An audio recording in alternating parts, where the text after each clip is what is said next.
Recorded Books and RB Digital present A Lord Apart by Jane Ashford. Narrated by Rosalind Landor. Prologue. A steeple clock chimed as Daniel Frith, Viscount Whitfield, walked into St. James's Square in the heart of fashionable London. He was early, as he often tended to be, and that would not do for the odd dinner engagement that lay before him. So, despite the filthy March weather, he slowed his brisk stride and took a turn about the square. Tendrils of icy fog beaded on his greatcoat and tried to work their way down his neck. He pulled his scarf up and his hat brim down. It was an unpleasant time to be in town, but he had business here. The long list of tasks that thronged his mind these days came rushing back like a swarm of stinging insects. He'd been back and forth to the metropolis from his home in Derbyshire several times in recent months, as the responsibilities of his estates had descended upon him in a most unexpected way. With 1,000 things to do, he'd been tempted to refuse this mysterious invitation. But the Earl of Macklin was a greatly respected figure. Not a friend, or even, strictly speaking, an acquaintance, but a power in society and an age-mate of Daniel's father. Daniel's mind shied away from that subject as a sudden clatter of hooves brought his head around.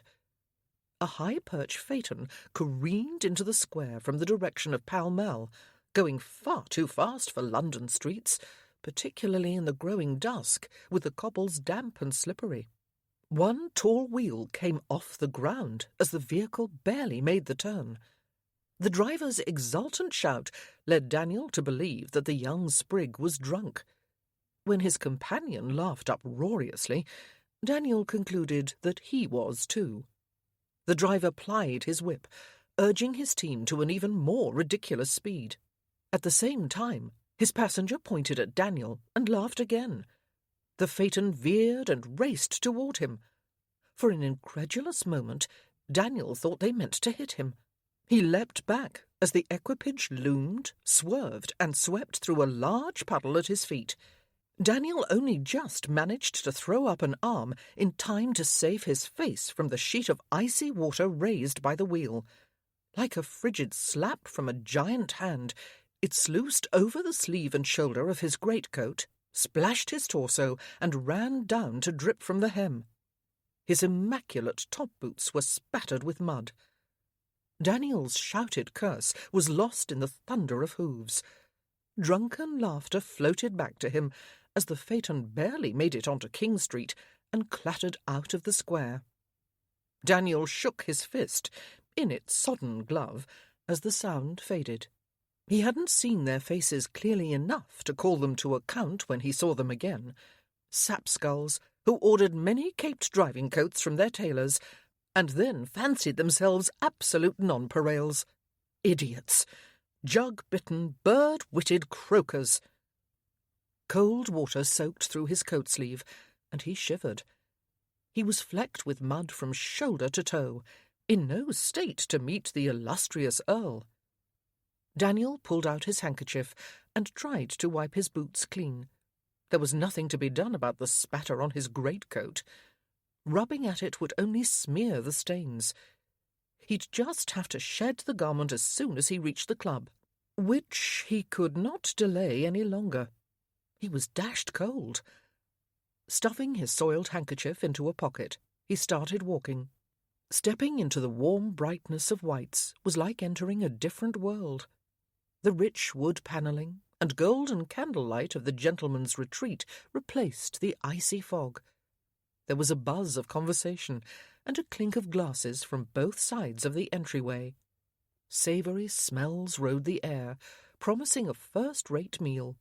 That was something to look forward to, Daniel thought, whatever else this occasion might bring. Surrendering his wet coat, hat, and gloves to a servitor, and ignoring the fellow's raised brows at the state of them, Daniel followed a waiter to a private corner of the dining-room, where he found Arthur Shelton, Earl of Macklin, awaiting him. Though the man was at least 20 years Daniel's senior, he hardly looked it. His dark hair showed no grey. His figure, inches taller than Daniel's medium height, remained muscular and upright. Daniel knew that his own snub-nosed face, dun-brown hair, and dark eyes might be judged commonplace beside his host's square-jawed, broad-browed visage, but a gallery full of family portraits back home assured Daniel that he more closely resembled the hardened warriors who'd followed William the Conqueror across the Channel. He offered his host a polite bow. Lord Macklin's face showed few lines, and those seemed scored by good humour. "I'm delighted to welcome the first of my guests," the older man said. Daniel was glad to learn that there was to be a party. He wished he wasn't the first to arrive. Did he dare ask what the deuce was going on? "And here are another two approaching, I believe." Wasn't Macklin certain? Didn't he know them either? Daniel turned to see who it might be. The newcomers appeared closer to his own age than his host's near half-century. "Daniel Frith, Viscount Whitfield, may I present Roger Berwick, Marquis of Chatton," said the Earl, nodding to the first man. Chatton was thin, with reddish hair and choleric blue eyes. His greeting was clipped, and he looked even more puzzled than Daniel as to why he was here. "And Peter Rathbone, Duke of Compton," said their host. He didn't look much more than 20, Daniel thought, and seemed a chancy sprig. Compton had black hair, hazel eyes, and long fingers that tapped uneasily on his flanks. "And here is the last of us," said the Earl, after further mystified greetings had been exchanged. "Gentlemen, this is my nephew, Benjamin Romilly, Earl of Furness, the last of our group." The new arrival resembled his uncle in colouring and frame. Anyone, seeing them, would have known them for relations. This Earl looked glum rather than hospitable, however. Indeed, Daniel had rarely seen a glummer face. Furness looked as if he'd eaten something sour and was on the lookout for a place to spit it out. "And now that the proprieties are satisfied, I hope we can be much less formal," their host added. They stood gazing at each other. An ill-assorted group, Daniel thought. Chatton, with his red hair, looked like a dyspeptic fox. Compton, a greyhound having an attack of nerves. Furness and his uncle were rather leonine, the skulking prowler and the benevolent king of the beasts. How did they see him? Daniel rather fancied himself as a badger, stocky and elusive and deceptively fierce. The idea amused him enough to divert his thoughts from his wet coat-sleeve. Had it begun to steam a bit in the warmth of the club? Probably his imagination. "Sit down," said their host, gesturing at the waiting table. As they obeyed, he signalled for wine to be poured. "They have a fine roast beef this evening, as when do they not at White's? We'll begin with soup, though, on a raw night like this." The waiter returned his nod and went off to fetch it. The hot broth was savoury and warming. Daniel enjoyed it.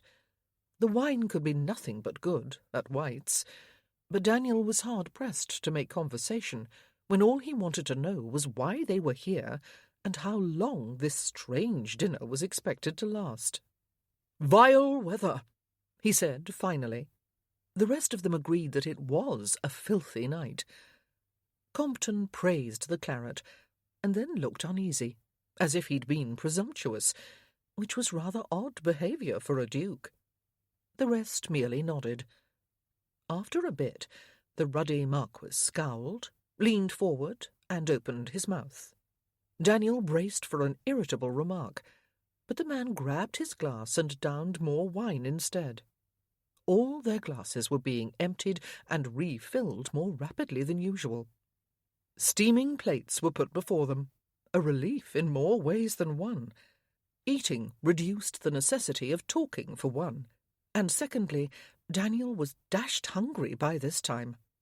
His muscular frame required a good deal of stoking, and he liked to do it with fine food when he could. The beef was tender and perfectly cooked, with a piquant seasoning that added to its appeal. The roast potatoes had just the right combination of crunch and savour. Clearly, the kitchen had used goose fat in their preparation, as was proper. There was a pungent horseradish sauce that made his eyes water, and a variety of tempting side dishes. He fell to with gusto. Compton might pick at it, and Finesse mope, but Daniel knew how to enjoy a well-prepared meal. He'd nearly finished when Macklin spoke again. "No doubt you're wondering why I've invited you, the four of you, this evening, when we aren't really acquainted." Here it came at last, then. The explanation. Daniel joined the others in turning to their host. Faces showed varying degrees of curiosity and relief. Was the Earl going to ask them to contribute to some sort of charitable enterprise? Daniel wondered suddenly. Macklin had the look of a reformer. Having eaten the man's dinner, he supposed he'd have to cough up a reasonable sum. "You have something in common," Macklin went on. "We do." He looked around the table. "Death." Had the man actually said death? Daniel checked his companions and saw astonishment and impatience on their faces. Surely this was among the oddest social engagements he'd ever had. The older man nodded across the table. "My nephew's wife died in childbirth several years ago. He mourns her still." Finesse looked more furious than grief-stricken as the table's attention shifted to him. He was clearly startled and outraged at having this information shared with strangers. The Earl turned to Daniel. "Whitfield's parents were killed in a shipwreck 8 months ago, on their way back from India," he continued. Given the way things had been going, Daniel wasn't completely surprised by this unauthorized sharing of his private affairs. He called on the stoicism that had sustained him through this period, and replied, "Quite so. A dreadful accident. Storm drove them onto a reef. All hands lost." He looked around the table and shrugged. "What can one do? These things happen." He met curious glances and deflected them. He didn't intend to discuss the sudden upending of his life with these strangers. Why would he? There was no point. Railing against fate changed nothing. "Chatton lost his wife to a virulent fever a year ago," Lord Macklin said. "I didn't lose her," the gentleman exclaimed, his thin face reddening further. "She was dashed well killed by an incompetent physician and my neighbour, who insisted they ride out into a downpour." He looked like a man who'd suffered an intolerable insult rather than a bereavement. Daniel considered a hasty exit. He could legitimately plead a press of business and lack of time. It would be rude, but he could live it down. He braced to rise. The Earl's blue-grey gaze shifted, caught him, and somehow kept him in his chair. "And Compton's sister died while she was visiting a friend just 6 months ago," their host finished. The youngest man at the table flinched. "She was barely 17, he murmured. "My ward, as well as my sister." He put his head in his hands. "I ought to have gone with her. I was invited. If only I'd gone. I wouldn't have allowed her to take that cliff path. I would have done something." "I've been widowed for 10 years, interrupted Macklin gently. "I know what it's like to lose a beloved person quite suddenly, and I know there must be a period of adjustment afterward. People don't talk about the time it takes. Different for everyone, I imagine, and how one copes." He looked around the table. "I was aware of Benjamin's bereavement, naturally, since he is my nephew." Finesse gritted his teeth. Daniel thought he was going to jump up and stalk out, as he'd longed to do himself. But the Earl spoke again before either of them could move. "Then, seemingly at random, I heard of your cases, and it occurred to me that I might be able to help." "What help is there for death?" said the Marquis. "And which of us asked for your aid? I certainly didn't." He glared around the table, as if searching for someone to blame. Time to wrap this up and get on, Daniel thought. Pushing a little back from the table, he said, "Waste of time to dwell on such stuff. No point, eh?" Compton sighed, like a melancholy bellows.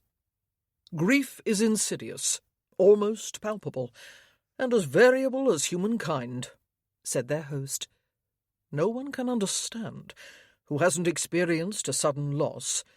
A black coat and a few platitudes are nothing." "Are you accusing us of insincerity, sir?" demanded Chatton. His fists were clenched on either side of his plate, and his face was bright red. Choleric hardly covered it. "Not at all," answered the Earl. "I'm offering you the fruits of experience and years of contemplation." "Thrusting them on us, whether we will or no," the other replied. "Tantamount to an ambush, this so-called dinner." While true, this seemed unhelpful. Daniel disliked brangling, particularly at the dinner table. The thing was to get over rough ground as quickly and smoothly as possible and escape. "Nothing wrong with the food," he said, ignoring the Marquis's scowl. "Best claret I've had this year." He had only to offer thanks and depart, but their host spoke before he could. "Well, well," said Macklin, clearly not affected by their responses. "Who knows? If I've made a mistake, I'll gladly apologize. Indeed, I beg your pardon for springing my idea on you with no preparation. Will you, nonetheless, allow me to tell the story of my grieving, as I had hoped to do?" Such was the power of his personality that none of them refused. Even Chatton merely glared at his half-eaten meal. Lord Macklin ought to be running the government, instead of arranging dinners for strangers, Daniel thought. He'd roll right over opposition. "And afterward, should you wish to do the same, I'll gladly hear it," added the Earl. He smiled, sage, reliable, a picture of paternal benevolence. Inexplicably, a scene from years ago flashed through Daniel's memory. He stood, with his nanny and some other servants, watching a carriage drive away from his home in Derbyshire. He waved, but no hand showed at the vehicle's windows to return the gesture. The carriage merely grew smaller and smaller in his sight, until finally it disappeared around a bend in the road. He hadn't realized he was crying until he was scolded for unmanly weakness. A pang of regret shook Daniel. He shoved the memory aside. There was no reason to be thinking of this now. Lord Macklin didn't resemble either of his parents in the least. The oak panelling might be similar, but whites had nothing to do with his home, and wallowing accomplished precisely nothing. He dragged his attention back to Lord Macklin's words. The Earl said his piece, which Daniel found quite touching, and then the others spoke, briefly, with varying degrees of enthusiasm and candour. Compton came very near tears, while Finesse was tight-lipped and laconic. The talk was surprisingly engrossing. Of course, when they were done, and the goodbyes had been said, none of it made the least difference. The important thing was to get on with life, Daniel thought, as he headed back to his hotel. And he had 100 things to do. Chapter 1. Daniel set his jaw as he surveyed the piles of documents and ledgers before him, and wondered if he'd ever see the bare surface of the desk again. The estate office in his ancestral home was a study in chaos. It seemed to him that records and correspondence had been flung through the door like stones skipped across water, and left to moulder where they landed. As with everything else, Papa and Mamma had been more interested in visiting far-flung lands than in anything occurring in their own. And so the piles of paper on this desk had grown higher, the disorder had increased, and next to nothing had been done. His father hadn't bothered to inform him that their estate agent had left some time ago. Whether the fellow had gone out of incompetence or frustration, Daniel didn't know. How could he? If he'd been told that Briggs was gone, he would have found a new agent at least. Wouldn't he? But that was the point, wasn't it? His parents hadn't cared to tell him anything. He'd long ago stopped expecting them to. And so, when the weight of responsibility suddenly descended upon him with their deaths, it was compounded by this wretched mare's nest. There was so much information to absorb, so many decisions to make, while the information needed to do so could never be found. Daniel gazed longingly at the green landscape spreading outside the windows. Of course he preferred riding, and shooting, and fishing, and lively society to tenancy reports and dry columns of numbers. Didn't everyone? Brushing aside the suspicion that he wasn't entirely blameless for his predicament, Daniel picked up another thick document. Regrets and resentments were a waste of time. Things were as they were. He should be working. He began to read. A familiar irritation rose when he was scarcely 3 sentences in. Lawyers didn't want you to understand what they wrote. He'd concluded some time ago. They'd created their own twisty, impenetrable language expressly to confuse, so that you had to hire more lawyers to tell you what the devil the first ones had meant.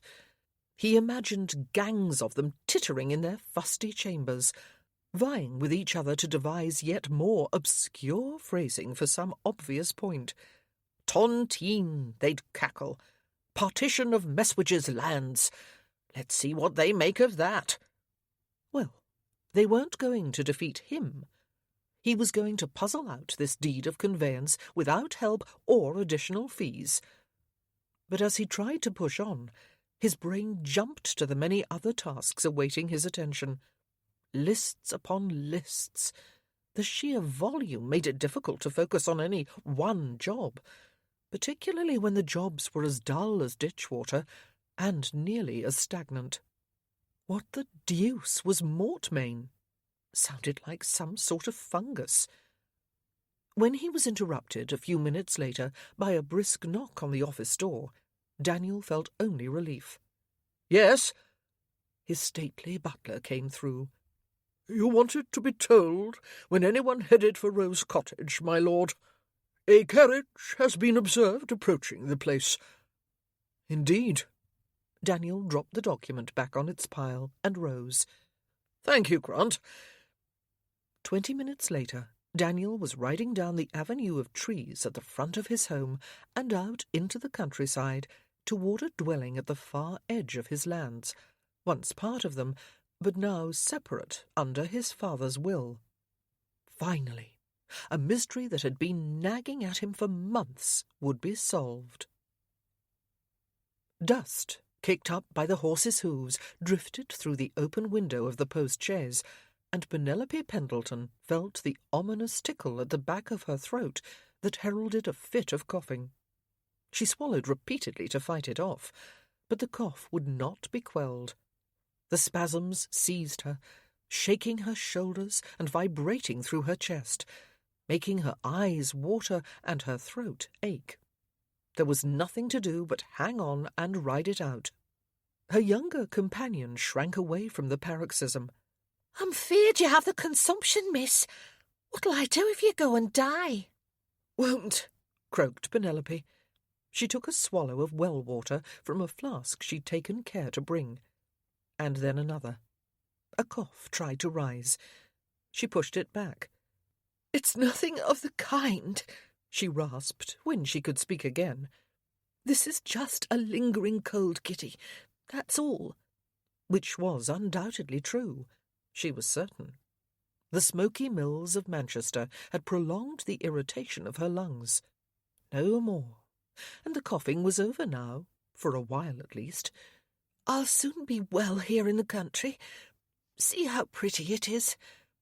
The Derbyshire countryside rolled away from them, lush and green under the June sun, hills crowned by clumps of trees, neat fields bounded by stone walls. Her 16-year-old maid eyed it uneasily. "Are there bears?" "Not for hundreds of years, Kitty." "So there used to be bears?" "Yes, I think so, but—" "So some might be left, hiding in the woods, or in a dark cave, maybe, just waiting to jump out and rip your insides." The girl clawed at the air with her hand. "No." Penelope made her voice authoritative. "They were all hunted down long ago." "Wolves, with red eyes and teeth as long as your thumb." Penelope shook her head. "No wolves." Small, skinny, and addicted to drama, Kitty was a challenging personal attendant. The girl had never been out of Manchester before, and she had a dim view of vegetation. She saw every forest tree as poised to fall and crush the life out of you. In her mind, undergrowth teemed with monstrous things eager to sting and bite and tear. The lack of nearby shops was almost incomprehensible to her, yet she'd wanted to come along in Penelope's employ. Kitty had an odd sense of adventure that seemed to savour the idea of impending disaster. Her enthusiasm counted for a good deal, as Penelope salvaged what she could from the wreck of her family fortunes. The carriage bounced in a rut. Penelope gripped a strap and held on. The journey from Manchester to Ashbourne, over 50 miles of bad roads, had been exhausting. She couldn't imagine what it would have been like without the indulgence of a post-chaise. But all would be well when they reached Rose Cottage, the mysterious miracle that had descended upon her when she'd nearly lost hope. It simply had to be. They had to stop twice for directions, but at last the chaise slowed, turned, and pulled up before their destination. Penelope pushed open the door and jumped down, her soul awash with gratitude and relief. Rose Cottage might have been anything. On bad days, she'd envisioned a broken-down hovel with gaping windows and rotting thatch, surrounded by fever-ridden swamps. But in fact, it was a real house, built of mellow stone with a slate roof. The central door promised decent rooms on either side, and a second story showed 3 windows. There were chimneys at either end. Carved stone lintels suggested age, but the structure looked sound. Yes, it was small compared to what she had been used to, but that mattered not a whit these days. The source of the name was obvious. Climbing roses had gone wild in the neglected garden, engulfing one end of the building and filling the air with scent. Penelope took the key she'd received from the solicitor out of her reticule and hurried up 3 steps to unlock the door. It opened on a small entry with stairs at the back, and bare, dusty rooms on either side. No furniture graced the wooden floorboards. No draperies softened the windows. But Penelope had 2 wagons coming behind her, carrying all her worldly goods under the care of a crusty old manservant who had tended to her father and then her brother. She would soon have a bed and other necessities. Penelope smiled. Foyle would spit when he saw this place. "Smells like old people," said Kitty, coming in on Penelope's heels. There was also a dead sparrow in the fireplace on the left, but Rose Cottage was an actual house, and it really belonged to her. Penelope had the deeds in her trunk, miraculous evidence in black and white of her ownership. Though it was nothing like the spacious mansion where she'd grown up, the little stone building felt like sanctuary. "We will open the windows," replied Penelope, "and scrub it clean." Kitty groaned theatrically. Exploring further, Penelope discovered an extension on the back of the house, like the stem of a T holding the kitchen. A door at one side led out to a small cobbled yard and privy. A neat little barn stood some yards away. Like the house, it seemed in good repair. She returned to find the postilions setting down one of their trunks by the front door. "Upstairs, please," said Penelope. Looking grumpy but unsurprised, the two men hauled the luggage up the narrow stairs. "That one goes back here," she said, when they brought in the large hamper of food she'd packed. "In the kitchen."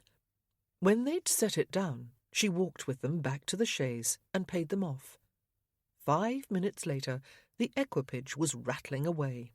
"You're letting them go," said Kitty from the doorway. "leaving us here all alone to starve." Penelope laughed. She couldn't help it. A wild freedom she hadn't felt in ages bubbled through her. "You saw me pack the hamper. I brought plenty to eat. And should Foyle be delayed for some reason, I believe I saw the remains of a kitchen garden beside the barn." "What's a kitchen garden?" asked Kitty. "A place where you grow vegetables. Perhaps herbs, too. We can see what we find. I won't eat stuff that comes out of the dirt." "But that's where vegetables come from, Kitty." The girl shook her head. "They come from the greengrocer, Who gets them from farmers, who grow them in the dirt. We'll wash everything off." Reminded of something, Penelope went back to the kitchen and tried the hand pump beside the stone sink.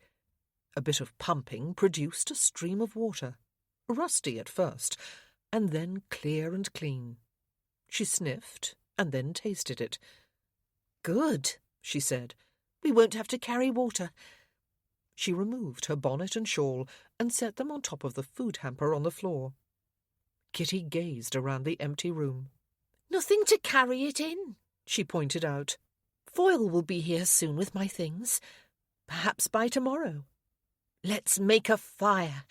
I saw some wood stacked by the barn." The day was warm, but there was something homey and reassuring about a fire. "I'll get it, miss." "I can help," Penelope said. She was going to have to learn a great many household skills that she'd never been taught. Carrying wood must be among the simplest. Kitty held up a hand, palm outward. "It's for me to do, miss." Her features had taken on a stubborn cast. Penelope let her go. There would have to be a good many adjustments, some of which would offend Kitty's intermittent sense of correctness. But not today. The thud of hooves sounded from the front of the house. Though it couldn't be Foyle yet, Penelope hurried out in hope. She found a man dismounting a fine blood horse on her doorstep. Stocky, brown-haired, with blunt features and a square jaw. He wasn't classically handsome, but somehow he didn't need to be. He held one's attention by the sheer force of his presence. His expression suggested that he was accustomed to deference and obedience. Penelope took a step back. The last year had made her wary of such men. The visitor looked her up and down. Was that disapproval? It couldn't be hostility. Unless he'd somehow received word. No, not yet. Impossible. Penelope wondered if she'd rubbed dust on her face. Her gown was crushed and wrinkled from hours in the post-chaise, but it had once been expensive. "I'm Whitfield," he said. The name was unfamiliar. Penelope relaxed a little. He must be a neighbour. She would have preferred not to receive anyone until she was settled, but good relations with the community were important. "Hello, Mr. Whitfield. I am—" "Not Mr. "I beg your pardon?" "Rose Cottage was part of my estate until my father willed it to you," he went on. "I'd like to know why." "Your father?" Penelope forgot all else as she latched on to this piece of information. The solicitor who'd tracked her down and told her about the legacy had refused to give her benefactor's name. The bequest was anonymous, he'd insisted. If she wanted the cottage, she wouldn't ask. And really, wasn't gratitude rather more appropriate than questions? He'd been even more arrogant than this man. "Your father?" she repeated. "Not Mr. Whitfield?" "My father, John Frith, Viscount Whitfield," he replied impatiently. He was a viscount, and he was glaring at her. Kitty appeared in the doorway. "There's spiders in the woodpile, miss," she said. "Big ones." She spread her hands 4 inches apart as she gazed at their visitor with open curiosity. The tickle of a cough began in the back of Penelope's throat. Not now, not now, she thought, swallowing frantically. But she couldn't stop it. The spasm came. The hacking shook her. Their visitor looked startled, then concerned. "For God's sake, get her some water," he said. Kitty spread her hands. "We ain't got so much as a bucket, sir." Penelope tried to say the word flask, but the coughing was too violent. She willed Kitty to remember the vessel, sitting upstairs with their baggage. Without success. The truculent Viscount put an arm around Penelope's shoulders and urged her inside. By this time she could think of nothing but her heaving chest and streaming eyes. "Pump some water," the man said to Kitty when they reached the kitchen. "Hurry up!" Kitty jumped to obey. The man examined the stream as it began to flow. Seemingly satisfied, he held cupped hands below the spout and let them fill, then brought the water to Penelope. "Here, drink." Despite her plight, she hesitated. "The water's good," he added. "It's a deep well." It wasn't the water, Penelope thought. It was the curiously intimate service. But she was desperate. She bent and slurped liquid from his palms. Her lips brushed his skin as she drank. His fingertips touched her cheek, leaving a startling tingle behind. Finally, somewhat recovered, she croaked, "Flask!" Kitty struck her forehead with one hand and ran upstairs to fetch the item. When she returned, Penelope took a deeper drink. "You take brandy for your cough?" asked their visitor. He sounded amused and a bit scandalized. "It's water." Her brother had used this flask for brandy. Not so long ago, and yet it felt like forever. She drank again. At last the cough subsided. Penelope sagged, worn out by the paroxysm. The unexpected Viscount took her arm and led her out to the low stone wall that surrounded the front garden. "Sit. You're ill." There was nowhere else to rest. Penelope sat. "I'm not. That is, I have a lingering cold, which will soon disappear." "You can't stay here," he said, looking around as if he hadn't heard her. "Yes, I can." "I beg to differ." "Beg all you like. I'm not leaving."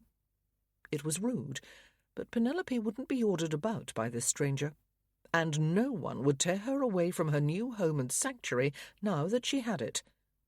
"Who are you?" "My name is Penelope Pendleton."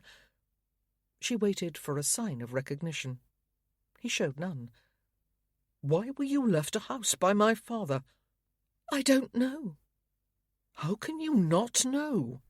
"Well, apparently you don't know, and he was your father." This made him stiffen. "Tell me about your family. Where do you come from? Who are your people?" Penelope went still, hearing similar demands, in harsher voices, echoing in her memory. Freely offering information had not done her much good since the killings in Manchester. Truth was scorned and twisted by powerful men, like the one addressing her, perhaps. "Must you loom over me?" she said, to gain time. But that was a mistake, because he sat down beside her on the wall, bringing those dark, probing eyes much closer. A cough threatened. This time Penelope let it come, aware that her struggles made her unwanted visitor uncomfortable. By the time the spasm was over, she'd decided that she wasn't going to tell him anything. Not until she knew a great deal more. She sipped from her flask. "You really must excuse me," she rasped. "I'm not prepared to receive callers." This was her house. She had the right to refuse visitors, for the first time in endless months. A privilege she hadn't appreciated properly until she lost it. The irritating young woman gazed at Daniel from watering eyes. Sylph-like, he thought. That's what she was. Damn sylph-like. He didn't care for sylph-like women. Sylph-like people, actually.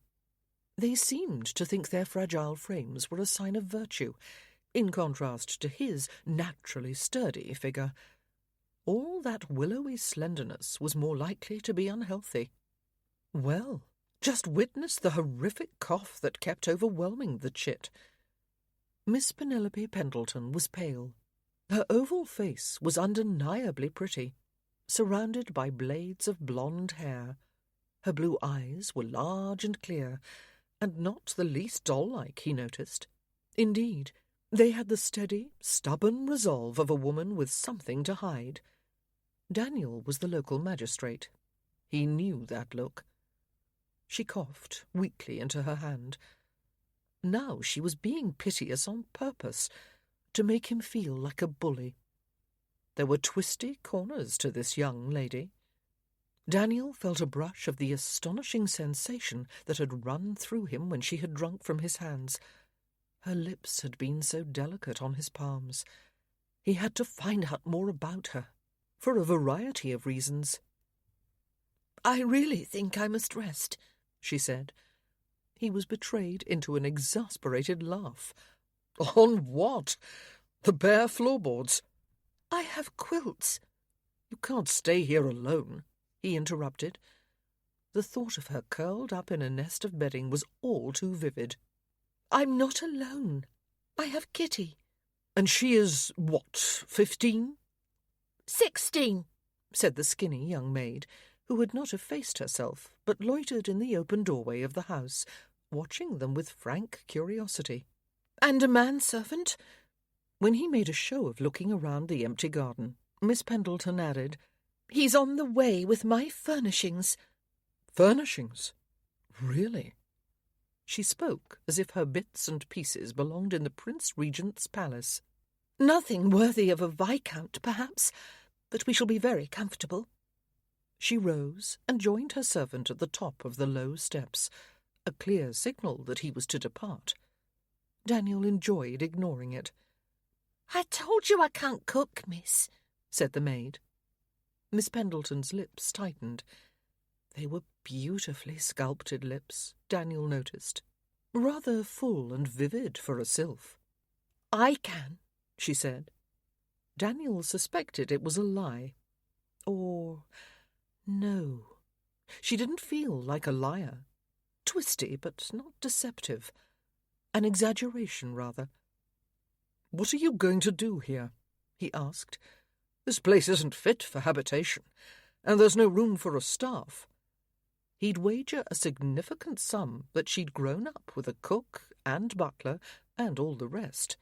"There's no need for you to concern yourself," she said, with the condescension of a duchess. She looked pointedly at his horse.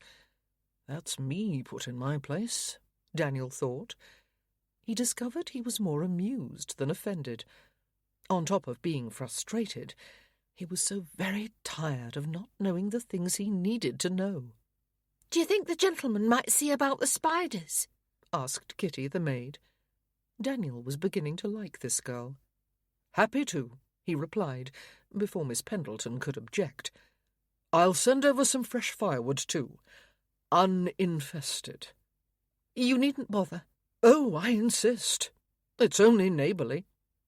Following Kitty around the house, Daniel vowed he was going to do far more than that, though he didn't intend to say so. But he couldn't let this mysterious newcomer get sicker. He had to find out first why his father had left her a house. Chapter 2. Penelope was chagrined when the waggon from Frithgard Hall showed up early the following morning, and 3 determined women, equipped with brooms, mops, buckets, and rags, marched into her house, informing her that my lord had sent them. She was to have no say in this plan, apparently, but when they spread out and began to clean the place from top to bottom, she had to admit she was overcome with gratitude.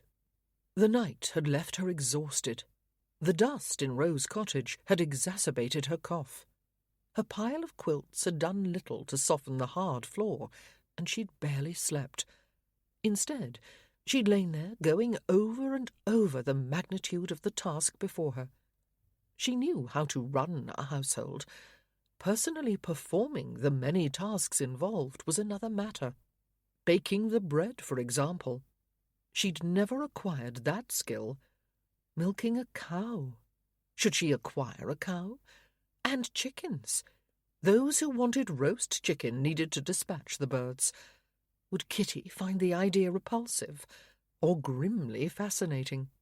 Penelope could and would learn, of course, but in the empty night, the long list of things that needed to be done had seemed overwhelming. So, when her offers to help clean were set firmly aside, she'd let herself be herded out to the garden wall to sit for a while in the shade of an apple tree. Kitty flitted in and out of the open front door, keeping Penelope apprised of their progress.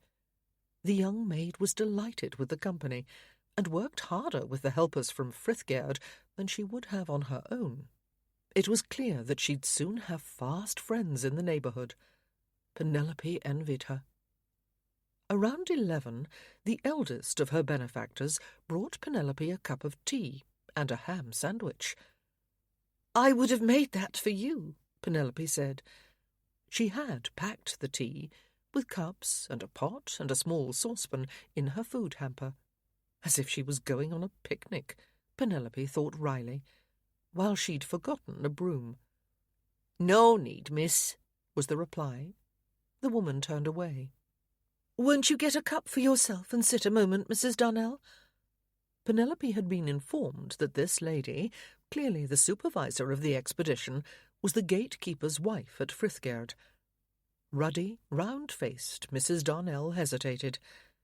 "I should be getting back to work," but she couldn't hide her curiosity. "I wanted to ask if you might know people who live nearby and are looking for work." Penelope smiled up at the older woman. "Not to live in. No room for that."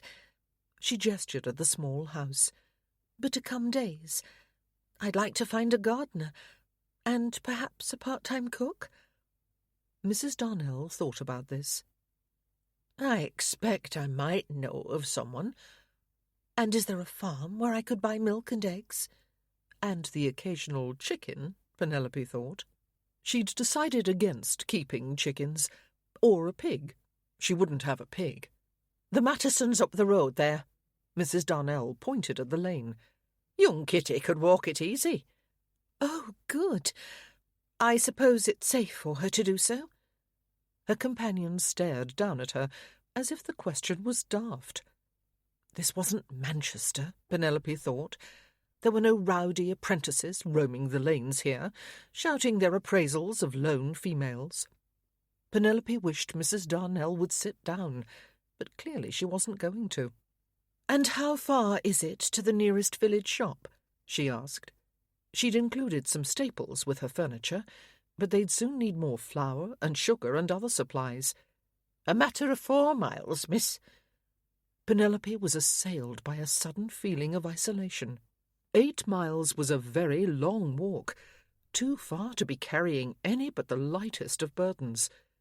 They would need some form of transportation, and she couldn't afford a carriage. Even a gig would stretch her means. Well, she'd leave this problem to Foyle. He'd have ideas. "If there wasn't anything else, miss." But there was much more Penelope wanted to know. "Who lived here before I arrived? Do you know?" "That'd be old Mistress Hannah. Past 70 she was, which is why the place is knee-deep in dust, I expect." "Was? Penelope quailed. Had the loss of her home killed the old woman? Is, I should say. She went to live with her daughter in Ashbourne, as Susan had been trying to get her to do for many a year. Oh, that's good then. His lordship sent her in a travelling coach, added Mrs. Darnell, with a hot brick for her feet and all. Lord Whitfield, you mean? The older woman nodded. The young lord, who never thought to take the reins so soon, of course, but he's doing very well. His father died unexpectedly, in a shipwreck, and her ladyship too, off on t'other side of the world. India it was, a terrible thing. Mrs. Darnell grimaced. You wouldn't get me out in the middle of the ocean with no land in sight, not for any money. How dreadful. Penelope knew the shock of sudden death, but to lose both your parents in such a way must have been devastating. One of the younger Frithgaird ladies came out with a question, and Mrs. Darnell went with her to consult. Penelope ate her sandwich, drank her tea, and allowed herself to enjoy the leafy shade over her head. After the trials of recent months, this seemed the height of luxury. It was only after she'd seen off the cleaners with thanks that Penelope discovered the pile of items they'd smuggled in through the back door while she sat out front. They'd left a full oil lamp, a broom, a whole box of candles, and several bundles of food, as well as 2 folding cots upstairs. Walking around her now spotless dwelling, she had to acknowledge the kindness behind this visit. Unless it was all calculation, to soften her up for another round of questions. With a shiver, Penelope decided it was much more likely that Lord Whitfield had ulterior motives, but she couldn't really blame him for wanting to know why she'd been left this house. The gift was inexplicable. She'd planned to comb every inch of the place to try to solve the mystery. Penelope ran her fingers over one of the stone lintels. The wood floors and plain plaster walls offered no nooks and crannies to examine. There was no visible discrepancy between the inside and outside dimensions. Still, she would search, on a day when she was less tired out. Downstairs, she found Kitty by the stone sink, with a large slice of chocolate cake in her hand. This is the best cake I ever ate, the girl declared. She took another big bite, humming with pleasure as she chewed. You should have some, miss. The rich scent of chocolate wafting from the cake that sat on the side of the sink was irresistible. Penelope succumbed, cutting herself a slice. A symphony of flavours melted on her tongue. Was that cinnamon? This Frithgaird is a grand house hereabouts, said Kitty between bites. Funny old name. They've got 20 bedrooms, Betty said. Can you imagine? Betty was the youngest of the Frithgaird cleaning party. Penelope had seen the 2 girls with their heads together as they scrubbed. She had no interest in the Viscount's household, of course. She wouldn't be moving in his exalted circles.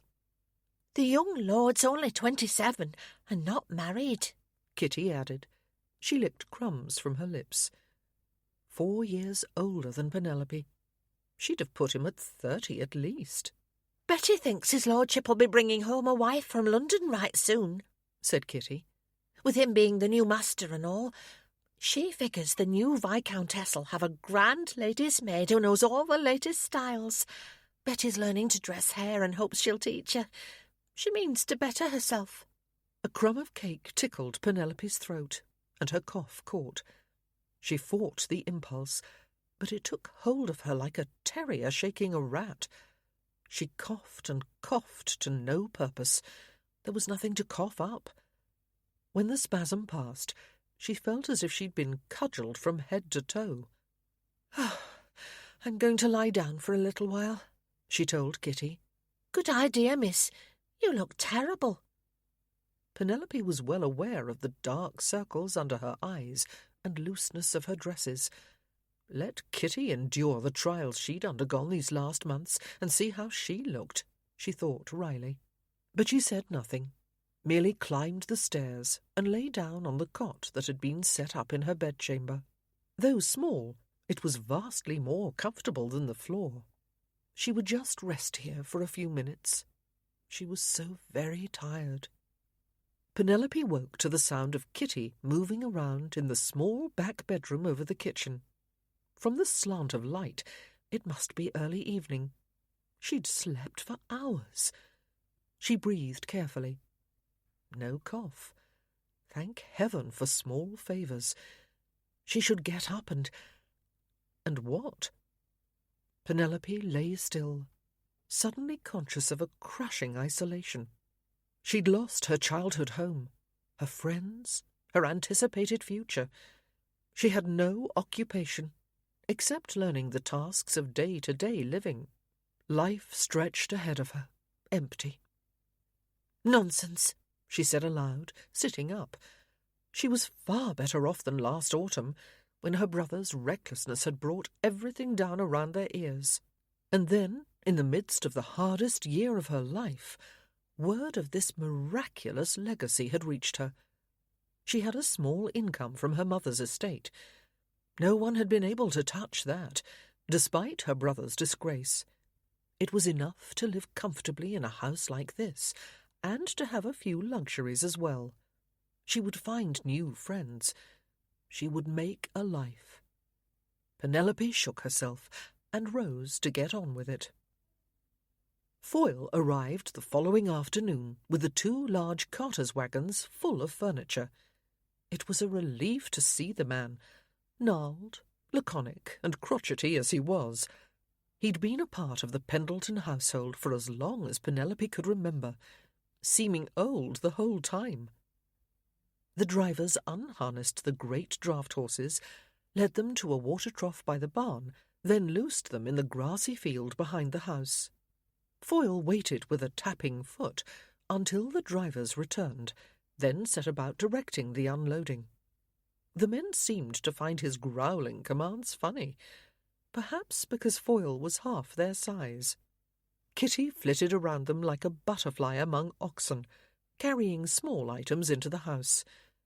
By the end of the day, Penelope had a proper bed in one upper chamber, with a wardrobe, dressing-table and washstand. Kitty had similar furnishings in the small room over the kitchen. One lower room held a settee and armchair before the fireplace, 2 small tables and a bookshelf with the volumes Penelope had managed to bring. A larger table and chairs graced the other downstairs room, making it seem like a dining room, though she wondered whether she would ever need such a thing. There was a work table for the kitchen, 2 straight chairs, and a tall cupboard for pans and dishes. The last upstairs room was nearly empty, a measure of how little she had left. But Penelope refused to think of that. She could unpack her clothes now. They could alter the drapery she'd brought to fit the new windows. It was a comfort to have familiar possessions around her, an overlay of home on this new location. She would keep her mind on that. Foyle had discovered a room over the stalls in the barn with a small iron stove. He went off with one of the cots to install his things there, declaring he'd be snug as a bug. He would not be swayed from his determination not to live in the house, which was rather a relief considering the limited space. Penelope suspected that his decision was partly based on propriety and partly a wish for freedom. Foyle liked to roam. Tomorrow she'd send him off to explore the neighbourhood and make inquiries. Daniel knew he shouldn't welcome the knock on his estate office door. He'd vowed to work for at least 3 hours without interruption, but the columns of numbers in the yearly accounts had begun to blur. The arrival of his mysterious new neighbour had left him even more distracted than usual. He very much feared he was going to have to start at the top again. How he hated numbers. "Come in," he said. His butler entered, expressionless but exuding disapproval. "A visitor has arrived," he said. "A caller, you mean? So late in the day?" "I believe the gentleman has come to stay, my lord. That was the impression I gained, at least. What? I didn't invite anyone. Indeed. I assumed you would have told me if you had, my lord. Of course I would, Grant. Daniel stood. Let's see about this. In the main reception room, Daniel found Lord Macklin awaiting him, as polished and impressive as he'd been in London 3 months ago. He greeted the older man with raised eyebrows. "I was passing through Derbyshire," said the Earl, "and I thought I'd stop by to see how you were getting on. Your letters were so interesting." He had written Macklin several times after that March dinner. Why had he done so? Daniel didn't know exactly. Some echoes of their conversation about grief, a feeling that Macklin embodied elements long missing from his life. The impulse had eventually faded among his piles of lists. "I'm still quite busy," he replied. Not very hospitable, but he hadn't invited the man after all. His coolness had no effect. "I'm delighted at the opportunity to see Frithgerd," said Macklin. "I've heard a good deal about it. Your father and I entered society in the same season, you know." "I didn't." Daniel felt a flash of resentment. Could anyone know less about their parents than he did? He pushed the thought aside. "We thought ourselves top of the trees, complete to a shade." The tall, dark-haired guest smiled as he looked around the room. "This can't be the oldest part of the house. No, that's the east wing. Ah, have you records of its construction? I wonder how the original building fits with your name." "My name?"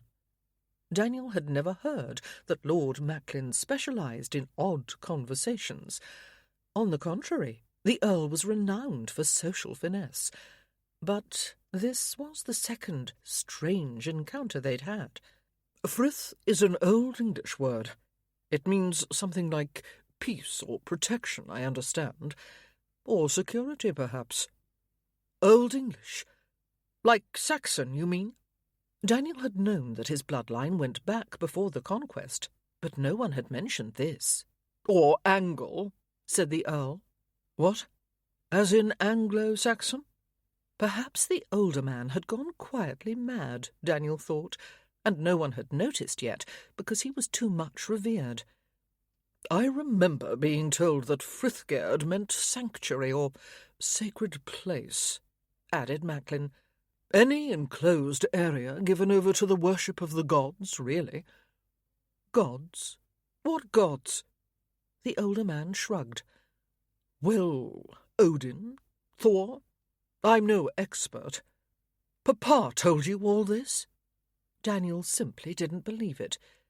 His father had never shown the least interest in history, or any knowledge of it for that matter. They may not have had many significant conversations, but Daniel was certain of that much. "Now I come to think of it, it wasn't John. Your grandfather buttonholed me at some banquet or other, and gave me a lecture on the ancients." That sounded more likely. Daniel remembered his grandfather as an inveterate talker. Of course, the old fellow had been losing his wits by the time Daniel met him. "I didn't appreciate it at the time, but bits stuck with me, obviously," Lord Macklin continued. "A fascinating tale. I wonder I never talked with John about it. Too much else going on, I suppose. And I didn't see as much of your father as I would have wished in recent years." Daniel felt an unwelcome pang, an unsettling mixture of pain and resentment that was all too familiar. He suppressed it. "He was always on the move," added the Earl, his tone gentle. With no time for family connections, Daniel thought. Scarcely even a letter. But he didn't wish to be reminded of that, or of anything else, really. If the Earl had come to talk more about grief, he'd be disappointed. "We're in mourning here. I haven't been entertaining guests." The Earl waved this aside. "Oh, you needn't bother entertaining me. I can look after myself. Perhaps I can even be of use to you." Before Daniel could think of another excuse, he added, "Have you learned any more about the mysterious legacy you wrote me about? It did make me curious. A woman has arrived and moved into Rose Cottage." "A woman? A young lady?" When Lord Macklin raised his eyebrows, Daniel added, "Not like that. Like, I had thought, as one would, perhaps a mistress or some such thing. Though Papa never. And how would he have had the time when he was scarcely ever home? Anyway, she isn't. Not that sort at all. She claims she doesn't know why the house was left to her." "Really? And you believe her?" "I do." Miss Pendleton's bewilderment on that subject had been unmistakable. "How very strange. Indeed. We must go over and see her tomorrow, and look into this matter further." "What? No." It was out of the question. Even if Daniel hadn't had 1,000 other things to do, he didn't intend to call on Miss Penelope Pendleton again. She'd made it clear he wasn't welcome, and he would soon forget the touch of her lips brushing across his palms. Of course he would. A man could accomplish anything, with decisive action and mental fortitude. Chapter 3. But his fortitude proved insufficient. Somehow, Daniel found himself riding out with Lord Macklin the following afternoon to call on Miss Pendleton. There'd been no dispute about the expedition, which he'd been resolved not to make. The Earl was invariably cordial and kind. He suggested rather than demanded, and yet his plan for the day had prevailed. Equally puzzling, they were attended on the ride by a gangly lad named Tom, who apparently had no last name. Perhaps 15 years old, and said to be from Bristol, Tom had a homely, round face, bright blue eyes, and prominent front teeth. His smile, a near constant, was carefree and friendly. Though he wore a fine, new coat, his appearance and manner suggested that he was a servant, more than a groom or footman, and certainly less than a private secretary, yet he seemed to have no particular duties. He spoke of being on an adventure. Daniel wasn't clear who or what he was, but it seemed churlish to object to such a sunny presence. Today, Rose Cottage looked prettily peaceful in the June sunshine. Ruddy blossoms hung from the twining briars that engulfed one end of the house, filling the air with a sweet scent. They dismounted by the front garden wall, and Tom took all 3 horses' reins. Daniel strode up to the front door to knock. A moment later, it was opened by the young maid Kitty. The girl turned toward the stairs and called, "It's his lordship, come back!" She stepped aside to let them enter, indicating the room on the left of the entry. Daniel hesitated. "The horses?" It hadn't been a long or strenuous ride, but their mounts could use watering. "Mr. Foyle'll take them," said the maid. As if conjured, an elderly man in an old-fashioned tricorn hat, dun coat and buckskin breeches came around the side of the house and muttered, "Barnes, this way." The fellow had the wind-roughened face of a countryman, and hands twisted by years of hard work. This must be the manservant Miss Pendleton had mentioned, Daniel thought. He and Tom went off with the horses. Daniel led Lord Macklin inside. He found the interior of the house transformed. The dust and echoing emptiness was gone, replaced by cosy elegance. Obviously, Miss Pendleton's furniture had arrived, and it included a number of fine pieces that had certainly come from a far grander dwelling. The brocade of the draperies looked quite expensive as well. "Good afternoon." Daniel turned to find the young lady he'd met in this place a few days ago. She also looked much better, more rested and less pale. Or perhaps that was just a reflection of the crisp pink cambric gown she wore. Her blue eyes met his evenly. "Miss Pendleton, he said with a bow. "May I introduce Lord Macklin, who is visiting me? We came over to see how you were getting on." "Quite well, thank you." Miss Pendleton sat down in an upholstered armchair and gestured toward the settee, like a grand lady perfectly accustomed to calls from noblemen. Daniel was more than ever convinced that she had grown up in far different circumstances. They sat. "It was kind of you to send over the cleaners," she added. Daniel had been poised to fend off effusive gratitude, but she offered no more than that. For some reason, it irritated him. Murmurs from the kitchen, which was after all only a few feet away, suggested that Tom had come in through the back door. And indeed, when the maid returned with refreshment, he was carrying the tray. "This is Tom," said Daniel. He left it at that. Let Macklin offer more information, if he had any. He said nothing. Tom went out with the maid, a giggle drifting back in their wake. Miss Pendleton poured tea into cups of fine china and served them slices of chocolate cake that was as good as any Daniel's cook could produce. He acknowledged that he was surprised at all she'd accomplished in such a short time. "Miss Penelope," said the Earl, "was your father fond of Homer?" "No, I was named after a great-aunt."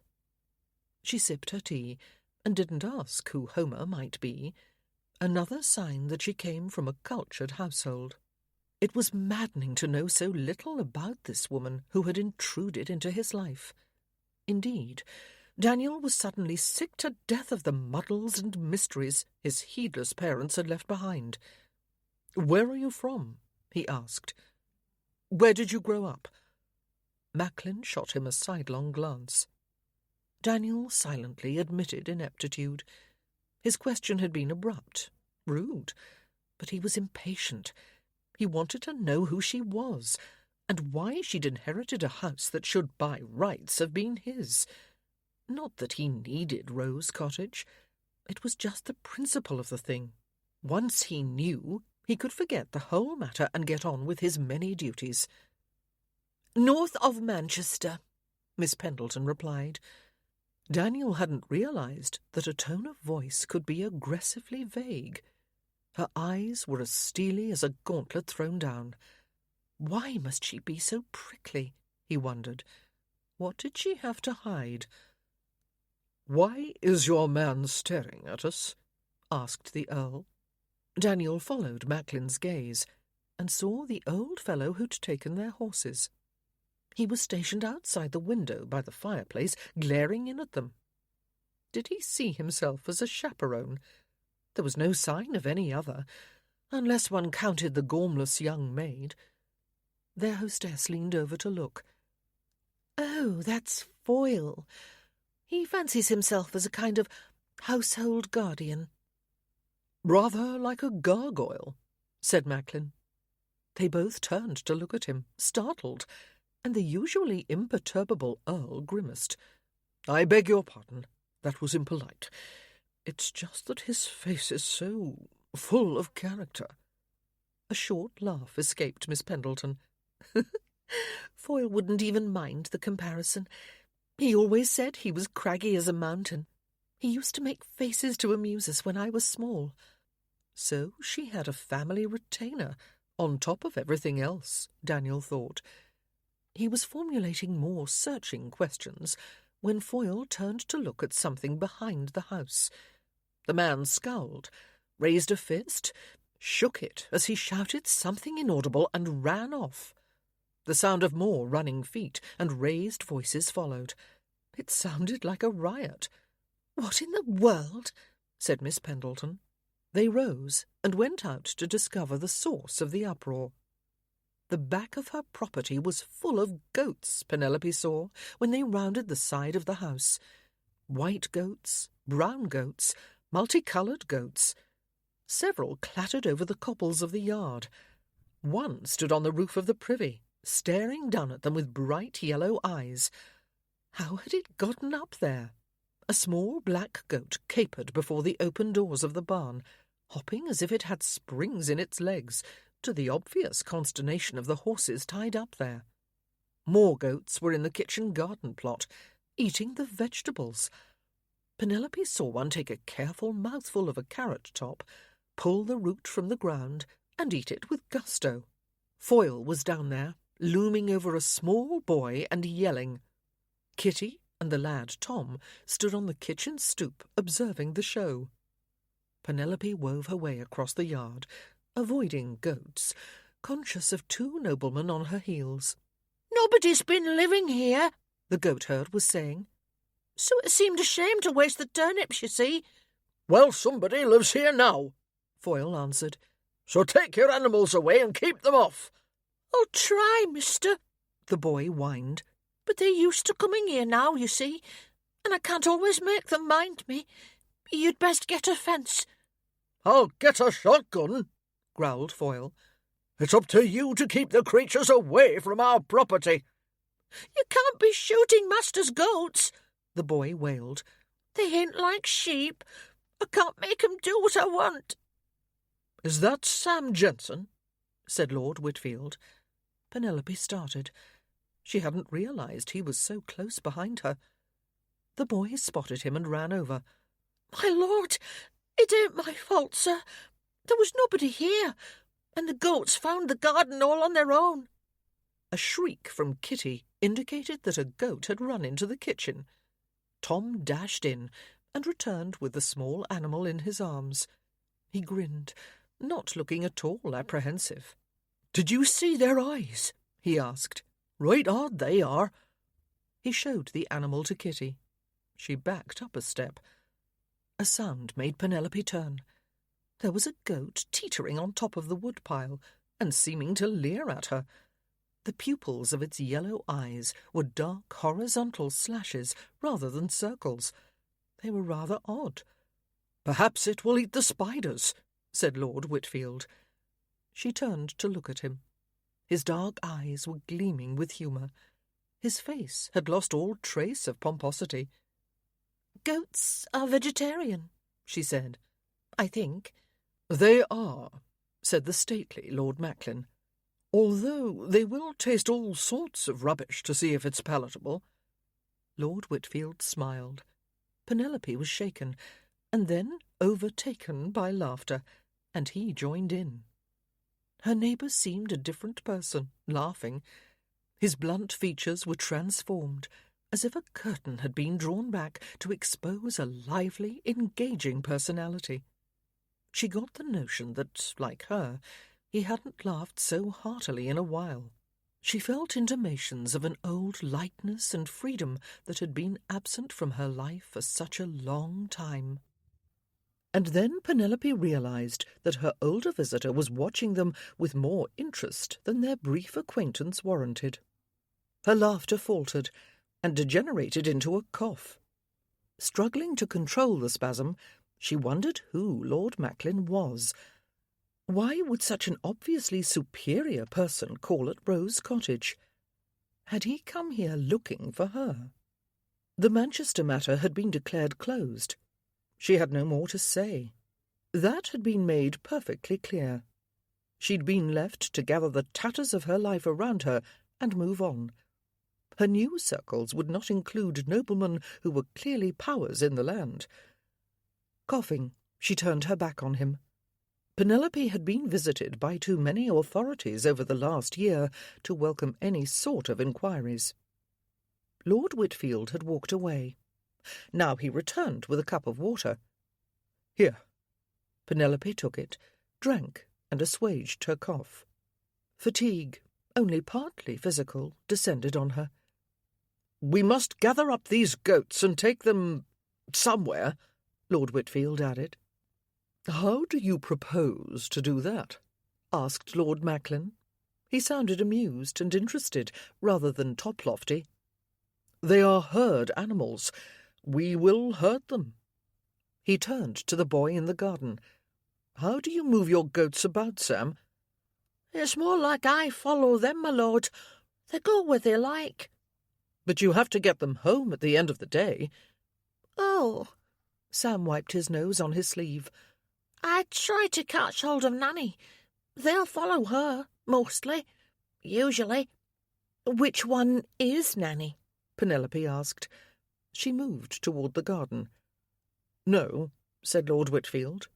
You go and sit down. We'll gather them up. Penelope stiffened. She didn't like being ordered about, and she couldn't allow a viscount, and whatever exalted rank Lord Macklin held, to chase goats around her cottage. Tom, said Lord Whitfield, beckoning. The lad hurried to his side. And, Foyle. He crooked a finger at her manservant. We will execute an encircling manoeuvre. Sam, you will capture Nanny. What about me? Asked Lord Macklin. He was definitely amused. Rear guard, replied the younger visitor. Head off stragglers. The campaign began, and Penelope's property descended into chaos. Goats were in fact nothing like sheep. They didn't clump up and stare apprehensively when people ran in a circle around them. They scattered, hopped like rabbits, and took the opportunity to butt if anyone turned his back. Young Tom was knocked into a heap by the largest goat, which he appeared to find hilarious. The goats also seemed to be enjoying themselves. Penelope recruited Kitty, and they set themselves to block the way to the front of the house. Kitty shrank back when a trio of the animals ran at them, but Penelope flapped her skirts, shouted, and turned them away. She had nearly despaired, however, when Sam pounced on a large white goat and threw his arms around her neck. She turned to bite him, but he evaded her teeth. "Nanny?" called Lord Whitfield. Sam gave a muffled affirmative. Penelope saw that his captive wore a collar with a small bell. Lord Whitfield pulled a handful of turnips from the earth, strode over, and held them under Nanny's nose. She sniffed, interested. He took a step. She followed. He took another. She came along. "Form a perimeter," he told his troops. "Offer this sort of lure if you can find it." The others snatched up more turnips or carrots and held them out. Most of the goats seemed to appreciate the help with excavation. With Nanny in the lead, they moved in the same direction. Slowly, the men led the herd away. Penelope heard Lord Whitfield ask the goatherd about the nearest corral, and then the cavalcade disappeared behind the barn. "Gaw," said Kitty. "I had no notion the country was such a terrible place." "No one was hurt," said Penelope. "It was just a few goats." "But they have devil eyes." "Different eyes." Kitty shuddered. "I'm going to dream about demons with yellow eyes coming after me."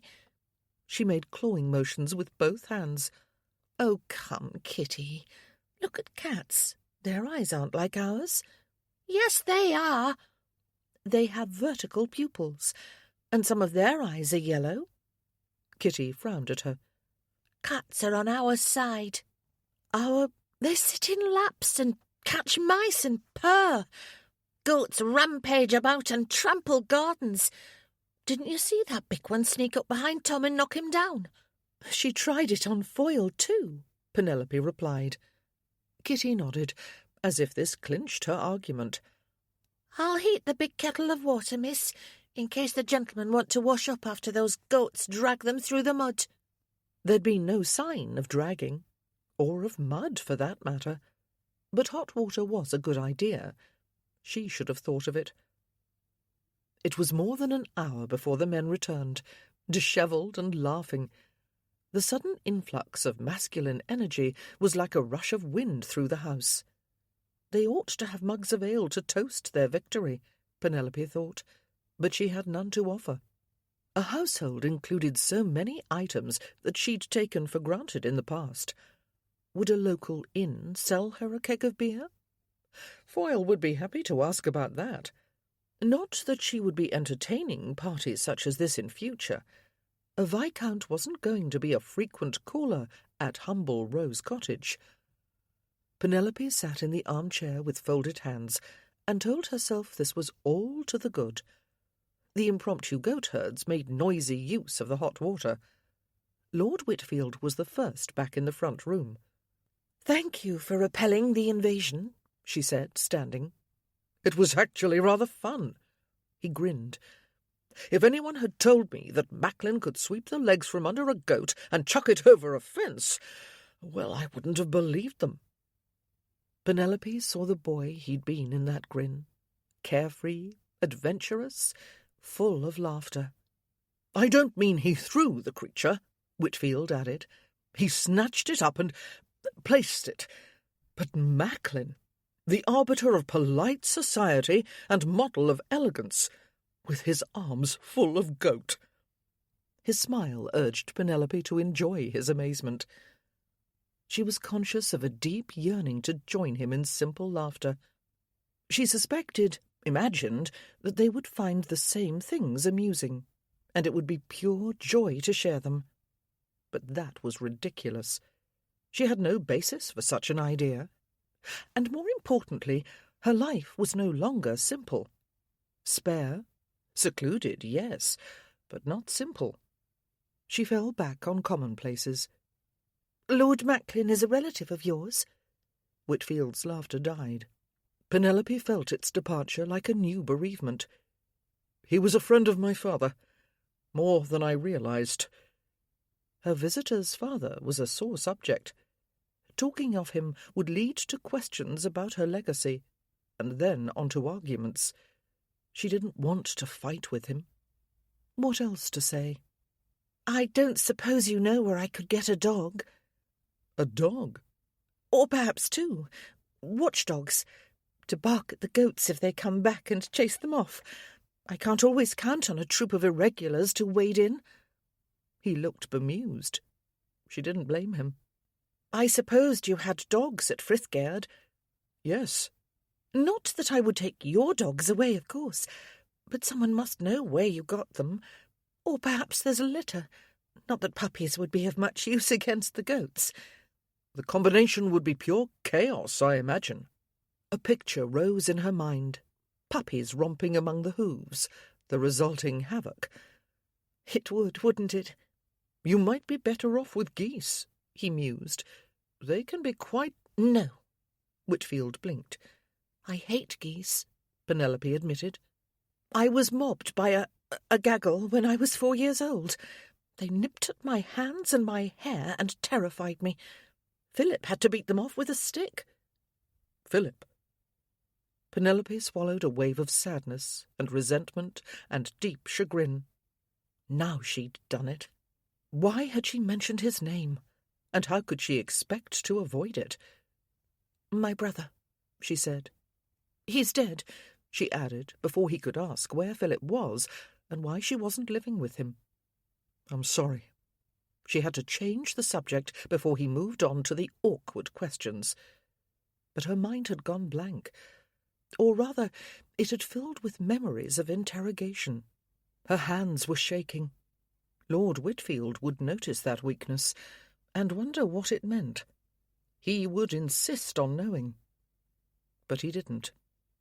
When Penelope glanced up, she found surprising sympathy on her neighbour's blunt features.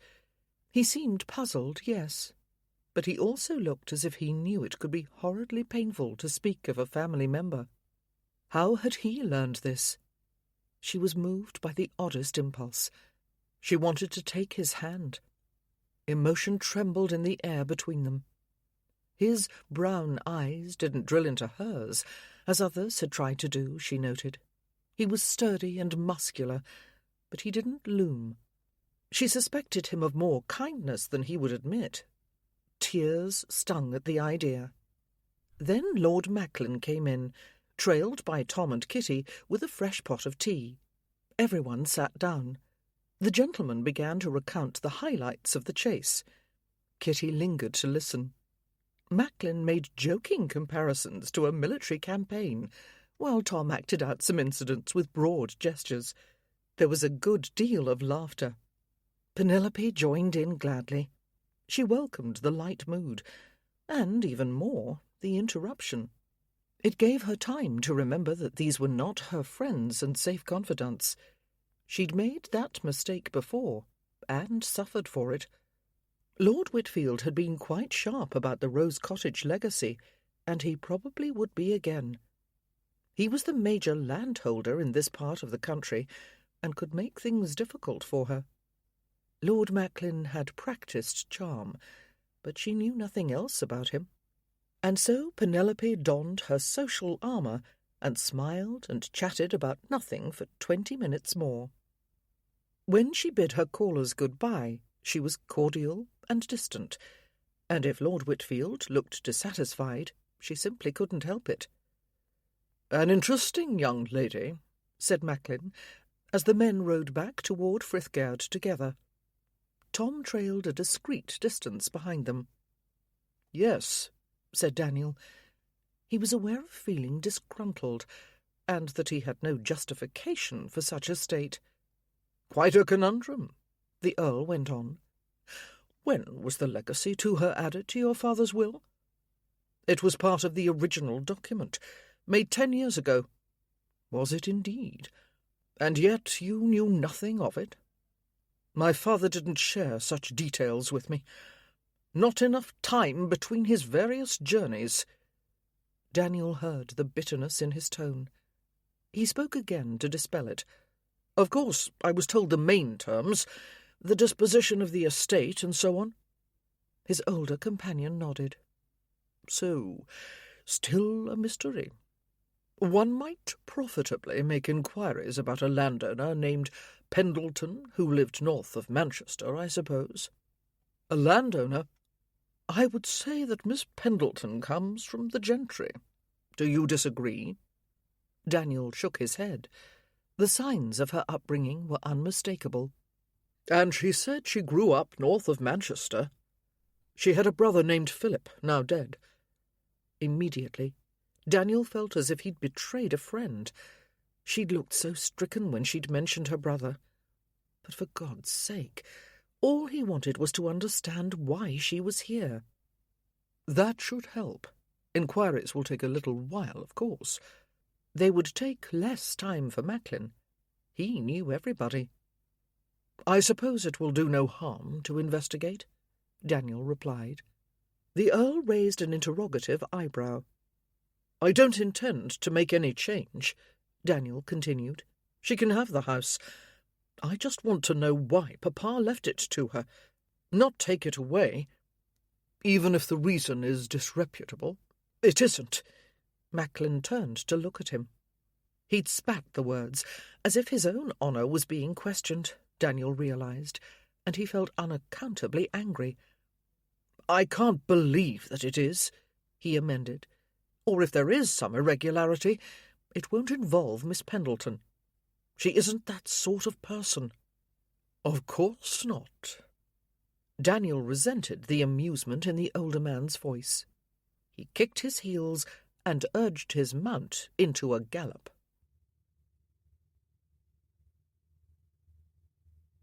Chapter 4. Penelope's cough improved markedly over the next week, confirming her hopes that it would soon be gone altogether. During the warm June days, she made arrangements with the neighbouring farm to purchase milk and eggs, and found the daily help she'd planned to hire. The young man who took charge of the garden had to chase off the goats a second time, and he recommended a fence. Foyle argued that this was giving in to the marauding animals, but Bob said it would help keep off rabbits and other intruders as well. A widow who lived nearby agreed to come in half-days to cook. Mrs. Hart was glad of the addition to her income and the company. She enjoyed teaching her skills to Kitty and Penelope soon discovered that baking was a pleasure. She produced a good loaf of bread on her third try. She told herself she was resigned to her small new life. She couldn't help missing the social round that had been part of her girlhood, but if she needed a topic to occupy her mind, there was always her unexpected inheritance. She examined every inch of Rose Cottage, from the small space under the roof to the earthen cellar, to the nooks and crannies of the barn. She found no secret compartments or hidden documents or clues that led to some other location.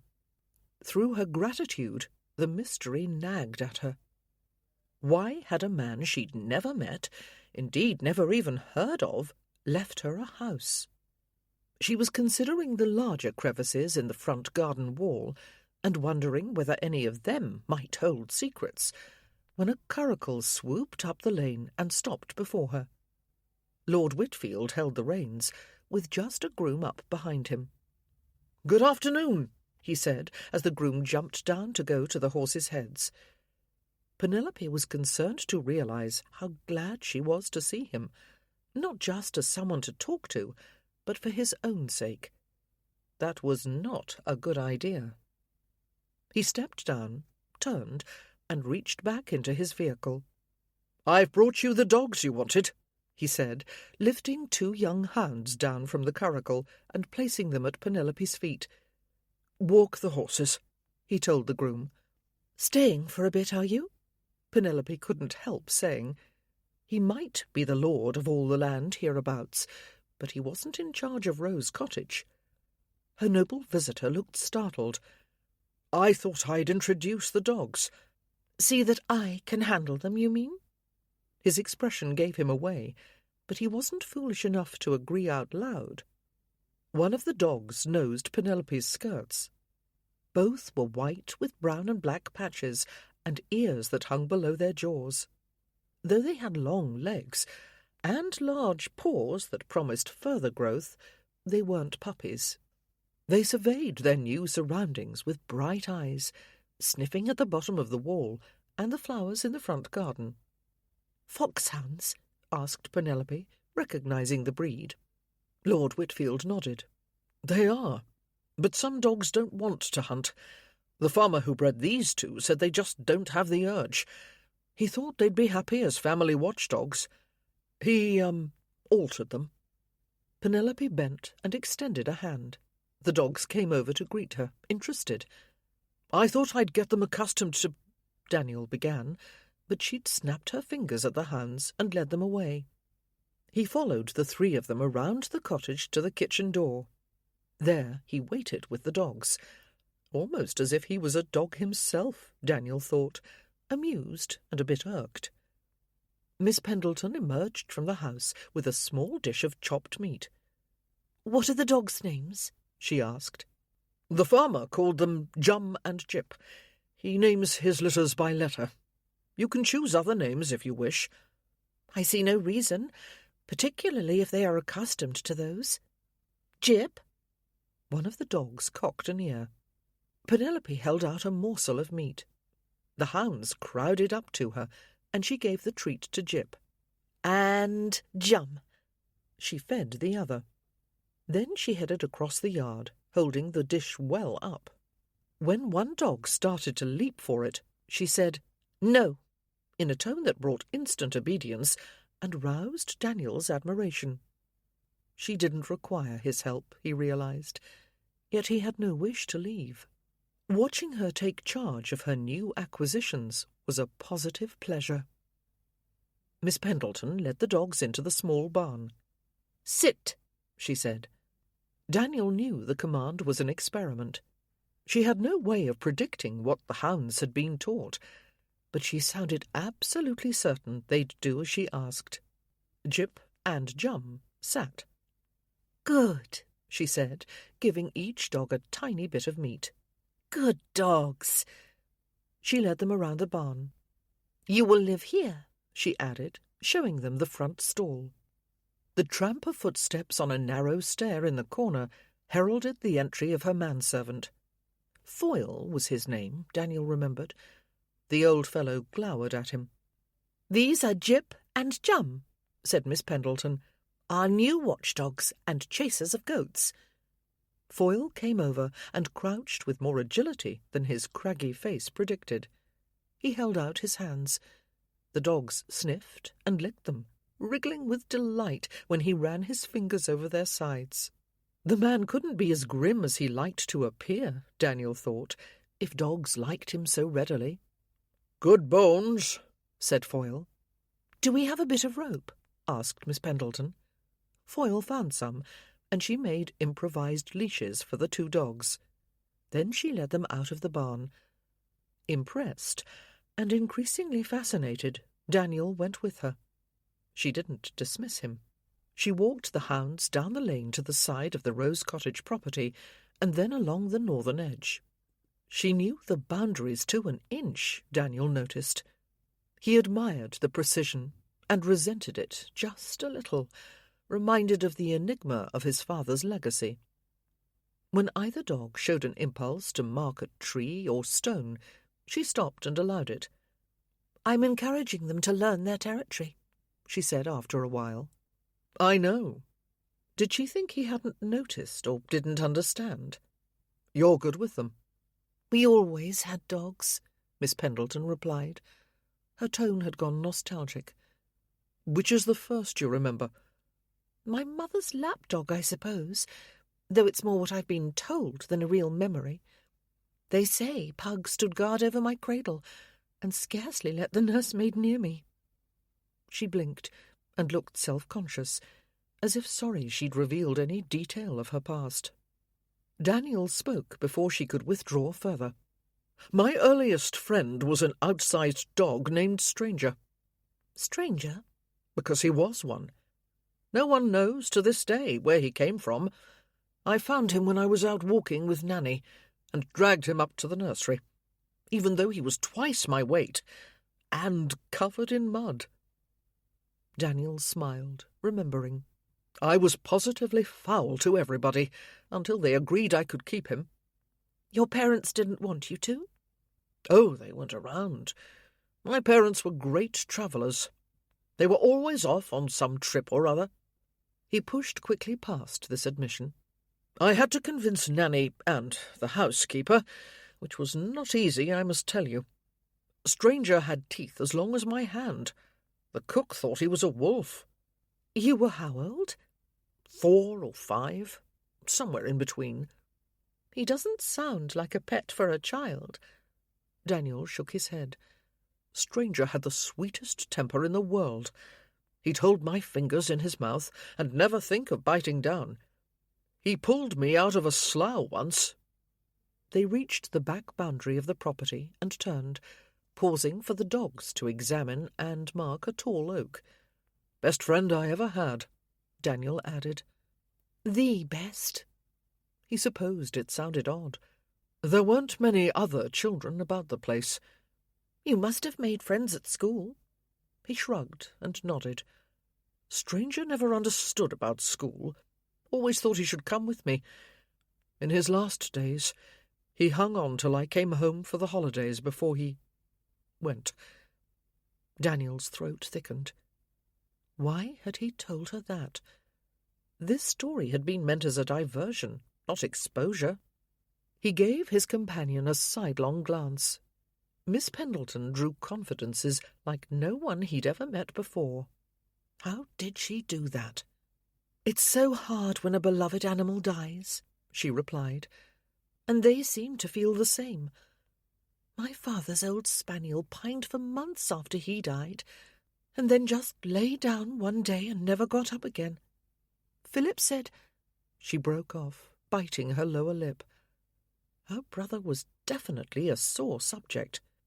The way she avoided speaking of him didn't seem like simple mourning. Daniel couldn't puzzle out her tone. He wanted to ask. He wanted to know more about her. But he knew she didn't wish to tell him.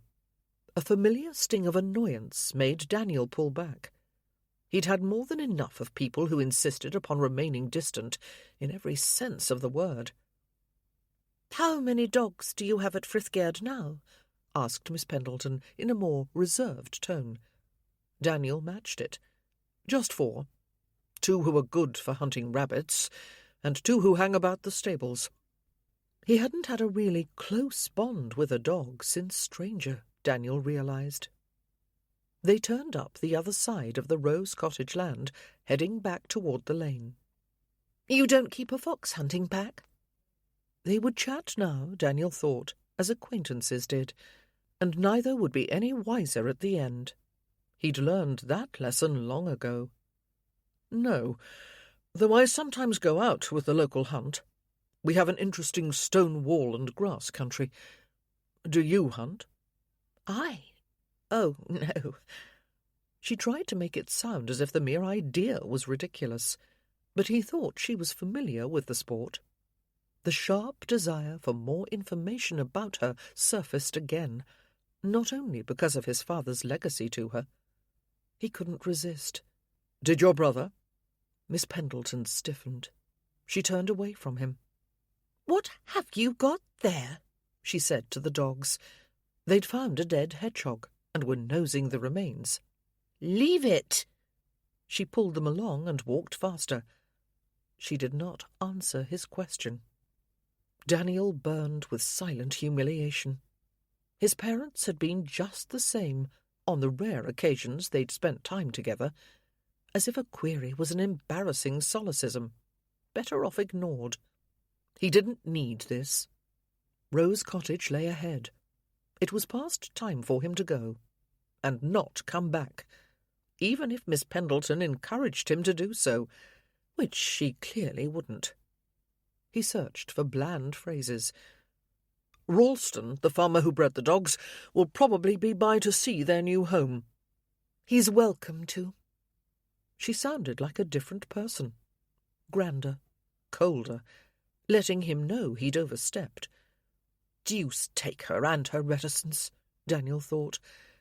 Yet another part of him continued to wonder what had happened to bring her here. Back at the barn, Foyle had arranged an ancient blanket over some straw as a dog bed, and set out bowls of water. Miss Pendleton removed the ropes. The dogs drank noisily. "You need a gig or a dog cart," said Daniel, looking around the empty building. "Foyle is handling it." The words came out sharper than Penelope would have liked, but Daniel's question had roused her fears again. Exposure might be inevitable, but she wouldn't make the mistake of offering too much. She could still hope that the recent past would remain buried. She turned and strode toward the house, feeling him at her back. Their entire conversation had been more intimate than was wise. She couldn't go walking about the neighbourhood with Lord Whitfield alone. Country people gossiped. She knew this from the loss of many people she'd thought real friends. She couldn't get into the habit of expecting him to visit, or of needing his help. Loss was far more painful than solitude, Penelope thought, and he belonged back at his great house, not here. At Frithgerd, at that moment, an informal conference was taking place in one of the bedchambers. Arthur Shelton, Earl of Macklin, handed a letter he had just sealed to his valet and glanced over at young Tom, who sat by the window waiting to join him on a tramp about the estate. "Our host has gone out?" Arthur asked. "He took some dogs to the young lady at Rose Cottage," said Tom. "Purchased especially for her," added Clayton, the valet, "and the household is wondering why." "I expect it's to chase off the goats," said Tom. He smiled. He'd enjoyed the goats' spirited resistance to being herded. "But why is his lordship supplying them?" Clayton replied. "That is their question." Arthur considered it a hopeful sign. He'd come to Frithgerd on a mission, and his recent experience suggested that a lively young lady could be just what was needed. "Everybody's making up stories about why she's inherited Rose Cottage," said Tom. "What sort of stories?" Arthur asked. "The usual drivel," answered Clayton, his round face disapproving. The valet had been with Arthur for more than 20 years, and the Earl valued his canny insights as much as his personal services. "She's somebody's mistress, or discarded mistress, or the old lord's love child, or a disgraced cousin waiting for a baby to show. People have such common minds. One of the grooms reckoned she was a Hindu who used her foreign magic to wreck the old lord's ship on his journey home," said Tom. When the other two turned to stare, he added, "The first sight of her put an end to that tale." "You can't fault his imagination," said Arthur. "It's not going to be easy for Miss Pendleton to settle into the neighbourhood with gossip like that flying about," said Clayton. Arthur nodded. Clayton looked unassuming, with his wide cheeks and snub nose. Many failed to notice that his brown eyes were exceedingly sharp. "That's one reason I'd like to find out more about this legacy," he said. "Let's get that letter off." With a bow, the valet departed.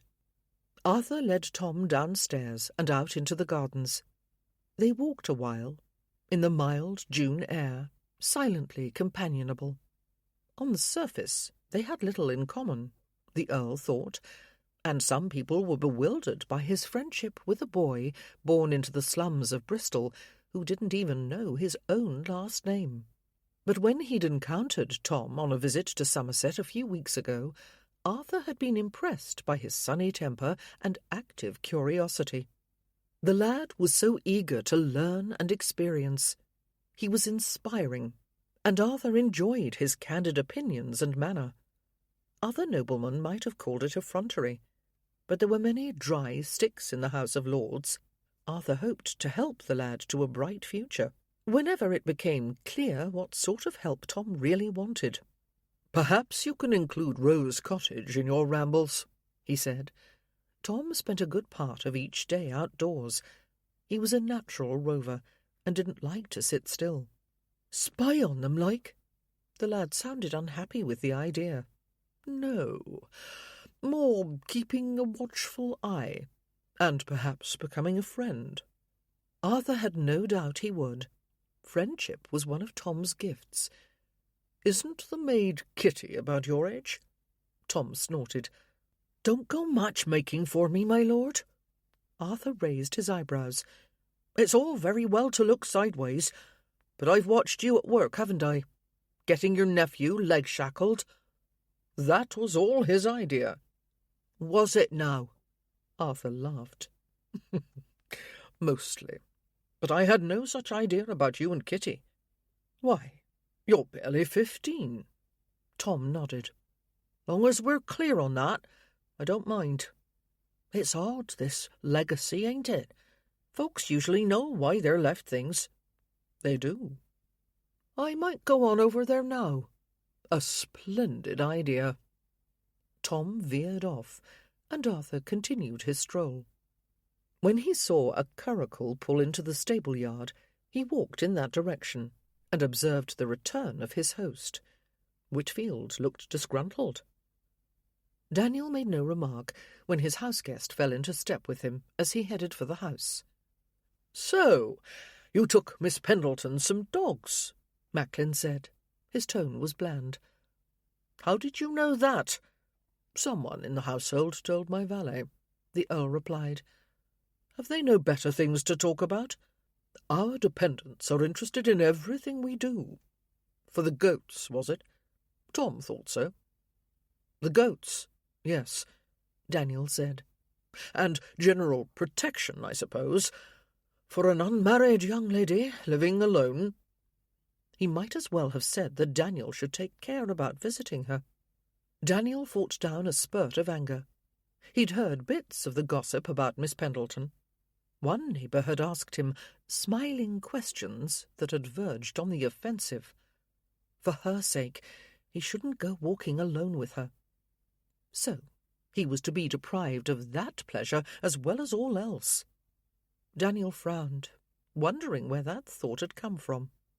"Have you found any earlier records about Rose Cottage?" the Earl asked. "You were going to look." "I tried, but Frithgaird's records are a jumble, to put it charitably. We appear to have no filing system, beyond shoving estate documents into whatever cubbyhole is nearest to hand at the time." Daniel's anger, finding a convenient target, expanded to fill his chest. "I can't answer half the questions I'm asked, because I can't find the information I need. So, no, nothing about Rose Cottage." Not to mention the fact that his father had never told him anything or lifted a finger to keep the place in order. "There are only so many hours in the day when I can be reading and sorting." Without going stark mad from frustration and boredom, he thought. As they entered the house, Daniel turned toward the estate office. The weight of the task descended on him. "I should get back to it." It sounds as if you need help. Did Macklin intend to offer his services? Daniel couldn't imagine the Earl delving into Frithgerd's papers. It would be like having the Chancellor of the Exchequer overseeing his efforts. I need a new estate agent. No one informed me when the last one left. I could ask among my friends, if you like. See if anyone might be able to recommend a good agent. Yes, all right. He needed to get hold of himself, Daniel thought. Thank you. I'm happy to help. The Earl's benign tone and expression roused echoes of the dinner he'd arranged in London in the spring, and the sympathetic talk that had unexpectedly followed. The occasion stood out in Daniel's memory as one of the exceedingly rare times when people had spoken to each other with naked sincerity. He still didn't understand how Macklin had managed that. "It's so very pleasant here," Macklin went on. "I do wonder that your parents were forever leaving home." Those last 3 words shook Daniel like a sudden loss of footing. He found himself asking, "Do you have any idea why they travelled all the time?" Not specifically. Of course he didn't. Disappointment welled up, along with an odd kind of relief. It would be worse to discover that they'd confided in others and not him, Daniel realized. "But I'd wager a good deal that it was due to your mother," Macklin added. "Why do you say that?" He'd just assumed his father made all their decisions. "A theory only," said the older man. "But your father never showed any interest in leaving England before he married. Of course, I only knew John from the age of 18, but we spent a good deal of time together during several seasons in London, and some country visits, and we talked as young men do." He smiled. "In our cups and out of them. Grandiose plans and impractical dreams." Intrigued by this glimpse into his father's youth, Daniel immediately wanted to hear more. What plans and dreams? He knew so little about the 2 people who had created him. For the first time, he was glad that Macklin had come to Frithgerd. "John didn't speak of travel," the Earl went on. "Not even the grand tour of Europe, which was popular then. He was more interested in horse racing and boxing matches, if I recall correctly. Then he met your mother, at the Duchess of Rutland's masked ball." Daniel had heard this story at least. Papa was dressed as Mark Antony, and she was Cleopatra. They took it as an omen. Macklin nodded. "They didn't seem to mind how that story ended." "What? Assassination? Flight? Eventual disaster?" "They'd thought of the same era," replied Daniel, confused. Their minds ran in a similar way. This was one of the few family legends he possessed. The Earl shrugged. "John was certainly smitten with Miss Walsden, as your mother was then. A beautiful girl. And John's father's opposition was oil on the flames, of course. He objected." No one had told Daniel this. Why? "I thought Mamma was born into some ancient line." His mother's parents had been dead by the time he came along. She mentioned second cousins a time or 2, but Daniel had never met them. Macklin nodded. "Like John's own. And like John's, a small family, with few representatives. John told me his father would have preferred a prolific clan. He was worried that the Friths were dwindling, and wanted to repopulate their ranks. That sounds positively medieval." Was this the reason he had no siblings, Daniel wondered? Was his singular status some sort of rebellion? He was a rather archaic figure. I remember one evening when he hunted John down at an evening party and lectured him in front of a group of young friends about the weight of history and responsibility his name carried. He felt John must see how much more important this was than the latest odds at Newmarket. Calling it a weight was a mistake, I always thought. He smiled, as if to share a joke, but Daniel was too absorbed by this glimpse into the past to laugh. So my grandfather's objections to the match made no difference? No. John wanted Serena Walston. He offered for her, and she accepted. Good for him. Perhaps she was. She certainly broadened his interests. Most girls talk chiefly about themselves, don't you find? But Miss Walston was full of information she'd read. Much of it was about faraway spots and politics, if I recall correctly. I never knew her well. Daniel remembered his mother enumerating the sights she'd seen in Jamaica or New York or some other far-flung destination. She always had a ready list, though he'd never gotten much sense of the feelings these places had evoked in her. She could go on and on, however, in a continuous, unvarying flow.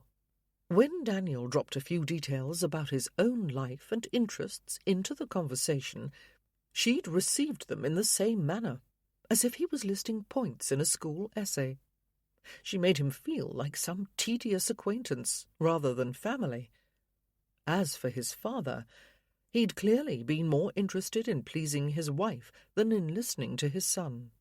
Together, they'd formed an outwardly cordial but ultimately impenetrable front. He'd resented it, Daniel acknowledged, even more than he resented their constant travels. And so he'd begun avoiding Frithgerd and everything to do with it, which had hurt only himself, in the end, he thought wryly. It had left him ignorant about his responsibilities when they fell upon him. I never spent much time around her, the Earl went on. It took Daniel a moment to remember that Macklin was speaking of his mother. They were married and came down here. After you were born the following year, they started travelling. It was difficult to catch a glimpse of John after that. Daniel knew that problem all too well. He'd thought of himself as a boy at the mercy of a father with wanderlust. But was he instead the product of a woman who had produced an heir as required and then set off to do as she liked for the rest of her life, regardless of what anyone else might have wanted?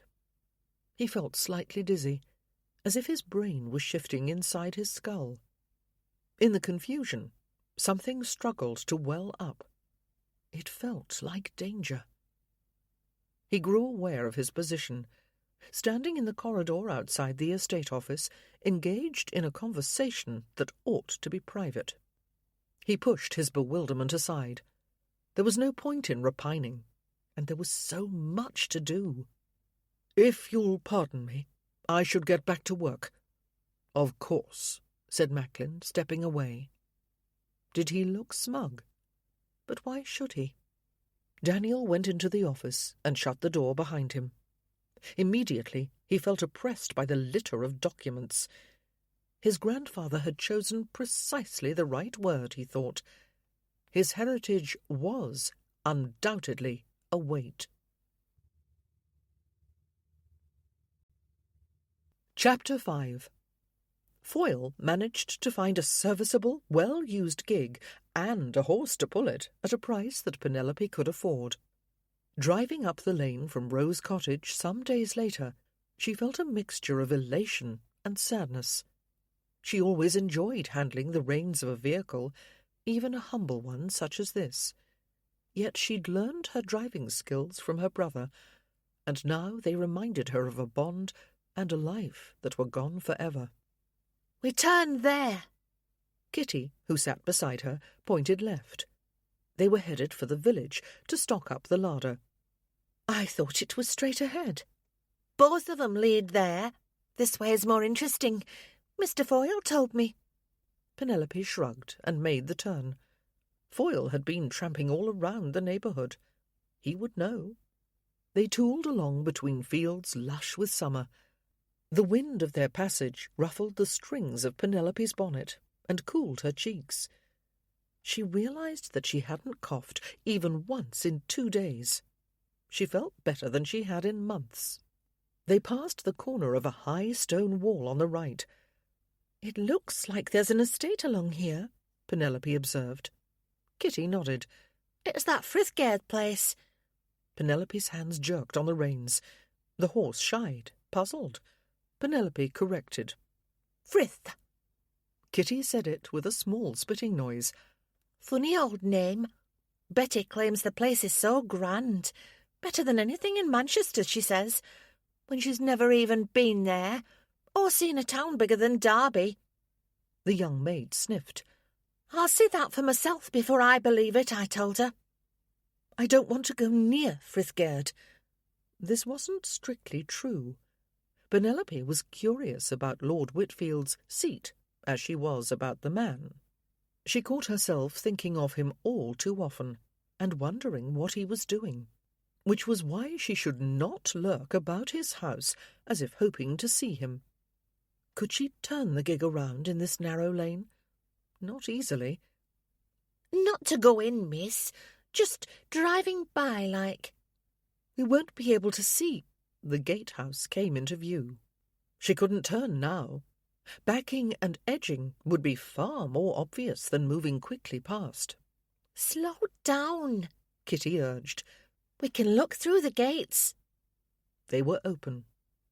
Curiosity warred with caution in Penelope, and as a result, she neither slowed nor hastened. They rolled past the opening at a sedate pace. "Hey-ho!" called a male voice. A youth rose from the sunny bench outside the gatehouse, where he'd been talking to an older woman. It was Tom, and his companion was Mrs. Darnell, who'd helped clean Penelope's house. Gatekeeper's wife, Penelope remembered. A compelling reason not to drive by Frithgerd like a stupid gawker.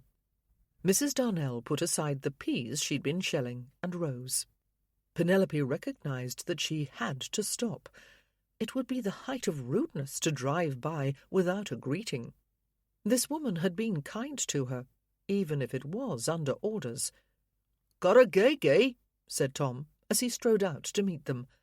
"Nice-looking animal." He patted the horse's neck. Mrs. Darnell came out into the lane behind him. "Good day, miss." "Hello, Mrs. Darnell. We're heading for the village shop you recommended. Just passing by." Kitty craned her neck, trying to see the house through the gates. "You'd have been better off taking Cobb Lane," said Mrs. Darnell. "It's a mile farther this way." It would be churlish to put the blame on Kitty. "I'm still learning my way about," answered Penelope. She gathered the reins. "It was good to see you, Mrs. Her young companion jumped down and scurried over to the gates. "I'll just go to where I can see around those bushes," she said. "Kitty!" Tom went after her. When he reached her side, he pointed to some sight beyond Penelope's view. Hoofbeats approached from behind the gig. Penelope prayed for strangers, but she wasn't surprised to find that it was Lord Whitfield and his distinguished house-guest. Her luck was running that way. They trotted up on a pair of glossy mounts that made her horse look shabby, and stopped beside her equipage. "You took my advice," said Whitfield, examining the gig as if its condition had anything to do with him. "I followed my own plan," Penelope replied. "You must come in and have some refreshment." Whitfield moved on, as if she would of course follow. For the first time, Penelope felt utterly humiliated by her new position in life. She'd taken much in stride, but to be discovered in front of his grand house, in her third-hand gig, as if she'd been angling for an invitation, was mortifying. Lord Macklin's interested glance was not helpful. He gave an impression of sharp intelligence. It was all too likely he saw her chagrin. "No time, I'm afraid," she spoke briskly. "We're on the way on an errand. Kitty!" She saw that Kitty and Tom had disappeared around a turn in the drive. Of course they had. Whitfield looked back over his shoulder. "Surely you have a few minutes." Drive on, abandoning her maid, sit here like a sulky child until Kitty returned, or give in. There was only one choice. Penelope turned her horse and manoeuvred through the gates. The first curve in the drive revealed the house. Frithgaird was a long, low building of grey stone, its roofline somewhat jumbled by additions over centuries, its walls mellowed by ivy. Mullioned windows gleamed in one wing. Whitfield dismounted to hand Penelope down from the gig. The vehicle was taken to the stables, and he ushered her into a lofty hall with great dark beams above and a flagstone floor. "This part is Tudor," he said. "On a cold day you can burn a sizable tree in that fireplace and still not warm the room." That had sounded disparaging, Daniel realized. He hadn't meant to be. The sight of Miss Pendleton at his gates had flustered him. He thought of her so often. He'd forced himself not to call at Rose Cottage, and then there she was. "There's a Van Dyck in the gallery," he heard himself add. What had become of his savoir-faire? "Miss Pendleton might be interested in your estate records," said Macklin. Daniel frowned at him. He didn't want to show her that jumble. She'd think it a shambles, and she would be right. "Oh, do you have anything about Rose Cottage?" she replied. "Whitfield's been searching, but he hasn't found anything yet," said the Earl. "Perhaps I could help. I used to manage—" She stopped abruptly, her cheeks reddening. "Ah," came to the tip of Daniel's tongue, but he managed not to say it. She used to manage what? He couldn't resist trying to find out. "Come and see," he said. With a bow, he escorted her along a corridor to the estate office. Only when they reached it did he notice that Macklin hadn't followed. Fleetingly, he wondered if the older man was up to something. But Miss Pendleton's exclamation of "Oh, my!" chased the idea from his mind. Inside the office, his visitor was standing still, surveying the masses of papers. "I'm not sure I understand your method of organization," she said. Because there wasn't any, Daniel thought, as anyone could see. She didn't need to make a point of it. "Our agent left some months ago," he said. Miss Pendleton walked over to the desk. She eyed the stacks of documents with an odd expression. She looked avid. At once, Daniel dismissed this inadequate word. She looked like a drunkard gazing at a foaming pint. She looked like a sheepdog vibrating with the need to herd. Her fingers flexed. She wanted to plunge her hands into his papers, he realized. She wanted to wrest information from their pages like a falcon tearing into a mouse. Why had he ever thought her wan and sylph-like? "Perhaps you could help me look through things," he said. She turned to him. Daniel was shaken by the flare of excitement in her blue eyes. How had he missed the fierce spirit inhabiting that slender body? And what might a man do to have that look directed at him? "There must be information about Rose Cottage here somewhere," she said. Her fingers twitched again. It took him a moment to find his voice. "We might look for it together." From the way her gaze raked him, Daniel felt as if he'd suggested a far more intimate activity. Suddenly, his piles of papers seemed less of a burden. "I would appreciate your assistance," he added. "You seem as if you might know your way about a records room." "I do." Two murmured words, yet full of longing and melancholy.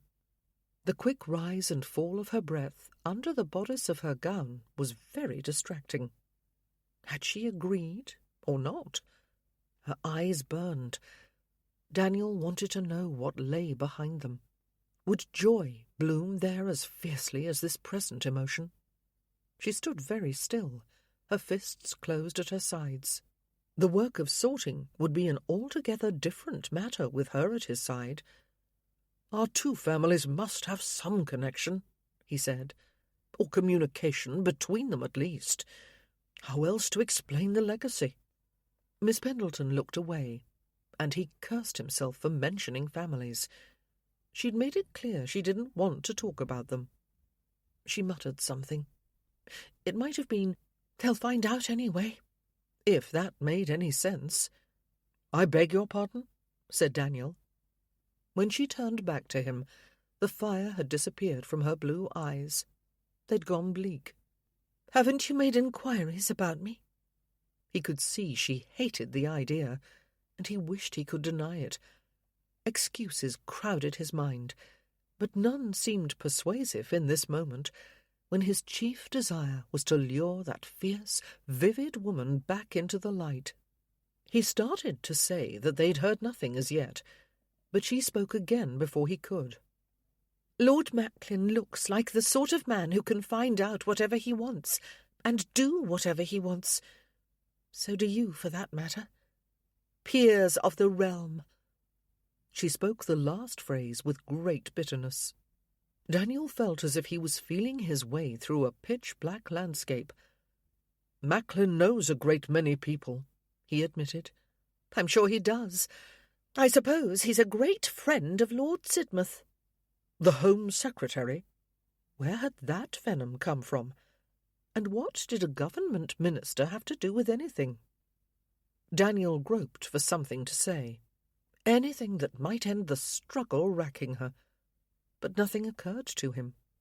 Perhaps because her cheeks had flushed, and her chest continued to rise and fall in a way that compelled his attention. He had to keep tearing his gaze away.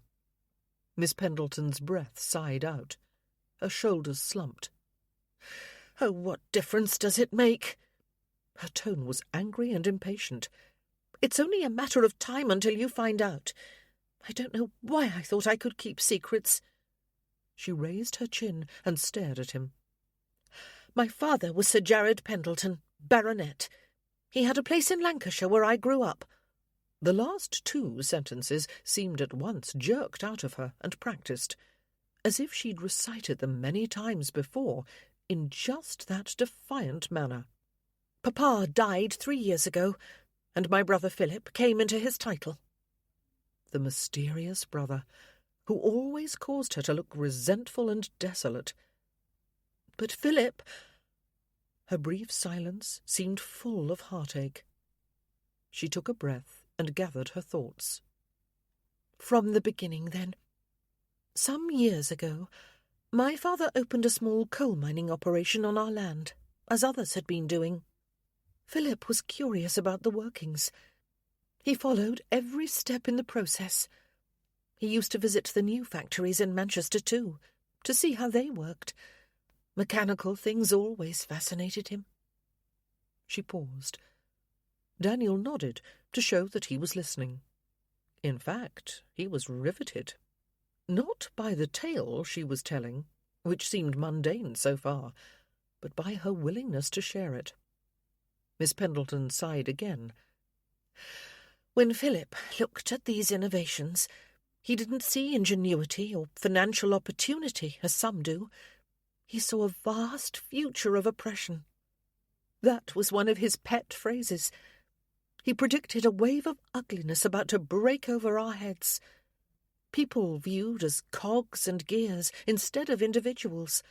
An ocean of soot and smoke. He could be so eloquent describing that scene. He gave one chills." She wrapped her arms around her ribs. "And he was determined to do something about it. Change is inevitable, he used to say, but the direction of change can be shifted. That was his obsession." She fell silent, as if she couldn't bear to go on. Daniel waited. When she didn't speak, he said, "But then he died." She'd mentioned that her brother was dead. Bereavement didn't quite explain her silence, however. There was more to this. "Before he was murdered, last August at the Peterloo massacre." Her eyes burned again, with a harsher light than before. Daniel nearly took a step back under that glare. "Peterloo? The Luddite riot in Manchester?" "It was a gathering to hear speeches about parliamentary reform." 60,000 men, didn't they say? That seems more like an insurrection." "Unarmed men. she responded, though her face showed ambivalence. And the government called in mounted cavalry to cut them down, as if Manchester was a battlefield, and they were the enemy, instead of English citizens. You were there? Daniel was shocked at the idea. Of course not. But you're a radical. No.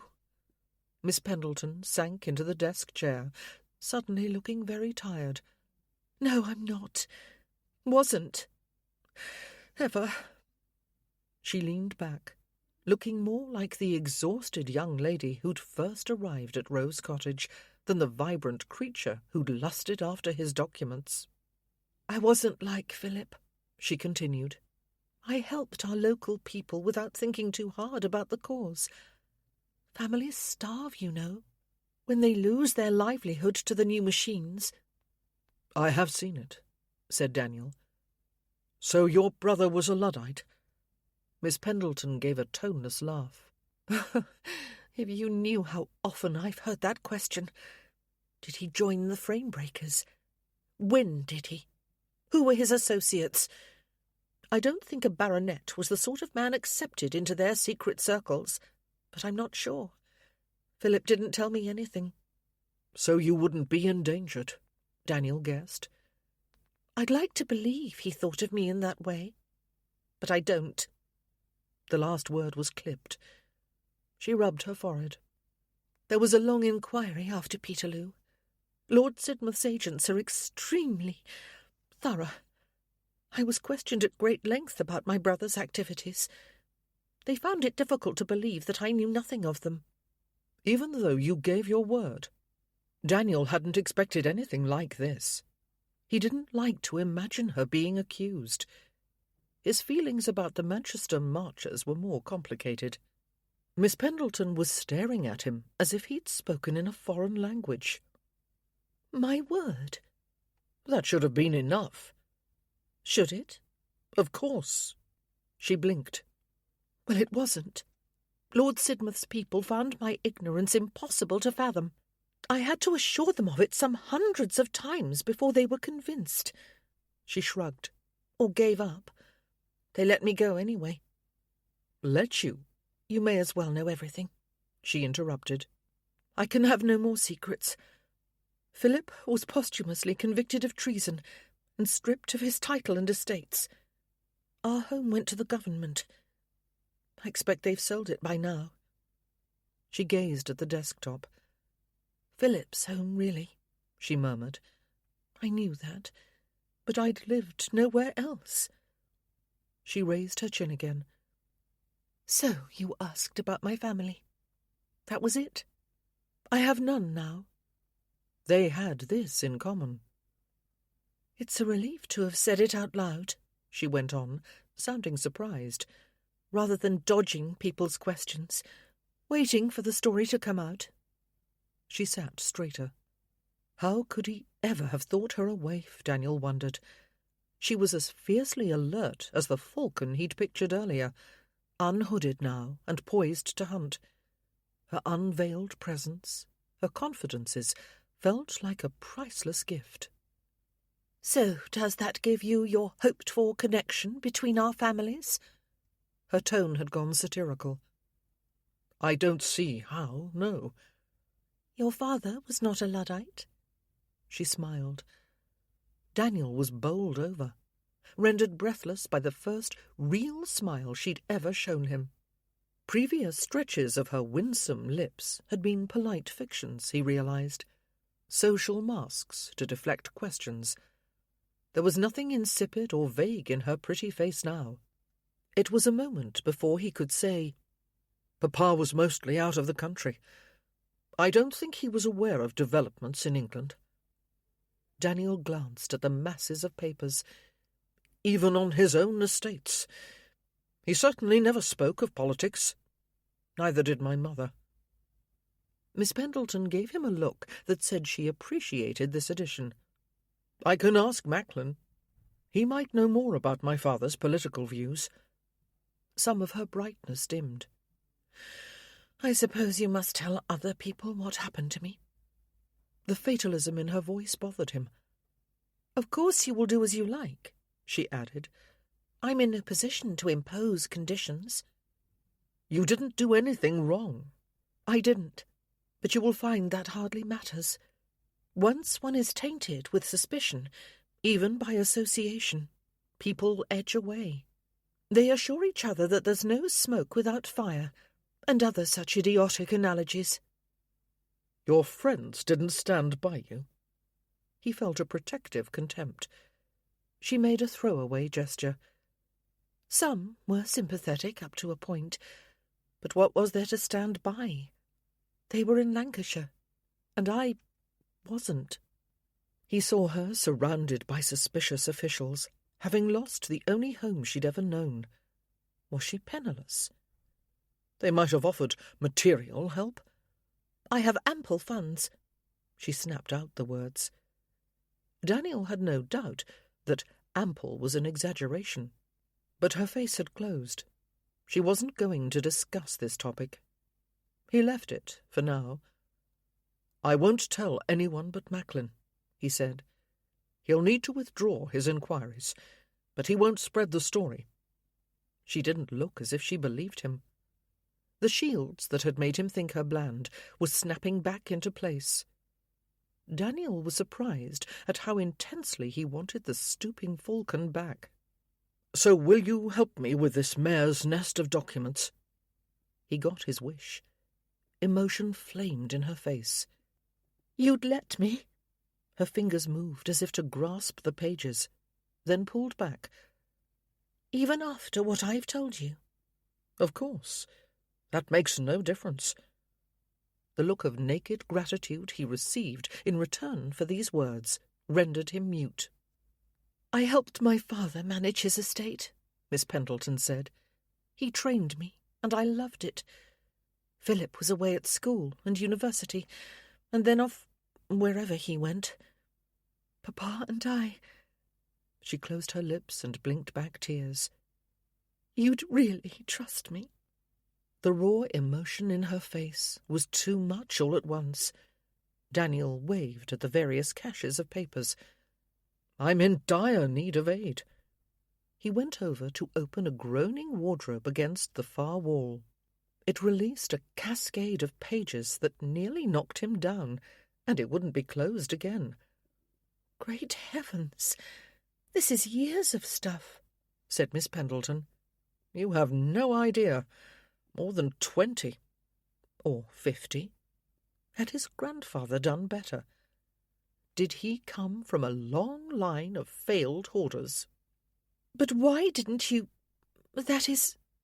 She'd confided in him. She deserved some return for her openness. My parents and I were somewhat estranged. Oh. They told me nothing about Frithgerd, or anything else, really. As I mentioned, they were rarely in England. She nodded. She was listening. She looked interested. There was no sign that she meant to cut him off with bored commonplaces. That ought to have made it easy to speak. Yet somehow it didn't. I responded in kind. He gazed at the mess surrounding him. Cutting off my nose to spite my face, it seems now. Miss Pendleton raised her eyebrows. Was she bewildered or disapproving? He couldn't tell. He was suddenly afraid to try. Instead, he gestured at the drift of paper that had fallen from the wardrobe. You could come over whenever you like. The deluge is always here. That had sounded daft. Perhaps tomorrow? His heart leapt. Of course. Any time you like. You'll be here?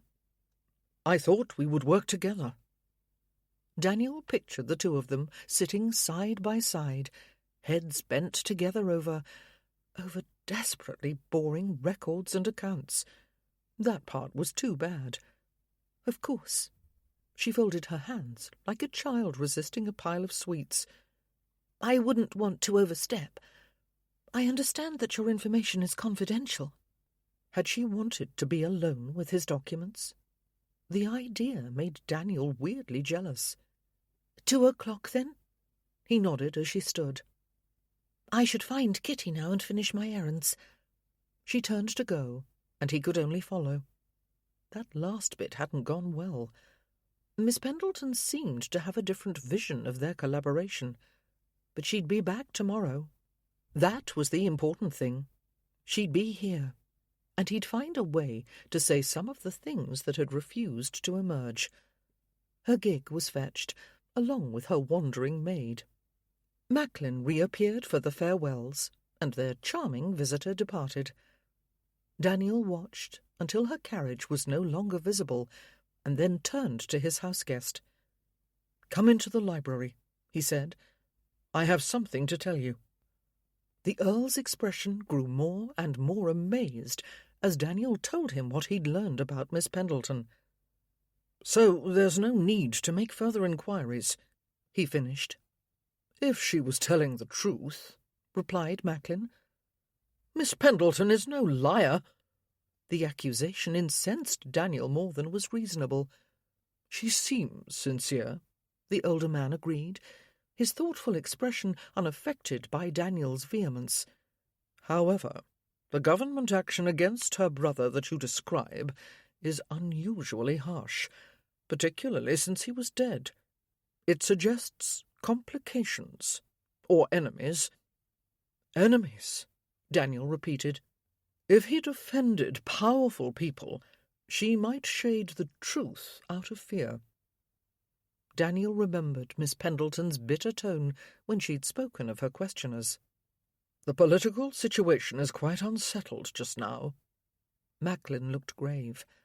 "Every radical reformer the government could put their hands on is in jail or transported. A few were hanged. His Majesty's ministers have not forgotten France and the guillotine.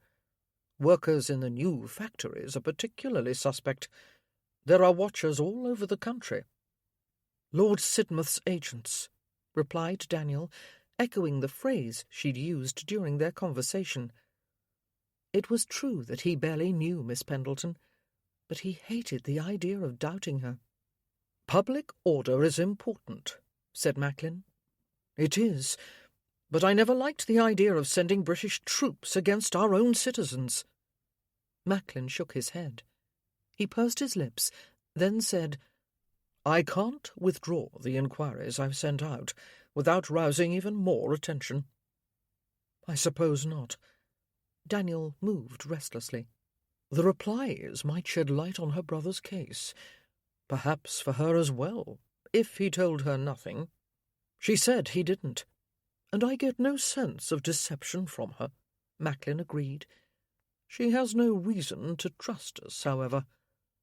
Daniel didn't like that idea either. "She will, once she gets to know me. Us. She's going to help me organize the family papers." "Really?" Macklin raised his eyebrows. "We both want information about Rose Cottage." He refused to give up his plan. "There's nothing in Frithgaird's records to threaten the government. Rent rolls and deeds pose no danger." "No, but she may bring trouble with her." "Then we must help," Daniel interrupted, swept by a fierce protective anger. "My father, your old friend, left her a home. He would have wanted that." "Mystery upon mystery," replied Macklin. "It's all very odd. We must feel our way."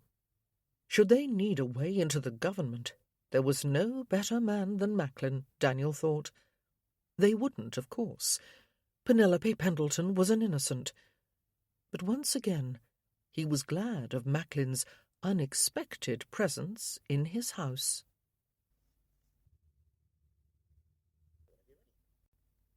Chapter 6. When Penelope entered Frithgaird the following afternoon, she was buzzing with anticipation. For as long as she could remember, she'd loved putting things to rights, bringing order to unproductive chaos, and ideally learning things as she worked. She'd discovered her talents alongside her father in his estate office. Fed by his praise for her efforts, her knack for organization had grown into a true skill. She knew how to do this, and she was good at it. One of the many strains of the last year had been having nothing to do. All the tasks that had brought her satisfaction had been taken away, but now she was being called into action again, and more. At Frithgaird, at any moment, she might turn over a page and solve the puzzle of her legacy. The fact that Lord Whitfield would be working at her side had nothing to do with her excitement, she told herself. Well, next to nothing, or nothing to the point. He had trusted her, as no one had done for a long time. She paused briefly to savour that fact. The look on his face when he'd assured her that she was needed had nearly made her cry. The footman who was escorting her looked back over his shoulder. Penelope started walking again. Thankfully, she'd resisted tears. What would Lord Whitfield have thought? And she expected he'd be more of a hindrance than a help in the actual task. The state of his records showed that he had no gift for organisation. Yet her pulse sped up when she was admitted to the estate office and found him waiting there. His smile lit his blunt-featured face. He looked wholeheartedly glad to see her. When had she last received such a welcome? "Good day, Miss Pendleton. I've ordered tea and a plate of muffins to ease our labours." He indicated a tray, set atop a stack of papers, as there was no clear spot for it. "Are you fond of muffins?" Penelope felt her own smile spread over her face.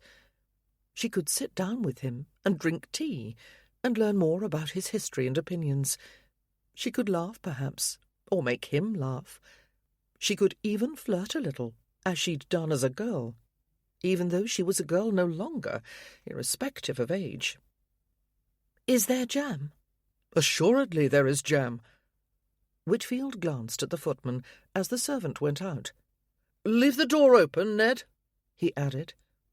The Viscount was treating her as if she had a social position to lose, and with that courtesy Penelope was reminded that she didn't. She had no family, no true friends, no standing, and she mustn't imagine that Lord Whitfield's politeness and curiosity about Rose Cottage changed anything fundamental in her life. Far better to concentrate on the task at hand and find her pleasure there. "We should get started," she said. "Drudgery first, muffins later," he replied wryly. She wouldn't have predicted it after their first meeting, but he had a beguiling charm, the sort you might not discover until you were waltzing with him, his dark eyes inches away, his hand warm on your back. Which she would never get to do, Penelope told herself severely. Why was she thinking of such a thing? What had become of her fabled concentration? "It's best to take a systematic approach," she said. "As a first step, we should be certain that all the records in the house are here." Lord Whitfield looked around the cluttered office. "You want more than this?" "It isn't a case of wanting." Penelope felt a curious catch in her chest on that last word. How long had it been since she had been allowed to want? She turned to the wardrobe with its cascade of documents. "It's so we can do a thorough job. There's nothing worse than putting things into perfect order and then coming upon a pile that was left out." "I can think of a few worse things," he replied, smiling again to show it was a joke. Ignoring the yearning of her heart, Penelope said, "From what I've seen, I suspect your records may have been scattered about the house." "We found an old deed in the epergne on the dining-room table." Penelope laughed. "So you should have the house gone over and all the papers brought here." "We'll be buried in fusty old documents." Whitfield shook his head. "And I'm not going to be popular with my housekeeper." "You may be surprised. If you tell her you're going to put it all in order and be rid of the clutter, I expect she'll be delighted." "It's true she's wanted to clear out some bits. I couldn't let her throw anything away until I looked at it." "You see?" "But you're going to put it in order," he said. "You promised." "I thought you meant to help." Yesterday she'd wanted to be left alone with the job. Now the idea that he might go filled her with dismay. "Well, yes." He surveyed the papers as if they had a foul odour. "We'd better use the parlour next door for the rest." A splendid idea. In fact, we should set it up as our filing space. We can divide documents into chronological piles. "Chronological?" he repeated. By year, Penelope explained. "I know what it means." He turned in a circle. "Boredom and dust. That's what it means." How can it be boring when you might discover just the fact you need at any moment, or some fantastic nugget of your family history? Penelope turned to the small bag she'd brought. As for dust, she took out 2 lengths of cloth. "What are those?" "Sleeve stockings." "I beg your pardon?" She pulled tubes of dark material over the sleeves of her dress. They reached well above the elbow and buttoned at the wrists. "What the deuce?" said Daniel. "They keep my gown clean when I work with old documents, or other dusty things. My father's man of business told me about them. His clerks keep ink off their coats this way." "Do they indeed?" He was smiling in a way that made her lips curve up in response. "I know they look a bit odd, but they're much easier to clean than my gown. And if the laundress can't get out every speck, well, it doesn't matter, does it?" She held up her arms for his inspection. She looked silly and adorable and supremely competent all at the same time, Daniel thought. It was a potent combination. She sat down at the desk, picked up a sheaf of papers, scanned the top one, and then leafed through the rest. "Are these your lists?" "Right," said Daniel, bringing his mind back to the tedious task at hand. He only got to sit with her if he went through the wretched records. "Things to do. I check off items as soon as they're accomplished." She looked down and flipped through the pages again. "Date at the top, you see. All right and tight," Daniel added, and remembered, for some reason, the Latin master at school who'd looked over his translations with sad compassion. "These lists go back months, and the things to be done are the same, except that there are more and more of them." Miss Pendleton gazed at him. "They all begin with revise task list." Daniel nodded. "Takes a deuced amount of time. Often it used the whole morning and left him so irritated that he had to get out of the house." "But do you actually do any of them?" "Loads. Those lists are gone because they're all checked off." "I see." She seemed to doubt him. Daniel started to defend himself, and then realized that his case was weak. "Sometimes I feel like that king, what was his name, who tried to fight off the sea with his sword." "Canute," said Miss Pendleton. "I believe he was making a point about the impossibility of doing so. But my father was just the same. About papers, I mean, not the sea." She gave him a look that warmed Daniel right down to his toes. "That's why I started helping him," she went on. "The accounts in particular made him frantic, and Mamma, who'd been managing a great deal of them, grew too ill to do much." Her face had grown softer as she spoke of her family. Daniel could imagine her as much younger, eagerly shouldering one responsibility after another. "I liked keeping order, and I could usually find the information that was needed, or a missing key or a correspondence address. Papa called me a marvel." Her gaze was far away. Obviously, she was remembering some of the happiest moments of her life. She'd been a different creature before her brother's troubles engulfed her, Daniel concluded. He was moved by the picture of her basking in her father's praise. A sharp pang of envy muddled the feeling. "I learned from our man of business when he visited, and the tenants. After a while, I could explain the more complicated matters to Papa." She looked up and seemed to recall her surroundings. Her expression shifted. "So, perhaps it's fortunate I'm here," she said briskly. "It certainly is." The warmth in his voice startled them both. Emotion suffused the room, like mist drifting across the surface of a secluded lake. Daniel's chest tightened. It was not harder to breathe. He was imagining that. Miss Pendleton had been speaking of other people, other places, nothing to do with him.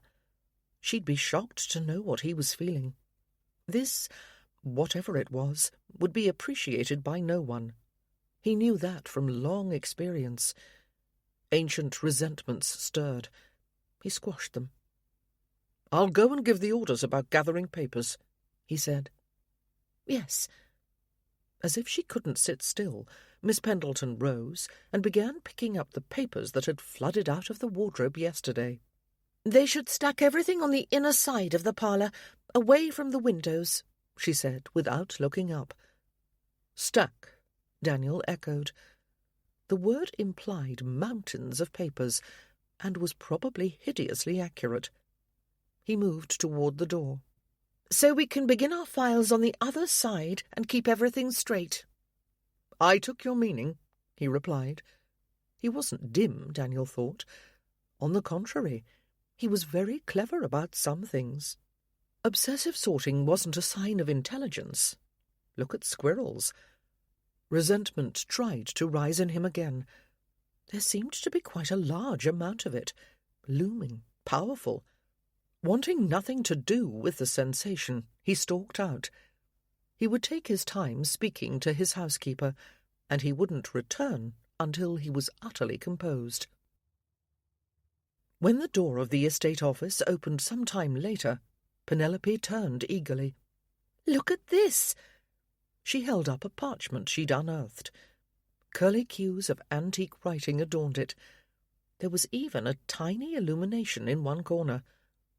"Something about Rose Cottage?" Lord Whitfield asked. "No, it's a grant of advowson from 1634. "Advowson?" he repeated. "The right to recommend a clergyman for a vacant post, or to appoint him. The latter in this case."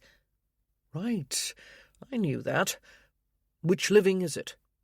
She'd become so engrossed in the hunt that she'd forgotten the way he'd left, as if he couldn't wait to be gone. Awkwardness flooded back when he looked at the parchment as if it was just a scrap of paper. Her fervour ebbed. "Why, there was a 200-year-old grant here in the desk. I can't imagine." "Can't you?" He had no reason to be distant. She hadn't done anything. In fact, she was helping him. And herself, of course. How long would it take to find the information she wanted in this jumble? "You should keep current matters close at hand and store older documents elsewhere." "No doubt." Penelope stifled an urge to hit him. "That method is sensible, you see, because the older ones are needed less often." "Yes, Miss Pendleton, I do see. Anyone would. The idea is obvious." "And yet never used at Frithgerd, as far as I can see." "After an hour of rooting about." Whitfield looked stung, which was curiously satisfying. "Long enough to discover a complete lack of organisation." He started to speak. Penelope braced for a set-down. Then he shrugged and gave her a rueful smile instead. "I know. Can a horror of paper be handed down in families, do you think?" Penelope had to smile back. There was the charm again, flashing like a dark lantern flipped open in the night. "There's probably some Greek word for it. There generally is. Papyrophobia? The oddest fears are named in Greek. Were they pigeon-hearted, do you think?" "They won the Trojan War." He stared at her. She stared back. It was like looking into a mirror of feelings, Penelope thought. He looked startled and amused and speculative, just as she did, she was certain. They shared a silent communion. Then he nodded. Acknowledgement or dismissal? "Give me a task," he added. "I'll pitch in." Work. They were here to work. "You could look through the pile around the wardrobe." He groaned, but went to do so. They sorted in silence for a while. "Oh, my!" The exclamation escaped Penelope. "What is it?" "A loose page from an accounting in Latin. From 1296, if I'm reading it correctly. How far back does your family go at Frithgerd?" Daniel gladly abandoned his litter of papers. "The tale is that a Norman lordling came along after the conquest and married a Saxon girl to get a chunk of the land hereabouts. He even took her name to ingratiate himself with the locals, since the Friths were so well established. He was a clever fellow, or a greedy invader, depending on the side you take. There's a bit of the Saxon stonework left in the east wing." "Really?" He nodded. "Would you like to see it?" Daniel stepped closer. Viewing would entail a walk outside, which seemed like a godsend. "Perhaps another time." "Architecture doesn't interest you as much as documents?" "No," she said absently, "though I don't suppose the records go back nearly that far." With a sigh, Daniel returned to his designated litter of papers. "I can only hope," he said. "Mrs. Phipps, my housekeeper, told me that there are trunks of records in the attics. I think she was keeping that from me to save my sanity." Miss Pendleton laughed. It was a delightful sound, lilting and musical. If he could make her laugh, perhaps he could endure the sorting, Daniel thought. "She wondered if we wanted them down here in all their dirt," he continued. "Of course we want them." "Just what I told her. They're putting the trunks in the blue parlour." Miss Pendleton actually rubbed her hands together. They were dusty, Daniel noticed, and those odd sleeve covers hadn't prevented the skirts of her gown from acquiring a streak. "I saw your father's will," she said. It was on top of the desk, so of course she had. "It's not informative about Rose Cottage, as I'm sure you noticed." She nodded. "It's so strange that there are no other documents about the place." "I looked." "Of course." Her tone was condescending. His family's disorganized papers had given her a false impression of him, Daniel thought. He was capable, just not an antiquarian, as he'd be more than happy to show her. Various improbable, heroic deeds filled his brain. "Was the cottage always part of your estate, or was it purchased at some point?" Miss Pendleton mused. Daniel took the question as it was meant, rhetorically. "There ought to be a history of the estate, with maps showing the original boundaries and any changes over the years. I compiled a volume of boundaries and deeds for Papa." She broke off, suddenly melancholy. How would he feel if Frithgerd was suddenly gone? Despite Daniel's difficulties with his parents, it would be like losing a limb. She hadn't stood to inherit her father's estate, of course, but she'd obviously loved her home. Daniel thought her dead brother must have been either a blackguard or a complete idiot. 3 floors above, in the attics of Frithgerd, a great winnowing was taking place. Trunks and boxes were opened, examined, and left in place or hauled downstairs, according to their contents. Kitty, Betty, and Tom had come along to help, one on orders, and the other 2 out of curiosity. Tom turned to discover 2 female rumps in the air as the girls rummaged through a trunk, skirts pooled on the dusty floor around them. They presented a striking contrast. Betty's figure plump and well-rounded, Kitty's on the scrawny side. Tom took in an appreciative eyeful, then looked away. "His lordship's taking a deal of trouble for your young lady," Betty said. "You think he's sweet on her?" "Might be," replied Kitty, her voice somewhat muffled by the depths of the trunk. "How would I know?" "You see them together when he visits." "He didn't bring her flowers or nothing," said Kitty. "Is this a hat?" "I still think he'll wed a grand lady from London," said Betty. "Daughter of a duke or some such thing, with bride clothes from the very best places, and a dresser who knows all the tricks. but not too grand to teach you," replied Kitty. "I'll make sure she takes to me." The two girls straightened, each holding a large hat box. "Lord Macklin's a dab hand at matchmaking," said Tom. "The old lord," said Betty. "I wouldn't think he'd take an interest." "You'd be surprised." The girls turned to look at him. "How'd you come to work for him?" Betty asked. "And what do you do anyhow? Nobody below stairs can figure." "I make him laugh mostly. I think he's lonely since his wife died." "Don't he have any family?" asked Kitty. "He does, but he says his children are right busy. He's taken me on like one of them court jesters, I reckon." "A what?" Betty frowned up at him. "I saw one in a pantomime in Bristol," Tom went on. "They dance around with bells and make jokes." "You do that?" Betty gaped at him. Tom looked contemptuous. "Course not. But I'm not like anybody he's ever known, see? He's curious." "You like being treated that way?"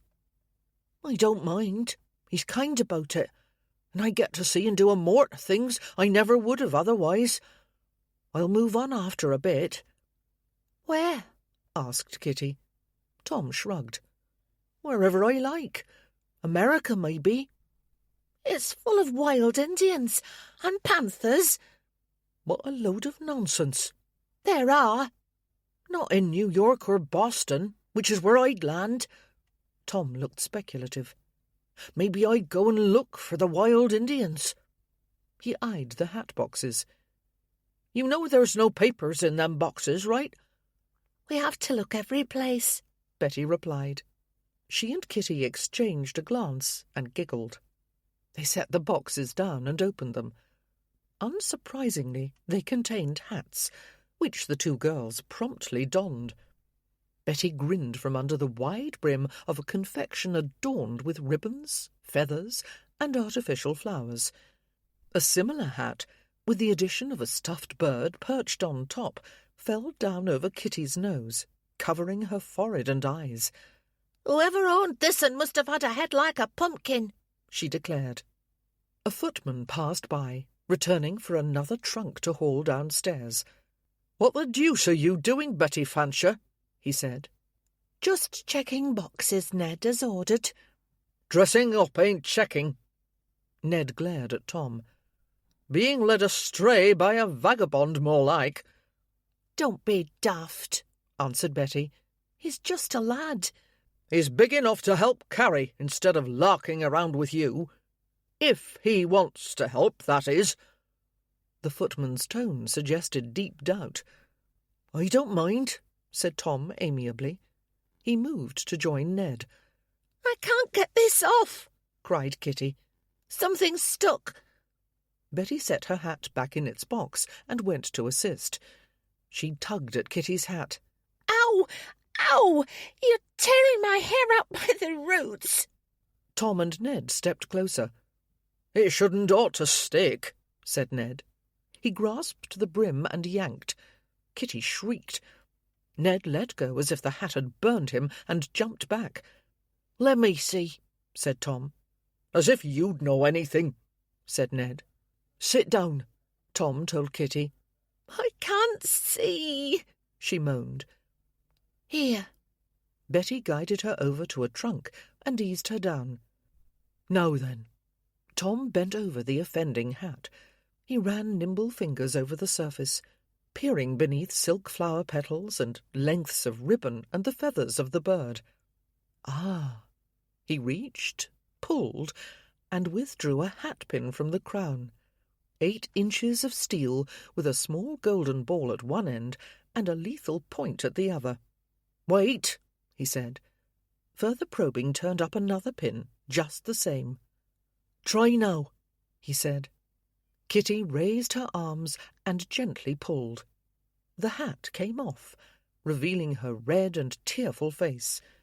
A folded sheet of paper fell onto the floor. "That was clever," said Ned.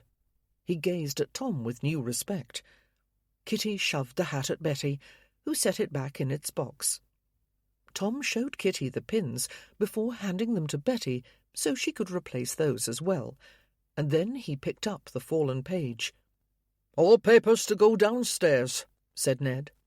He took the paper and dropped it into a nearby box, waiting to be carried down.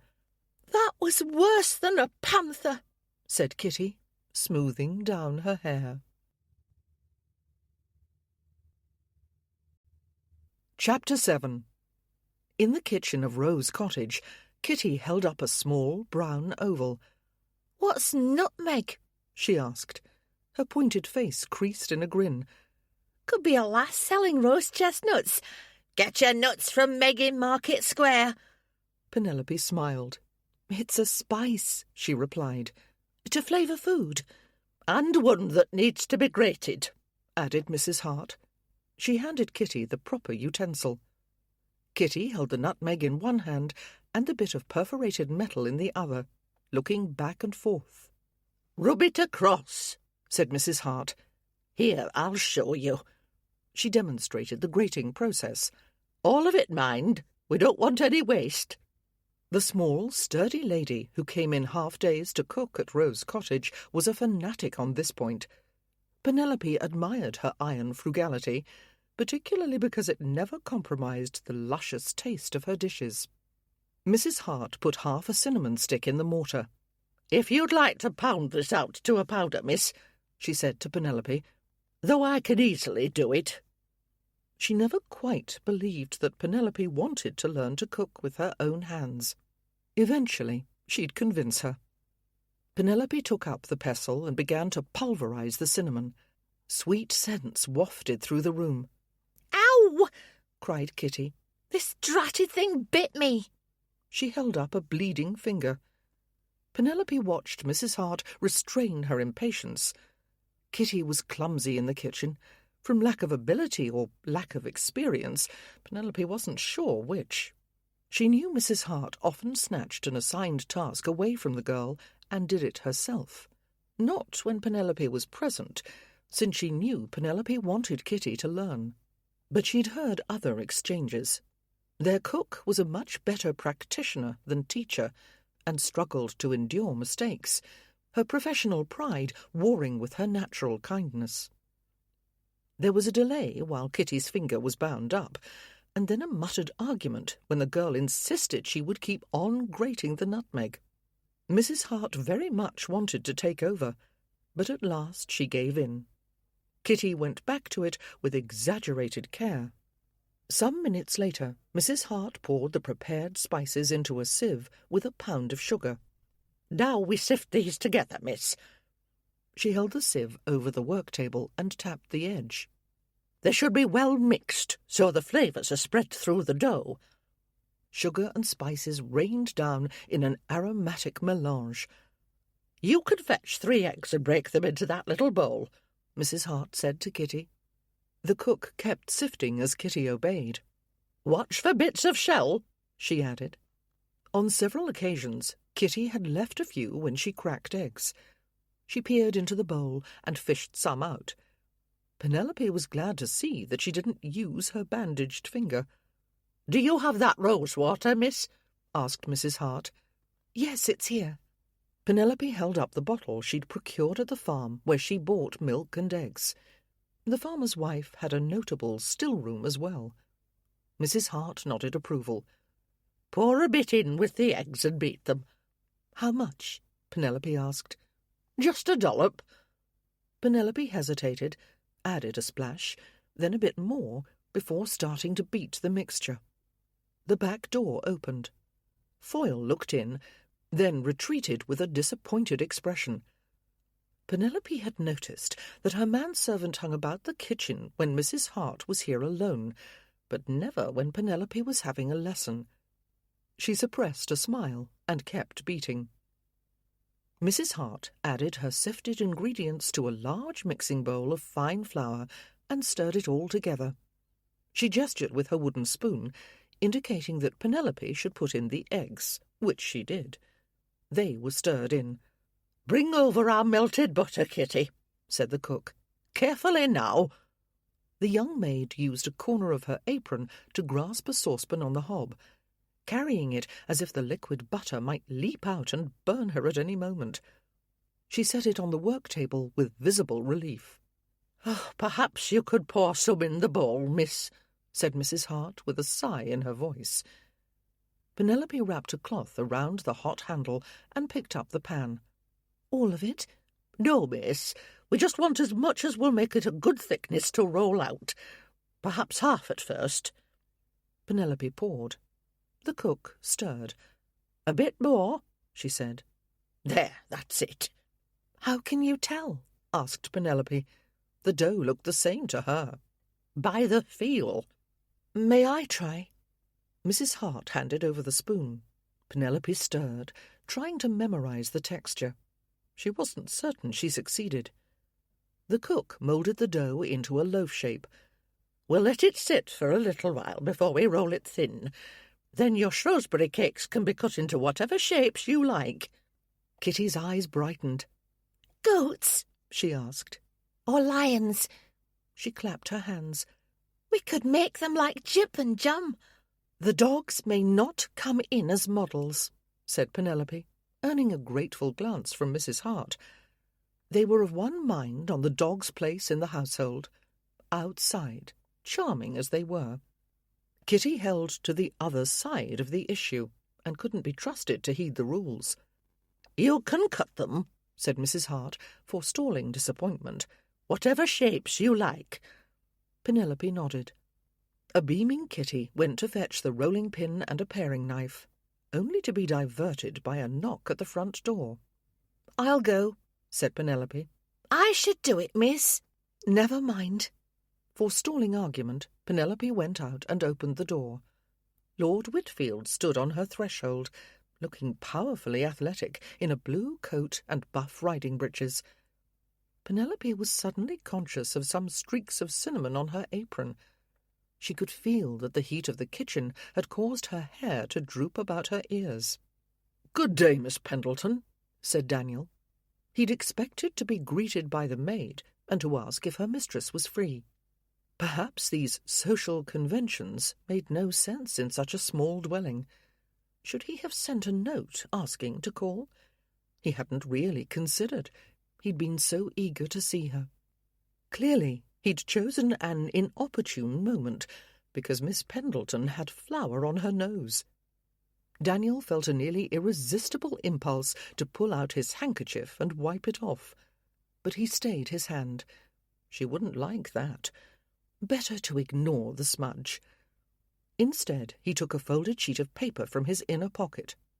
"One of the shelves in that wardrobe collapsed. We have another flood of paper, I'm afraid. But this conveyance was caught in a crack at the back. My great-great-grandfather bought Rose Cottage about 100 years ago." "Really?" Her blue eyes lit in the way that always shook him as she took the page, opened it, and began to read. What crabbed handwriting. "Shall we go in?" "Oh, of course." She moved back, and Daniel followed her into the parlour. She sat down, all attention on the document. He took the armchair. There was a spot of flour on the back of her hand as well. She looked utterly charming in an apron. The house smelled sweetly of spice. "It doesn't say why he bought the cottage from this Addison." "No, I expect the opportunity simply arose. My great-great-grandfather extended the estate in several directions. He was a notorious nip-farthing. Spent every penny he could scrape together on land." She nodded and read on to the end. "I don't see how a transaction in 1713 can have anything to do with me." "No," he replied, carefully not looking at the smudge on her nose.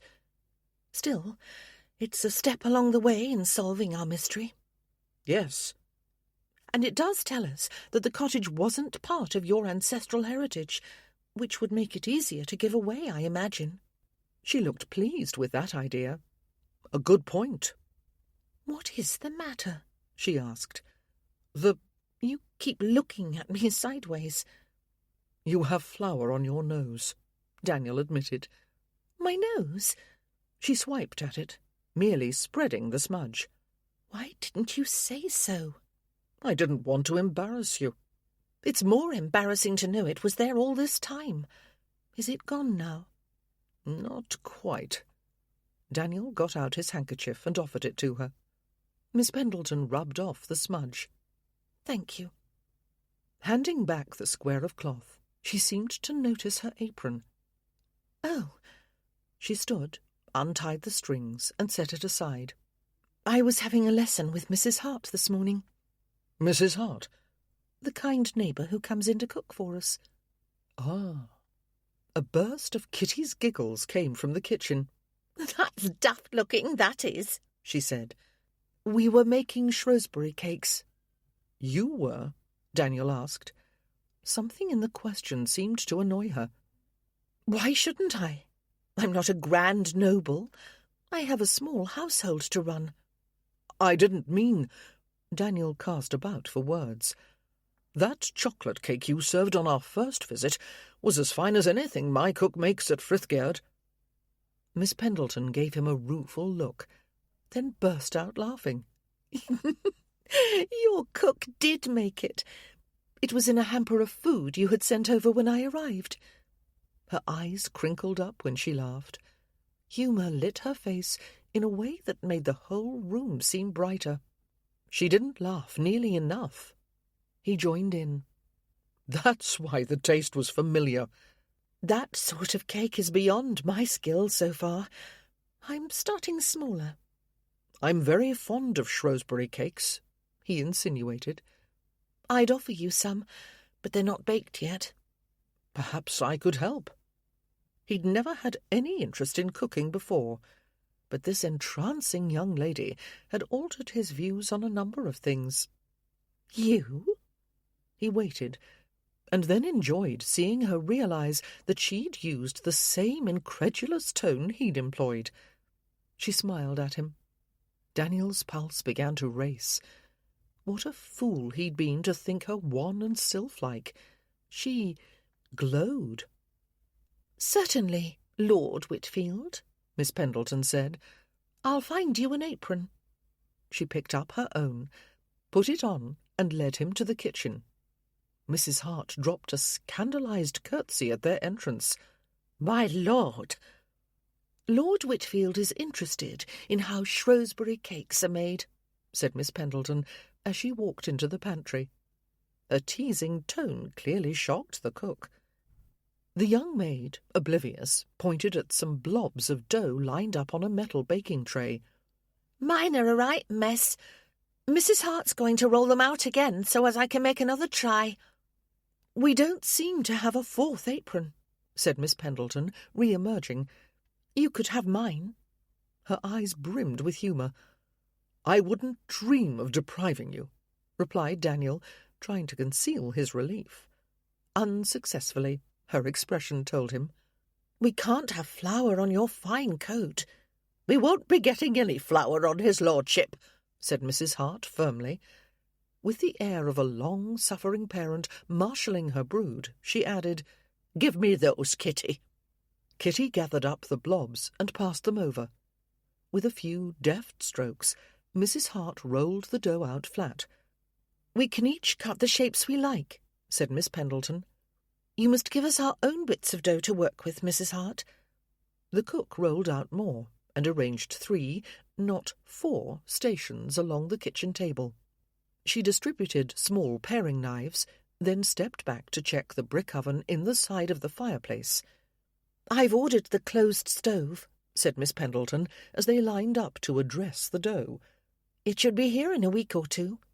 That'll be grand, miss, replied Mrs. Hart.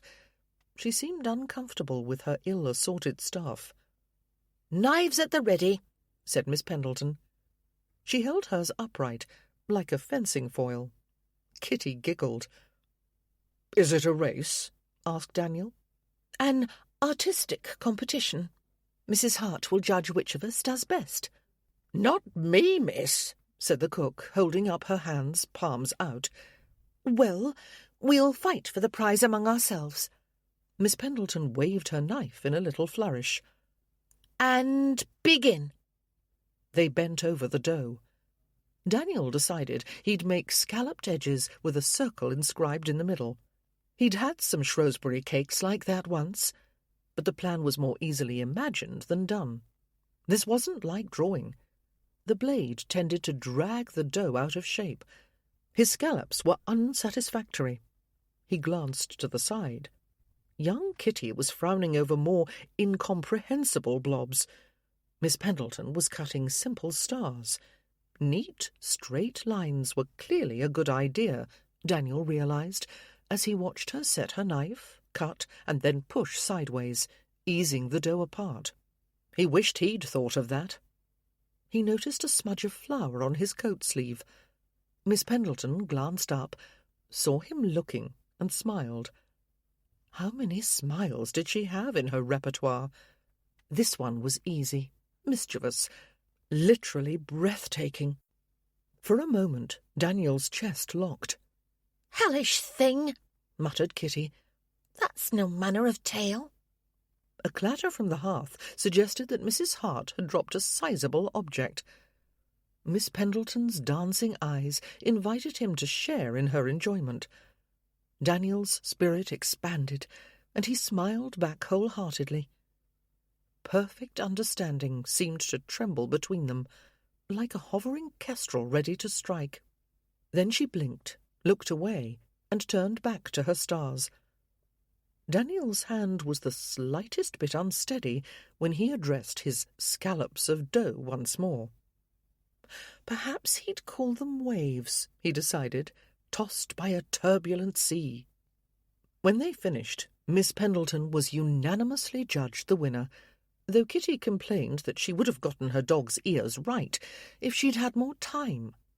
Daniel tried to see any trace of hound anatomy in her creations, and failed. They put the baking in the oven. Daniel realized that he'd been at Rose Cottage far too long for a courtesy call, and he'd promised to ride out with Macklin and show him a scenic overlook. "I must go," he said. "You won't wait to taste your creations?" asked Miss Pendleton. "I fear I can't. I have an appointment with Macklin." "Too bad. We'll send your waves up to Frithgerd as a return for the cake." Her eyes glinted. "Will you bring them?" The words came out urgent. She looked startled. Daniel moderated his tone. "Aren't you coming tomorrow to continue working in the estate office?" "Yes." "Well, then." Daniel brushed at the flour on his sleeve as he walked around the kitchen table. Miss Pendleton followed him to the back door. "I'll go out this way to get my horse," he added. "I suppose you took it to the barn when you arrived," said his hostess. "I hope Foyle tended to it." "He said he would." "With poor Grace, I suspect. What a ramshackle household I have." "I had a splendid time," Daniel said. It was true. This was the most fun he'd had in months, perhaps ever. "Far better than a ton party." Miss Pendleton raised her eyebrows, incredulous. "I'm perfectly serious." "Then you were perfectly silly. You cannot compare this to a brilliant drawing-room and fashionable entertainments." She gestured at the bits of dough and scattered kitchenware. Standing in the doorway, Daniel surveyed the scene. Kitty, her apron festooned with swirls of brown and white, was grinning at them. Mrs. Hart had her back turned, but her stillness indicated a keen interest in their exchange. "Hostesses are always searching for ways to be original," he said, "but it's the quality of the conversation that distinguishes a society gathering, don't you think?" "I don't know. I've never attended one." "I didn't think you could have," said Daniel. She stiffened. "Am I so rag-mannered?" He shook his head. "I would have remembered you if you'd had a season in London." Satisfied with the effect of this remark, he bowed and went out. Penelope watched the door close, hiding those intense brown eyes, and the look in them that made her knees tremble. She turned to find Kitty gazing at her, like an alley cat that had discovered a fish. Mrs. Hart, on the other hand, looked concerned. "We should tidy up," Penelope said. "I'll do that, miss," replied the cook. "I'll help." Mrs. Hart held up an impervious hand. "Give me that apron and go sit down. In a bit I'll bring tea and some of your cakes." "The ones I cut." She needed the wavy ones to take to Frithgerd. Scraping dough from the table's surface, Mrs. Hart spoke without looking up. "Yes, miss." "And some of mine," said Kitty. "I wonder what Jip and John will think of them." "Don't you be giving pastry to those dogs," replied the cook. "What did I tell you?" "I was only going to show them," replied Kitty, convincing no one. Penelope left her apron and went to sit in the parlour. Had she actually been baking with a viscount? She smiled, recalling his arguments in favour of his misshapen Shrewsbury cakes. It had been fun. She couldn't remember when she'd enjoyed herself more. He'd brought excitement and laughter to her kitchen. He'd treated her like a friend. Penelope's mood plummeted. What she was feeling wasn't wise. Her family was disgraced. Her status, ambiguous at best, tainted at worst. She was no partner for a peer. Very soon he must realize it too, unless he had some illicit connection in mind. A hideous vision assailed Penelope. The Viscount's mistress lurking in Rose Cottage, like some latter-day fair Rosamond in the Bower. Whispers wherever she went, snubs and snide insinuations. Who would come with the dagger and the poison and offer her the choice?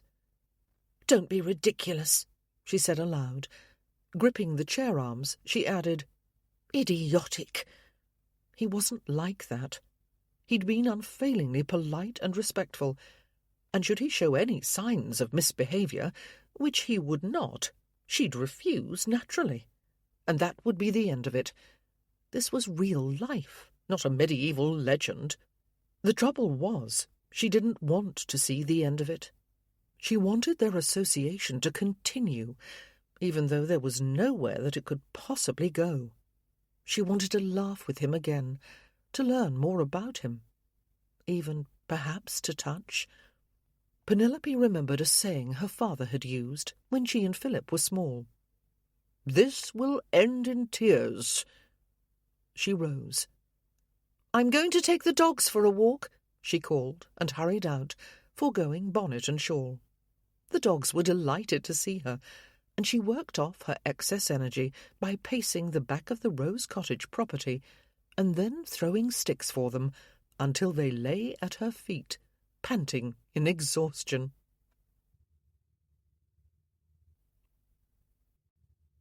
Chapter 8. In the wee hours of the morning, at the tail end of a wakeful night, Penelope decided not to resist temptation. Why should she? What did she have to lose? The ruin of her family had few advantages, but one was that she didn't have to worry about losing her position in society. That had already gone up in smoke. She wanted to see Whitfield. She wanted information that must be buried in his estate records. She was going to get what she wanted. And so she wrapped Lord Whitfield's Shrewsbury cakes in a napkin, put them on the seat of her gig, and set out for Frithgerd alone at the appointed time the next day. A grey sky threatened rain, clouds scudding through damp air. Birdsong was muted, making the clop of her horse's hooves and the rattle of the wheels seem louder. Tom was at the gatehouse again, standing on the bench this time, repairing a broken shutter for Mrs. Darnell. The lad waved when Penelope turned in. "Could I come along with you, miss?" he asked. "I need more nails. I can take the gig around to the stables." Penelope pulled up, transferred the napkin to her lap, and let him climb in. "You're often at the gatehouse," she observed when they were under way. "Just helping out while Mr. Darnell is laid up." "The gatekeeper? Is he ill?" "Wrenched his back," Tom replied, his homely face solemn.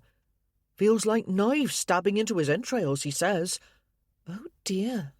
"He says it's happened before, and it gets better in a week or so if he don't move about." Is there no one else to help him?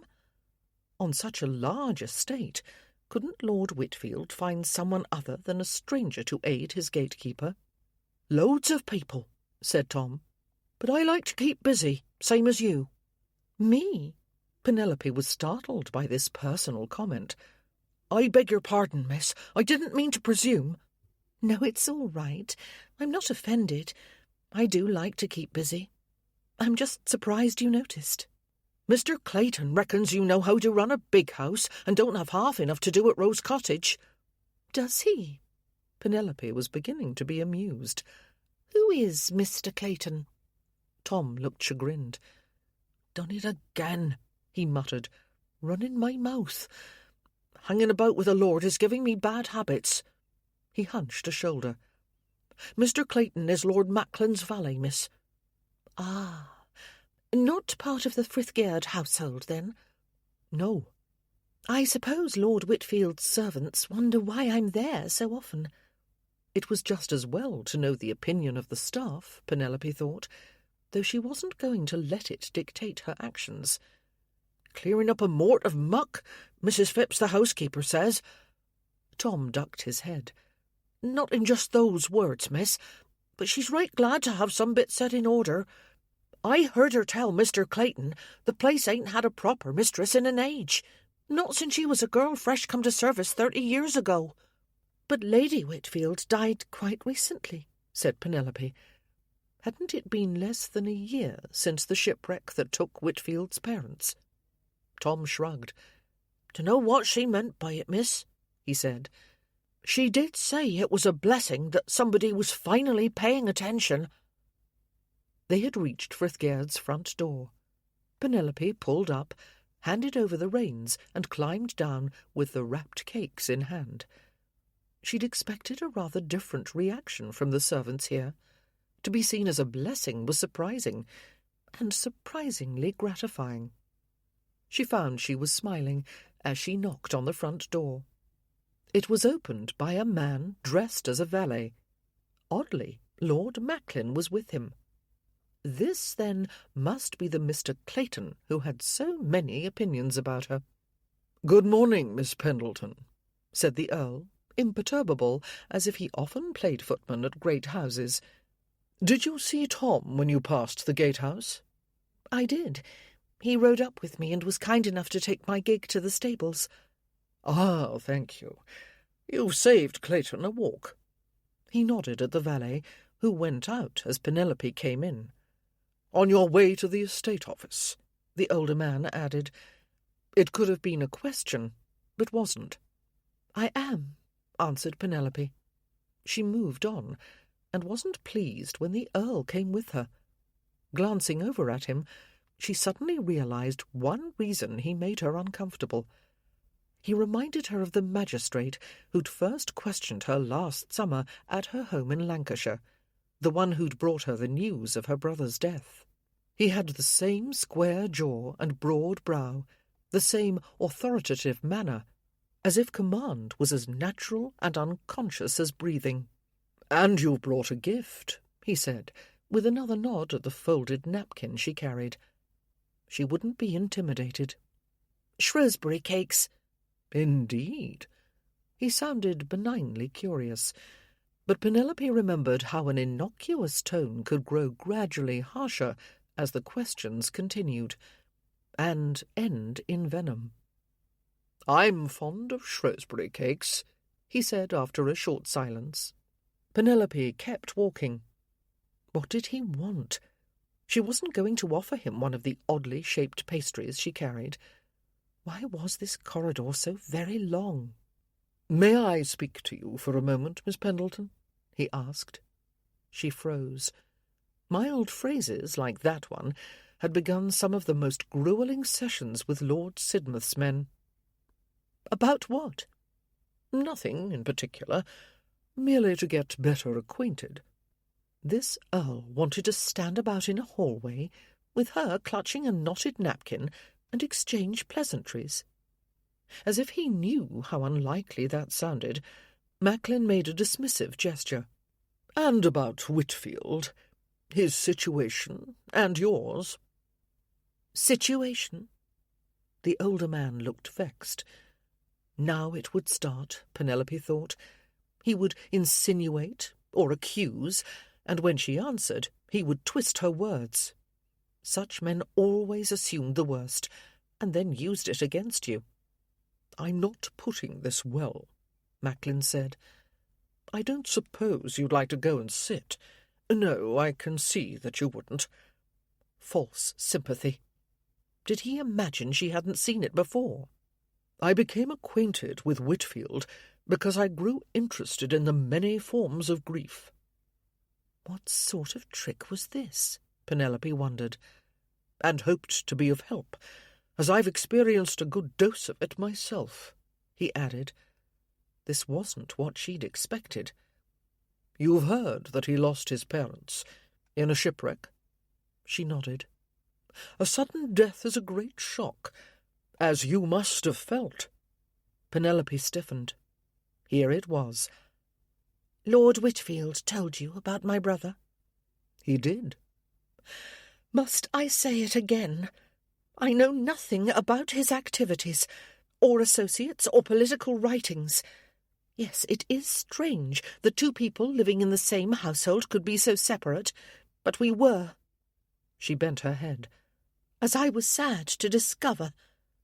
She'd regretted that distance in so many ways, not least in her failure to understand her only brother. Lord Macklin took a step back. "I beg your pardon." Penelope looked up, surprised. Where was the doubt, the barrage of questions? The Earl bowed. "I've upset you. Forgive me." None of her questioners had asked forgiveness. "I won't keep you any longer." She hesitated briefly, not daring to believe, then turned and hurried along to the door of the estate office. "Good day, Lord Macklin," she said, and entered the sanctuary of the estate office. The older man stayed where he was, pensive. Clayton found him there some minutes later. "I sent Tom off with the message," he said. "Good. Thank you, Clayton." He still didn't move. "Something wrong, my lord?" "My conversations with Miss Pendleton don't go well." "What are you aiming at, my lord?" "That's the problem, isn't it? I'm not sure I know." "She seems like a pleasant enough young lady," answered the valet. "The servants here say she's quality.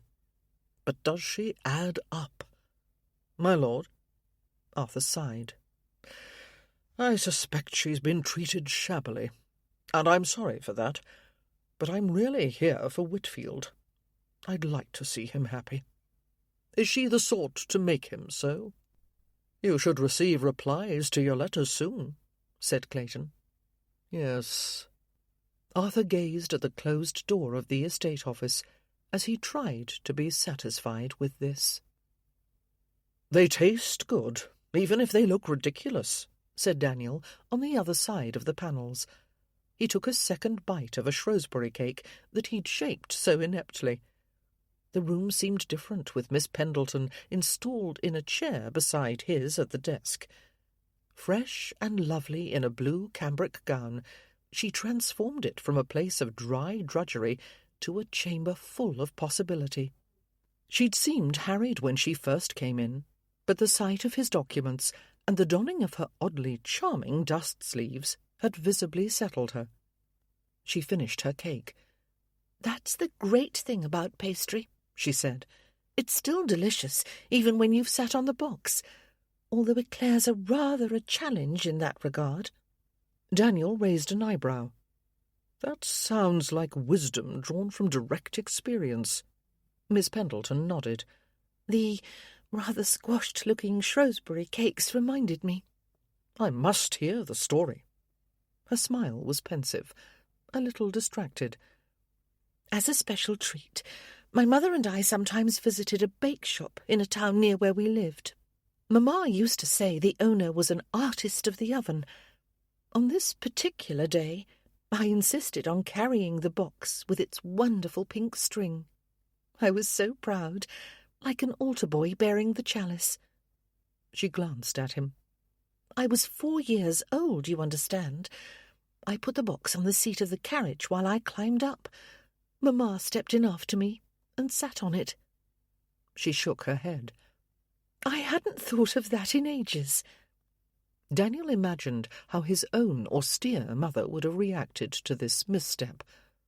Was she annoyed? Oh, worse than that. He had visions of a thundering scold, even a boxed ear. She burst into tears, said Miss Pendleton. The picture in his mind underwent a quick revision. She'd picked out a lemon tart, one of her favourite things in the world. She was looking forward to it, as much as I was to my eclair. More, perhaps. And now they were both ruined.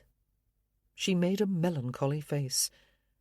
So I had made my mamma cry. Difficult. Daniel started to point out that it wasn't entirely her fault. Her mother might have been more careful about where she sat. But Miss Pendleton went on before he could speak. Utterly tragic for a small girl. You might have gone back to the shop and replaced them. I suppose. We didn't.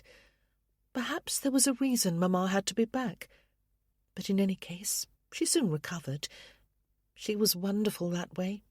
She turned setbacks into festivals. Rather like her daughter did with an upended life, Daniel thought. How does one redeem squashed pastry? Ah. Miss Pendleton's smile was impish now. We took our flattened box to her sitting room and hid it away until a maid had brought tea for Mamma and a glass of milk for me. Hid it? Why? We didn't want to hurt Cook's feelings by letting her know we'd bought pastry. She was very skilful, but not with sweets, so we always ate our treats in secret. That was kind, said Daniel. Had his parents had any such concerns about Frithgaird's cook, or any of the servants? He didn't think so. Miss Pendleton blinked rapidly. My mother was extraordinarily kind. She took a deep breath. When the coast was clear, we spread open the box and ate spoonfuls of the contents. We decided to call it an éclat, which I still think is a very fine word. Like a burst of excitement in your mouth, he replied. Exactly. As their eyes met, alternative meanings for this phrase seemed to unfold between them. Daniel was suddenly conscious of the beautiful shape of her mouth, not far away at all. He wasn't aware of leaning forward until he noticed that she'd done the same. They were inches apart. He wanted to wrap his arms around her, pull her close, and kiss her passionately, repeatedly, until they were both dizzy. He could just barely make himself sit back. The effort left him rigid, in more ways than one. Penelope caught her breath. She hadn't touched him, but it felt as if she had.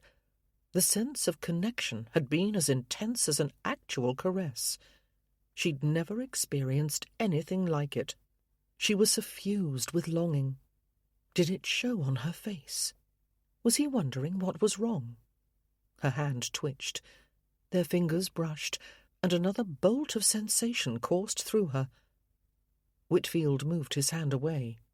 He raised it, left it hovering in the air for a moment, then reached for another Shrewsbury cake. Penelope ordered her hands to stop trembling, and they obeyed. She'd learned to hide her feelings in the past year, as she discovered that a person being questioned by the authorities, particularly a woman, had to appear calm and rational at all times. Emotion roused suspicions and drew contempt.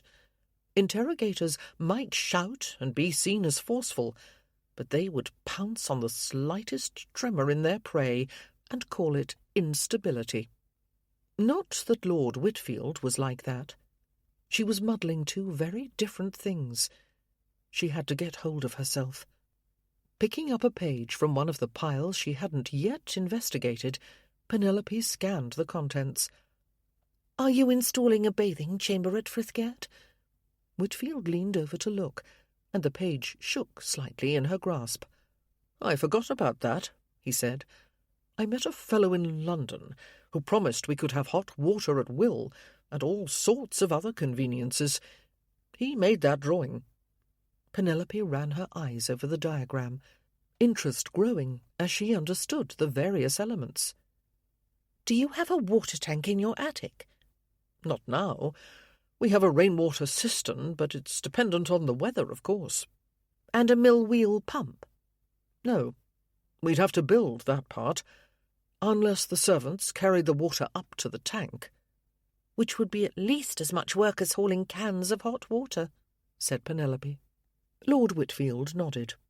Imagine turning a spigot and having hot water. Penelope looked more closely at the drawing. "The water would be heated in the wall beside the kitchen fires?" "The fellow said that was the way, because they're always lit.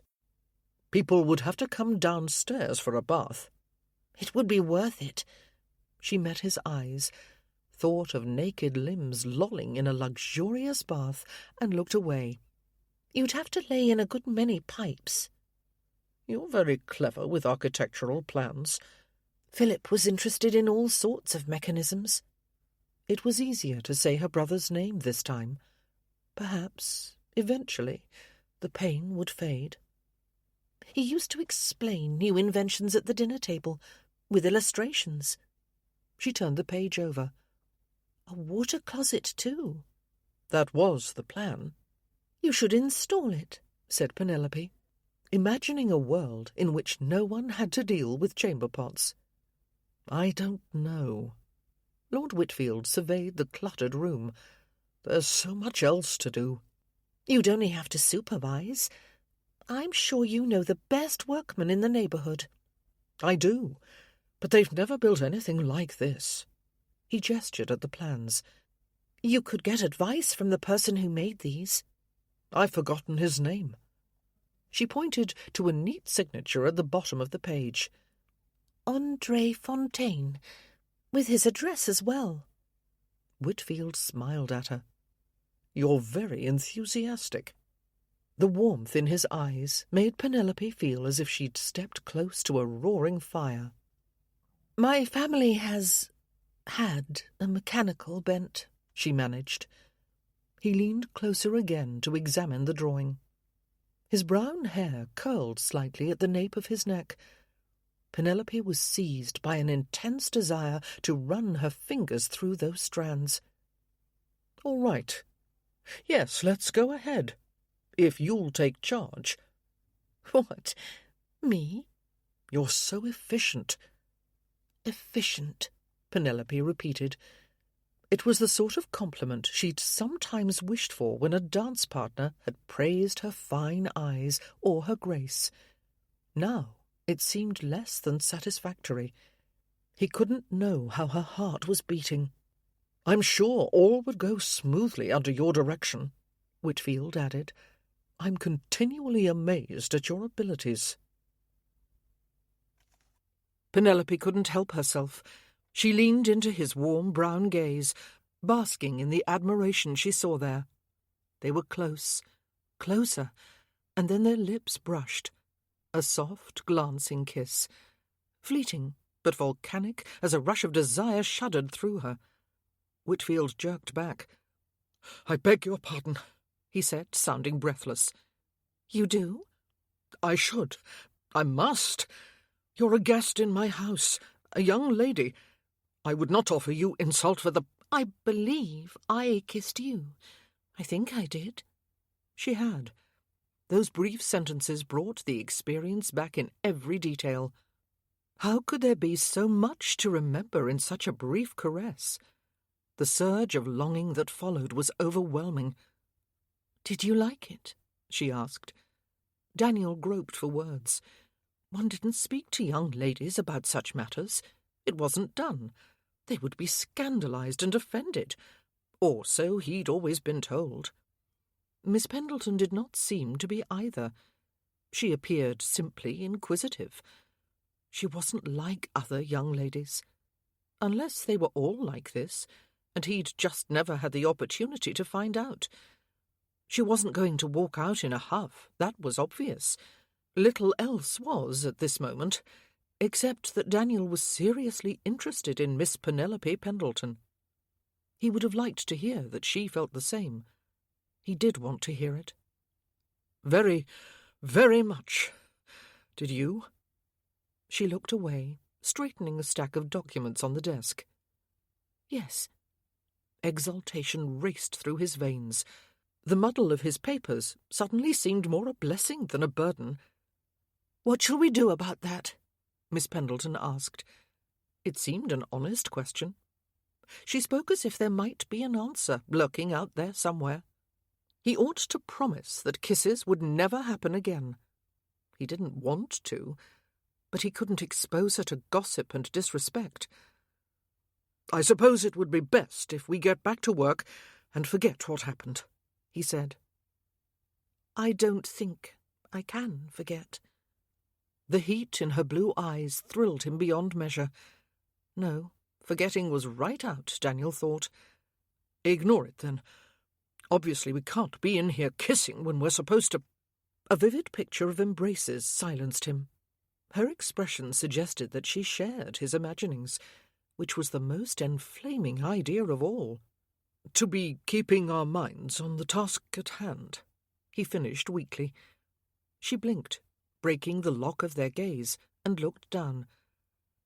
"I do want to find information about Rose Cottage," she said, "and of course help you bring order to your papers, as I promised. It would be fascinating to supervise construction of the bath." He wanted to continue enjoying her company, and kiss her again. He thought of having her here for the rest of the day, of sitting down to dinner with her, and talking afterward in the drawing-room. Her presence would brighten a humdrum evening, which all of them tended to be lately. And when the time came for bed, what was he thinking? He couldn't take advantage of her innocence, but he couldn't let her go either. He had to make sure she would be here tomorrow and the day after. "So, we're agreed. We'll go back to the way things were before before." Penelope gazed at him. This was not a disappointment. On the contrary, it was the only choice, unless she wanted to leave Frithgaird and never return, as a respectable young lady would undoubtedly do. What would he think of her otherwise? What did he already think, after the way she'd behaved? She looked down at the papers on the desk. Order suddenly seemed such a dull thing, such an overrated ideal. "Very well. We'll say no more about it." "Agreed." He seemed about to offer a handshake. Then he didn't. They sat in silence. Having told herself to forget the kiss, Penelope, of course, thought of nothing else. Echoes of longing still reverberated through her. "Perhaps we should have a look at the trunks they brought down." She needed to move, to put some distance between them, or she was going to kiss him again. What would a longer, deeper embrace be like? She rose and stepped away. "To see what we have?" Daniel stood when she did. They walked to the parlour where the trunks had been placed, with some distance between them, like two people who were barely acquainted. He found it maddening.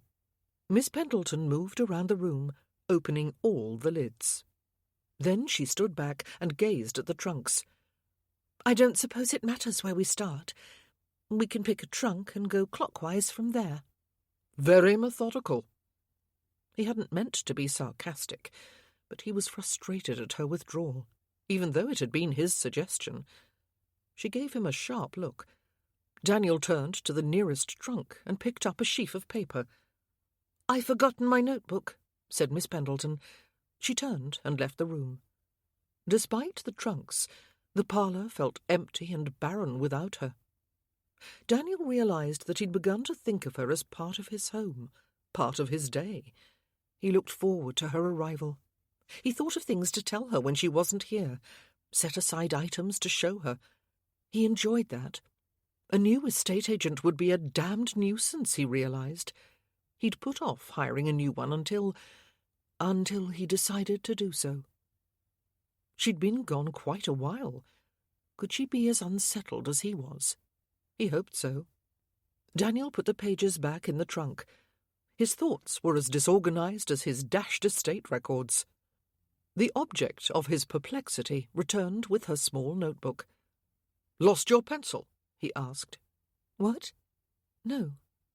"Thought you might have been looking for it." "I keep it with the notebook," she replied, frowning at him. "Of course you do." Who would have imagined that efficiency could be adorable, Daniel thought. If anyone had asked him a few months ago, he'd have sworn the idea was ridiculous. "We'll assign numbers to the trunks," Miss Pendleton declared. "Then we'll glance through them quickly, and I'll record a general idea of their contents." He nodded. "A bit of chalk would be helpful," she murmured as she surveyed them. "But 8 isn't too many to remember. The trunk on this side of the door shall be 1, and we will go from there." "Clockwise," said Daniel. Could she switch to business so easily? Or had her extended absence to fetch the notebook provided time to subdue her agitation? He hoped for the latter. She gave him a sidelong glance as she pointed at the other trunks, designating them 2 through 8. Then they dug in. Their shoulders brushed as they began to riffle through the stacks of paper, and Daniel nearly caught hold of her. His mind wasn't going to settle on these new documents, he thought, but a general idea of the contents of these trunks would be the same jumble as everywhere else.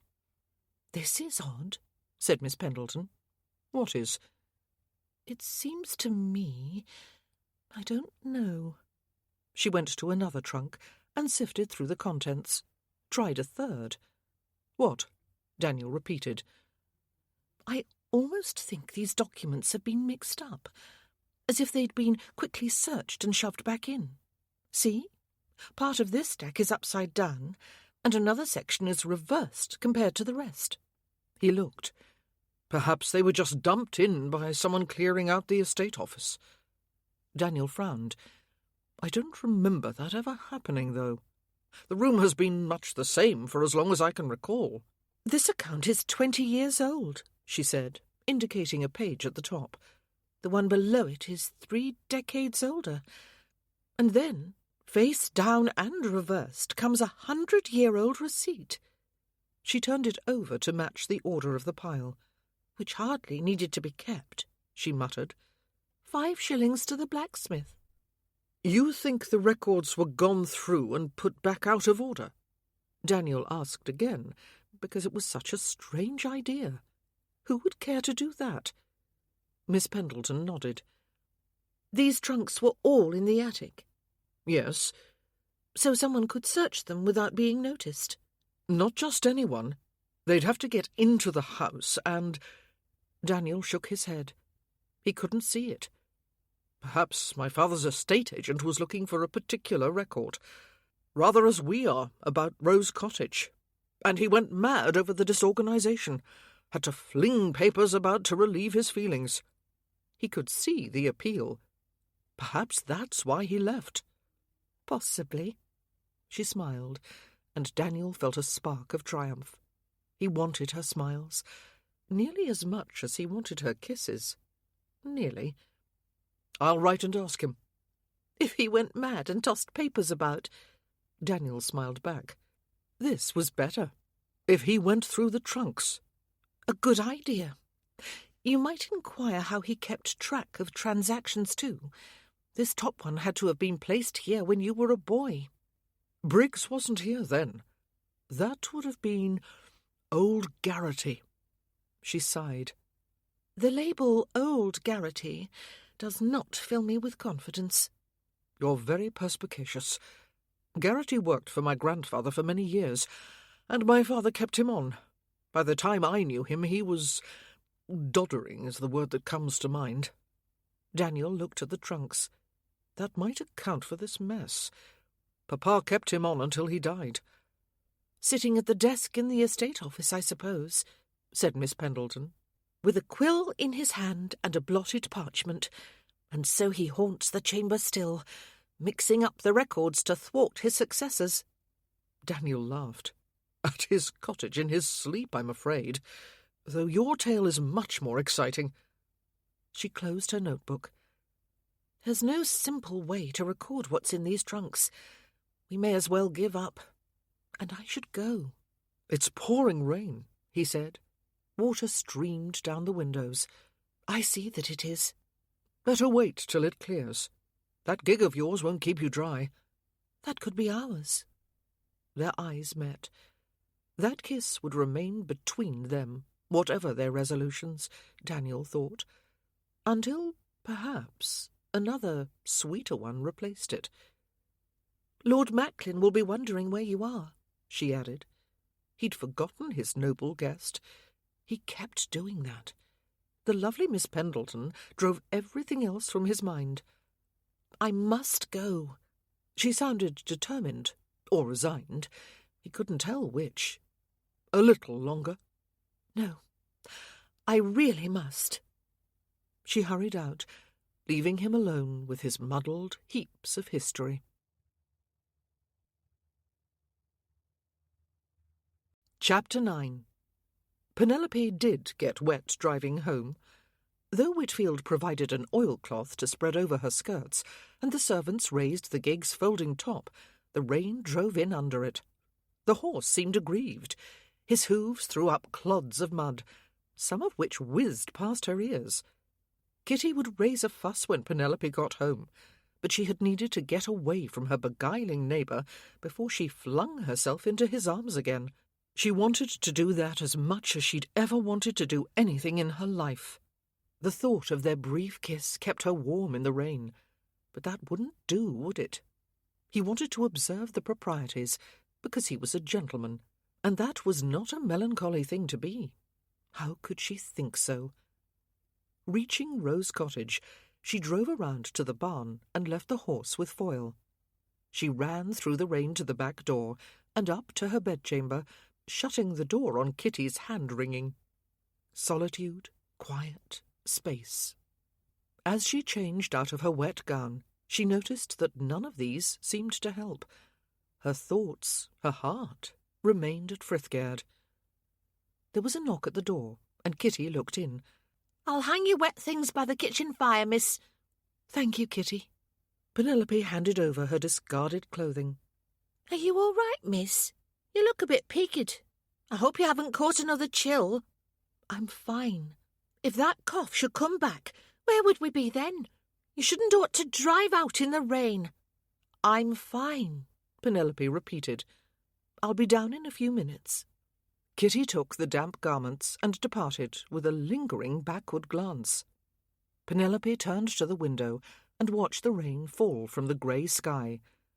The garden and countryside looked less green in this weather, but Penelope felt more alive than she had in months and months. More than she ever had, perhaps. She wanted. She wanted to go where she liked and do as she pleased and work and learn. She wanted, especially, to kiss Lord Whitfield again.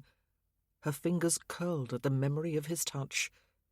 She'd promised. What had she promised?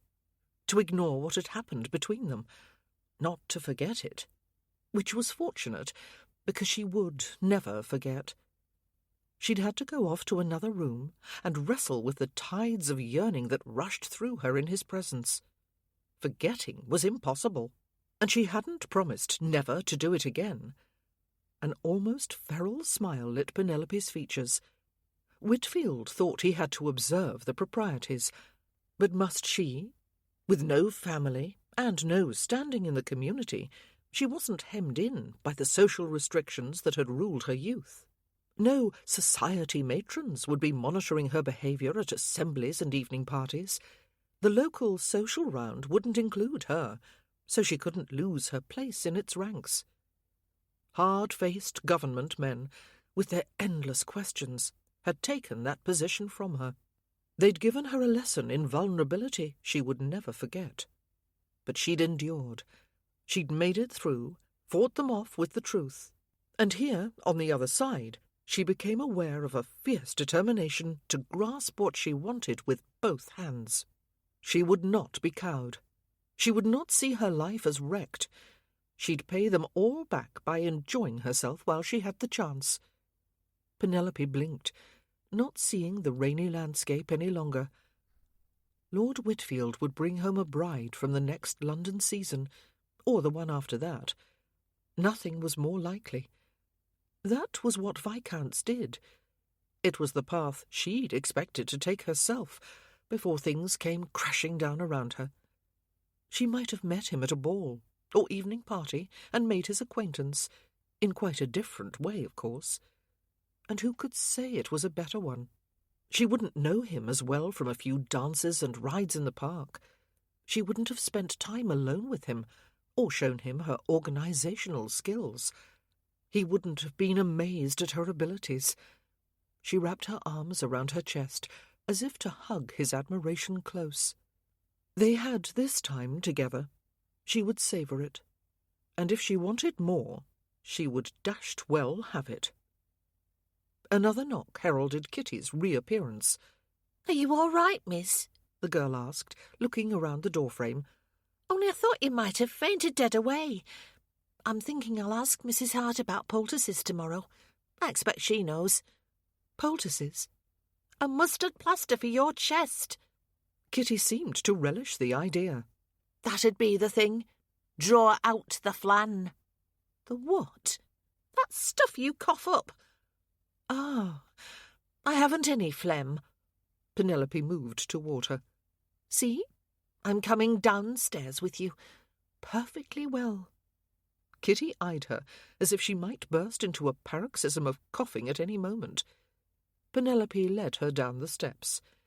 "If you'd like to learn about poultices from Mrs. Hart, you're welcome to do so, but none will be tested on me." Kitty looked resigned.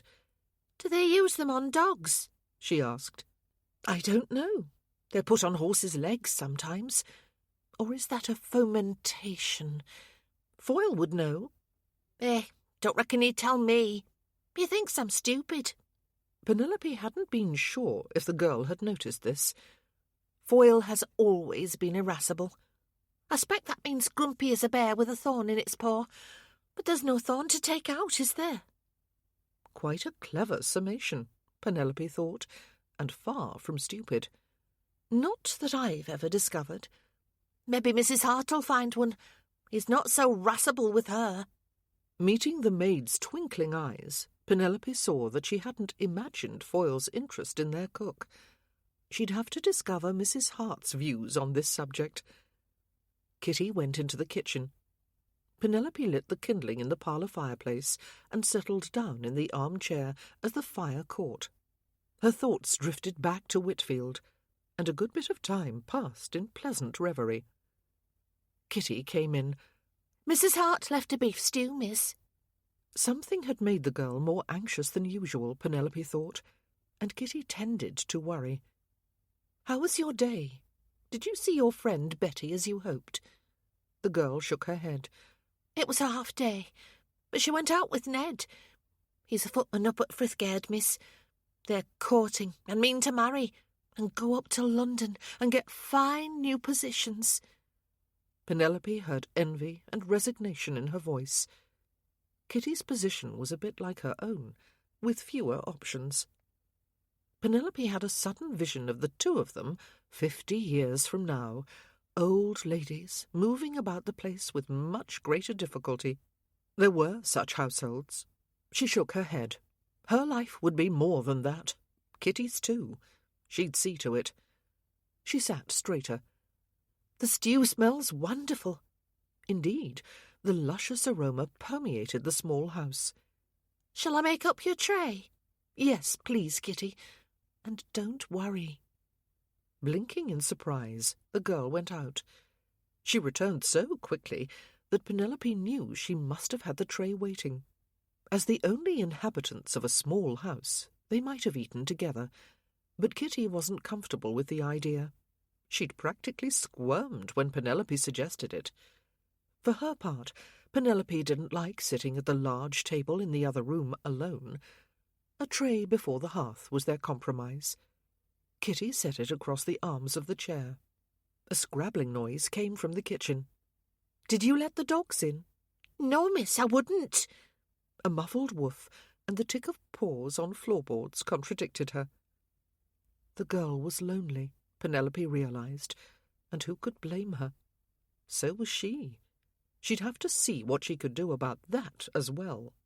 For now, she could pretend she hadn't heard the noises, and not give her usual order to put the dogs out.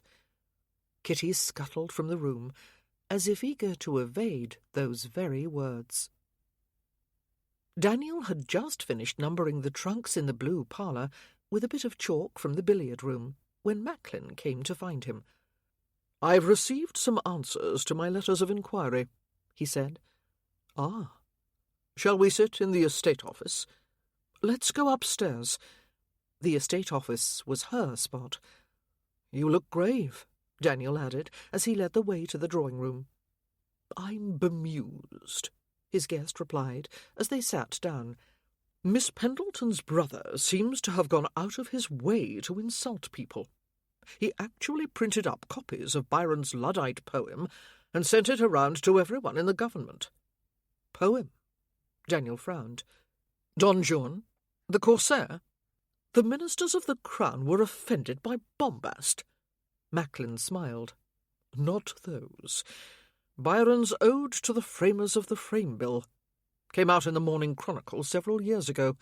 You may not remember it. Rather a masterpiece of sarcasm, dripping with contempt for Liverpool and the rest of the government. It was one of the reasons Byron fled the country.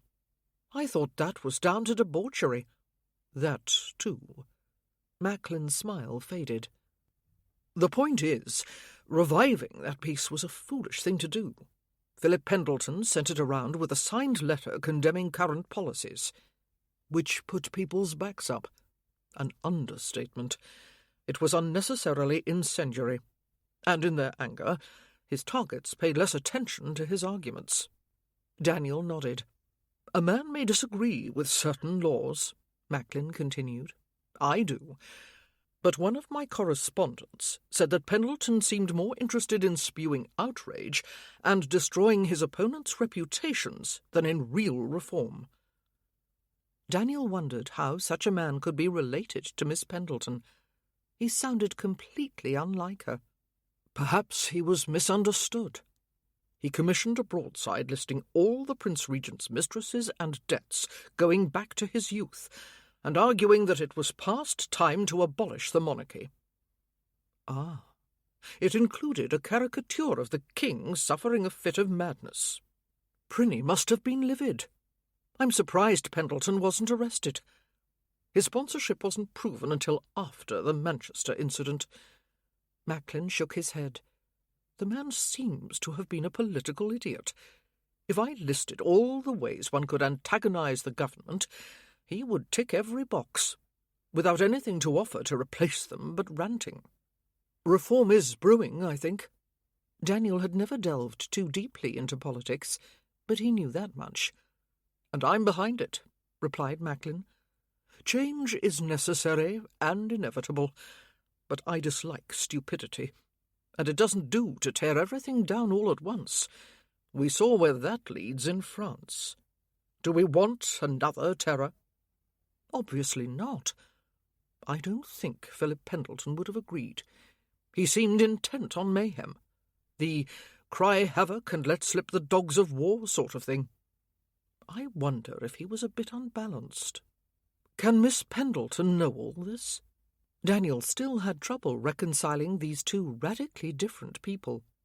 Scurrilous broadsides and fiery rhetoric just didn't fit with the young woman who'd sat by his side organising documents, and kissed him so sweetly that his spirits still reeled. "I expect she does by this time." "This time?" She was questioned after he was killed.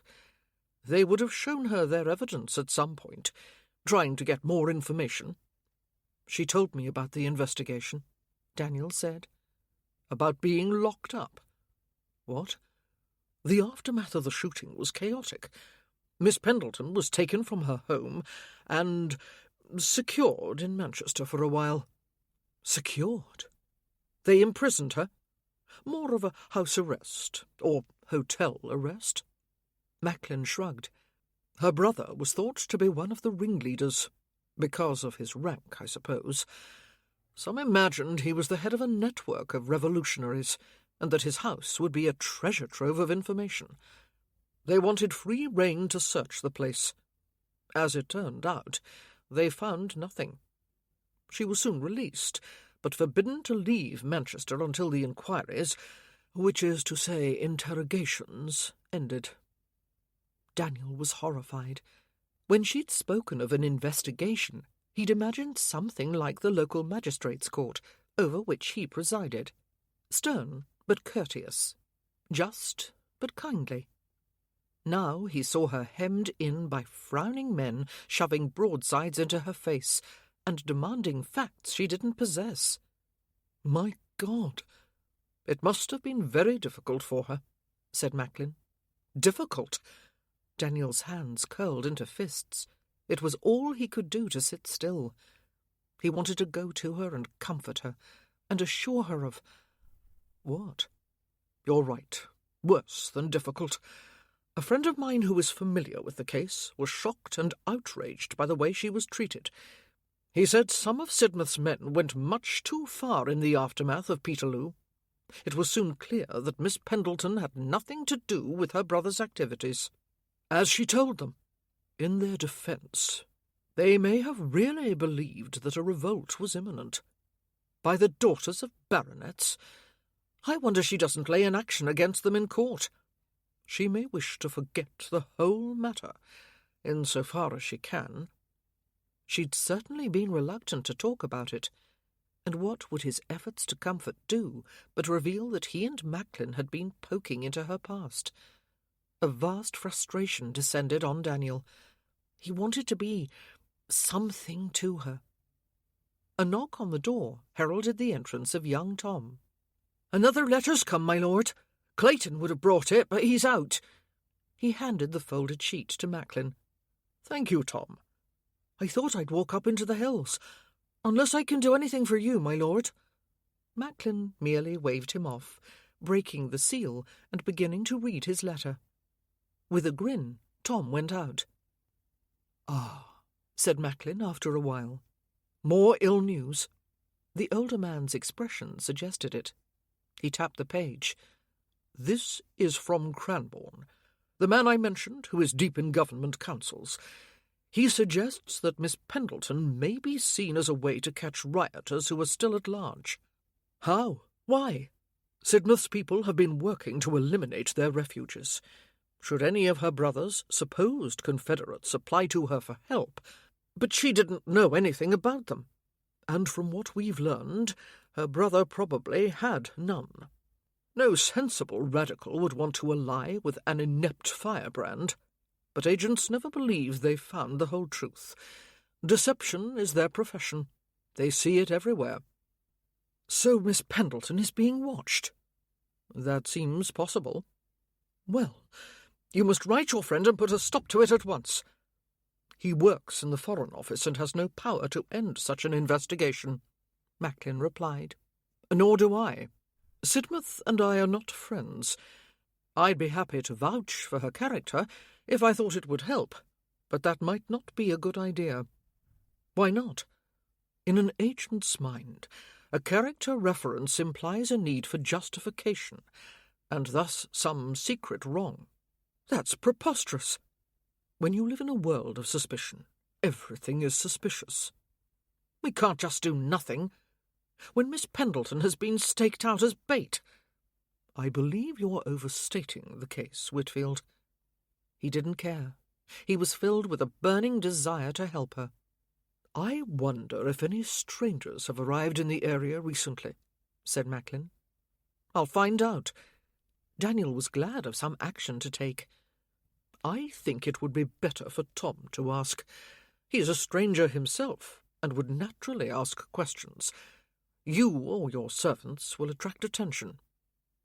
Daniel struggled with the wish to do it himself, but in the end he had to acknowledge Macklin's logic. "Do you think the lad is up to such a task?" "I do. He's clever, and can be surprisingly subtle." Thinking of the homely, grinning youngster, Daniel doubted that. Yet he trusted Macklin's judgment, and the Earl knew Tom far better than he did. If any spies are found, I can send them packing. Not behind Miss Pendleton's back. I've learned my lesson on that sort of interference. She'll be happy for the assistance, Daniel said. Will she? Why do you look so dubious? You can't suspect her of deceit. The thought outraged Daniel. Not deceit. You think it's unusual to know nothing of a brother who lived in the same house all your life? Daniel was far too familiar with that sort of sensation. I think assistance is sometimes a hard thing to define, Macklin said. Daniel scarcely heard him. I scarcely knew my parents, he retorted. They might have been acquainted with any number of revolutionaries, and I would never have known. Macklin gave him a long look, but he said no more.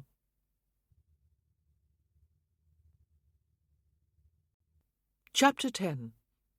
When Penelope arrived at Frithgaird the following afternoon, she discovered that someone, it had to be Whitfield, had numbered the trunks in the blue parlour with chalk, just as she'd ordered. This tangible sign that he appreciated her ideas and remembered them when she wasn't here lightened her spirits. She had a place in his mind, as he did in hers. They were linked, and she was glad. Glad, she murmured. So there. Who are you talking to? Asked the gentleman in question. Penelope whirled and found him in the doorway. He wore a blue riding-coat and buckskin breeches today, and he looked ready to take on the world. My better self, she replied. Or worse one. I'm not really certain. She repressed an errant laugh. He came closer. You numbered the trunks? As decreed. He gave her a mock salute. Whitfield wasn't conventionally handsome, Penelope thought. His features were too blunt, his bone structure too rugged. She tended to forget this fact, because when his face was animated, as it was now, he was rivetingly attractive. Are we going back to the trunks? He asked. I thought we'd decided to leave them for later.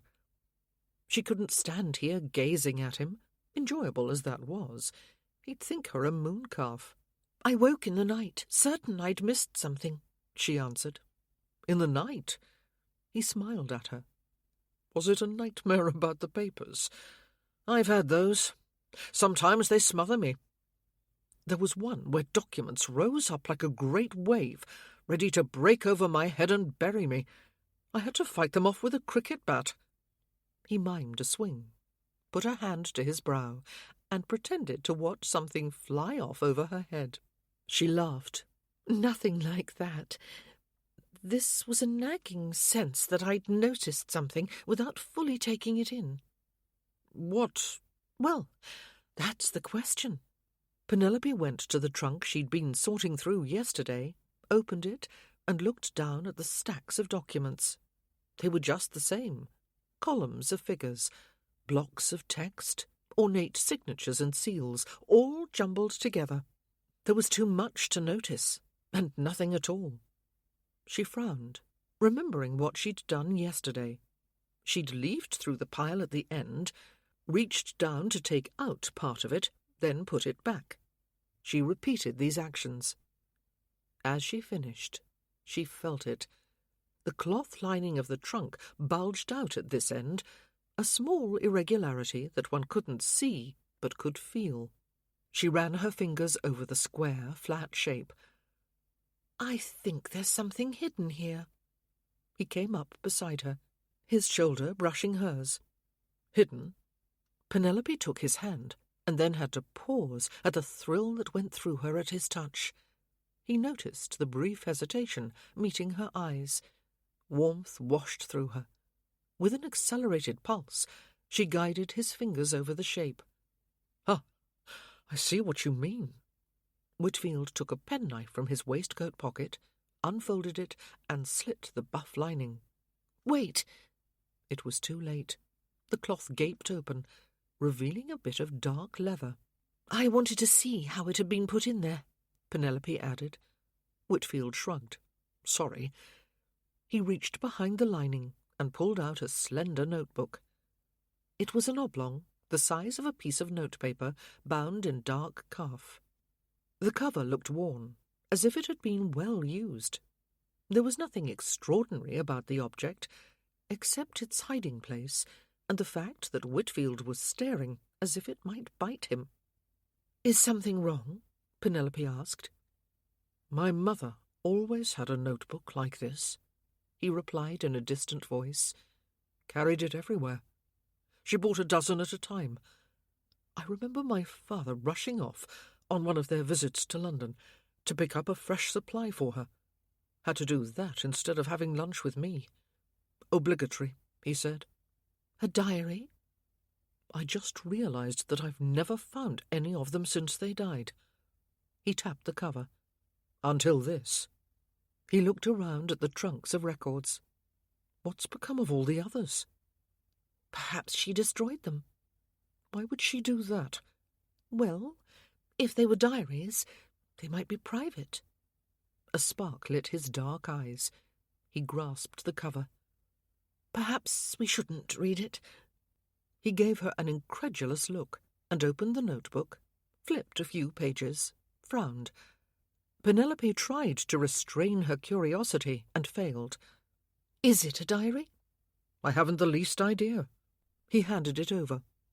The pages were full. Lines of text covered them, written in a strong, distinctive hand, but there was no clear narrative. The words were more like notes, random jottings. There were scraps of sentences listing birds and weather and vegetation, little drawings in the margin, French phrases, whole lines of tiny doodles. None was unusual in itself. The odd thing was that they went on and on. Penelope flipped a few pages. The whole notebook was full of this gibberish, remarkably repetitive. "There are dates and places," she said, latching on to something she could identify. "This one is headed Jamaica." Whitfield bent over her shoulder. She could feel his breath on her cheek. "It's so disjointed." Penelope nodded. "I wonder what she meant by it." Daniel turned away. "You will never know." He set his jaw. "As usual," he muttered, but she heard him. "Usual?" "My mother was not a forthcoming person. She didn't speak about anything, really." Would he never learn, Daniel wondered? She'd had nothing to say to him in life. Why would death be different? "It's certainly odd." Miss Pendleton was practically rubbing her hands together. Clearly, she loved a puzzle. "I wonder if there are more." They checked the other trunks and found 8 similar notebooks, hidden in the same way and equally cryptic. When they were sure they had them all, they took the pile to the estate office. "Fascinating," said Daniel's lovely companion. They sat side by side at the desk, looking over their finds. He'd never met anyone who was more so. "There are patterns." Miss Pendleton glanced from one notebook to another. "Repeated phrases, but I can't make any sense of them." She closed the slim books and set them aside. "We must keep working, as tempting as these are." Tempting? Daniel hadn't fully understood the meaning of the word until he spent so much time with her. He longed to fold her in his arms. He wanted to keep her from all harm, which was impossible, of course, the folding and the keeping. Yet he could think of little else. "Frithgaird is full of mysteries," she said. "Like Rose Cottage." "Precisely. You were right to keep me on track." To keep you?" "That is the advantage of a team." Her smile ravished him. He hated to think of her in danger. "What is the matter?" she said. "Matter?" "You've been looking at me oddly today. And hovering." "No, I haven't." "You have. And you stare as if you've discovered I have a fatal disease." "Nonsense." She examined him. "Well, perhaps it's more as if you have a guilty secret." "Wanting to kiss you again," he replied, a truth and a diversion in one. "Oh, that." With one short word, Daniel was thrilled and bewildered. She'd sounded offhand, unperturbed, because she felt the same. Miss Pendleton peered deep into his eyes. "I don't think that's it." How strange. He liked the idea that she could see into him. "I wish you would tell me." He couldn't deny her, and the truth was, she deserved to know, even though the news was not happy. Macklin received replies to the inquiries he sent out. She stiffened and moved a little away. "I see." I didn't understand how dreadful it was for you. I don't want to talk about the investigation," she interrupted. "Yes, it was dreadful, but it's over and done. I'm through with it." Yes. The word escaped him because he so wanted it to be true. "Why do you say it that way?" What way? "As if you doubted me." She turned away. "Ah, you do. That's the way of these conversations." Her voice trembled. "Can you believe I was never really doubted until my brother's death? Not in any serious way. About anything important. I was considered a very honest person, a model of integrity." I do not doubt you." And then, suddenly, overnight practically, everything I said was met with scepticism and contempt, as if I'd always been a liar. I couldn't take it in at first. I kept thinking they'd see— "I absolutely do not doubt you," Daniel declared. "Not one iota." Tears pooled in her blue eyes. She tried to blink them away, and Daniel couldn't stand it. He pulled her into his arms. She was rigid and trembling. He thought she might pull away, but then she relaxed into his embrace, rested her head on his shoulder, and allowed herself to cry. He knew that was the proper phrase. He felt both her resistance and her capitulation. He held her. She wept, and Daniel didn't feel the least bit reluctant or awkward. Indeed, he was sorry when she pulled away. "I don't usually do that any more." She got a handkerchief from her reticule, wiped her eyes, and blew her nose. Any more? He hadn't meant to repeat the word, but the history it had evoked cut him to the heart. She didn't look at him. "There was a time when I nearly despaired, but I endured, and now it's in the past." The thing is, Daniel didn't want to tell her. He wanted to see happiness light her face, laughter rather than apprehension. "What?" "It may not be quite over." Miss Pendleton shook her head. "No. I convinced them, finally. I was assured of that. They agreed that I had no hand in Philip's activities." He could see how much stock she put in the idea. He wanted to let the matter drop, but it would be worse if government agents showed up at Rose Cottage unexpectedly. He had to tell her. "One of Macklin's correspondents suggested that you may be seen by the government as a lure for rioters who are still at large, and a way to catch them if they come looking for help." She went so still that he feared for her. Then she burst out, "I have tried very hard not to dislike my brother, but sometimes I am so angry." "He seems to have been reckless." "Reckless? He was idiotically rash, uncaring, bumbling. He flailed about and shouted, and accomplished nothing but his own death. Such a dreadful waste." She gripped the inkwell, as if she might throw it across the room, but she didn't, though her fingers whitened with strain. Daniel put a hand over her free one. "Was he always so?" She shoved the inkwell away. "The truth is, I don't know. He went off to school when I was 7 years old, and he often spent his holidays with friends. He was my brother, but not my companion, or my friend." She sounded sad as well as angry now. Daniel knew something of distance from family members. When he was home, he did talk about new inventions and change and poverty. But his talk was never systematic. He said nothing to predict what happened. He jumped from one topic to another.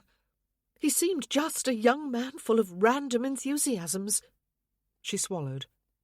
Papa didn't like it when he criticised the government.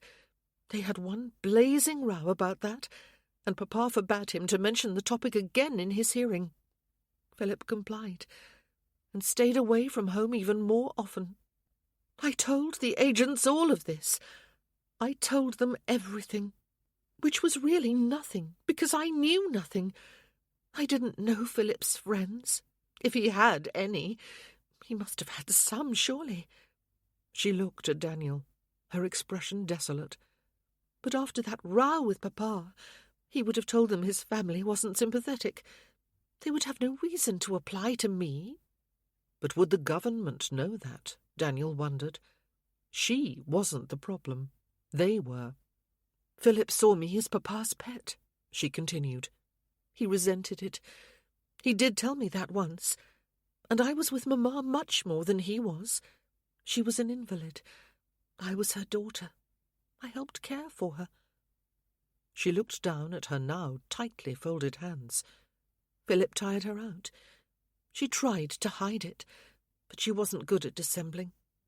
She was glad when his visits were over, and I know he saw it. In her face, Daniel saw a girl struggling to bridge an irredeemable gap that had opened in her family. The sad truth is, I scarcely knew my brother. Do you think that can't be? That I had to know? That's what the agents believed, she finished bitterly. I'm well aware of what it is to be a stranger to your family, Daniel said. Ties of blood are meaningless if people ignore them. Penelope turned, moved by the emotion in his voice. His eyes held sympathy, and an understanding she'd never thought to encounter again. Or if they refuse to reciprocate, he added, one can make all the overtures in the world, but if they're ignored, there's nothing to be done. Or repulsed, yes. After a while, Philip pushed me away. Can you really know how that is? All my life, I was treated like an acquaintance by those most closely related to me. Your parents? When he looked surprised, she added, You said you were at odds with them. I did. When we began our search through the papers. Her easy recollection seemed to startle and then to move him. At odds is too strong a term. I shouldn't have said that. It implies disputes. We didn't dispute. We conversed. We chatted. He said the last word as if it was unbearably offensive. The last time they were home, before their trip to India. He glanced at her. They were killed in a shipwreck on the way back. I remember. You do? I remember everything you've said to me. He blinked, as if she'd said something astonishing. He started to speak, then pressed his lips together and swallowed, obviously overcome by strong emotion. I'm very sorry about your parents, Penelope added. Fleetingly, she remembered Lord Macklin's talk of grief. Whitfield nodded, more an acknowledgement than an acceptance of sympathy. He cleared his throat. On that last visit, I didn't know it was the last, of course, but I was determined that we should do better. We'd been a family for more than a quarter-century. I hadn't seen them in 5 months. I thought they must, in their hearts, want a closer connection as much as I did. I arranged for us to attend a lecture on African wildlife. It was the sort of thing they liked to do. And you don't, said Penelope. How do you know? It was the way you said lecture, she explained. He gazed at her, as if she was an exotic creature herself. The hint of a smile tugged at his lips. Well, I don't, as a rule. I'd rather be doing than listening. But the joint outing was the point. The 3 of us went and heard the fellow, and agreed that it had been a dashed informative talk. And then they said they had to go. I'd arranged dinner, which they knew quite well. But they said that an important engagement had come up, a man they had to meet. More important than... Penelope broke off. Important, as opposed to not important at all. That was my impression. It was necessary for them to dine with this person, and entirely unnecessary to do so with their son. Who was he? I don't believe they said, which was typical. If they mentioned a name, I don't recall. I was annoyed. I expect so. How could anyone treat him that way, Penelope wondered, let alone his parents? How could they not want to spend as much time with him as possible? She'd only known him a short time, and she wanted that. People don't call it cruel when others are simply absent, he added in an emptily even voice. Penelope nodded. My mother's illness made her selfish in later years. She was in pain and had no patience for other people. Pain is a terrible burden. One can't help but sympathize. But my parents were not in pain. Whitfield's jaw tightened. He looked away. The fingers of his right hand, resting on the desktop next to Penelope's left, tapped the wood in a nervous rhythm. The sound somehow felt like the drag of retreating waves, pulling everything in their path out to sea. Penelope leaned over and put an arm around him. Whitfield went still, like a man in the presence of some rare and breathtaking animal who doesn't dare move for fear it will bound away. Then, slowly, he bent his head until the side rested against hers. Temple to temple, shoulder to shoulder, they sat for several minutes.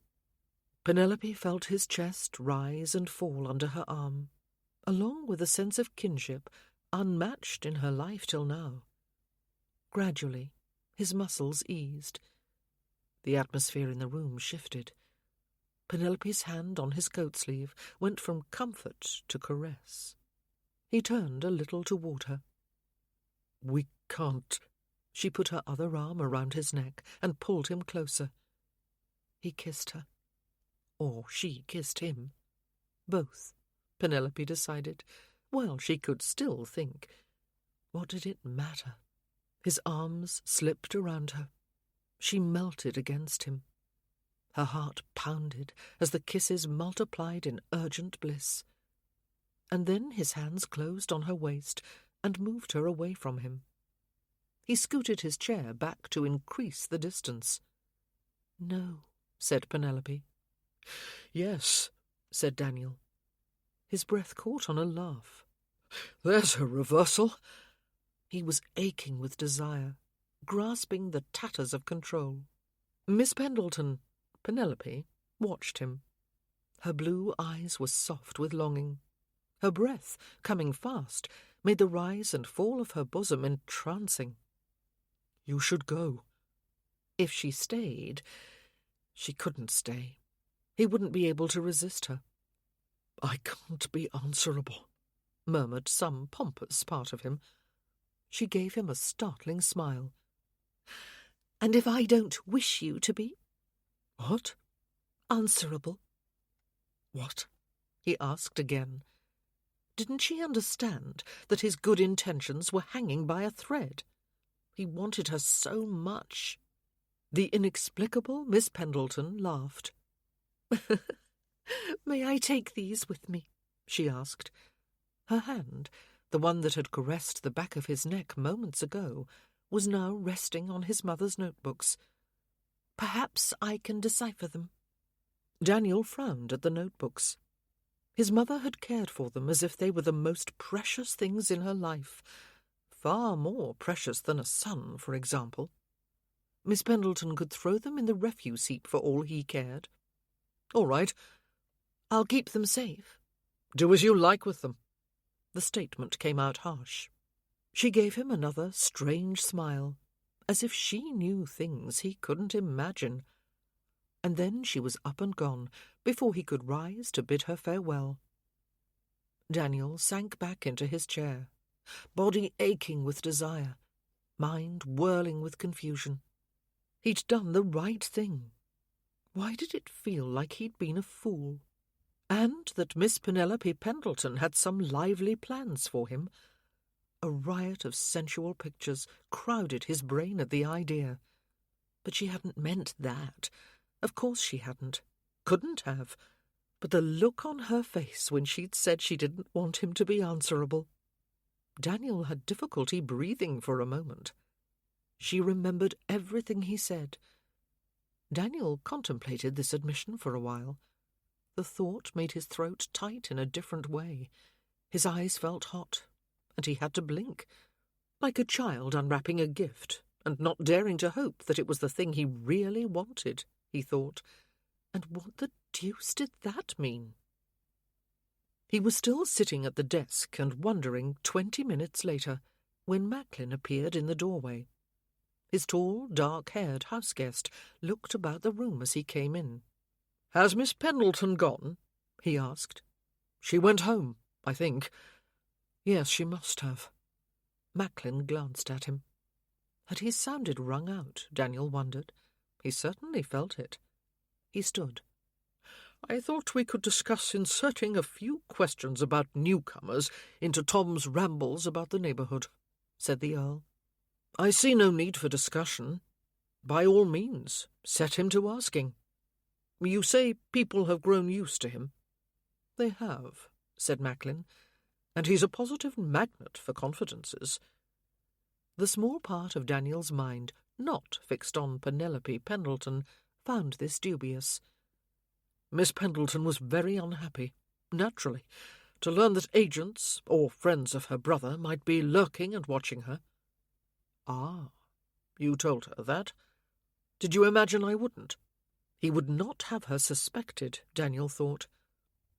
"I advised you not to do so," replied the Earl. His glance was uncomfortably acute. Daniel acknowledged this with a nod.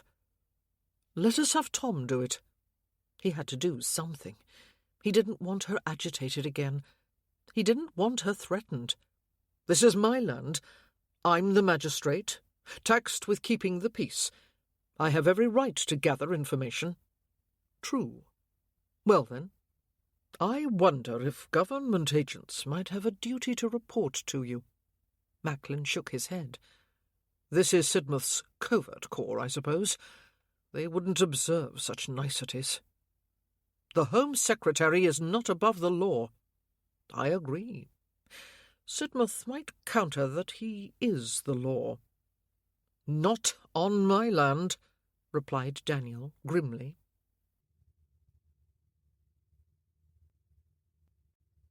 Chapter 11. Penelope pushed the heels of her hands into a mass of bread dough on the kitchen table, leaning forward to increase the pressure. With practice, she'd learned to feel when the dough took on the springy texture that signalled it was ready to be set aside to rise. She folded, turned, and kneaded again. Lord Whitfield didn't want to be answerable. Very well. She would take charge of things then. She'd certainly had plenty of experience answering. Penelope paused, startled. This was the first time she'd made a joke, if only silently, about her months of interrogation. "Oh, it's all spoilt," said Kitty, bent over a pan on the hearth. It was indeed, Penelope thought. Whitfield seemed to forget that she was already ruined, her status snatched away with her old life. She'd had no choice at all then. She swore she would now. She pounded the dough. "A lighter hand there, miss," said Mrs. Hart, who stood beside Kitty, overseeing the preparation of a blancmange. Penelope obeyed, but inside, her determination continued to build. The cook turned back to Kitty and said, "You just have to keep on stirring." Penelope turned the dough and pushed it down. Matters with the alluring Viscount were definitely stirring. "How do I make it go stiff?" said Kitty. Penelope snorted. Mrs. Hart glanced at her again. Penelope bent her head over her task. "The gelatin we put in will set when it cools," the older woman answered. What might she stir up? Penelope wondered. if she took what she wanted. Will it wiggle? Asked Kitty. A laugh escaped Penelope. Mrs. Hart looked, appeared to catch the scandalous tenor of her thoughts from her expression, and raised her eyebrows. "It'll be firmer than a jelly," replied the cook. "I like to make them wiggle," said Kitty, stirring. Mrs. Hart coughed, or choked on laughter. Penelope wasn't sure which. She rather hoped it was the latter. The dough was ready. She smoothed it into a ball and put it in a large bowl, covering it with a cloth before she set it aside to rise. She pumped water into a basin to wash her hands. "What comes next?" asked Kitty. That was up to her, Penelope thought. Whitfield would tie himself into knots, behaving like a gentleman. "Pour it into the bowls," said Mrs. Hart. "Carefully now." Could she give her life a new shape? She had her own money, her own home. If she threw the old rules out the window with her girlhood, what were the new ones? "Oops," Kitty said. "That wasn't my fault." Whatever Penelope did, she had to make it clear she wasn't Whitfield's responsibility. She didn't want to be any such thing. A confidant, a delight perhaps, but not a burden. "What if it goes wrong?" Kitty asked. There were always consequences, Penelope thought, no matter what one did. Even when one did nothing at all, as she had been doing when Philip's recklessness had brought the world crashing down on her. She simply had to accept them. "It'll be fine," said Mrs. Hart. "Put the moulds over here where it's cooler." Should she wait until she was calmer to decide? Only Penelope didn't know when that would be. Whenever she thought of Whitfield, she felt she might go up in flames. Filled with the energy of her inner debate, Penelope left the kitchen. There was a pile of mending. She'd planned to wash the windows upstairs. She couldn't expect Kitty to do all the cleaning. Foyle had left her some bills for fodder and harness to look over, as well as suggestions for a stiff letter to the owner of the goats. He wanted to threaten the man with the law, which would mean appearing before the local magistrate, who was Lord Whitfield. Even had she wanted to antagonize her neighbour, which she didn't, that wasn't a scene Penelope cared to enact. A knock on the front door broke into her musings. "I'll go," Penelope called before Kitty could emerge, and went to open it. A tall, lanky workman stood on the stoop. He pulled off his cap at the sight of her. "I've come to see Miss Pendleton," he said. "I am Miss Pendleton." "Miss," he said with a respectful nod, "my name's Henry Carson. His lordship said I should speak to you." "Lord Whitfield?" "Yes, miss." Penelope took in the man's straw-coloured hair, powerful shoulders, and craftsman's hands. One of them held a roll of paper with familiar markings. "About the bathing chamber?" she said. "Yes, miss," he said again. "He said you'd be overseeing the building of it." He looked dubious, but Penelope didn't mind that. It was a typical attitude when labourers discovered that a young lady was in charge of their work. In her experience, supervising projects on her father's estate, 8 out of 10 could be won over by treating them with respect, demonstrating comprehensive knowledge of the task at hand, and paying them fairly and promptly. The other 2 had to be told that their services were not required, which sometimes changed their tune. "Come in." She ushered Henry Carson into the dining room rather than the parlour, so that they could spread out the plans on the large table. She waited down the corners with books, and indicated that he should sit opposite her. "I don't suppose you've constructed anything like this before. Almost no one has. It's a new design." This frank admission seemed to reassure him. "No, miss. I've built cottages and barns, done a good deal of repairs at Frithgard." "Stonework as well as carpentry?" He nodded. "What about pipes? Like putting hand pumps in scullery sinks?" "Not so much, but I know a fellow who does." "I think we'll need him. You understand what we mean to do?" She tapped the plan with one finger. "Get water from the stream up to a tank in Frithgard's attic." he replied with a sceptical frown, and then down again through a firebox and into a tub. He ran one finger over the requisite part of the plans as he spoke. Precisely. Penelope was glad to see that he could read and understand architectural drawings. Indeed, she was impressed at his quickness. "And that works, do you think, miss?" It was vital not to claim more knowledge than she had. She'd learned that early on. The designer promises that it will. "Architects," said Henry Carson. He did not spit, but Penelope got the impression that in other circumstances he might have. Have you noticed anything that you're certain won't work, in your opinion? He looked both thoughtful and gratified to be consulted. "Not as I can spot, miss. But as you say, this is a new sort of construction.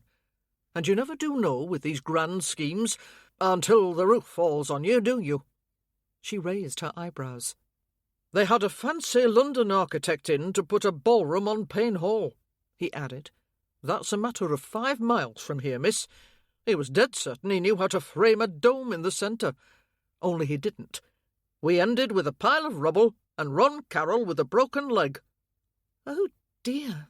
His nod this time was portentous. Bending over the plan, he added, "This'll take a deal of pipe. I should start in on that. I know a cooper can make a big water tank, but the mill wheel—" "Perhaps there's a mill nearby where we can consult." "Aye." Carson looked relieved. "Reckon the miller might know about pumps as well, or who to ask anyway." "Good idea." He sat back. The uneasiness had reappeared in his expression. "I do think I should speak to his lordship before I go ordering a load of work." "Because he will be paying the bills," said Penelope with a smile. "Yes, miss." "Perfectly understandable. Why don't we go and see him now?" Now? The thought made Penelope happy, remembering the fire in Whitfield's gaze when she left him the last time. She so looked forward to igniting it again. "Why not?" She rolled up the plans and handed them to her companion. "Perhaps I should make an appointment, miss." "I'm sure Lord Whitfield would like to hear about the progress we've made." She gave him no time to protest, but went to tell Foyle to ready the gig. Kitty was elbow-deep in flour with Mrs. Hart, so Penelope drove the short distance to Frithgerd, escorted by Henry Carson. They found the Viscount in the front hall, just back from the stables. He wore riding dress and looked ruddy with exercise, a figure who could take on anything. "I didn't know you meant to come today," he said to Penelope. His obvious appreciation at seeing her warmed her to her toes. "We came to tell you about our construction plans. Mr. Carson and I have been discussing what needs to be done in order to put in the bath." Daniel nodded to Henry Carson, who had often worked at Frithgerd, but he was diverted by the animation on Miss Pendleton's face. She positively glowed with excitement. Over pipes and pumps? Or could he hope that seeing him had some part in it? Either way, he wanted to impress her. "Drains," he said. "People are always nagging me about drains. They seem sadly prone to stopping up or smelling. We must make certain any new drains installed work properly." "A good point." Miss Pendleton jotted a few words on her ubiquitous notepad and looked at Carson to make sure he took the suggestion on board. "Have you chosen the room where the bath will be installed?" The necessity had slipped Daniel's mind. "I was waiting for your opinion." "Next to the kitchens," she declared. "Because the fires are always lit there, and they will warm the water." He remembered that. Carson looked at Miss Pendleton and then back at Daniel. His expression was bemused. Possibly, most likely, he'd never met a young lady like her, Daniel thought, and he'd probably never encounter another. She was enchantingly unique. "But we don't want to interfere with the cooking," she replied. "That wouldn't do." They trailed after her as she headed toward the back premises, rather like staff officers supporting their commander on an inspection, Daniel thought. A startled housemaid stood against the corridor wall as they passed, arms full of clean linens. In the kitchen, the cook and her helpers stopped work and turned to bob curtsies and stare. Macklin's lad Tom rose from a chair in the corner, in the act of biting into a buttered scone.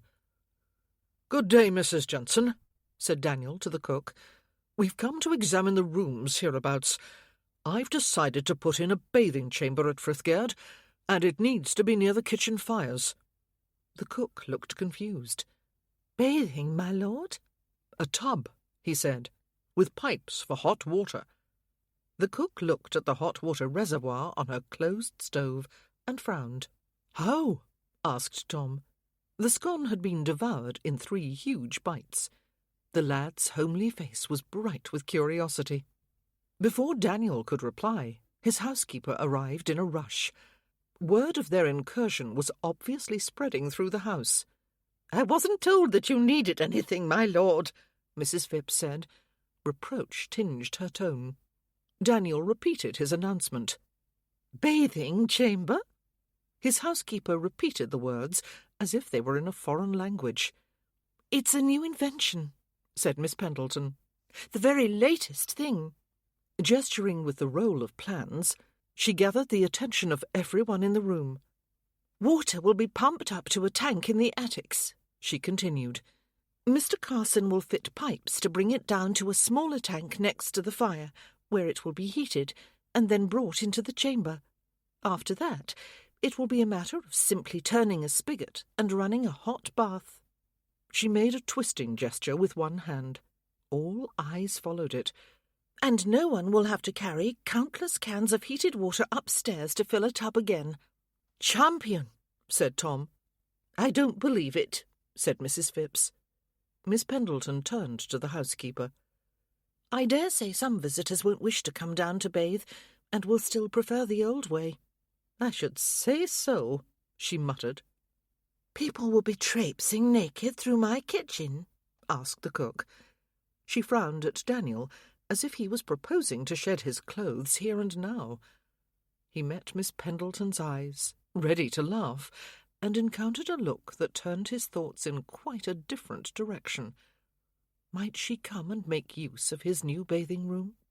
Surely she would wish to test her creation when it was finished. And what if she wanted company in that steamy luxury? The unprecedented, outrageous idea made his breath catch. She looked away. "Not naked," she answered, her voice a bit high. "In their dressing gowns, perhaps. But we'll make certain they don't disturb you here by choosing the right location. What is on the other side of the chimney?" That was the ticket, Daniel thought. Keep pressing forward before objections could pile up. "A set of storerooms, miss," answered Mrs. Jensen. "We should look at those. This way, is it?" Before anyone could protest, she was through a brick archway and gone. Daniel went after her, with Henry Carson, the housekeeper, the cook, and Tom on his heels. The narrow corridor on the other side was immediately overcrowded. A row of 4 small chambers backed up to the great chimney. "We use these for storing things that need to be warm and dry," said the cook. "Flour and such." Miss Pendleton paced to the small window at the far end and looked into the 4th storeroom. "This would do," she declared. "We could close off the corridor here." She drew an imaginary line on the floor with one foot. "And open up a new entrance here." She patted the rough plaster of the wall opposite the rooms. "I wonder what's on the other side." Daniel visualized the geography of his home. "That would be the blue parlour, I believe, where we put the trunks." This wasn't the worst news, as the room wasn't much used. But he hadn't realized they'd be ripping through walls. "That'd let us run the pipes down the outside of the house from the attic," said Henry Carson. He looked relieved. As well he might, Daniel thought, if he'd been wondering how to fit pipes through thick walls and ceilings. "Much easier," agreed Miss Pendleton. She stepped into the storeroom. Daniel followed. "Oh, good. There's a window here," she said, waving at the small opening. She put a hand to the far wall. It's warm. Daniel mirrored her pose. The bricks were indeed warm from the kitchen fires. He looked down at the storm in the guise of a lovely young lady that he'd unleashed on his peaceful dwelling. Her answering gaze was eager, arrested, and then intensely arousing. So, Miss Pendleton cleared her throat. The water heated here, and the tub sitting below. He could almost see her stepping out of veils of steam, like Aphrodite emerging from the foam. He would always long to see her so.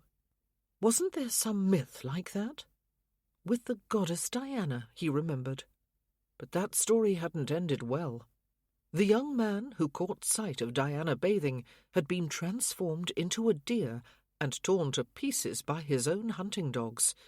Not the thing at all. Quite revolutionary, he said, and was stirred by the brilliance of her answering smile. Who would have imagined such a heady mixture of beauty and ingenuity and sheer competence? Not he, until he met her. Daniel became aware of a bouquet of interested faces gazing at them from the doorway.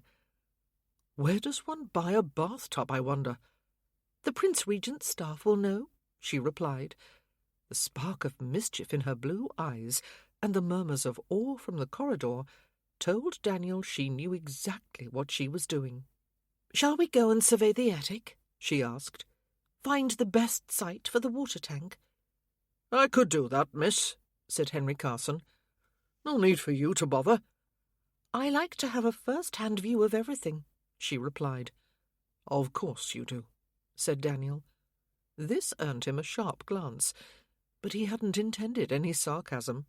Very wise to make sure of every detail, he added. He fell in beside her, thinking this was far more amusing than bending over fusty documents. They shed the servants as they went back through the kitchen, but Tom asked to come along and see how it all works. And so they found a second lantern for him to carry, and the four of them walked upstairs together and into Frithgaird's extensive attics. We want the end nearest the kitchens, Miss Pendleton said. Combining Daniel's knowledge of his home with periodic looks out a window, they found the appropriate location. The roof dipped lower here, and the flooring ran out to show exposed rafters and great criss-crossing roof beams. Henry Carson declared this just as well. We need to see what sort of supports we've got to work with, he said. Water's right heavy. Miss Pendleton walked out onto a rafter, showing no sign of apprehension. Daniel couldn't restrain himself. Be careful. My balance is secure, she answered. I think there's sufficient room for the tank in this spot, Mr. Carson. The man made his way out to join her. He held up his lantern, surveyed the area, and nodded. No beams to be cut, obviously. Floor to be reinforced first. This ought to do it. Splendid. She tripped back, as if the surface below her was perfectly solid. We should make a list of tasks. A groan escaped Daniel. Miss Pendleton laughed. Yes, Lord Whitfield, another list. But I shall have charge of this one, and every task will be well done. He had no doubt of it at all. Penelope drove back to Rose Cottage, bursting with high spirits. There was nothing like the feeling of getting things done, planning, arranging, approving the result. In a few weeks, Lord Whitfield would have his new tub. Such luxury! A whole room just for a bath. She could see it in her mind, with him standing in the steam like a statue of a Roman god, gloriously unclothed. She flushed, but refused to dismiss the idea. They'd had baths, the Romans, not the gods, though perhaps their gods had them as well. She had no idea. Penelope laughed as she drove her gig up to the barn. Her mind was flitting about like a flea. Kitty emerged from the house. The two dogs came out with her, Penelope noticed. She let them in again. Mr. Foyle's gone out, Kitty called as Jip and Jum pranced over to greet her. "He walked off with Mrs. Hart and left me here all alone." She came over to help Penelope unharness the horse and tend to him. "I might have been killed by robbers," Kitty said. "There are no robbers hereabouts." "We don't know that, do we? They'd be stealthy." "It's a very safe spot." Penelope set the water bucket where the horse could reach it. "So Foyle escorted Mrs. Hart home?" "No, they went to some sort of talk at the chapel about missionaries in Africa." "Foyle did?" Kitty grinned at her. "Could have knocked me over with a feather too, miss. I reckon he's courting her, 'cause Mr. Foyle ain't one for preaching." Penelope could only agree as they walked to the house together. The dogs trotted behind, clearly intending to follow them into the kitchen. Penelope gave them a stern look, which she transferred to Kitty when Jip and Jum sloped off to their outdoor quarters. "Mrs. Hart left a steak and kidney pie for dinner," said the girl quickly. "Will I ever be such a dab hand with pastry, do you think?" Penelope doubted it, but she didn't like to say so. Instead, she pumped water and washed her hands at the sink. "Are they really building a great fountain over at Frithgard?" "Fountain? No. Lord Whitfield is installing a bath." Kitty cocked her head. "Mrs. Hart said there was to be pipes all over the place." Stories spread like wildfire in the country, Penelope thought, and just as haphazardly. Once again, she explained the plan and how it would work. "Hot water at a touch," Kitty marvelled when she'd finished. "You really think it'll work, miss?"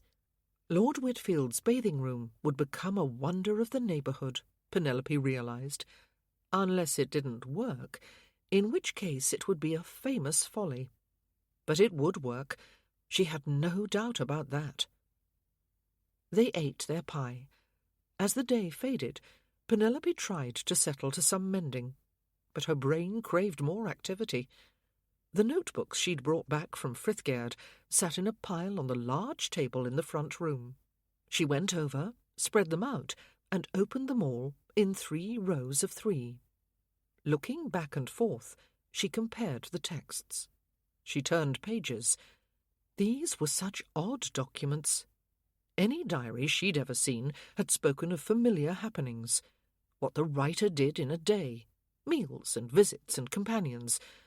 Sometimes there were notes of moneys spent. Lady Whitfield's notebooks were totally different, fragmentary, cryptic, and yet they nagged at her. Penelope turned more pages. Some commonplace phrases were repeated from page to page and notebook to notebook. Lady Whitfield had been interested in birds, apparently, and trees. She'd often recorded the numbers and types she'd observed, and made drawings of them. Then there were notations that looked like words, but weren't known to Penelope. And some odd symbols, too. Not signs Penelope was familiar with, like Greek letters or numbers. They were more like tiny drawings. She read more closely, moving from one notebook to another. So many drawings of birds. Crows and gulls and owls were recognizable. They looked like English birds, however, not exotic species Lady Whitfield might have seen on her travels. The same was true of the tiny pictures of trees. They ran along in lines, interspersed with symbols and an occasional letter. The text didn't coalesce into meaning, no matter how much she concentrated. Yet it seemed far too complicated and persistent over such a long time to be nonsense. All at once, Penelope began to wonder if the notebooks were written in a code, with all the drawings and phrases and symbols standing for something else. The journals were so intricate. They felt so portentous, and they'd been hidden so carefully. Unless Whitfield's mother was mad, which she'd never heard, they must mean something. Lady Whitfield had clearly thought them important. Were they the secret record of her innermost thoughts? Penelope turned a page and another, then sat back and rubbed her eyes. If it was a code, there must have been a key, a list of correspondences that explained the symbols and phrases. There was no understanding these notebooks otherwise. Penelope's spirits sank. She'd been so eager to decipher them. But how would she and Whitfield ever find the key? 1 or 2 sheets of paper, perhaps, in the sea of documents at Frithgerd. They could search for weeks, if it was there at all. Then she rallied. The person who created these notebooks had been astonishingly meticulous. She would have a system. Penelope concentrated. What would she have done in the same circumstances? Lady Whitfield wouldn't have hidden the key with her notebooks, she concluded. That would be stupid. So not in the trunks, then. Somewhere not at all like them, under the writer's control, readily at hand. Lady Whitfield's personal possessions would be the best place to start. Penelope stood, ready to race to Frithgerd and begin a search, but realized that the hour had grown late as she'd pored over the journals. The house was silent. Kitty was asleep. She'd have to curb her impatience for a bit. Chapter 12. Daniel opened the gate at the back of Frithgerd's gardens and ushered his party through. The walk to see the site for the new mill wheel and pump, which Daniel had anticipated as a chance to spend more time with Miss Pendleton, had somehow turned into an expedition. Henry Carson was with them, of course, but Macklin and young Tom had attached themselves as well. The latter was full of questions for Carson about building methods and materials, which was no great matter, but Macklin had taken the position at Miss Pendleton's side that Daniel had begun to think of as his rightful place.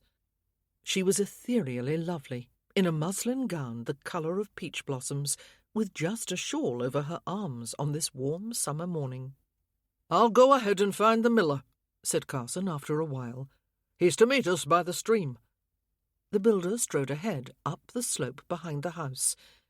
When he was out of earshot, Macklin said, "We have some news. I believe Whitfield told you about the possibility of watchers." Miss Pendleton's face grew shuttered, and Daniel nearly cursed. She'd been looking so happy these last few days, full of plans and even jokes. The past should be left in the past, he thought. Raking it up never did any good. "Tom has been roaming about the neighbourhood," the older man added. "It's a habit of his, and everyone is used to it by now. They scarcely notice him any more. So he's ideally placed to keep an eye out for strangers." Miss Pendleton frowned at Tom. Whether in concern or disapproval, Daniel couldn't tell. "And he's spotted someone," Macklin continued. "Tell them what you told me, Tom." The lad nodded. "It's a feller staying above the tavern in the next village over," he said, "toward Rose Cottage. Said he's here to study butterflies." "Butterflies?" Daniel found the excuse unlikely. Tom nodded as if he felt the same. "But he don't seem that sort of person, if you know what I mean.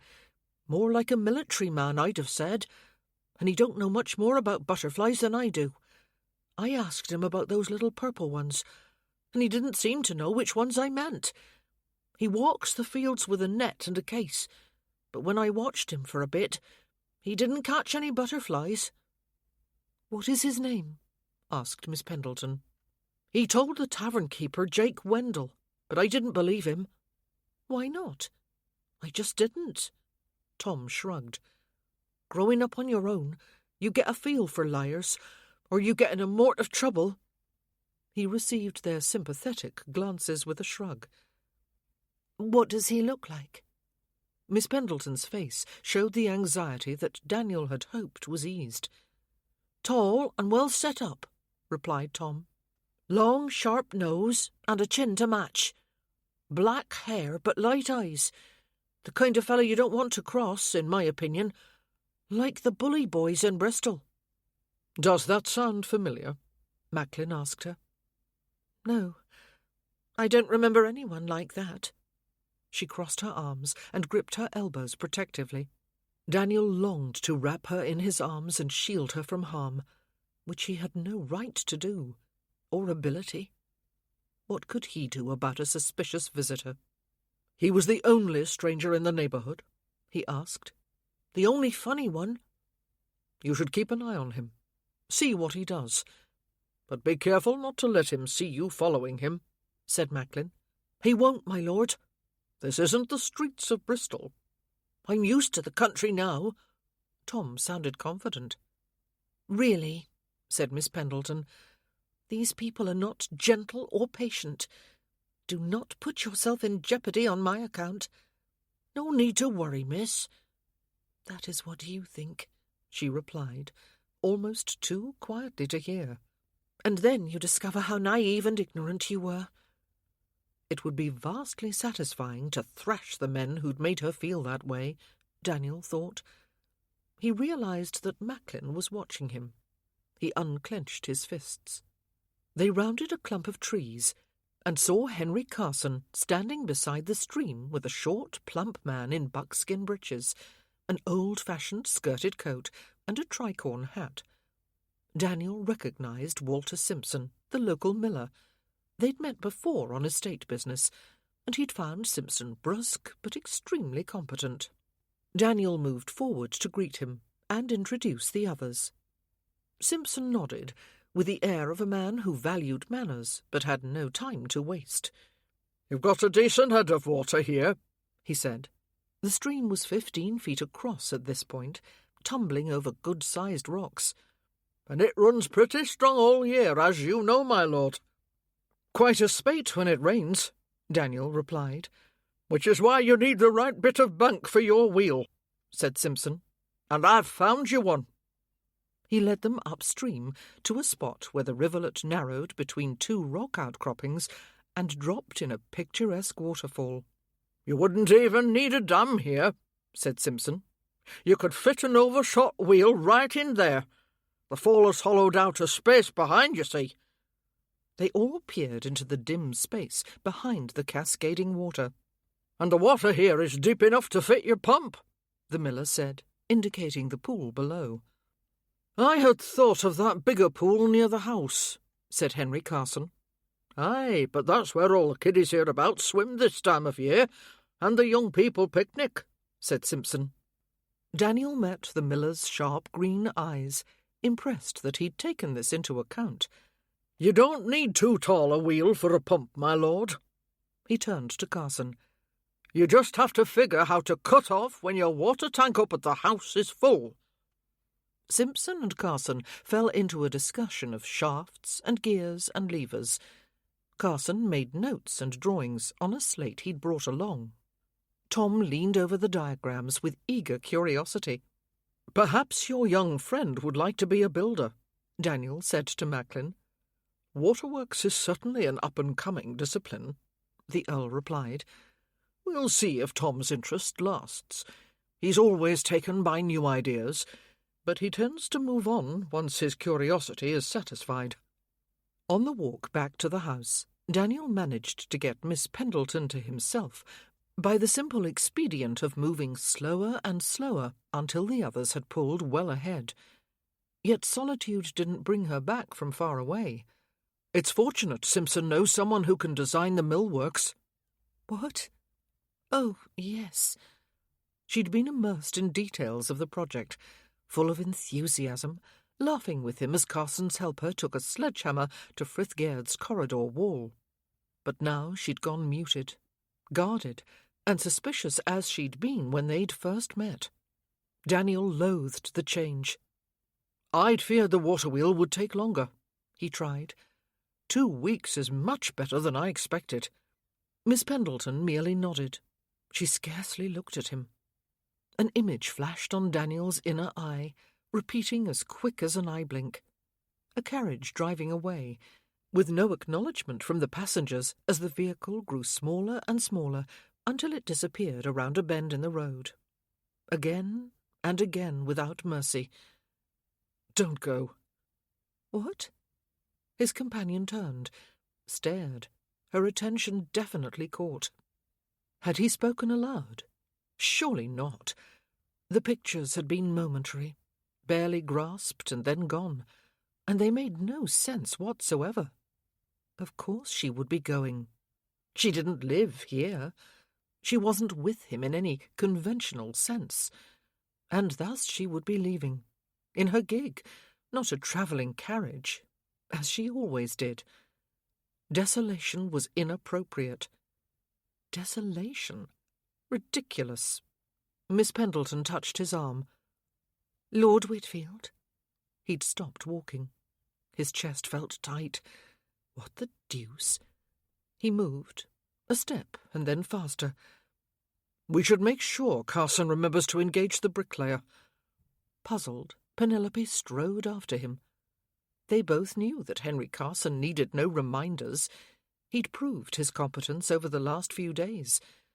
So what had caused the strain in Whitfield's face and the urgency of his tone? She felt a leap of sympathy, even though she didn't understand. Had he said, "Don't go"? She wasn't sure now. He'd muttered. The pain in his face had distracted her. Penelope's dark memories, the despair she'd felt at the idea of watchers looming over her, receded a bit. She hurried to catch up with him. "What news on the piping?" he asked when she reached his side. "Elm is recommended. The pipes can be made from trees in your woods." He knew this. She'd told him. "Tom wants to see how they are bored out." "So you said." "Did I? You have a marvellous memory. I don't know how I got anything done without you." Penelope found his joking tone irritating. But if he wanted to pretend the last few minutes had been just as usual, she couldn't stop him. He wasn't obliged to explain himself to her. Pushing aside a brush of hurt, she said, "I wanted to talk to you about your mother." She'd been trying to find a time to tell him her theory. Whitfield started and looked at her as if she'd said something bizarre. My mother? What was the matter with him today? "I have an idea about her notebooks," she replied. Notebooks? It was a perfectly simple word. There was no need to look at her as if she was daft. "I think they might be in code." He couldn't have looked more astonished. Code, he repeated. "Or call it a private writing system," Penelope went on. "Some people invent those to keep their personal thoughts private. There's Leonardo da Vinci's mirror writing, for example." Once again he stopped on the path. "You cannot be comparing my mother to da Vinci." "Well, no, or only in this one sense, creating a hidden way of writing." "But why would she do that?" Whitfield looked bewildered, then annoyed. Would she go to such great lengths to keep from revealing herself? Was that really necessary? Penelope blinked at the anger in his voice. "To be deliberately incomprehensible," he continued, voice rising. "And then, as if that was not enough, to hide her notebooks in the lining of trunks where I was bound never to find them. She must have known I never would. Was she insane?" "Well, perhaps she had some reason," Penelope began. "What possible reason could she have had?" He started walking again, very fast. Penelope nearly had to run to keep up with him. "And anyway, you did find them." "You did. She didn't count on you. Nobody could have imagined you." With a humourless laugh, Whitfield strode down to the garden gate, opened it, and started back toward the house. She trotted after him, wanting to ask what he'd meant by that last remark. It hadn't sounded like a compliment, nor had it seemed to be a criticism exactly. She gazed up at him as they raced along. His face was grim and closed. Perhaps it would be better to drop this subject, but she was driven to solve the puzzle of the journals. He must feel the same, surely. They contained his mother's thoughts. "So, if it is a code, which I really think it is, there must be a key." "A key? To unlock what exactly?" "Not an actual physical key. It would be a list of the phrases and symbols that she used over and over again. She did, you know. You can see the repetition if you look through the notebooks.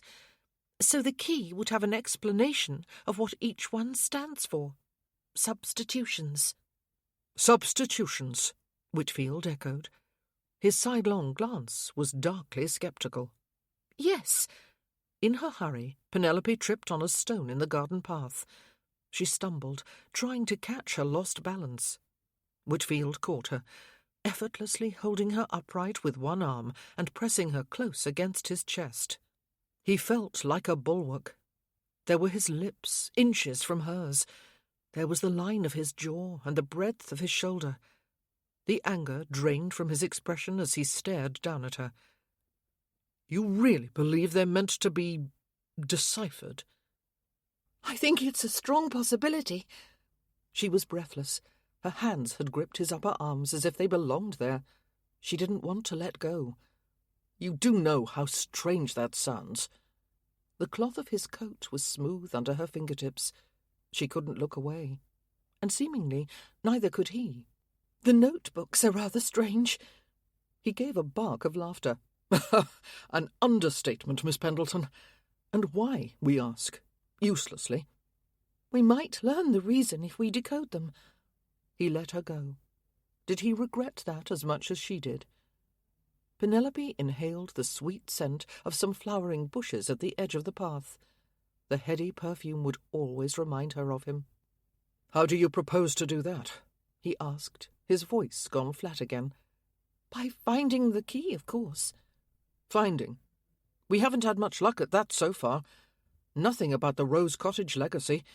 Just a mountain of mouldering paper. Something had certainly soured his mood. Penelope wanted to raise it. I think the key would be among your mother's personal things. She explained her reasoning to him. My parents' possessions were packed up and stored in the attic, he said when she'd finished. Shall we go and look at them? Daniel was reluctant. He didn't want to go through his mother's things, nor did he care what her diaries said, or so he told himself. When had anything gone right with his parents?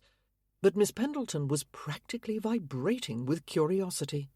The bright enthusiasm was back in her face, and he couldn't deny her. Daniel nodded and walked on. They made a brief stop to question his housekeeper and snag a branch of candles, and then he led the way upstairs to the attic. Mrs. Phipps said they put my mother's things over here when they cleared out her room.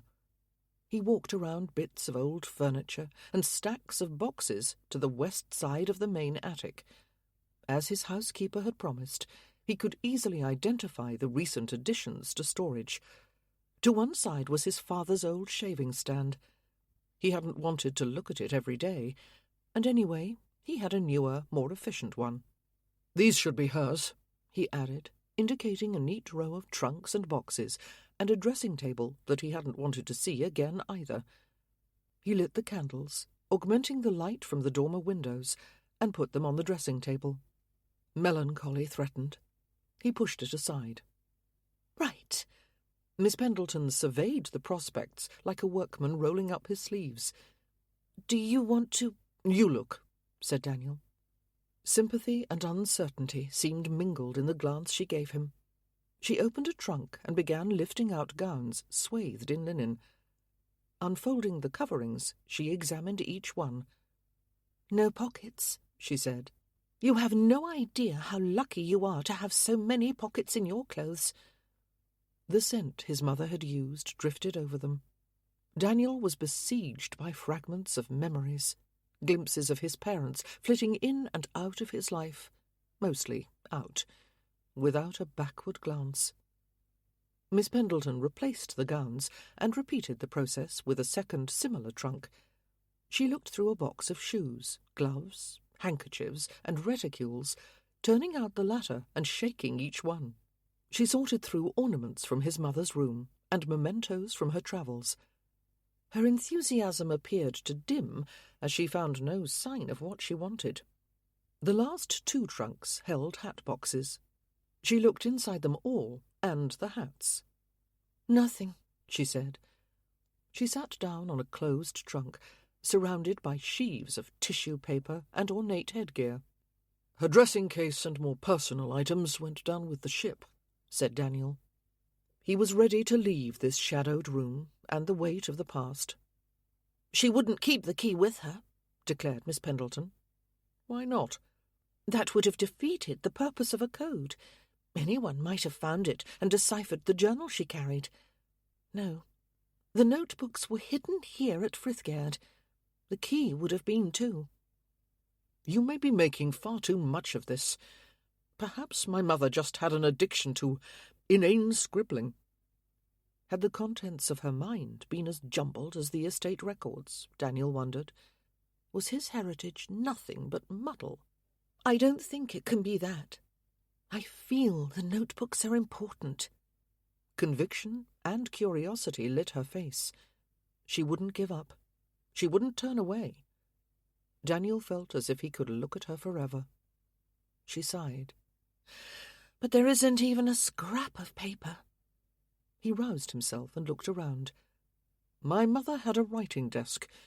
Its contents should be with the rest of her things." "Oh!" Miss Pendleton spread her hands. "We're idiots. We had all the papers taken downstairs. Whatever was in her desk must be among them." She grimaced. "If only we'd known from the first, this might have been much easier." She wrapped tissue around a hat, nestled it in its box, and replaced the lid. When she bent to place the container in the open trunk, she said, "What's this?" Setting the hat box aside, she reached into the bottom of the trunk, coming up with a small, flat case covered in velvet. "Looks like jewellery." Daniel held out his hand. "That should have gone to the strong room." She handed it to him, and he opened it. A sapphire and diamond necklace sparkled in the candlelight. He'd never seen his mother wear this. But then he'd seen so little of her. Daniel looked up. The sapphires were just the colour of Miss Pendleton's eyes. "This would suit you." Penelope's frustration flamed into a violent revulsion. She wasn't angling for jewels. Mistresses got jewels, were continually greedy for them by all accounts. Did he suppose she was helping him to augment her fortune, to cajole rich gifts out of him? "I don't want a necklace." "I merely observed that sapphires are your—" She barely heard him. "I need no largesse from you." "Largesse? What sort of word is that?" "The sort used by sanctimonious prigs who patronize the poor and downtrodden." She'd been looked down upon by too many insulting men in the last year. She wouldn't tolerate any more. "What the deuce is wrong with you?" "I don't want your necklace." "I wasn't offering it to you." "But you said—" She broke off in confusion. "That sapphires would suit you. Not that you could have my mother's necklace." Penelope felt the blush spread from her cheeks, down her neck, and across her chest. She was certain the crimson was visible even in the dim light. She'd allowed unhappy memories to control her. She'd vowed never to do that. Still agitated, she said, "I decide what suits me, and whether I shall have it, not you." "Undoubtedly. But that does not give you the right to—" "My desires are not your responsibility." Whitfield blinked. She'd silenced him, Penelope saw, enjoying the sensation. And yes, this was about far more than a necklace. It was about a year of being chivied about and mistrusted and frightened whenever her captors could manage that. They'd intimidated her for quite a time. Perhaps they meant to try again, by sending someone to lurk in her new neighbourhood and spy on her. She couldn't stop them, but she could refuse to follow the steps they laid out, like the lines of a dispiriting play. The light in Whitfield's dark eyes shifted as she gazed steadily into them. Her past trials weren't his fault, but her future wasn't his responsibility either. Her decisions were her own. He would have to learn that.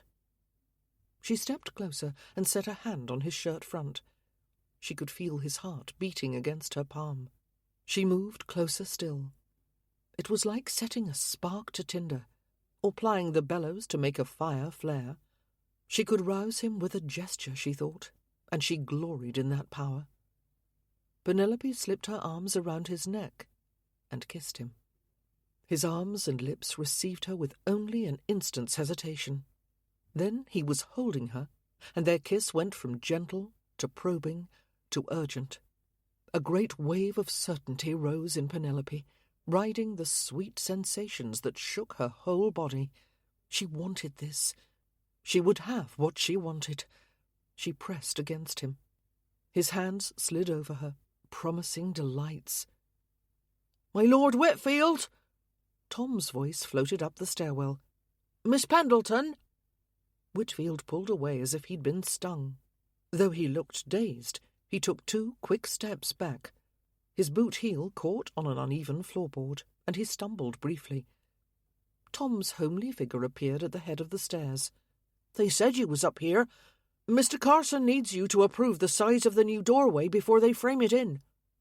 Whitfield muttered something, possibly a curse. Penelope was pleased to think it was, at any rate.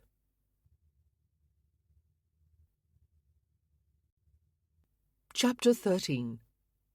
Something had teetered in the balance before that intoxicating kiss, Daniel thought, grasping the tatters of his dignity as Tom came over to them. Not the nonsense about the necklace, something more. "My desires are not your responsibility," she'd said. He could still hear the conviction that had vibrated in her voice. He could feel her hand on his heart. She'd commanded him in that moment, and it was beyond any thrill he'd experienced before. "Just a moment," Miss Pendleton said. Daniel was pleased to hear the tremor in her tone. She was as shaken as he was, and he was fiercely glad of it. She picked up an elaborate hat to place it in its box. "Watch out for that one," Tom said. "It's got some wicked pins in it, sharp as a knife."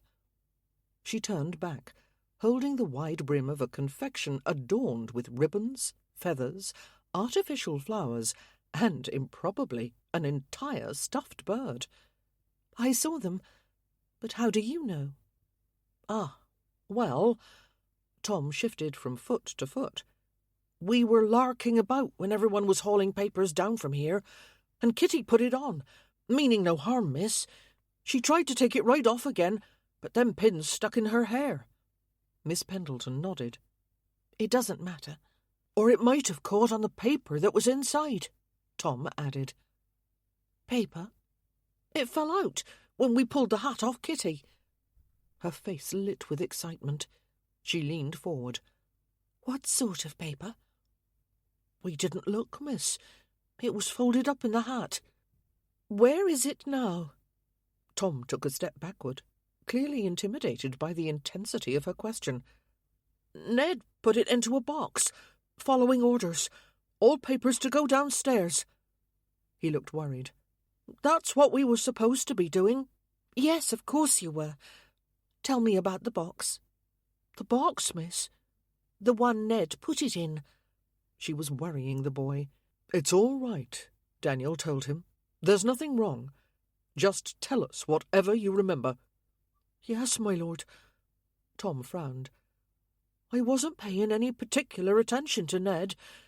I believe the box was wooden, sitting right about there." He indicated a spot next to the trunk.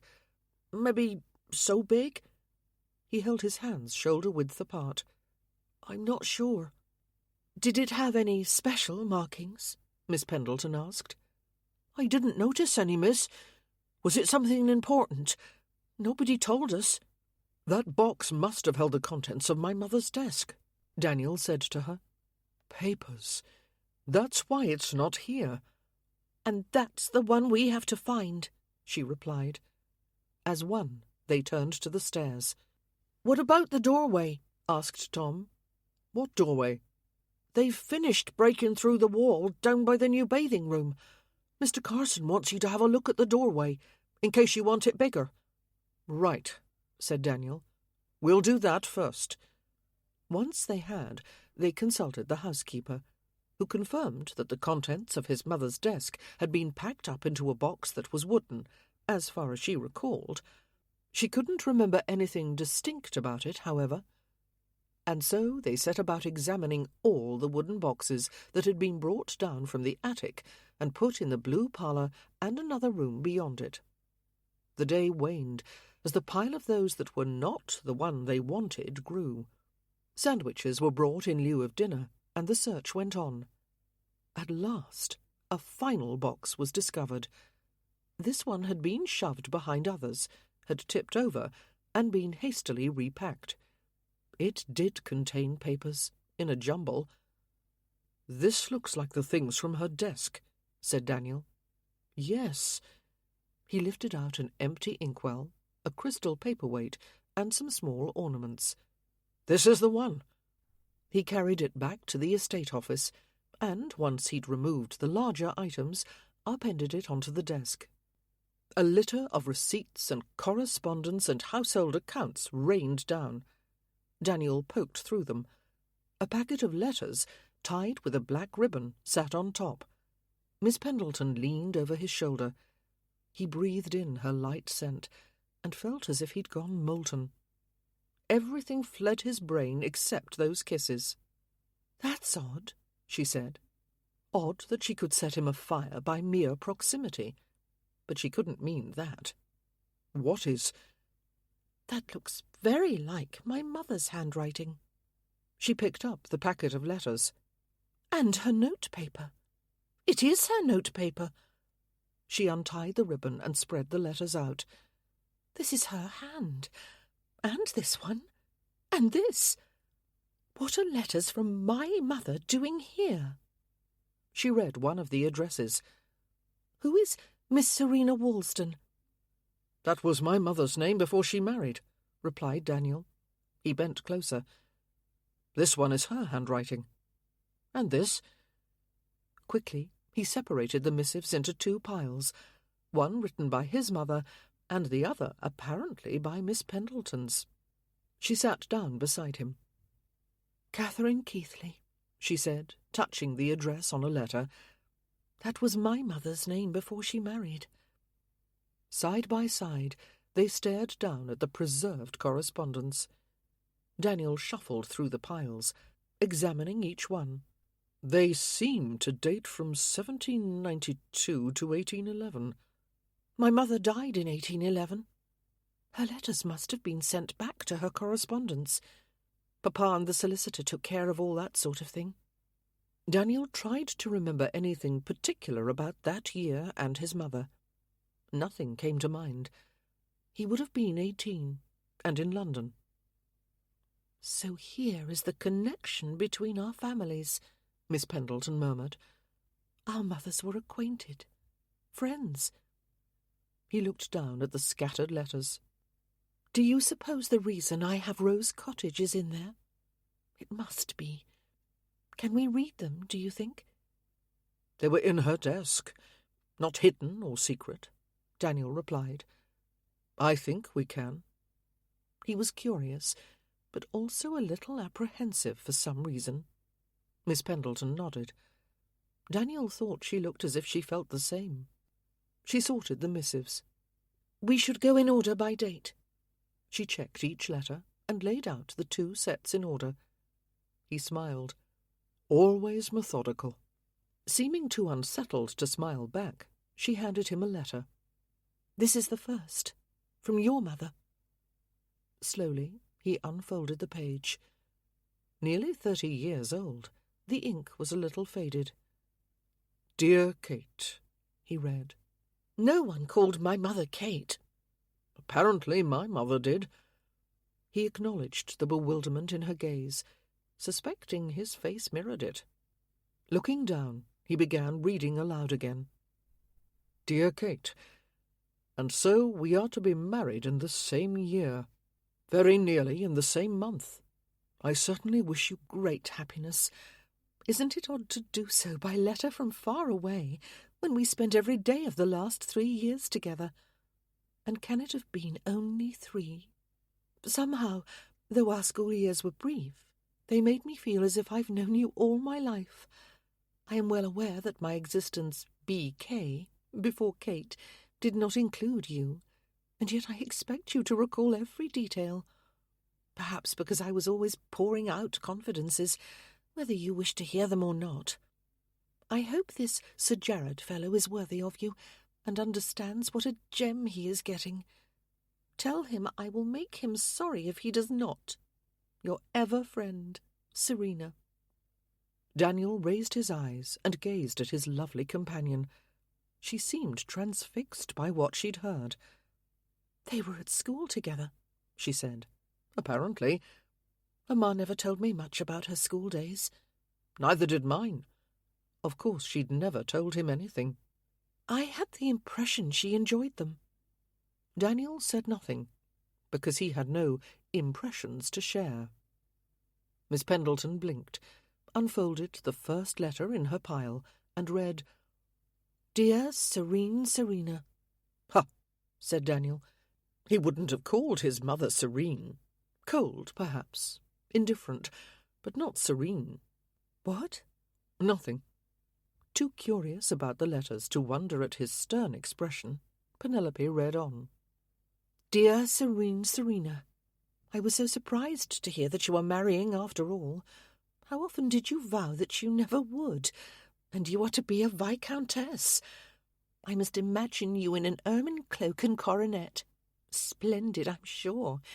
But what about the life of adventure and dark intrigue you plotted? Nay, insisted upon. You had such plans. I hate to think you have given them up in just one glorious, I'm sure, season. However, I don't wish to sound critical. I will be delighted with anything or anyone who makes you happy. I trust you to judge what that will be. And of course I wished to hear your confidences, as you know very well, just as you welcomed mine. Did we not both marvel at how easily we fell into friendship, and what a rare gift it was to find a kindred spirit? Your forever friend, Kate. A kindred spirit? But Mamma never even mentioned her to me. Penelope found this omission surprisingly hurtful. She'd thought of herself as her mother's closest confidant, and believed she'd known the important things about her. I knew she went to a young ladies' seminary in Bath. I never heard even that much. Whitfield's tone was harsh. Adventure and dark intrigue. What nonsense. He picked up the next letter in the sequence, frowning at it, and read, Dear Kate, how I miss your jokes. No one else in the world calls me Serene Serena. For very good reason, as we know. I can almost hear your laugh as you say it. I wish I really could. But you are miles away in Lancashire, and I am fixed in London for the present. As to that, the season was not glorious, but tedious in the extreme. I hope you are not still sad about missing it. Society is a wasteland of time frittered away and money lavished on trivialities. I cannot tell you how many evenings I simply gritted my teeth and endured, like Prometheus chained to his crag, with the eagle ripping at his entrails. That sounds more like her, Daniel interjected. My mother was fond of exaggerated comparisons, spoken with genial contempt, and very amusing to her, if no one else. And she didn't care for society, apparently, said Miss Pendleton. No, she made a point of avoiding it. And her home, and her son, Daniel thought. He read on. Be assured that I have not abandoned my plans. I simply discovered how little scope one has as a young lady on her own, at least of the sort I want. Marriage seems to be a necessity. Fortunately, I have found just the sort of husband I require. I've exacted a promise from him that I shall have my adventures. I've also spoken with my father's friend, as I told you I would. He was most interested in my idea, particularly when he saw how carefully I'd laid it out, and heard of the alliance I have engaged myself to make. I shall get what I want, have no fear. Your ever friend, Serena. Daniel scowled down at the page. It sounds as if she was simply making use of my father, he said. At some point, early on in his life, he'd decided that theirs was a love story for the ages. They were always off travelling together, because they were a charmed twosome, he'd concluded, a world complete unto themselves. The idea had even reconciled him, a little, to being always on the outside. Now the phrase, "the sort of husband I require," seemed to contradict that theory. "Or she'd found someone who shared her interests," said Miss Pendleton. He remembered what Macklin had told him about the way his father changed after his engagement. That didn't sound like sharing.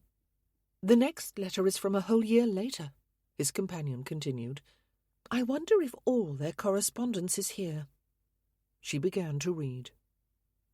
"Dear Serena, congratulations on the birth of your son, though I must scold you for not having sent me word yourself. Am I really to hear such news from Letty Crane? We are following in each other's footsteps once again, as I had a boy as well. We have named him Philip. Jared is pleased and proud, as I'm sure your Viscount is as well. Men set such store in handing along their titles. They don't quite tell you how difficult childbirth is, do they? Or perhaps they do, but one can't really know until the time comes. I hope you are not as worn down as I have been. It seems a long age of the world since we met. When I think of our endless talks at school, I get quite teary. Perhaps we can arrange a visit soon. Jared is not averse to a trip to London, once I have recovered, and naturally you are always welcome here. Your forever friend, Kate." "I don't think they ever visited," Miss Pendleton said. "I never heard about it if they did." "Nor I," replied Daniel. But then he probably wouldn't have. He took up the next letter. "Dear Kate, I am sorry to be slow in answering your letter. I've been languishing in my bed. Me! Can you imagine it? Difficult is a pale word to describe childbearing. You teased me about mentioning Prometheus, but I now know precisely how he felt as the eagle ripped at his entrails. You were right. A society party is not nearly that bad. Giving birth assuredly is. Our son, we have called him Daniel, had no easy passage into the world. Indeed, the doctors tell me I shall never have another child. I must say that this news was a relief. I certainly don't wish to endure that agony again. I'm sad to say that a visit is not likely just now. As soon as I am fully recovered, we are departing for the West Indies. My plans begin to take form at last. Your ever friend, Serena." Daniel wondered whether his mother had held the pain of his birth against him. She'd never mentioned it, any more than she'd told him why he had no siblings. He tried to think of one confidence she'd shared with him, and came up empty. The final lines sounded like the parent he remembered, more eager to set off for new places than to see her old friend. "There must be some letters missing," said Miss Pendleton. "There was no teasing about Prometheus in these." She turned over the rest of the papers that had come from his mother's desk. "I don't see any others." "Perhaps some were lost, or thrown away." His voice sounded distant, Daniel thought. He was feeling odd. None of his imaginings of growing closer to his parents had been like this. Miss Pendleton gave him a sidelong glance as she unfolded the next letter. "Dear Serena, I hope you are feeling better. I'm sorry that you will have no more children. I should like several, if my health allows. I'm determined it shall, though I've had another of my wearisome bouts of fever. Indeed, I find I am too weary to write much now. I will do better next time. May your journey be all you hoped for. Your forever friend, Kate." "My mother was often ill," Miss Pendleton said. "She had a recurring fever, which weakened her lungs. The least ailment sent her to her bed, for weeks sometimes."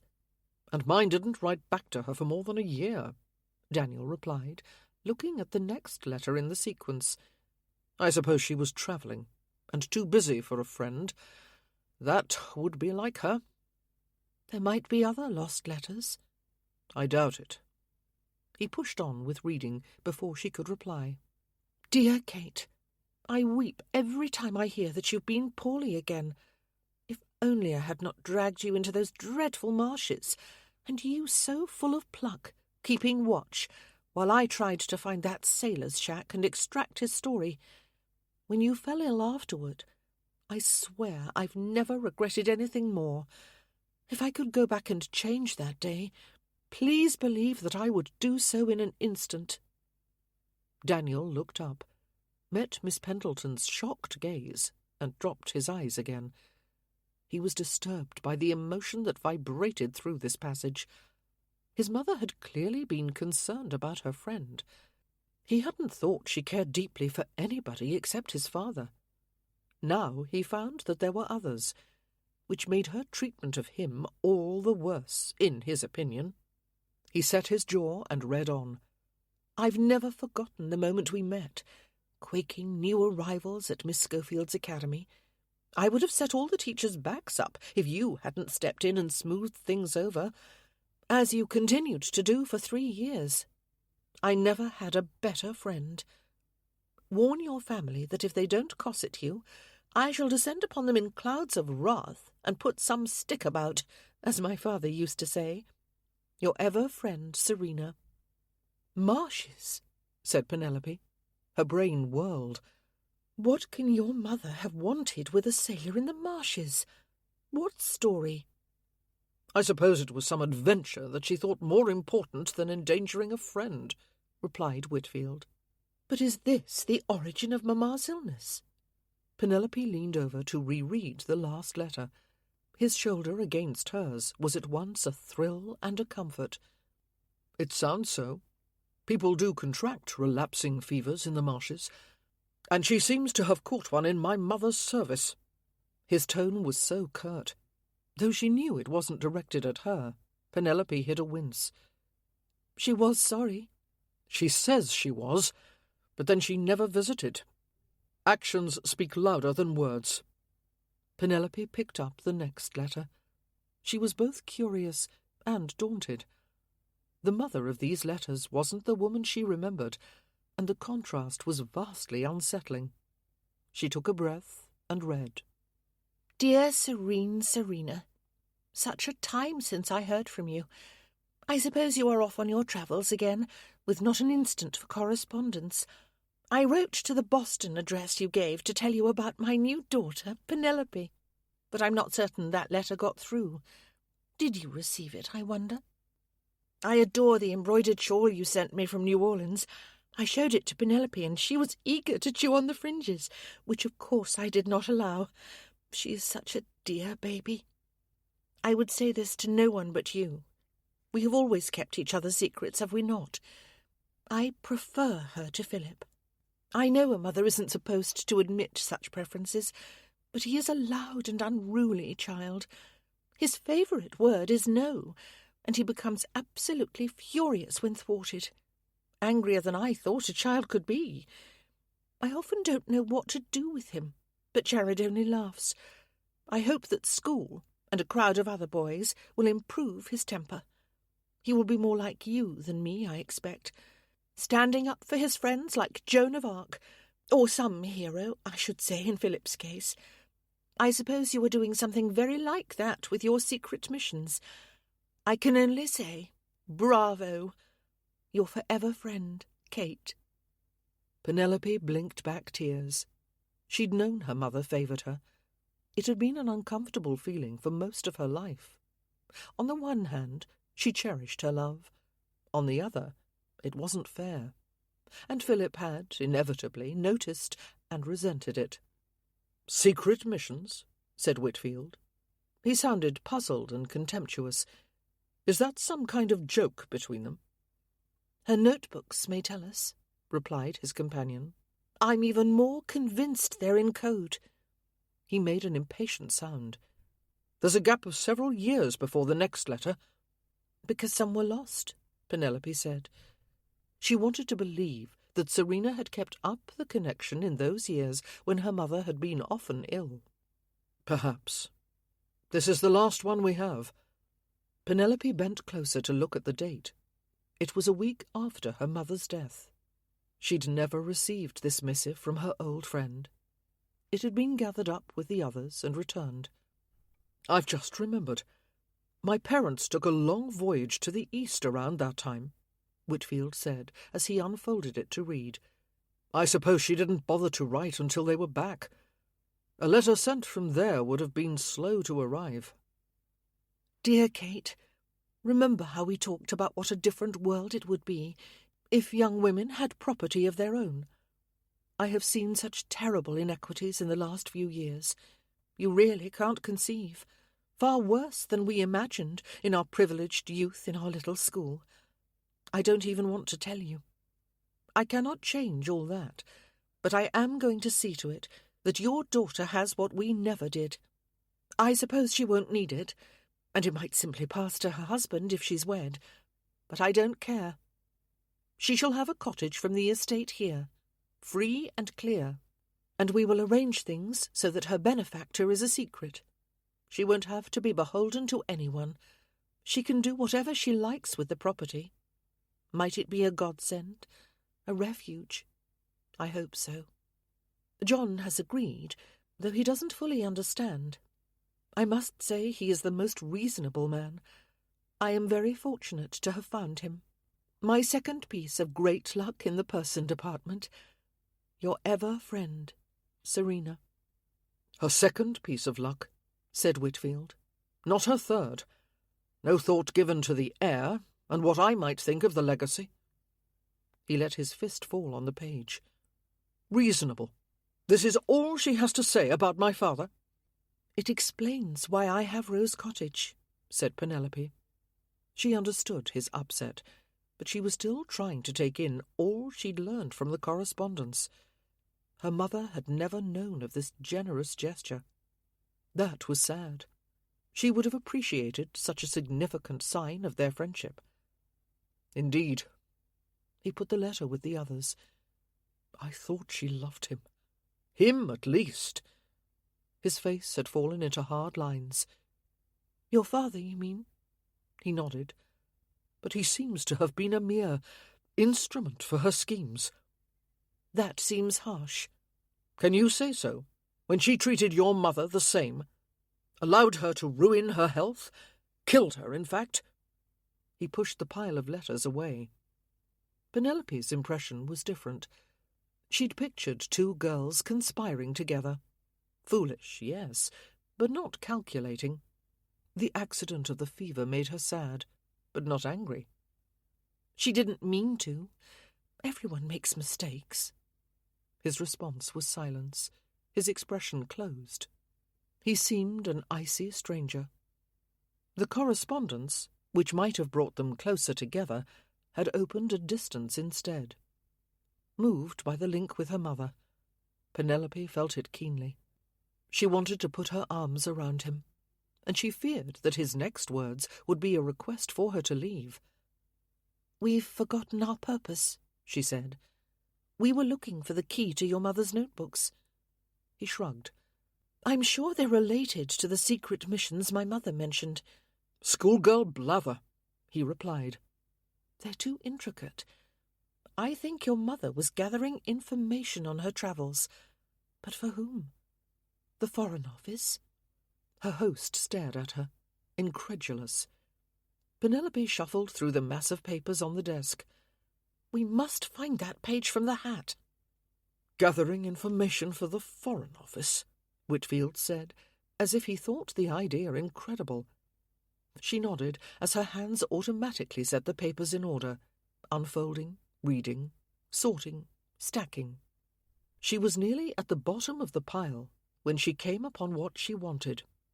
"Ah, here! This looks like it." She bent over the page, trembling with excitement. "Yes, I recognize phrases from the notebooks." She reached for one of them to compare, and was stopped by a hand laid on top of hers. "Are you imagining that my mother was a spy?" "I don't think I'm imagining it." Penelope savoured the warmth of his fingers on hers. "Yes, look at this." She put a fingertip on one line of the key. "Clouds mean ships." Because of their white sails, do you think? She smiled at him. Thrilling, isn't it? It's unbelievable. Withdrawing his hand, he sat back as if poleaxed. She opened one of the notebooks and compared entries to the key. A flock of crows signifies regiments of troops. That's rather funny. There are little drawings for numbers, which might have been suspicious if she listed them, I suppose. She used real places and dates at the head of each entry, so she could easily prepare a report from her notes. "This is insane," said Whitfield. "It was a risk," Penelope replied. "We realized there was a code. Others might have as well, if they got hold of her notebooks. That's why she hid them, I wager." Her host stared at her. "We? You did? I never would have thought of it in 1,000 years."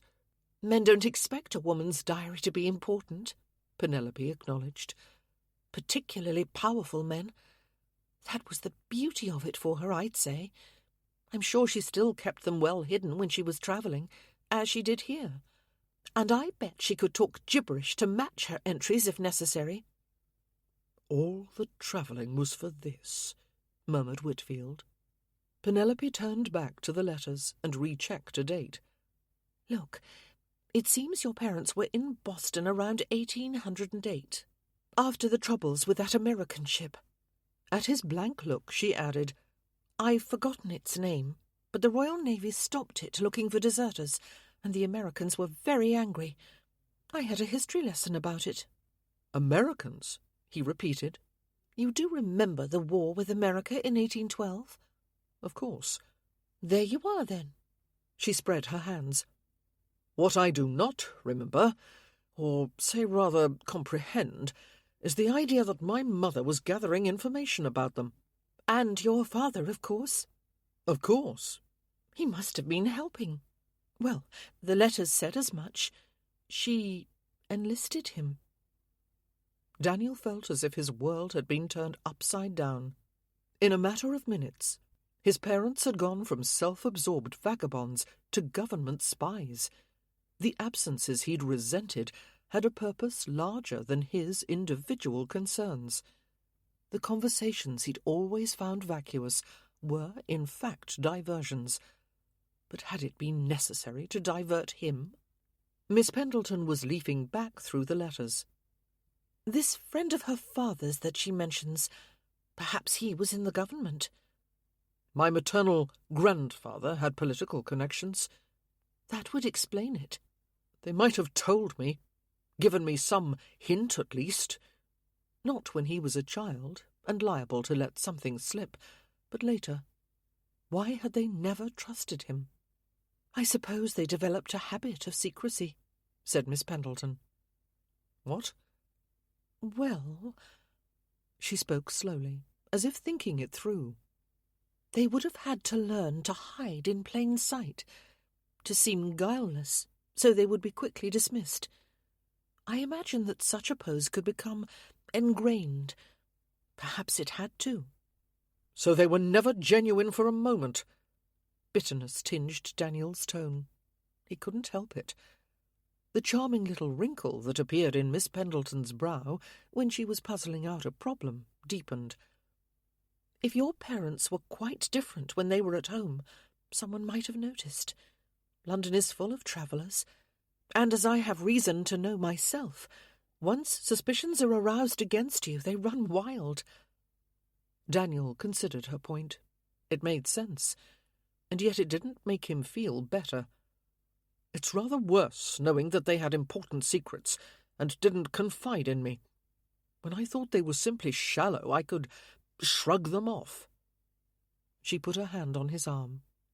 "I would guess they thought they were protecting you." Or themselves, Daniel thought. They might have given me credit for some intelligence and discretion. This new information felt like another layer of judgment, reaching out from the past to condemn him. Miss Pendleton shrugged. "My father always saw me as a child, even when I was managing his estate better than he could." Her hand remained on his sleeve, a spot of warmth. Her head was bent over the scatter of papers on the desk. Daniel took in the lovely line of her cheek, the grace of her slender frame. "It's strange that our mothers were such good friends," she said. "It feels like a link, doesn't it? Even though we never knew." The warmth spread through him, gaining heat as it rose. Daniel noticed that the house was quiet around them. The mantel clock showed that the servants would be off to bed soon. They must be wondering about Miss Pendleton's continued presence. Wondering and whispering, perhaps. Exchanging sly grins or raising eyebrows in disapproval. When she looked up and met his eyes, desire flashed through him. He wanted all the things the gossips whispered about, and more. He wanted to sweep the damned papers from the desk and lift her onto it. He wanted to cover her with kisses. He wanted everything. "My desires are not your responsibility," she'd said. Very well, but what about his own? They were, and he had to keep a rein on them. They'd been behaving with a reckless lack of formality. Some would interpret that as disrespect, or careless, confident possession. Fury filled him at the idea of anyone seeing her that way. He had to take more care, which did not mean folding her in his arms and shielding her from all harm, much as he wished that it might. Daniel stood. His chair rocked with the force of his movement, and Miss Pendleton jumped. "I must get you home," he said. "Get me home?" "At once." He started for the bell rope, then didn't ring. Why draw more attention to their long tete-a-tete? "We'll go to the stables. You have your gig?" Miss Pendleton rose, her hands resting on the desktop as if for support. "And if I don't wish to go?" "You don't understand." She cut him off with a gesture. "My understanding has never been in doubt, whatever else was suspected about me. I know very well what I mean when I say I would like to stay a while. Here, with you." Every fibre of his body leapt at the invitation in her blue eyes. If he touched her now, there would be no going back. "People will think. People have thought I was a dupe, or a liar, or an outright traitor to my country. People are idiotic." "Some are," he acknowledged. "Quite a large proportion. I have decided to disregard them." "That is more easily said than done," Daniel replied. "We live within society." If he took what he wanted, what they both wanted, she would be ostracized. "I do not. I have no social position.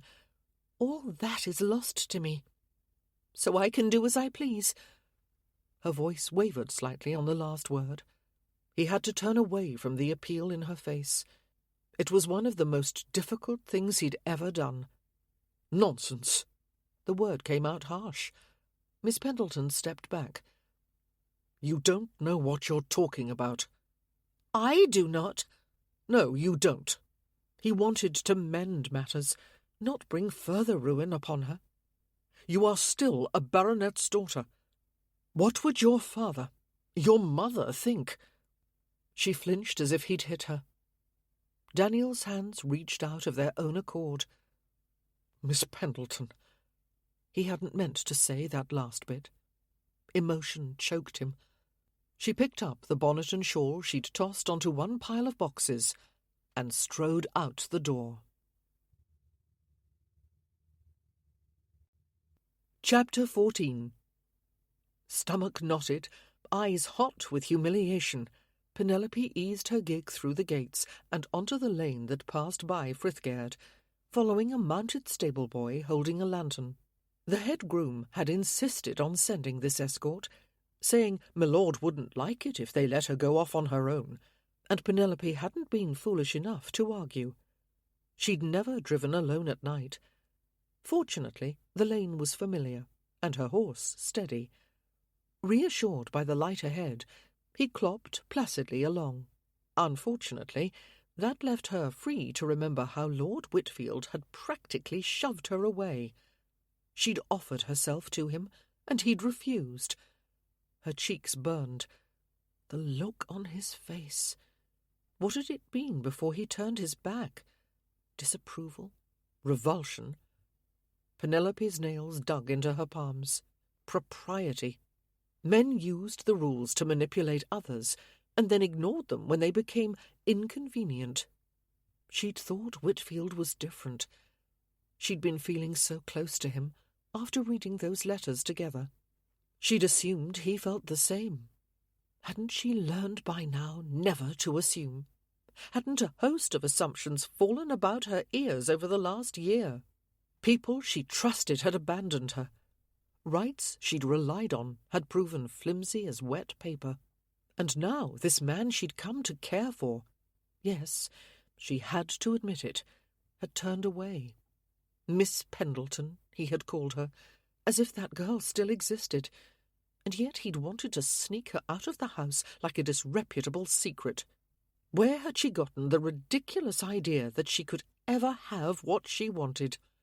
The stable boy raised the lantern higher, illuminating the turn at her own road. Penelope guided the gig onto it. What could she have? He'd taunted her with her birth.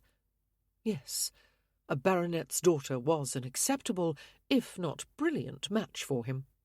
But her brother's disgrace had altered everything. Perhaps that was it. He'd realized that a connection to her would taint him as well. Society wouldn't reject a viscount, but they would titter and whisper. And if he had any political ambitions— Penelope made a throwaway gesture. Her pride, trampled and tattered though it was, reared up and rejected that picture. He was right. No sort of liaison was possible. She would erase the idea from her mind. Penelope blinked. She was not going to cry. She was done with tears. Determination, independence, anger— these were there to sustain her. Rose Cottage appeared ahead, its stone walls pale in the light of a half-moon. Penelope drove her gig around to the barn, thanked the stable boy, and endured Foyle's scold as she climbed down. Kitty gave her more of the same when she went inside, piqued that her mistress had gone visiting without her. Penelope promised never to do so again, and escaped to her bedchamber. There, tossing down her shawl, pulling off her bonnet, she looked at the familiar furnishings, a bit large and grand for her new dwelling. She was lucky to have this refuge. Things might have gone so much worse for her. She ought to be grateful. She was. Yet it was so hard not to yearn for an impossible more. In a cosy parlour at Frithgaird, at that moment, the Earl of Macklin was curious and restless. To a man used to the bustle of London society or of large country house parties, the place seemed very quiet. His book didn't hold his attention. Instead, he was staring at the open page, wondering what mysteries preoccupied his host and their pretty neighbour. Beyond the obvious, of course. Was he wrong to leave them so often alone? Miss Pendleton wasn't his responsibility. Whitfield was his main concern, and she'd made it clear she didn't want advice from him. Yet she excited his ready sympathies as well. Her situation was unusual, perhaps more than she knew. Arthur sighed, closing his book. Interference didn't come naturally to him. Among his family, he generally waited to be asked for aid before stepping in.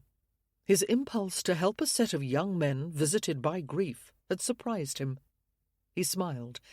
It had surprised everyone who knew anything about it, and mystified countless others who didn't. A duchess, whose renowned summer-house party he'd skipped this year, was convinced he was concealing a scandalous intrigue. One old friend had asked if he was ill. Another had posed oblique questions about financial reverses. Arthur's disappearance from his customary haunts kept tongues wagging even now. On top of that, helping had proven more complicated than he'd imagined. Still, the transformation of his nephew in the spring had been extremely satisfying. Buoyed by that thought, Arthur set his book aside and made his way to the estate office. He discovered Whitfield there on his own, hunched over the perennial litter of papers on his desk, but not reading any of them. Arthur spoke his name twice, with no effect. Finally, he tapped the younger man on the shoulder. Whitfield lurched upright, as if he'd been struck. "You were 1,000 miles away," said Arthur. "Not quite so far." Whitfield looked like a man who'd sustained a stunning blow and was struggling to recover. "Miss Pendleton is not here. She went home some time ago." He checked the mantel clock, as if calculating the interval. Arthur surveyed the scattered letters and notebooks before him. "Are you making progress?" We've wandered into the realm of fantasy. Further in, I should say." "What do you mean?" Whitfield sat straighter, visibly gathered his faculties, and tapped the notebooks. "It seems that my mother was a spy." "What?" Arthur's host launched into a tangled story of codes and correspondence. "So, we've solved the mystery of the Rose Cottage legacy," he finished, "but we've uncovered another." He frowned down at the desk. "Or a fairy tale adventure. There seems little mystery about it." "May I see this key?" Arthur asked. Whitfield handed it over. Arthur ran his eye down the page, compared phrases in one of the notebooks, then another. He was puzzled, then astounded, then concerned. "I think you should put these in your strong room until we can make some inquiries." He examined the younger man's blunt features. "If you will allow me, I have a trusted friend who would know if there's anything in these speculations. Castlereagh, an associate, better able to keep things quiet." Whitfield hesitated, then nodded. "Yes, I would like the truth, as soon as possible. I'll draft a discreet inquiry. We can send a messenger tomorrow." "Thank you." Arthur waited for more. When none came, he added, "Miss Pendleton is very clever. Not as clever as she thinks, perhaps." "What do you mean?" "A pair of fools," Whitfield muttered. "You and I." Arthur knew he hadn't meant this, but he wanted to hear more. Whitfield was obviously labouring under a weight of emotion. "What? No." "You and Miss Pendleton, then? What are you suggesting?" The younger man's tone had gone belligerent. "Suggesting? Nothing. Wondering? A good deal." Whitfield glared at him for a fiery instant. Then he looked down, his jaw tight, fists closed. "Damn it all," he said. He pushed his chair back so hard it nearly toppled over, then sprang up and strode from the room. He'd forgotten his mother's notebooks and their revelatory code. Arthur gathered up the pile and carried it to his bedchamber, where he made use of the key in the writing desk there to lock all away until they could be transferred to the estate strong-room. Sitting down to write the promised letter of inquiry, he wondered uneasily about the prospects for a truculent viscount and the ruined daughter of a baronet. Penelope didn't return to Frithgerd the following day, nor for several days after that.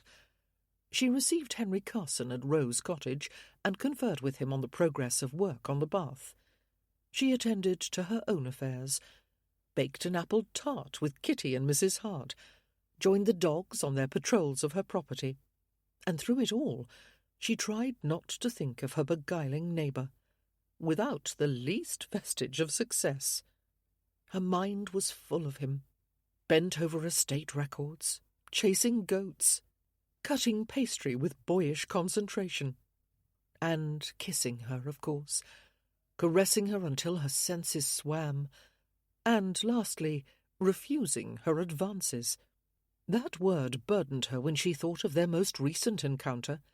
It made her cheeks burn. What did he think of her now? That last was terribly important, because, left alone to reflect, She'd realised that she cared very much about his good opinion. About him. The stark truth was, she'd fallen in love with her unexpected Viscount, and she wanted much more than stolen passion.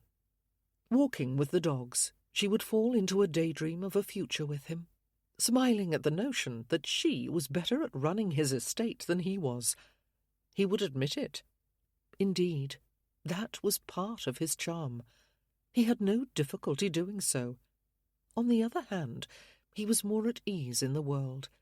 He could show her the way to go on among notables like Lord Macklin, who still intimidated her a little, and so they would pass their days.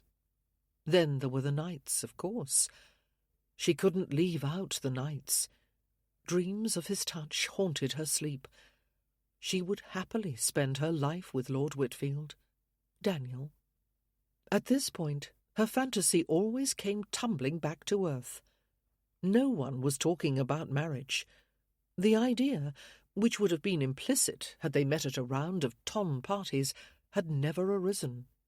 He wasn't thinking of it. She shouldn't be. And even if he did, it was impossible. Yoked to her social ruin, Whitfield would be pitied at best, rejected at worst.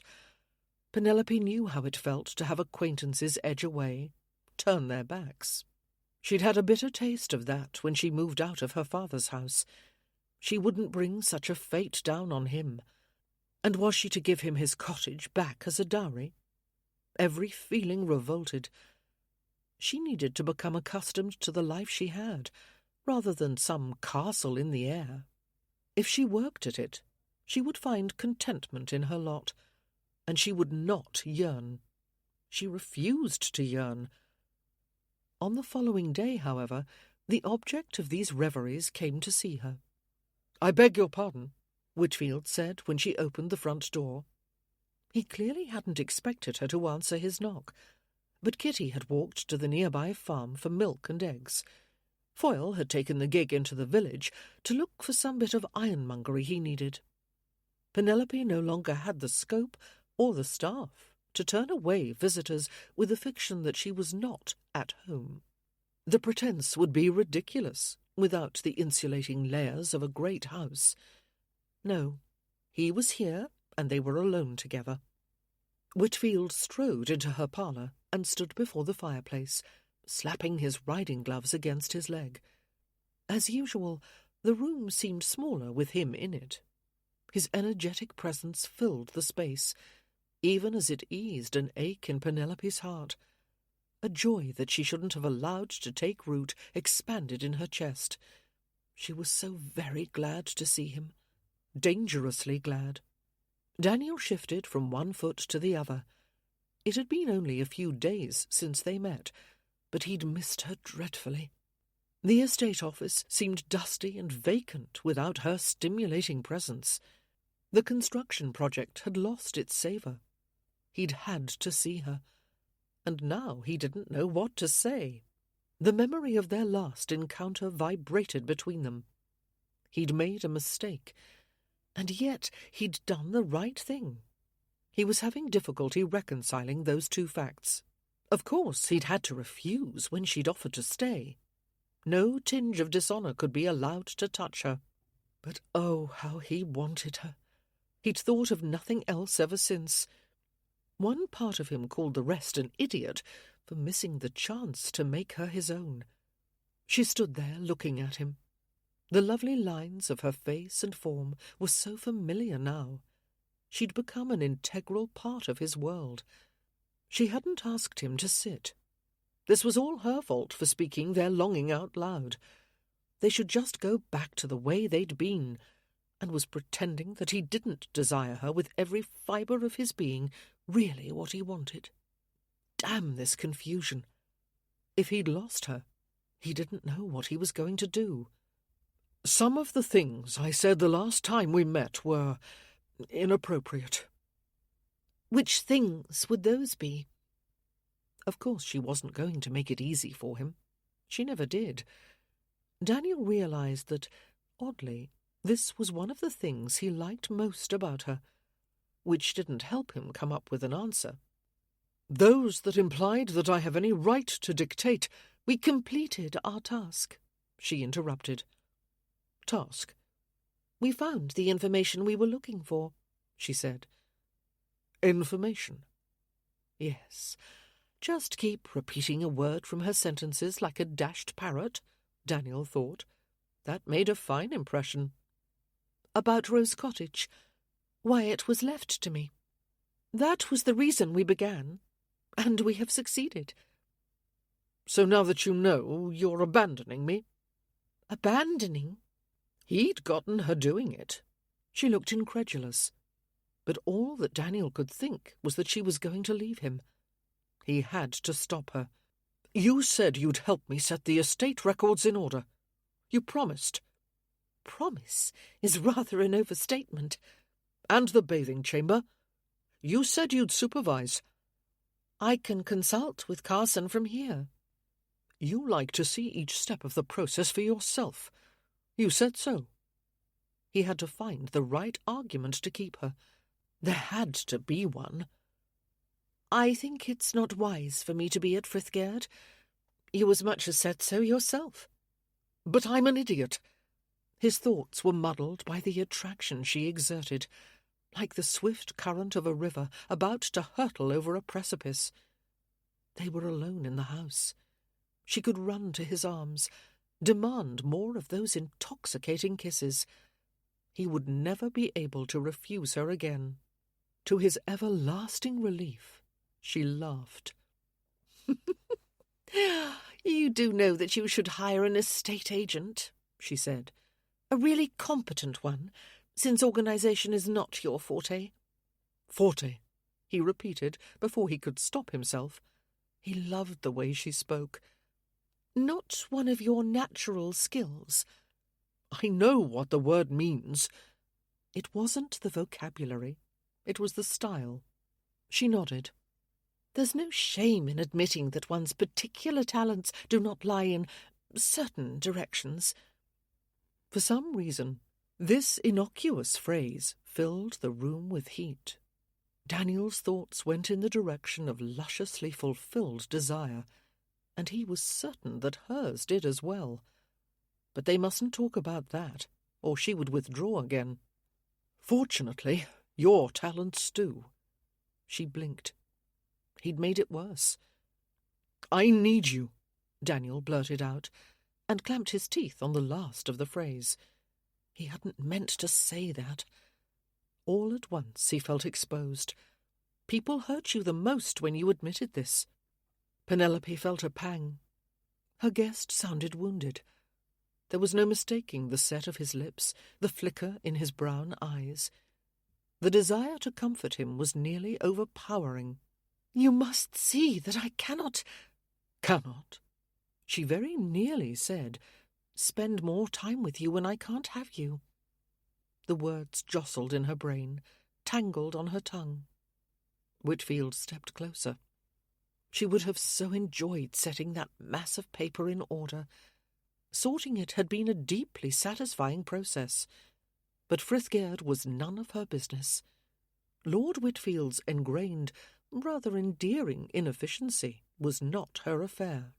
The longer she held on, the harder it would be when all was ended by, for example, the arrival of a lovely new viscountess in those chambers she'd frequented. But the concern in his eyes, and something that looked very like tenderness, was too much. "All right," she heard herself say. He leaned closer. All right. I did say I would help you. With the records. The relief flooding his expression was nearly palpable. You did. So I will. He smiled. Splendid. Wonderful. He looked so very glad, as if her agreement had filled him with joy. Elation flooded Penelope. She couldn't help it. Perhaps a fleeting pleasure was better than none at all. But I mustn't... Whitfield was interrupted by a chorus of barking behind the cottage, followed by shouts and then a metallic clatter. Penelope turned automatically toward the window, but she couldn't see the barn from where she stood. What the deuce? her guest said. She needed to ask him what it was he mustn't do, but the barking intensified. So did the shouting. He started toward the door, and she followed. They found Jip and Jum poised before the entrance to the barn, hackles raised, voicing defiance. A few feet away, Kitty was toe-to-toe with a boy, trying to wrest a large stick from his hands. An overturned basket spilled eggs at their feet. After a moment, Penelope recognized the boy as the goatherd Sam Jensen, which was a puzzle. She'd thought the goat problem was solved. The flock had returned several times after the dog's arrival and been chased away. It was some time since they'd appeared. So what was Sam doing here? Whitfield went over and took hold of the stick, pulling it away from them. "What is all this?" he said. "He was going to hit Jip and Jum," replied Kitty indignantly. "I come to get the goat they stole away." "Stole?" said Penelope and her visitor at the same moment. Penelope turned to the hounds and said, "Quiet." Heeding the voice of authority, the dogs stopped barking. They continued to eye Sam Jensen balefully, however. "Sit," said Penelope. They did so. "We don't come in your garden no more," the goatherd said. "Nor on your property at all, but we have to pass by sometimes." He sounded aggrieved. "Don't see why," said Kitty.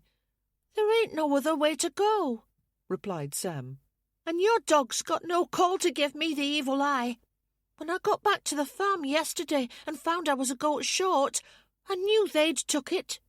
"More likely you lost it," said Kitty. "I looked everywhere." "Couldn't have." "I did. All the places we went. And why are they so keen to keep me out of the barn?" "Because they're good watchdogs," said Kitty.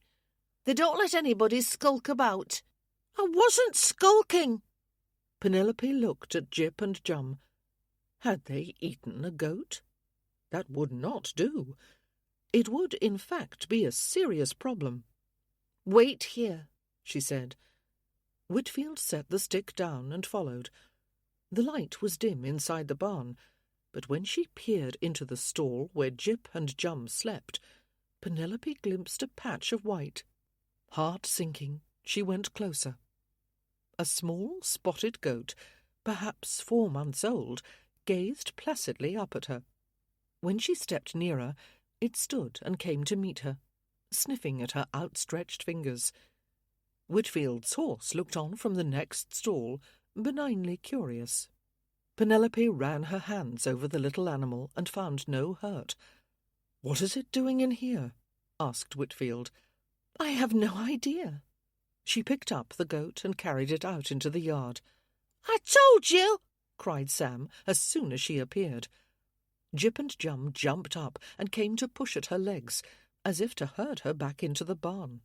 As an experiment, Penelope set the goat down. Immediately, the hound's attention turned to the little creature, pushing at it to go inside. The goat butted playfully at them in return as it complied. With Whitfield once again at her heels, Penelope followed the three into the barn and watched Jip and Jum chivvy the goat into the stall and resettle it. They then lay down on either side, tongues lolling, looking quite pleased with themselves. She turned to find that Kitty and Sam had joined them. "What are they about?" asked Sam. "They seem to have adopted a goat," replied Whitfield. The boy gaped up at him. "Adopted? Like a stray pup you find in the street?" asked Kitty. Sam shook his head. "I never heard of such a thing in all my born days." "Neither have I," answered Whitfield, "but I believe the evidence is before us." They all gazed at the three animals. "They can't keep it," said Sam. "I got to get it away from them." He stepped closer, eliciting a deep growl from Jip. Penelope put out a hand to stop the boy. "Wait." "They stole it," he protested. "I wonder if there's some strain of collie or sheepdog in their bloodlines," said the Viscount. Penelope met his gaze. His eyes were dancing. She was also suppressing a laugh. "Them are foxhounds," said Sam.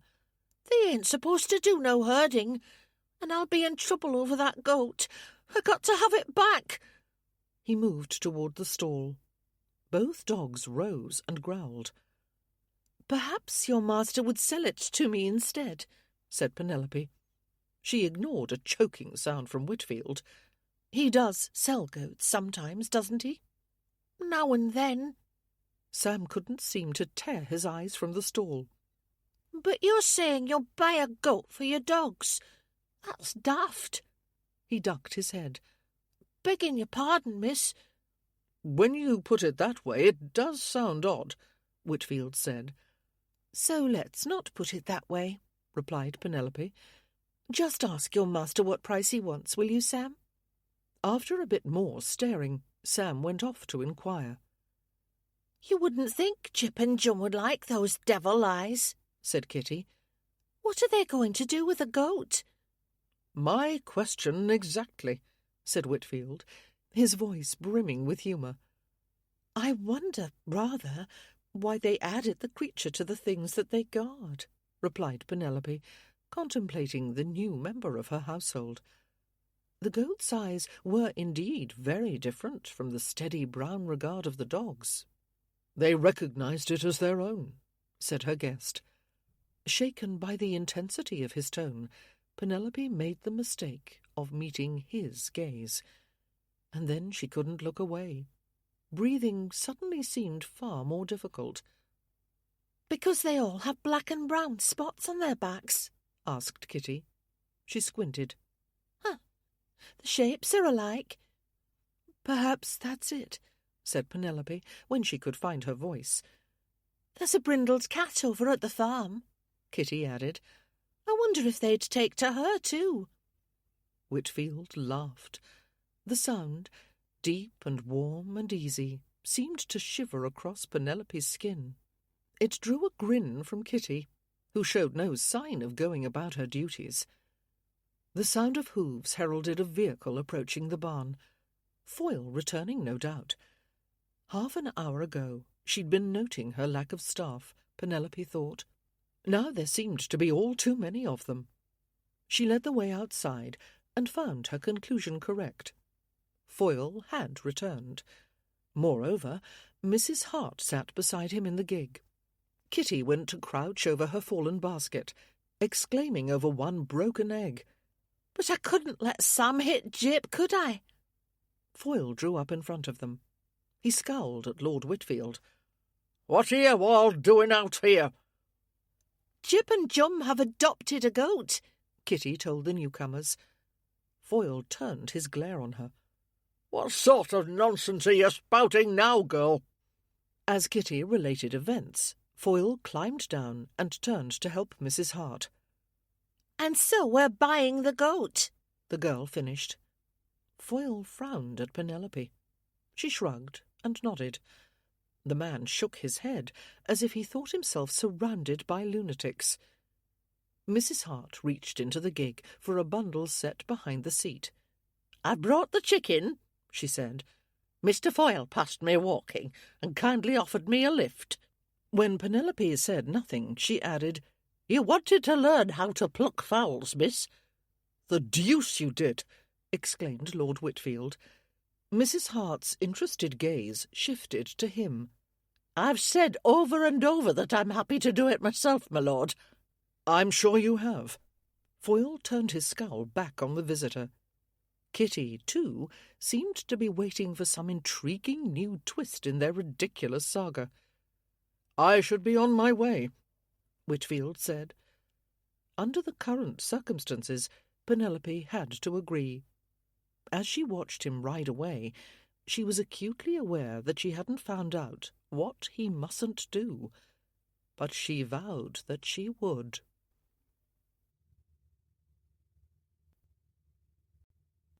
Chapter 15. Daniel took a roundabout route back to Frithgerd, enjoying the idea that he would soon be seeing the enchanting Miss Pendleton again. And again. Even now, After just a few minutes, he was craving the company of this indomitable young lady. Who else would buy a goat for her dogs? As he rode up the drive to his home, Daniel smiled at the memory of the scene he'd just witnessed. Leaving his horse at the stable, he wondered if she would come tomorrow. Surely she would. Inside, he was greeted by the news that 2 strangers had arrived and were talking with Macklin in the drawing-room. Joining them, Daniel discovered that the answer to Macklin's inquiry at the Foreign Office had come more rapidly than either of them had expected. The 2 very serious gentlemen flanking his house-guest looked more like war-hardened military officers than Foreign Office functionaries, but they bore a letter of introduction from Castlereagh himself, along with a request to give them all assistance. The document did not mention their names. As soon as Daniel had looked the letter over, one of the men said, "We've come to take charge of the materials mentioned in Lord Macklin's message." Take charge? Daniel didn't care for his tone. The fellow sounded like a supervisor addressing a bumbling subordinate. "Take them away, you mean?" asked Macklin. He received only a brisk nod in reply. "They were written by my mother," said Daniel, "in order to produce reports for the Foreign Office, to which they now belong."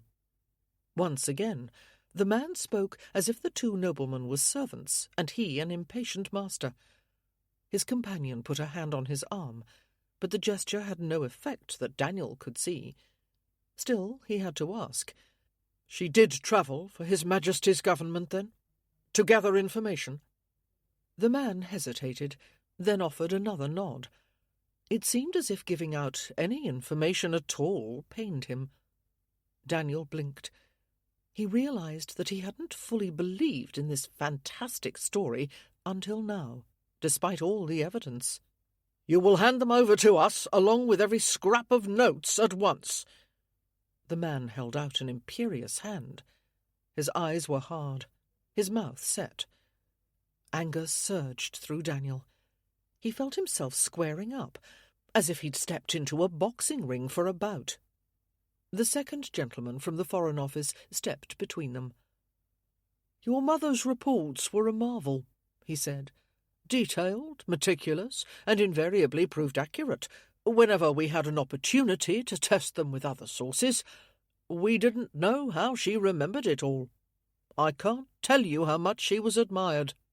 A thread of something like pride, or perhaps amazement, tempered Daniel's rage. Here again was a glimpse of a very different parent than the one he remembered. Here was a reason for her many absences, if not an excuse. He found he didn't want to relinquish all evidence of her exploits before he'd had a chance to adjust to these revelations. "If you have the reports, I don't see why you need her notebooks." The first man snorted as if he couldn't believe his ears. "Because they contain information that must remain secret," he said. "Not only facts, but when and how they were discovered," added his companion solemnly. "That could have serious diplomatic consequences. Nothing that can be understood without the key." Daniel started to say that he would give them that, but he found that he remained reluctant. These strangers were asking for the sole link he had into his parents' hidden life. He wanted some time to explore it. "I'll consider your request."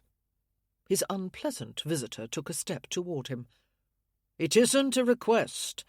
It's a demand from your sovereign's government. You have no right to withhold these documents." Daniel felt a strong desire to punch the fellow. If this is the Foreign Office's idea of diplomacy, no wonder we've had years of war. "What would a pampered aristocrat like you know of war?" the man replied. His companion pulled him aside, even as Macklin laid a hand on Daniel's shoulder. Daniel struggled with his temper as the second Foreign Office representative remonstrated quietly with the first. His efforts were shaken off. "This matter has been bungled from start to finish," said the first man. "Dawson ought to have found these things after the woman's death, as he was sent here to do." It took Daniel a moment to absorb the implications of this remark. "You searched my home." He hadn't really heeded Miss Pendleton when she suggested that the trunks had been rifled, but she'd seen the truth. The second man made a placating gesture. "When a person in your mother's position dies unexpectedly, it's customary to make certain nothing sensitive is left behind," he said. "And rather than asking me—" "We try to keep such information from wagging tongues," interrupted the first man, "as should be blindingly obvious." Here was the attitude that had caused his parents to hide any hint of their activities from him, Daniel thought. "Get out," he said. "Get out of my house. Not without what we came for." The second man spoke before Daniel could consign him to perdition. "Please think about what we've said. This is a matter of great importance. We'll come back tomorrow." He gripped the other visitor's arm and pulled him from the room. "Insufferable," said Daniel. "Intolerable." He was. Macklin looked thoughtful rather than annoyed, and I'm curious about why the Foreign Office sent that particular agent, and gave him free rein to act with so little tact. "Tact? That fellow doesn't know the meaning of the word." "Castlereagh has made mistakes," Macklin replied, "but really, he doesn't employ graceless oaths. I suspect there was some calculation involved. Perhaps they thought they'd get more information by making you angry." "What?" Daniel turned to look at the older man. "Thinking that in the heat of anger you would let things slip." "There is nothing to let slip. We told them what we found." Macklin nodded. "Yes, but as I've said before, when you live in a world of suspicion, everything begins to look suspicious." "What could they possibly suspect me of?" "That must be a frustration for them," his guest replied. "Knowing their secrets, I suppose. If you had read through the notebooks with the key, that would take days. More hours spent in a sea of paper, Daniel thought, making a translation as deadly dull as mathematics. Except that it might be a window into his parents' life and thoughts. That idea gave him pause. Could he simply give that up? Macklin nodded. "I'm a very curious person, but I'm not sure I would care to make the effort." "No." And was there anything personal in that mass of cryptic phrases? Or would he find only dry facts and figures? Another sort of distance to add to the gap that already existed? "Perhaps they know of something dangerous in the entries, or fear there may be such a thing." Daniel considered this idea. He still found it difficult to see his parents in this new light. "Well, the notebooks are quite safe in my strong room for now. I doubt those two gentlemen will be satisfied with that. They'll have to be, until I decide otherwise." There was a soft knock on the drawing-room door. When Daniel bade the person enter, Tom slipped through the doorway, closing it carefully behind him. "That Jake Wendell feller is outside." "Who?" "The butterfly man, who ain't any such thing unless I'm mistaken." This was the strangest sneaking about the neighbourhood, Daniel remembered. "He's here?" "With another man, mounting up to leave." Tom moved over to the windows and looked out. "They're going." "The other is pale-haired and stocky?" asked Macklin, "with military side-whiskers?" Tom nodded as Daniel went to join him and watched the two Foreign Office men depart. "The dark one is Wendell." "So he says," replied Tom. Daniel looked at Macklin. "It seems our lurker is one of the gentlemen from the Foreign Office." "He was nosing about Rose Cottage last night," said Tom, "till he roused the dogs and had to leg it." "What?" "I was coming to tell you when I spotted him," Tom added. Daniel turned toward the door. "I must go and tell Miss Pendleton." Macklin held up a hand. "Wait. She will wish to know." "No doubt," replied Macklin, "but we shouldn't upset her unnecessarily. We need to think this through. They needed to keep her safe, Daniel thought. He remembered her descriptions of the interrogations she'd endured, the tremor in her voice, the distress in her face. What he really wanted was to go and fetch her, bring her to Frithgerd, and watch over her from now on, which he couldn't do. "Think about what precisely? What's going on?" said the older man. "What is best to do about it?" He turned to Tom. "Could you follow them and discover where they go from here?" "Yes, my lord." "Very carefully, mind. These are not men to trifle with, and they are on the lookout for conspiracies."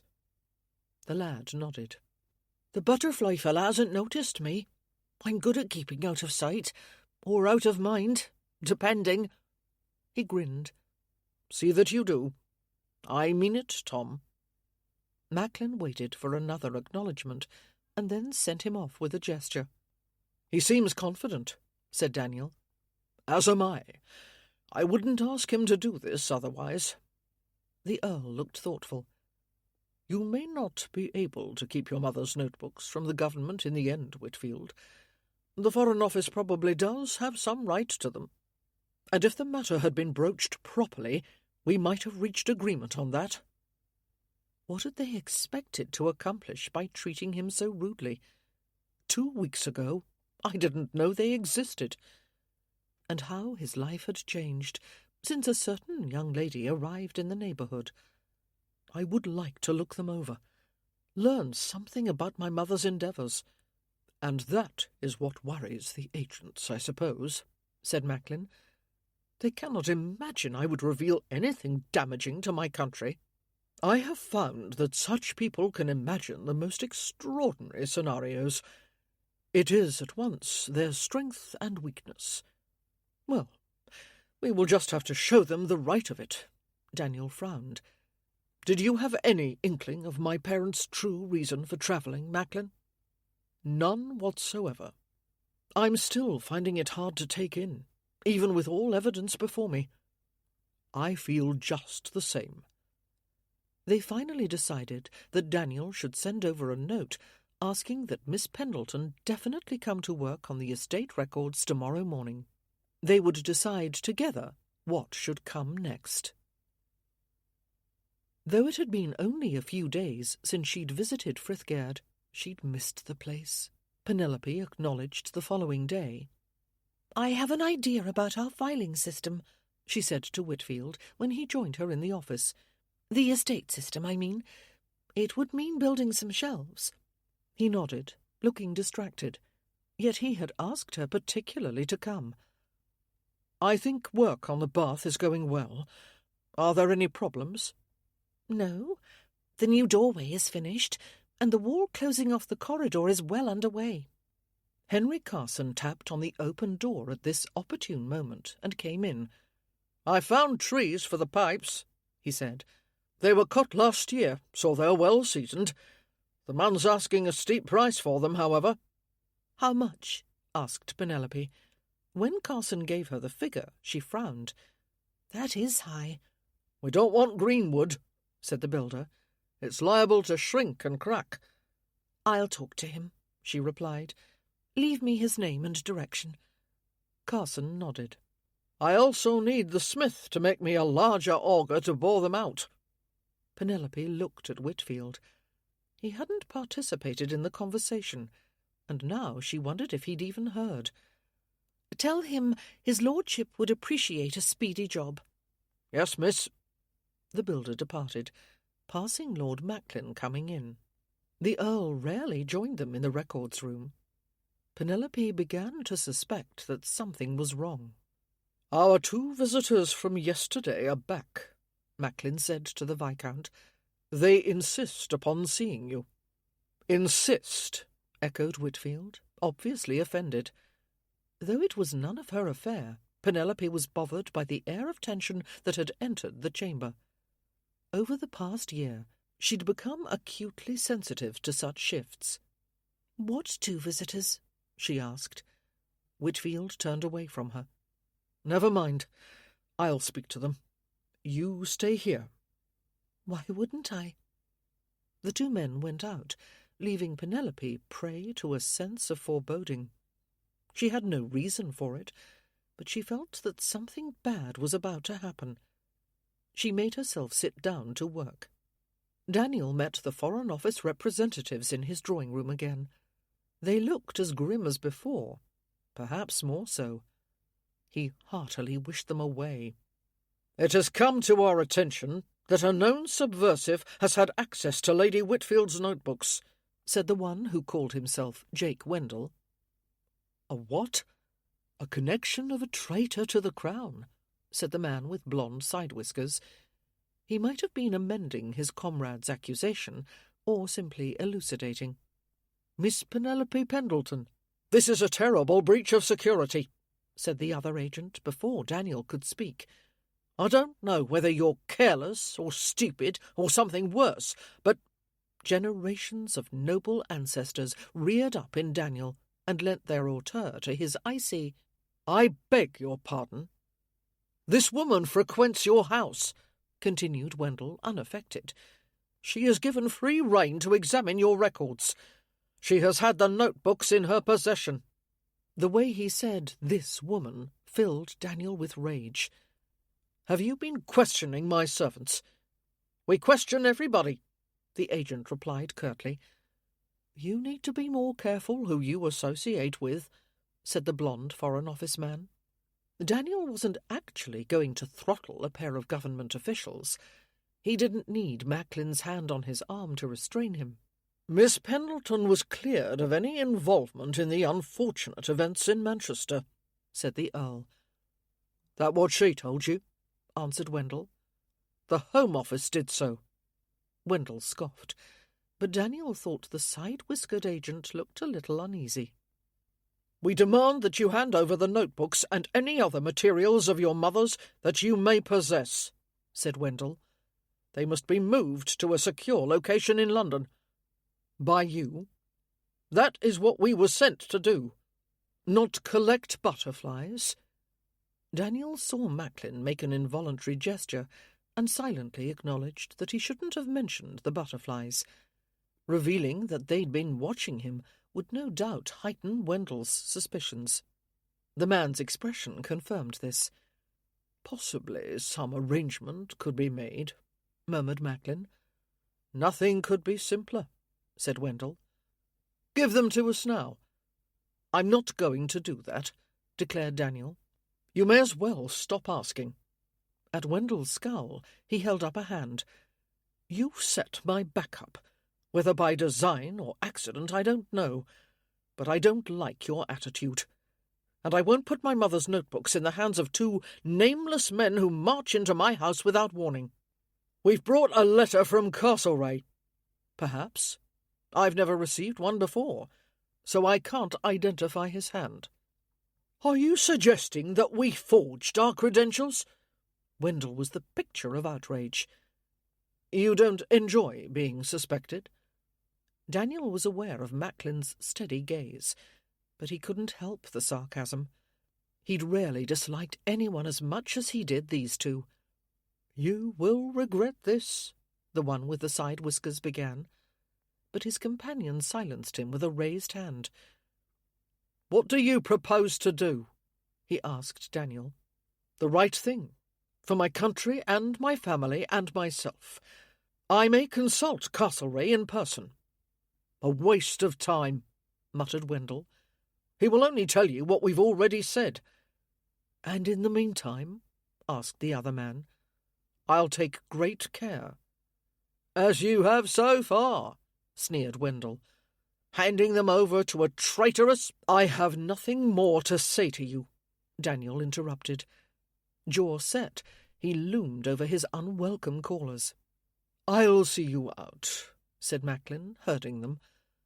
Playing the footman to keep him from exploding, Daniel wondered. In other circumstances, it might have been amusing. Under the unyielding gaze of two peers of the realm, and practically being pushed out by the more impressive, the men went. "I shouldn't have mentioned the butterflies," Daniel said when Macklin returned. "I hope I didn't put Tom in jeopardy." We may need to call him off, now that they know we've been watching.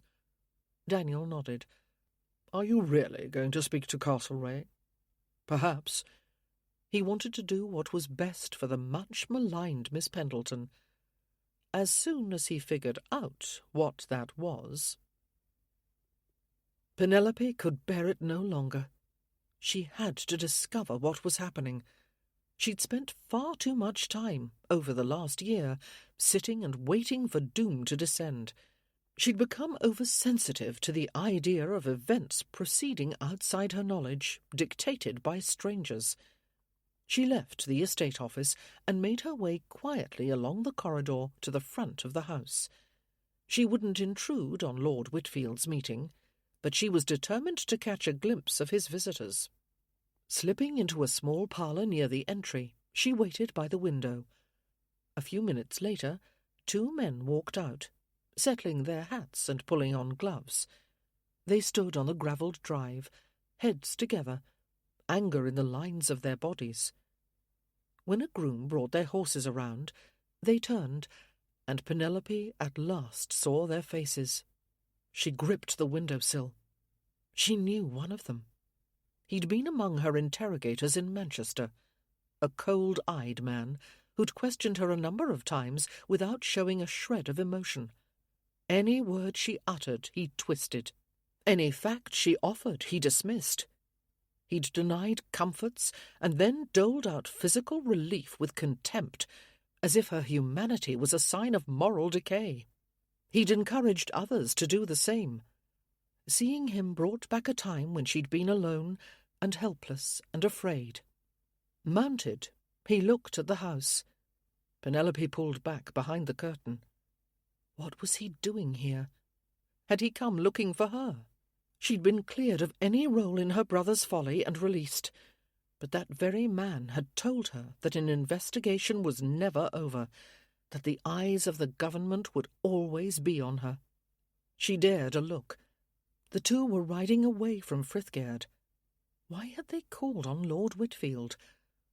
Were they headed for her small cottage refuge now? Would she encounter them on the road as she drove home? Penelope went back to the records room. She sat at the desk and shivered and despised herself for doing so. That man had told her that they could find her wherever she went, that they could seize her at any moment if she put a foot wrong. And as the badgering continued, and no one stood by her, it had become more and more difficult to scoff at his distortions and threats. Rising, Penelope made certain the windows were latched. She closed the draperies. She braced a chair under the doorknob. Then she sat again and fought with the memories that wanted to vanquish her. A flurry of sound called her back. Someone was pounding on the door. The inquisitors had come. Penelope straightened, ready for battle. "Miss Pendleton!" It was Lord Whitfield's voice, and his house, where she'd spent so many happy hours. "Miss Pendleton!" he called louder. Penelope stood, went to remove the chair and opened the door. Her handsome neighbour strode in. "What's happening? Why is it so dim in here?" He looked at the chair in her hands. She put down the chair. Turning away, she went to open the draperies. "Miss Pendleton?" Of course she had to explain, even if the truth was humiliating. "I saw your visitors riding away, and I recognized one of them as a man who questioned me in Manchester." "Wendell?" "I don't know his name. He never told me. He had blonde side whiskers." "That one? Not the other?" Whitfield looked surprised. Penelope nodded. "Seeing him overset me, I'm afraid. He was quite chilling." She made a slashing gesture. "How I hate feeling like this." "I won't let them near you." "You won't be able to stop them. Nothing stops them." When he would have objected, she shook her head. "What were they doing here?" "The Foreign Office sent them to fetch my mother's notebooks." Penelope felt a surge of relief. They hadn't been hunting her. "They want her journals." Whitfield nodded. to keep them secret. They intend to lock them away in some government vault in London, along with the code key, naturally.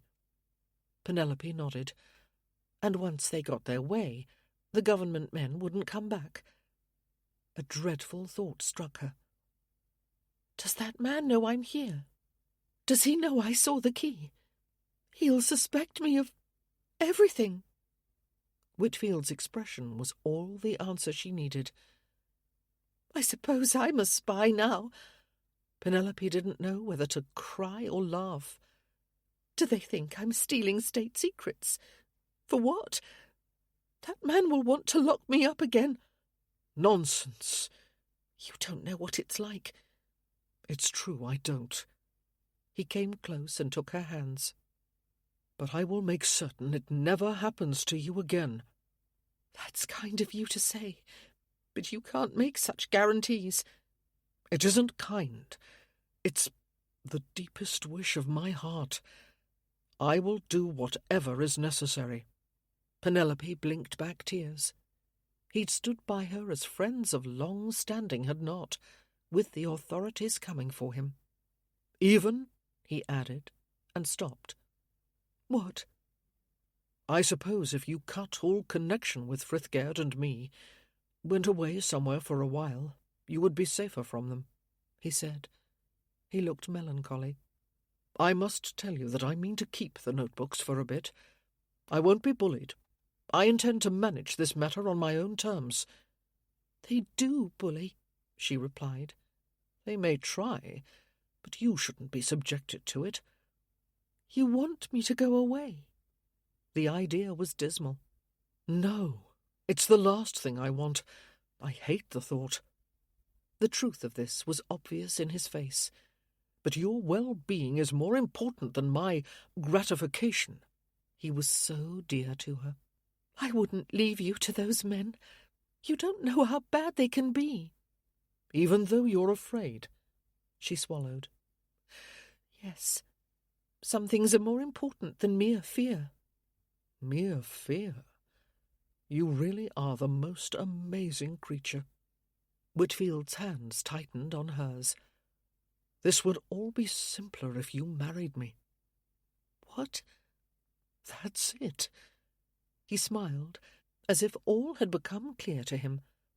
We'll go up to London, get a special license, and tie the knot.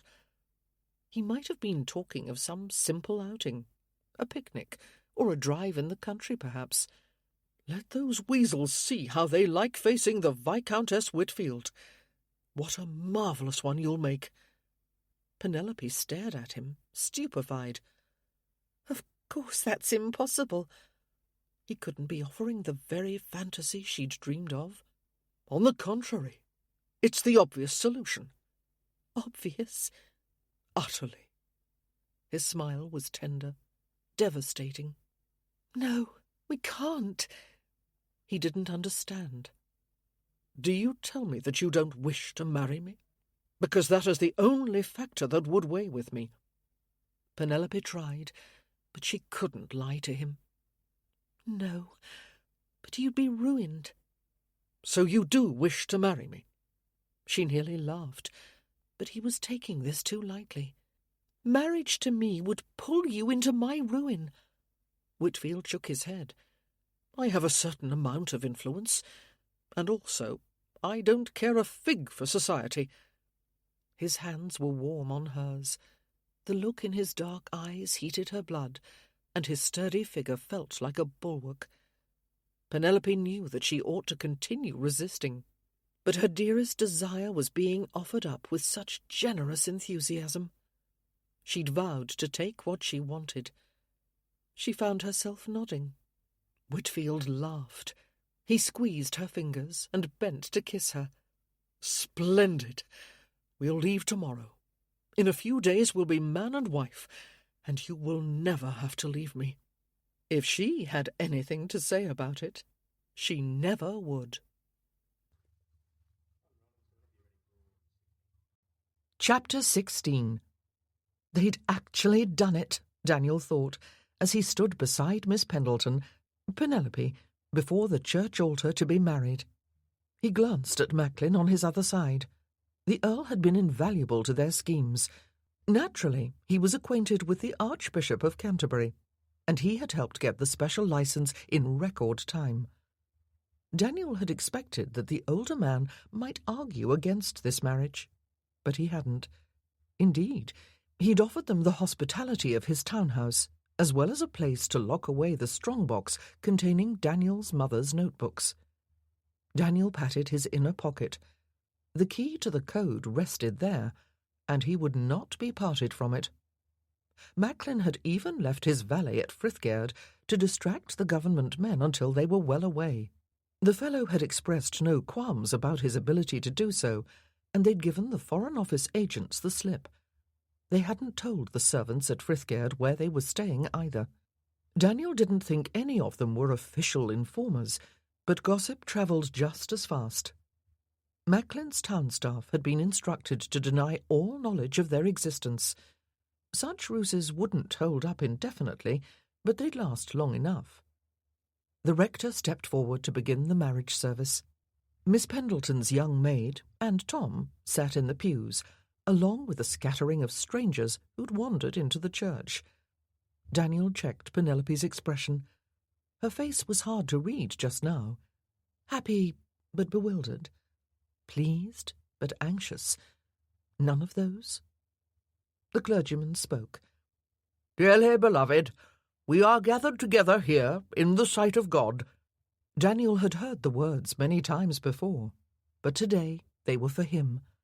A thrill crackled through him, tempered by a brush of apprehension. The responses he spoke, clearly, evenly, set a course for the rest of his life. He had no regrets, but the weight of the occasion affected him. "Till death do us part" was a portentous vow. Half an hour later, the deed was done. They had signed the register and come out into the sultry London morning, where Macklin's carriage waited to take them to his home in Berkeley Square. "Did you see the dragon in the coloured glass?" asked Kitty the maid. "St. George stuck him good." She made a clawing motion. "It was his horse drew my eye," replied Tom. "It's all very well for a knight to be brave, but a horse who don't bolt when a giant serpent curls around his legs, that's something." "War horses are trained to endure the chaos of battle," said Macklin, amusement in his tone. "The sound of cannons and all," Tom replied with a sage nod, "but not a great fire-breathing beast with teeth long as your arm. There's no training for that." "Very true," said the Earl, as Daniel contemplated the somewhat eccentric nature of his wedding party. Macklin's servants had prepared a wedding breakfast, even though no guests had been invited. Their excuse was that most of high society was out of town at this time of year, and indeed, Daniel's particular friends were at house parties in the country. But they might have assembled a small group if they had not been more or less in hiding. They had sent an announcement of the marriage to the papers, and left it at that. Neither of them had close family to include, after all. His new wife, his wife, looked dazed, Daniel thought. She had every right to be fatigued. They'd raced through the last 2 days like sprinters. They could rest now, however. They would stay in London a while before returning to Frithgerd. A few days, a week. He couldn't think that far ahead. His mind was full of the fact that this was his wedding day, and he and Penelope would soon be alone. Macklin came to stand beside him. "I find I need to go out of town," he said. "There was a letter waiting here that didn't get sent on to Frithgerd." "Ah." Daniel set aside his concern that this might disrupt their plans. "Nothing too bad, I hope. Just a matter that requires my attention. We'll go when you do." "Nonsense. You will stay as we agreed. Please treat my house as your own." "That's very kind." It was also a relief. Daniel didn't want to return to the worries they'd left behind. A footman appeared in the doorway. "Mrs. Thorpe has arrived, my lord," he said to Macklin. Daniel wondered who Mrs. Thorpe might be. Then he turned and saw Penelope looking at him and forgot all else. The Earl nodded. "Offer her refreshment, and tell her I'll be there directly. Is Tom ready?" "Yes, my lord." Macklin turned back to Daniel. "I'll send word to Clayton to follow me as soon as you have no more need for him. I believe he's done his part. You shouldn't be deprived of your valet any longer. You've been more than kind." Acknowledging this with old-fashioned courtesy, Macklin took his leave. This place was beautiful, Penelope thought, as she walked through the suite of rooms the Earl of Macklin had allotted to them. They were far from his own quarters, had he remained at home, and the combination of luxury and privacy was perfect. Their London host was a kind man after all. She'd felt no hint of the disapproval she expected from the haute ton. She hoped the problem that had called him away with such an intent expression was easily solved. Movement in the corner of her eye made Penelope turn. A large mirror hung on the wall, reflecting her from head to toe. She'd been married in one of her everyday gowns, a pale blue muslin, and a favourite straw bonnet with blue flowers, currently sitting on the dressing-table. No wardrobe of new bride clothes for her, or flurry of excited friends. Gazing into the glass, she saw a solemn young woman with pale hair and wide blue eyes, utterly familiar, and yet somehow new. She was married, to the husband she'd longed for, like a wish come true in a fairy tale. The figure in the mirror grinned at her. "Pleased with yourself?" asked Penelope. The scent of roses drifted through the open window from the garden at the back of the house. Penelope went over and looked at the banks of flowers in the golden light of afternoon. A tray on a table beneath the sill held a bottle of champagne and a bowl of strawberries. The Earl's staff had thought of everything. The door opened, and Whitfield, Daniel, came in, as easily as if they both occupied these rooms together, which they did. The thought sent a thrill through her. He held up her cashmere shawl. "Found it," he said. "It had slipped down behind the drawing-room sofa." "I could have gone myself." "But isn't a husband meant to fetch and carry?" he answered with a smile. "Really? I hadn't heard that." He really was her husband. She'd actually done it. "Ah, now I've dropped myself in the soup." "Indeed.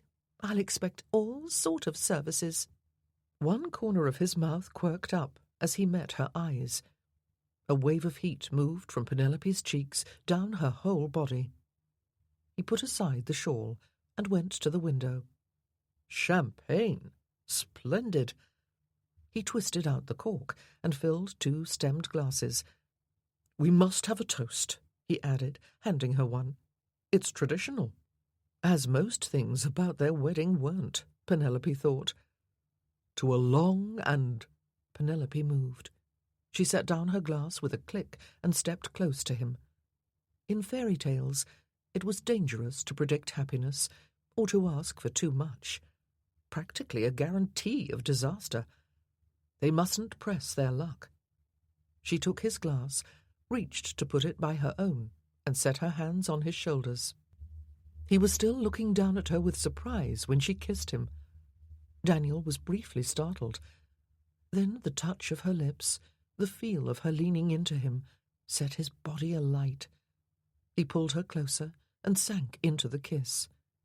Through a haze of desire, he thought that there was no one else like her in the world, and she was his for all his life. They were both breathless when he picked her up and carried her to bed. "It's not even dark yet," she murmured. "Are we to have a wedding afternoon instead of a wedding night?" "Both," he replied, "and we will wake together tomorrow and every day after that." They dealt with buttons and laces and hooks with soft laughter and a bit of fumbling. Eagerness on both sides made up for a lack of familiarity. Finally, they came together skin to skin, learning each other's bodies with hands and lips. The consummation that Daniel had dreamed of for weeks was unutterably sweet, and he revelled in the sounds of excitement and satisfaction he drew from Penelope. There would be more of those, he vowed, as he discovered more about her. Afterward, As they lay entwined, it came to him that with her he would find the home he'd never really had. "I wonder what it would have been like if we'd met as children," asked Penelope idly. It was their third day in London, and they were cuddled together on the sofa in their sitting room. "We might have so easily, since our mothers were friends. In fact, it's odd that we didn't." "Mine was too immersed in her own concerns for visits," replied Daniel. He could see that in her letters. "We don't have them all." "Or any reason to think the missing ones are different. And a good deal of evidence for my point." The haze of happiness in which Daniel had been basking thinned a bit. "I can't believe my mother would have cared so much for a cold person. She wasn't the least bit foolish." Daniel shrugged. "I can't tell. My parents always felt like strangers to me. I really didn't know either of them." Penelope sat straighter, out of the circle of his arm. "We could look through the notebooks. They're a record of your mother's thoughts." Much as he regretted the loss of their cosy interlude, Daniel was curious. "Unless you think we mustn't," she added, "because of the secrets." "They're mine. I'll look as much as I wish."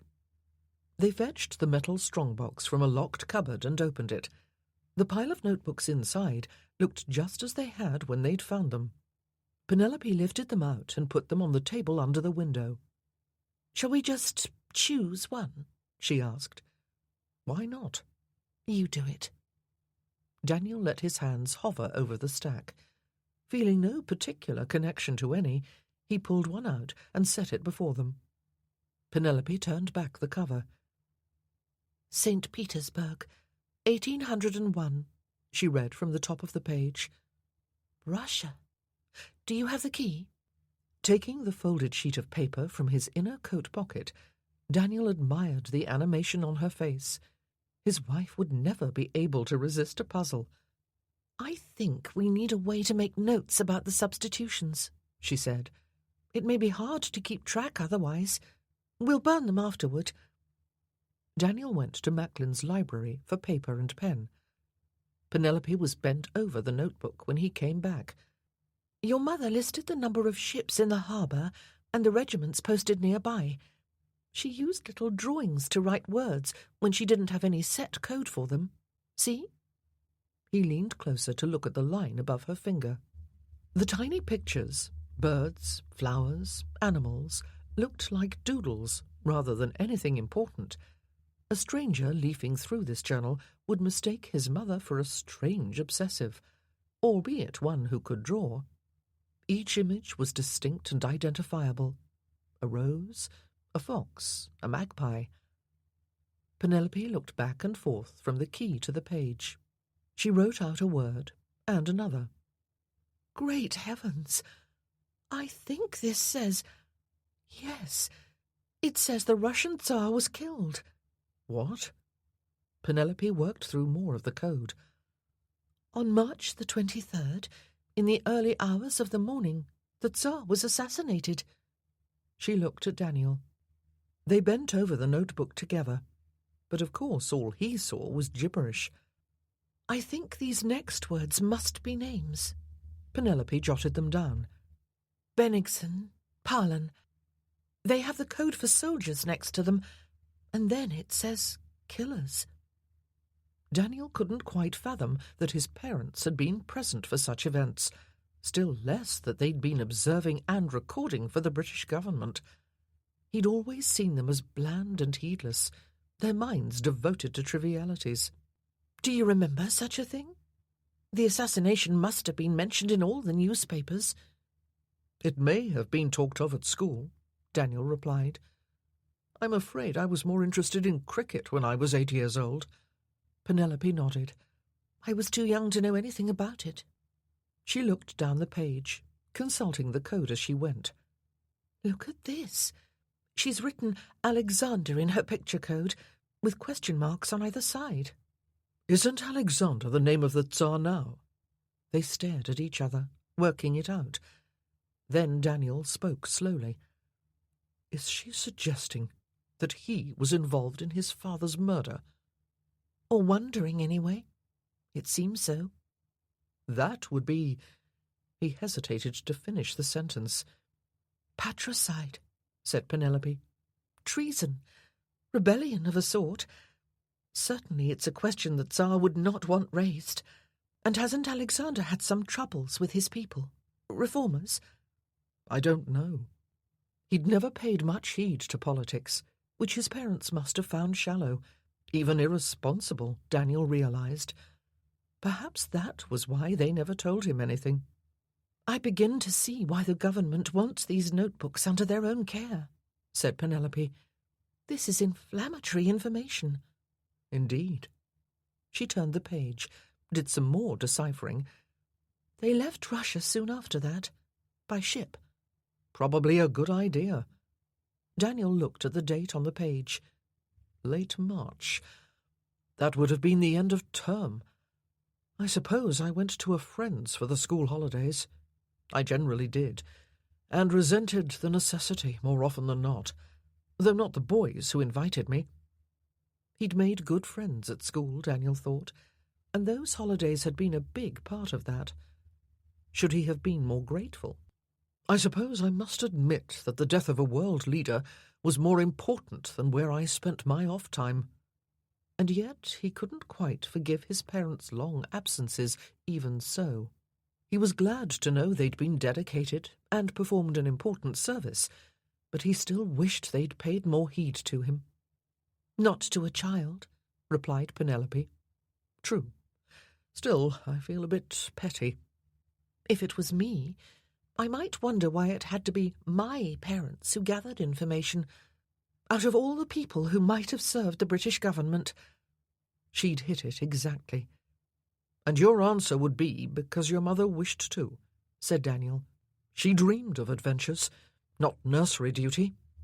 And whose dreams are more important, the parents' or the child's? Could he choose his own comfort over his mother's ambitions? Must these two things be in conflict? I don't know. Whose? I don't know either. Penelope shrugged. But perhaps it's a question to consider before one has a child. Daniel stiffened. He hadn't thought about being a father, only a husband, and yet the one most often followed the other. Without much consideration, as far as he'd seen, it was expected that he would provide an heir to his title and estates.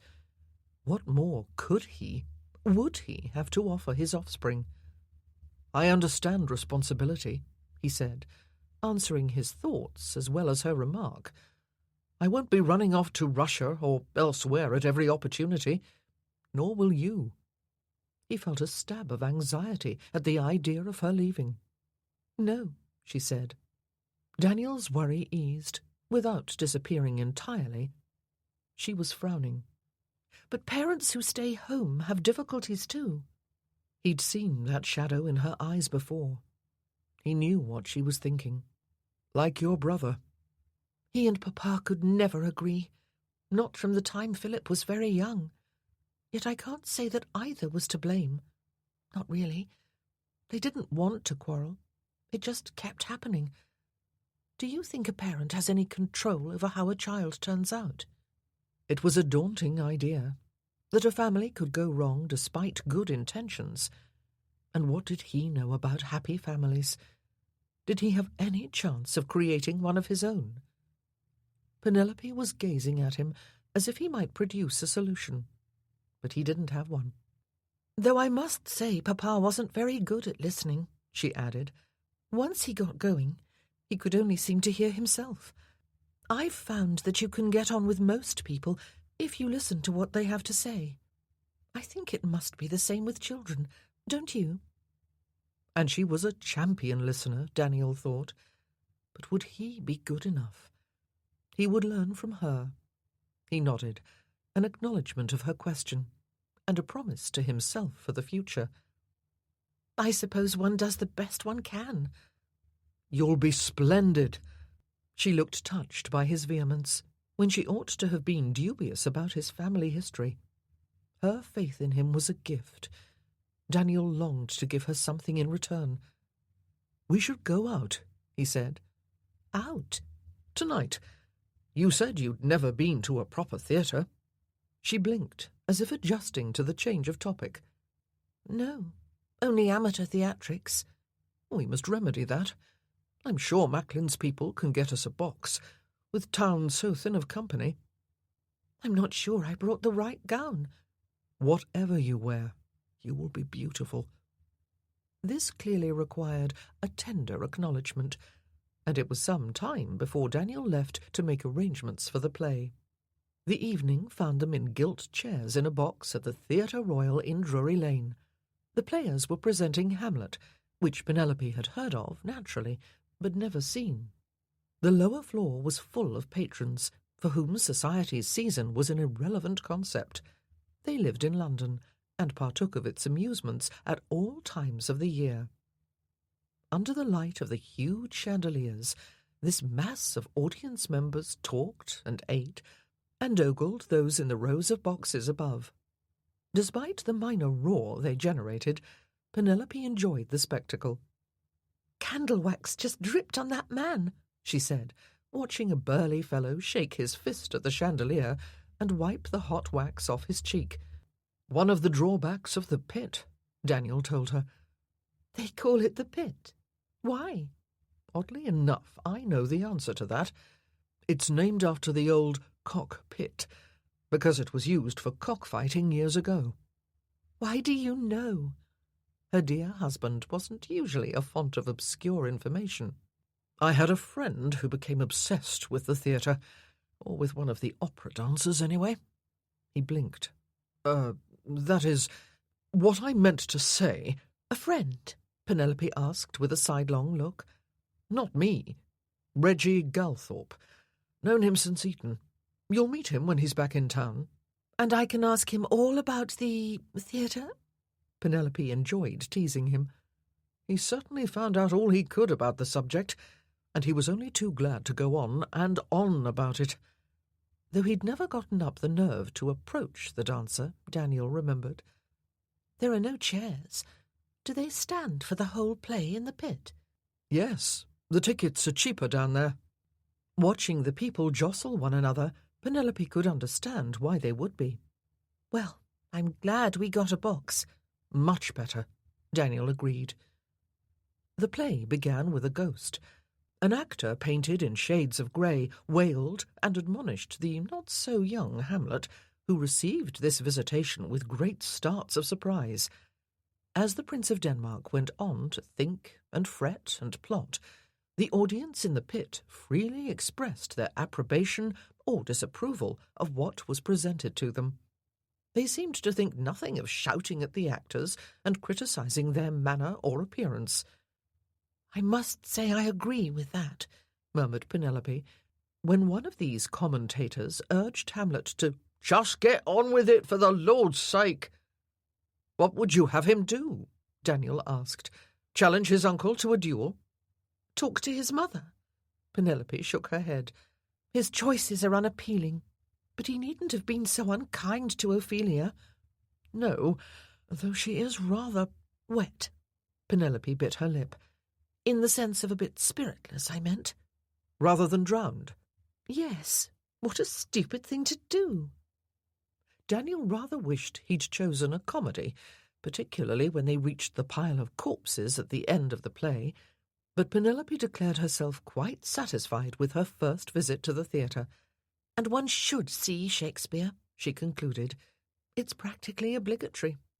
They made their way through the crowd, leaving the theatre. Progress was slow, and after a bit, Penelope became aware of someone staring at her. Turning, she discovered the Pratts, neighbours in Lancashire all her life. "Oh," she said. "What is it?" "I know those people. They lived 2 miles from us." "Shall we go and say hello?" It would be a pleasure to have an acquaintance in London. They started toward the older couple. When it became obvious that they meant to speak, Mrs. Pratt ostentatiously turned her back, pulling her husband along with her. She pushed between 2 clusters of theatre-goers as if a pack of foxhounds was after her. Penelope went still. In the excitement of her first London outing, She'd forgotten that the Pratts had dropped her when Philip's crimes became known. Indeed, she'd forgotten the fact of her disgrace for a few happy days. Now humiliation and hurt came flooding back.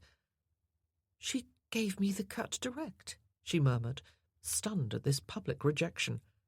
"Oh, how could I have done this?" "You haven't done anything. That woman is obviously a harridan." Daniel put his hand over hers, where it rested on his arm. "I shouldn't have allowed you to burden yourself with a disgraced wife." She felt as if everyone was staring at them, whispering about her brother's transgressions. "You really must stop this nonsense." "You don't understand." "I do. You've explained it to me innumerable times. But what you can't seem to see is that I don't care a fig." "Because you don't really know. The Pratts ran away as if I was poison." He shrugged. "And who are they? Small, petty people. We need have no regard for them." "They were friends of my family." "Obviously not, or they would not have behaved so badly." Penelope gazed up at him as the crowd thinned around them. "Why do you act this way, when people I knew all my life just turned their backs on me?" "Because I am a sterling person," he replied with a smile. A wave of love coursed through Penelope. She wanted to throw her arms around him, to hold her happiness close. She couldn't do that here, but as soon as they reached Macklin's again, she would show him just how much she appreciated his attitude. Chapter 17. Still, the incident at the theatre cast a pall over their London idyll. While Macklin's house remained delightful, the world outside seemed less welcoming. They stayed in town another week, then drove back to Frithgerd on a sultry July day with thunder rumbling in the distance. Once again, Daniel's mother's notebooks travelled with them in a strong-box, returning to their place in the estate's safe. As they pulled up before the front door, Penelope tried to think of it as coming home. On the one hand, she knew the place and its denizens well by this time. On the other, she met them now in a new role, as mistress of the house, and she had wondered if this would cause difficulties. She found no hesitation in their greetings, however. Even the housekeeper seemed pleased to greet her. Foyle, who had stayed on at Rose Cottage with the dogs and their goat, also seemed content. He had no desire to join the Frithgerd household. He preferred his autonomy, at least for now. Penelope suspected that eventually he and Mrs. Hart might come to an understanding, and she would join him there. Kitty was another question. She'd stayed at Frithgerd during their absence, and enjoyed the company thoroughly, as she was quick to tell Penelope. Indeed, she was full of chatter about the other servants and the routines of the place. Already they seemed to have become more important to her than Penelope had been. "Only fancy," the girl told Penelope. "Cook learned her trade from a Frenchman who worked in the King of France's kitchens, the one whose head they chopped off." She clove the air with one hand. "He saw the guillotine come down like an outsized meat cleaver and decided then and there to get out of the country." "Well, who wouldn't?" Penelope was not yet well acquainted with Frithgerd's cook. Clearly, she was worth knowing better. "He came over on a fishing boat, not knowing a word of English and only 17, and got a lowly place in a pastry shop. And his confections were so good he was hired away by a duke. That's where Mrs. Jensen met him, when she was just a scullery maid." Kitty's pointed face was full of animation. "His name was Etienne. She helped him with his English, and he showed her how to make hot cuisine." Penelope wondered what else they might have taught each other, and then she wondered if Mrs. Jensen could make eclairs. "An interesting story. She told me while I was helping in the kitchen. And, miss, if you please, Mrs. Jensen said she'd teach me." "To cook?" Kitty nodded. "Particularly pastries. That's what I like best to make. Remember my Shrewsbury cakes? Penelope remembered the shapeless blobs all too well. I'd have to start out peeling vegetables and the like, Kitty went on. But if I work hard and do well, Mrs. Jensen will show me all she knows. She says some great houses have cooks who just do pastry. The royal palaces do. The girl's blue eyes shone. Have you spoken to the housekeeper? Well, she knows what I'd like, but she said we must wait for you, miss. My lady, I should say. Kitty ducked her head and grinned. Forgot to wish you happy too, my lady. Marvelling that Kitty had found ambition, Penelope agreed with the plan. It was actually a relief. To fill her position as a viscountess, Penelope required a trained lady's maid, which Kitty was not. She'd worried that Kitty would expect to serve her personally, but in fact, as soon as her own future was settled, she had put forward the claims of her friend Betty, who'd been learning all the necessary skills. And so the latter was appointed Penelope's attendant. Kitty plunged into the mysteries of sugar and butter and cream, and everyone seemed happy. Henry Carson called the following morning to report significant progress on the bath project. Penelope and Daniel walked with him to inspect the small mill that had been erected on the banks of the creek behind the house. Its wheel was already turning, driving a pump that spewed water into a line of wooden pipes running off toward the house. "Quite a powerful flow," said Daniel, observing the racing liquid. "Has to be, my lord, to get the water up to the tank in the attic," replied Carson. They followed the line back to Frithgerd. The pipes rested first on a wood framework, and then on top of the wall that circled the garden, partly to hide them, and partly to maintain their elevation. Water gurgled and hissed inside.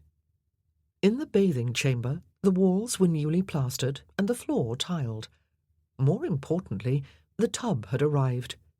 "It's as big as a horse trough," Daniel exclaimed. "I believe it began manufacture as one, my lord," said Carson. "But it's been lined with copper and trimmed in oak." "You could fit 2 people in there," said Penelope. Daniel had been thinking the same. He caught her eye. When she flushed, he smiled. It seemed quite possible that his wife shared his imagining about their new bath. "Drains?" he asked. "At the bottom there, my lord. We've connected it to the main one in the scullery." Carson put his hand on a sheet of metal that had replaced part of the wall behind the tub. "This tank is fitted into the kitchen fireplace.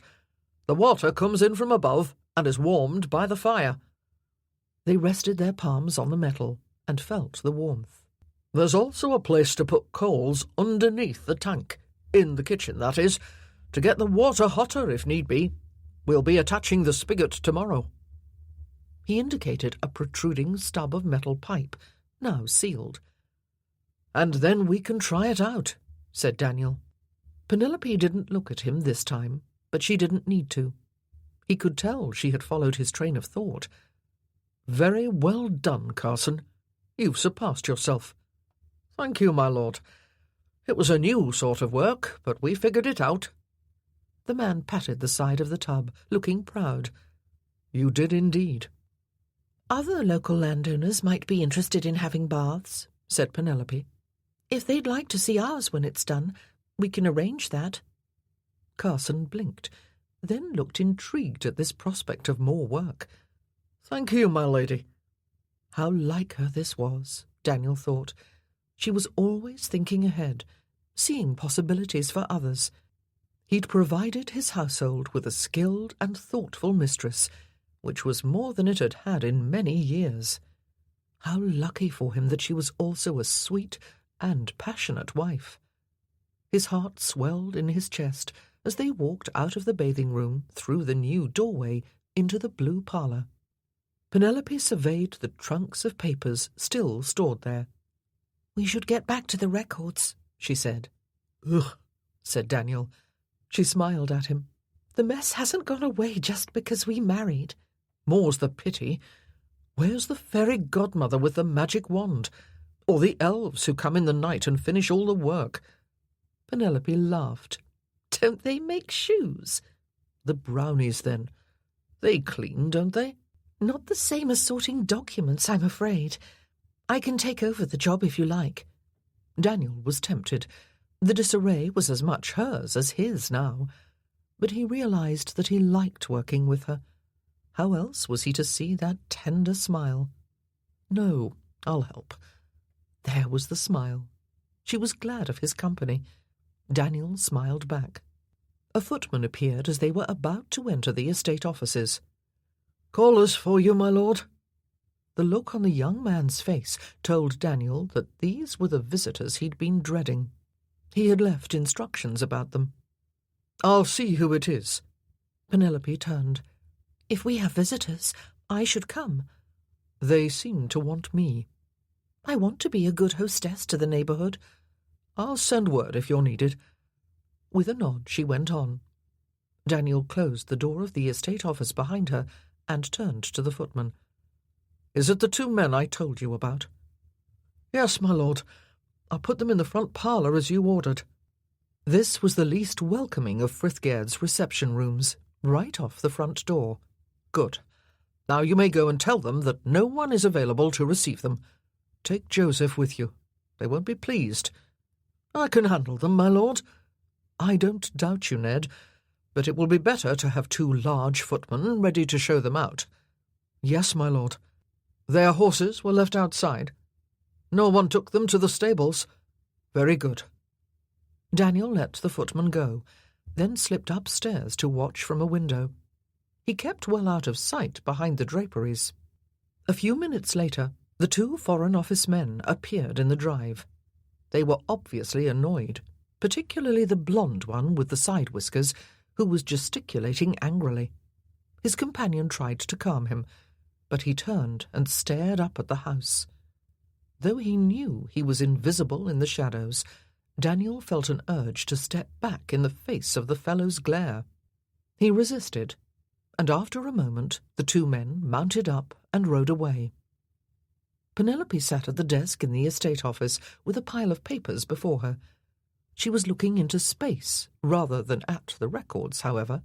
She'd suspected the identity of the visitors from Daniel's manner and a sidelong glance, and of course she'd known they'd come. Men like her interrogator didn't give up. She felt a little guilty leaving them to Daniel, but she didn't want to see them. After all, they were here about the notebooks, not her. Not her, she repeated silently. It was time to put those fears behind her. Still, she couldn't concentrate until Daniel came back, after a surprisingly short time. Perhaps she was wrong about the callers, Penelope thought. Who was it? No one important. Should she ask or not? I thought it might be those men from the Foreign Office. Daniel looked at her as if he was unsure what to say. I prefer the truth to protection, Penelope added. The latter was an illusion, and reality was worse than ever when it was torn away. They called, but I didn't see them. I turned them away. That will only make them more determined. Such people relished breaking down resistance. They preferred a battle, and acted as if every word was a stratagem. Penelope had decided, after weeks of bewilderment, that this made them feel useful. Daniel sat down beside her. Don't worry. I will see to this. Appreciating the sentiment, even if she couldn't quite believe in it, Penelope smiled at him. What are we looking at today? He picked up a document and ran his eyes down it. The top layer from trunk number 2. Mostly tradesmen's bills so far. Good God. This one is dated 1693. Are they all so ancient? These are. What is it for? She leaned over to look.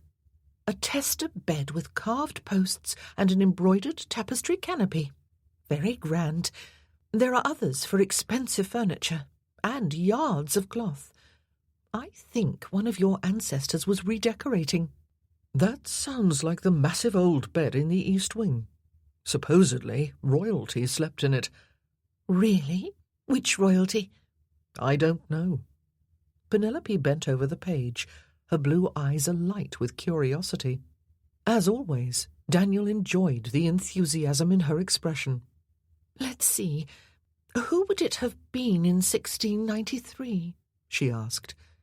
Daniel ransacked his brain for school history lessons. William and Mary. Wait, I think one of my several times great-grandmothers was a crony of Queen Anne's in her youth. Really? Perhaps she left letters, or even a diary. Well, if she was like the rest of my relations, she never threw anything out. Daniel remembered something else. Her husband, or son, fought under Marlborough in France. These stories should be recorded in a family history. There's another job for you, then, said Daniel. I might have consigned much of this to the next Guy Fawkes bonfire. You wouldn't have. Penelope looked sincerely shocked. Probably not, he admitted. More likely I'd have left them where they were in the attics, and shoved the piles of paper down here in with them. How can you not be fascinated? Penelope asked. I'm interested when you tell me, he replied. It's the hours of sifting through dusty documents I can't bear. I'm going to put together a history, she said. You can tell me about the portraits in the gallery, can't you? I know their names, and a bit about most of them. And I'll find the papers they left. She looked triumphant. The House of Frith is very lucky to have you. Daniel enjoyed her flush of pleasure, as well as his success at distracting her from their unwelcome visitors. He had no illusion that he'd disposed of that matter, however, and indeed, later that day he received a letter from the Foreign Office agents delivered by a neighbourhood boy on a pony. Daniel took it off to the library to read in private. The language was less insolent than the bewhiskered man had dared face to face, but also more formal. Daniel was required to hand over his mother's papers, they informed him, under the law of the land. As they cited no specific edicts, he didn't worry much about that pronouncement. But the veiled references they made to Penelope enraged him. The notebooks must not be left to fall into dangerous hands. They must be kept from those whose loyalty to the crown had been put in doubt. Briefly, Daniel enjoyed imagining the agent's reaction if they'd seen Penelope deciphering parts of the notebooks in London. Apoplexy seemed the least of it. He toyed with the idea of having her translate all of his mother's entries for her family history, but in fact, he didn't wish to cause any problems for his country, and he could see that a government records office probably was the best place for the notebooks. He simply hated the way they were going about it, and the continuing threat hanging over his wife. He knew it nagged at her. He was determined to do something about it. Daniel wondered if Macklin had returned to London. He'd said he would be back by now, and the Earl was a critical element in the plan Daniel had formulated. He'd left a letter for Macklin at his townhouse. It was to be hoped that the older man was even now acting on Daniel's request. Chapter 18. You do the honours, said Daniel. Penelope took hold of the valve handle and turned.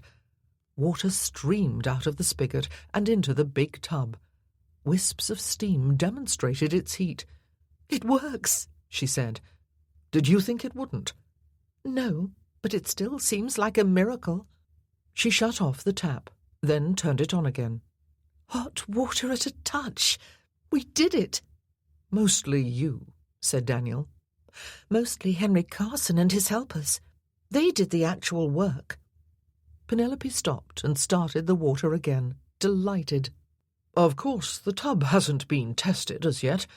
In action, as it were." Their eyes met, and each saw reflected the scene they'd imagined. A figure rising, naked and glistening, from the steaming bath. "True," replied Penelope. "We should do that." "We?" "Well, I don't think the very first bath should be taken alone. Who knows what might happen?" The question filled Penelope's mind with tantalizing pictures. "Yes," she breathed, "and although you deserve the treat after your hard work, I find I can't wait." Abruptly, Penelope ached with longing. What if they shed their clothes right now and leapt into the water like naiads? The vision was delicious, right up to the part where they ended up dripping with an obstacle course of corridors and servitors between them and towels. "Tonight," she said, "after the servants have gone to bed." Daniel started to protest that he couldn't wait so long, and then realized she was right. He didn't mind the staff knowing that he was besotted with his bride, but to act out their desires publicly was outside of enough. A day of anticipation would make their adventure even sweeter. Still, the hours dragged, and Daniel found it difficult to keep his mind on estate business. The time seemed eternal before finally, they were sneaking down the stairs in their dressing gowns, whispering and laughing like errant children. The house was silent. Shadows cast by the lit candles in their hands jumped on the walls. They saw no one as they made their way to the bathing room and found it transformed. 2 chairs had been brought in, along with a wardrobe.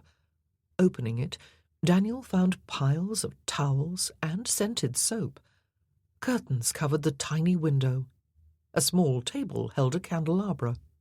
Penelope lit those tapers from her candlestick. "I thought this would be more comfortable," she said. "I had coals put under the tank to heat the water too." "You don't think the servants will suspect?" "That I might wish for a bath. Why else did we build it?" "Indeed." As Daniel bolted the door, a thrill went through him. The combination of novel and clandestine was immensely titillating. Penelope plugged the drain and turned on the water. The tub began to fill.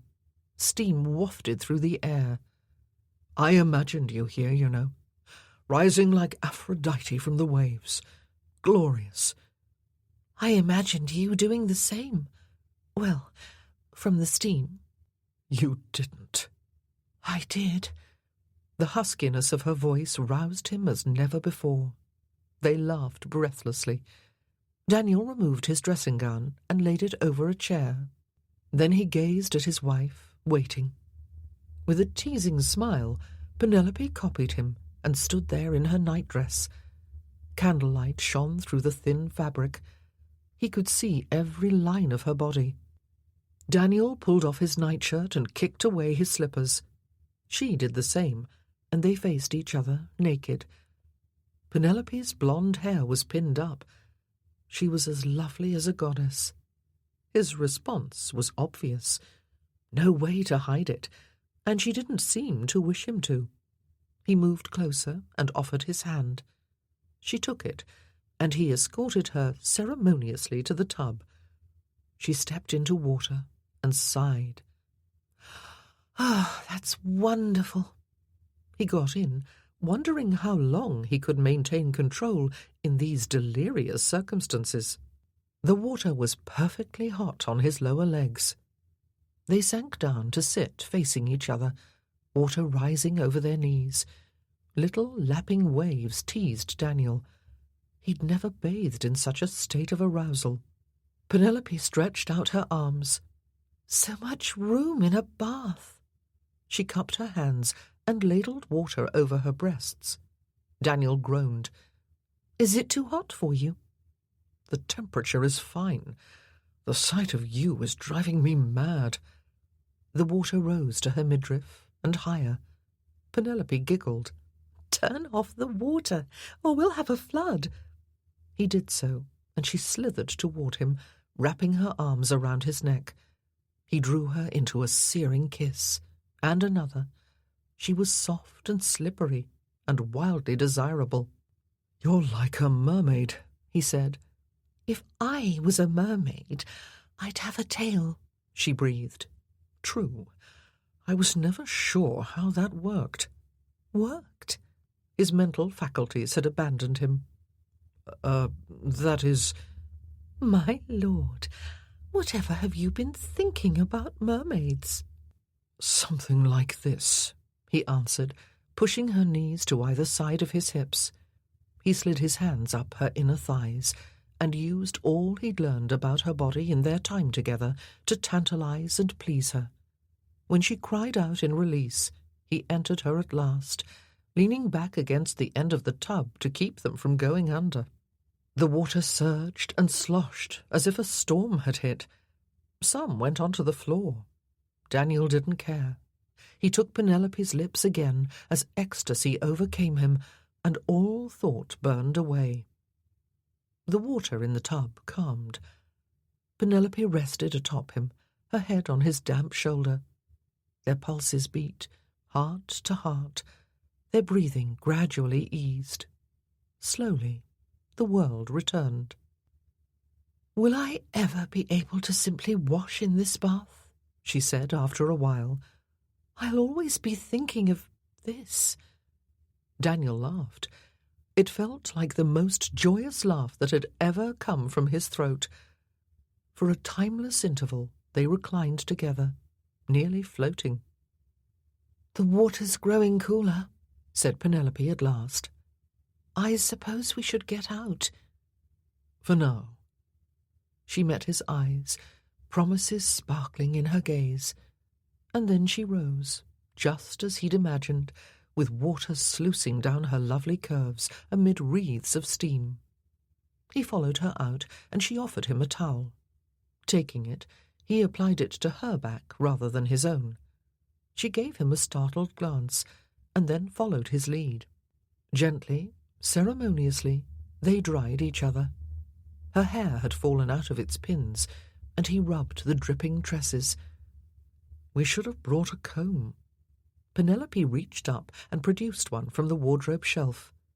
"You think of everything." "Not quite everything. I did not know a bath could be so stimulating." "Indeed." She was delectable, adorable. "We were so right to put it in." "You were." "You had the plans." "And you had the determination. It would never have been done without you. And now you see what a boon it is." "Boon?" "Yes, my lady, a boon. Only think how much enjoyment we'll get out of this small chamber." "The servants will talk." "Let them. I believe I am allowed to sport with my wife." Penelope laughed. "Sport?" "Frolic, cavort, gamble, lark about, carouse." "Carouse, my lord? Is that really proper for a respectable married couple?" "Perfectly. At every opportunity."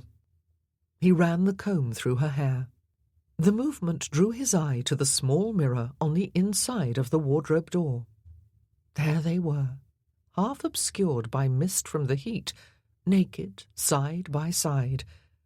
She was all a man could want. He had to make her happy, and be sure he never lost her. Their glorious bath was still on her mind the next day, as Penelope strolled in the garden, which was at the height of its summer glory. A symphony of colour and scent surrounded her as she walked. The foliage rang with birdsong. There wasn't one thing she would change about this beautiful landscape, she thought. It provided an ideal setting to enjoy the gifts of nature as well as the happiness that sang through her veins. She noticed two men approaching from the back of the property. They wore long-tailed coats and top boots and were clearly not gardeners, which was strange. When they came closer, she recognized the blonde man with the side whiskers who had questioned her in Manchester. "Lady Whitfield," he called. What were they doing in the garden, uninvited? Had they been spying, watching and waiting for her to appear alone? For a tremulous moment, Penelope feared they'd come to take her away. No one would know where to look for her. She started to back away, then gathered her wits. She would not let them intimidate her. She'd done nothing wrong. She'd proved that over and over. She didn't have to do it again. And here, in her new home, there were people within earshot who would help her. The men stopped several paces away. "What do you want?" she asked. "You were not surprised to see us?" asked the bewhiskered man, as if a normal person would have been surprised. That was his way, to make anything one did or said seem suspicious. As the conversation continued, his tone would grow sharper, more incredulous. He would try to make Penelope doubt her own words. But she wouldn't. She'd learned her lesson about that trick. "My husband told me of your earlier visit," she said. Her interrogator looked grave, shaking his head. "Husband? I'd thought better of you, Miss Pendleton. Lady Whitfield, I should say. I wouldn't have said you were the sort to bring ruin on a fine old family, because ruin follows you, doesn't it?" He nodded at his dark-haired companion to emphasize the point. Penelope hid her reaction. "You follow me, apparently," she replied. "That you'd put the taint of treason on the Viscount." The questioner shook his head and gave her his disappointed expression. She'd seen it before. She was supposed to argue now, try to convince him that she would never do that there had been no treason, and he would not be convinced. It was his business not to be convinced. Penelope was overcome by the terrible frustration she'd experienced under this man's badgering. He didn't care for truth. He wanted confessions. "You're trespassing," she said. "Go and get the notebooks and bring them to us." He used the harsh voice he'd employed in the worst of her interrogations. The bark of an officer on the battlefield, the growl of an enraged patriarch. Penelope had snapped to attention under that voice. For a long time she'd even tried to obey, until she learned that no justice lay behind it, and nothing she could do would appease. A stark, simple answer was best. "No." The side-whiskered man came closer, so that he could stare right into her eyes. "Do it, or we will rain destruction on you and your unfortunate husband." Penelope hid her shaking hands in her skirts. Threats were this man's specialty. He could make you imagine all sorts of disasters, and yet few of his dire predictions had ever come true, she reminded herself. She steadied. "Leave now, or I will call someone to escort you off the property." "You jumped-up little—" The dark-haired man interrupted with a hand on his companion's arm, pulling him back. The latter glared at Penelope, fiercely contemptuous. "You're making a serious mistake," he said. "We will not let this go." His friend tugged again, and they turned and strode away. When they were gone, Penelope sank onto a bench and struggled to calm down. That man was a master at destroying peace. What he said wasn't real. Deep breaths helped. "Ruin does not follow me," she murmured. But the reality was that he'd spoken her persistent fears. Her doubts began to clamour for attention. Daniel found her there some time later, when the late afternoon air had grown cool. "I've been looking for you. No one knew where you'd gone." He sat beside her and took her hands. "You're cold. Come inside." Should she tell him, or pretend nothing had happened? "Something's wrong. What is it, Penelope?" She couldn't stay silent under those tender eyes. "The Foreign Office men were here." "Today? In my garden? On my land?" Daniel was annoyed, particularly because the intrusion had obviously upset her. Penelope nodded. "What insolence! I'll have the gates locked." "I brought them down on you." "No, you didn't." He spoke sharply to shake her out of her despond. "My mother did. They'd be plaguing me for her notebooks if you had never existed." "Oh, yes." She spoke as if she'd forgotten this detail. Her tone was distant. She'd gone to a place far from him. Daniel suppressed his anxiety. "You see?" "But I've made it worse. If I weren't here—" "They would be acting just the same," Daniel repeated. He said I'd bring ruin on you, that they would rain destruction on us. What would that mean?" His wife gazed at him with haunted eyes, and Daniel cursed the man who'd caused that fear. "Nothing. It's nonsense." "And the Pratts cut me dead. They'll see that everyone does, you as well." "The Pratts and all their ilk may go to perdition. Do you imagine I care for the opinion of petty, malicious people?" He squeezed her hands. She really was cold. "Let's go in." "If you were cast out of society because of me, I couldn't forgive myself." "My social position is unassailable." Daniel smiled, trying to tease her out of the dismals.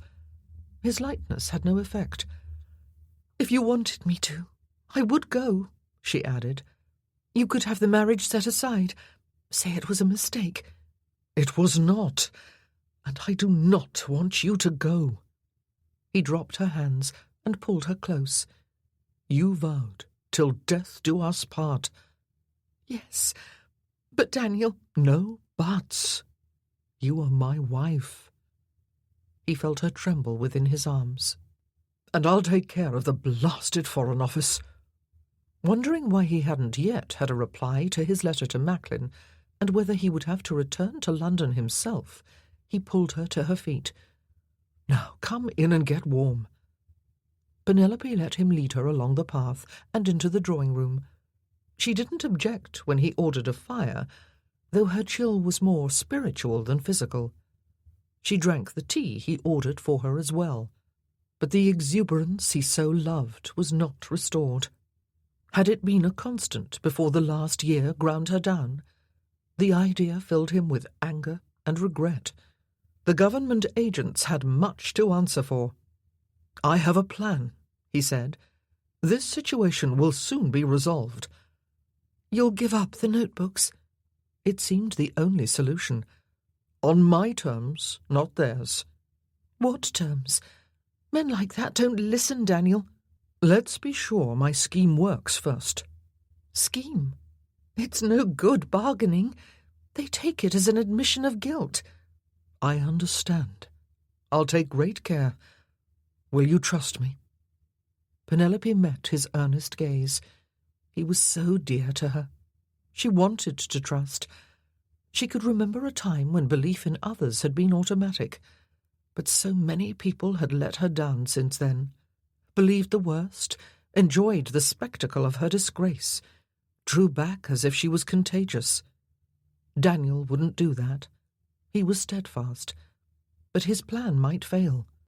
She'd made plans this last year, and so many of them had collapsed. She had to blink back tears. When she came to Rose Cottage, she'd thought there could be nothing worse than to be dragged back into the orbit of her questioners. But there was. Seeing Daniel there, ready to throw himself against the stone wall of suspicion. "Penelope?" She nodded. What else could she do? That was the question, she realized. Was there anything she could do? Chapter 19. Foyle came to see Penelope the following day, a nearly unprecedented occurrence. "Is there a problem at Rose Cottage?" she asked, when he was ushered into the drawing-room. "No, miss. Lady Whitfield, that is. Well, except those daft dogs and their goat. They herd the creature into the garden to eat the veg, and when Bob tries to chase them off, they snarl at him and offer to bite." "Bite?" "They haven't bit him yet," Foyle said. "He thinks they will, though, which is their point, isn't it? Wouldn't you think a gardener could outface a couple of hounds?" Penelope suppressed a smile. "Jip and Jum are eccentric dogs." Foyle looked aggrieved. "It's my belief they're not right in the head, my lady. They wouldn't hunt, would they? What kind of foxhound refuses to hunt?" "An odd one, apparently." "Huh." Foyle looked as gnarled and crotchety as ever. And yet there was something different about him. "Another thing I wanted to speak to you about," he added. "Certainly. Will you sit down?" "I'd druther stand. He held his cloth cap crushed in one hand, and he hesitated, which was not like him. Foyle practically defined forthright. Finally, he cleared his throat and said, "I've asked Dora Hart to marry me." Ah. When he said nothing more, Penelope had to ask, "Did she accept?" "Oh, yes, she did." He sounded surprised as well as shyly pleased. "You may think I'm an old fool." "Of course I don't. I'm very glad for you. And Mrs. Hart, too." "Thank you, my lady. So, we was wondering if you'd be agreeable to us staying at Rose Cottage, as tenants, like." "Of course, Foyle. I'm happy to have you there." He looked relieved. Had he actually been worried? Penelope was glad to have such a responsible couple occupying her property. "When will you marry?" she asked. "The banns will be done with next Sunday." I hadn't heard. She had been away, but there'd been no mention of the match at the village church last week.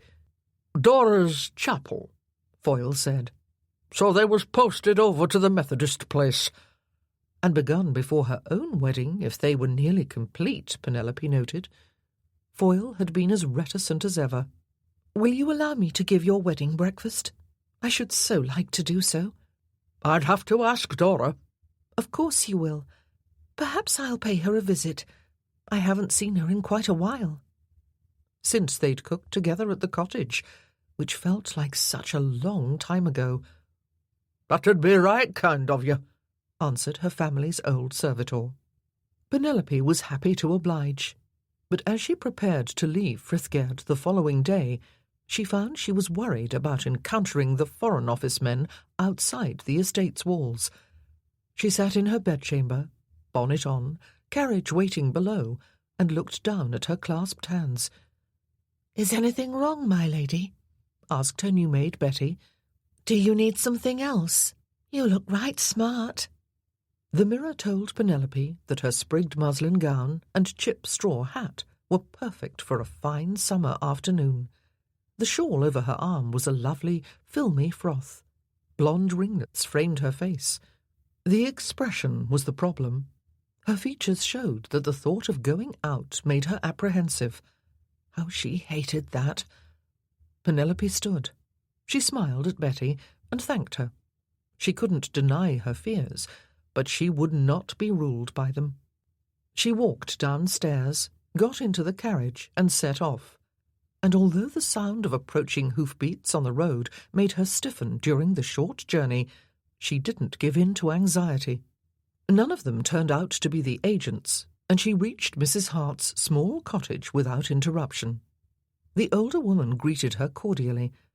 Penelope had sent word ahead, knowing that Mrs. Hart would like to be prepared. And she was. 2 luscious cakes flanked a tea service in her parlour, and the water was boiling moments after Penelope sat down. She accepted her cup and plate gladly. "I wanted to offer you my congratulations," she said, "and our help with the wedding breakfast if you'd like it." She indicated the cakes with a gesture. "Of course, you're such a splendid cook. I'd dearly love to have somebody else do the cooking, my lady." Mrs. Hart smiled. "I'll be cooking every other day of my life. Ronald told me about your offer, and we'd be happy to accept." Briefly, Penelope wondered who Ronald might be, and then she realized this must be Foyle's first name.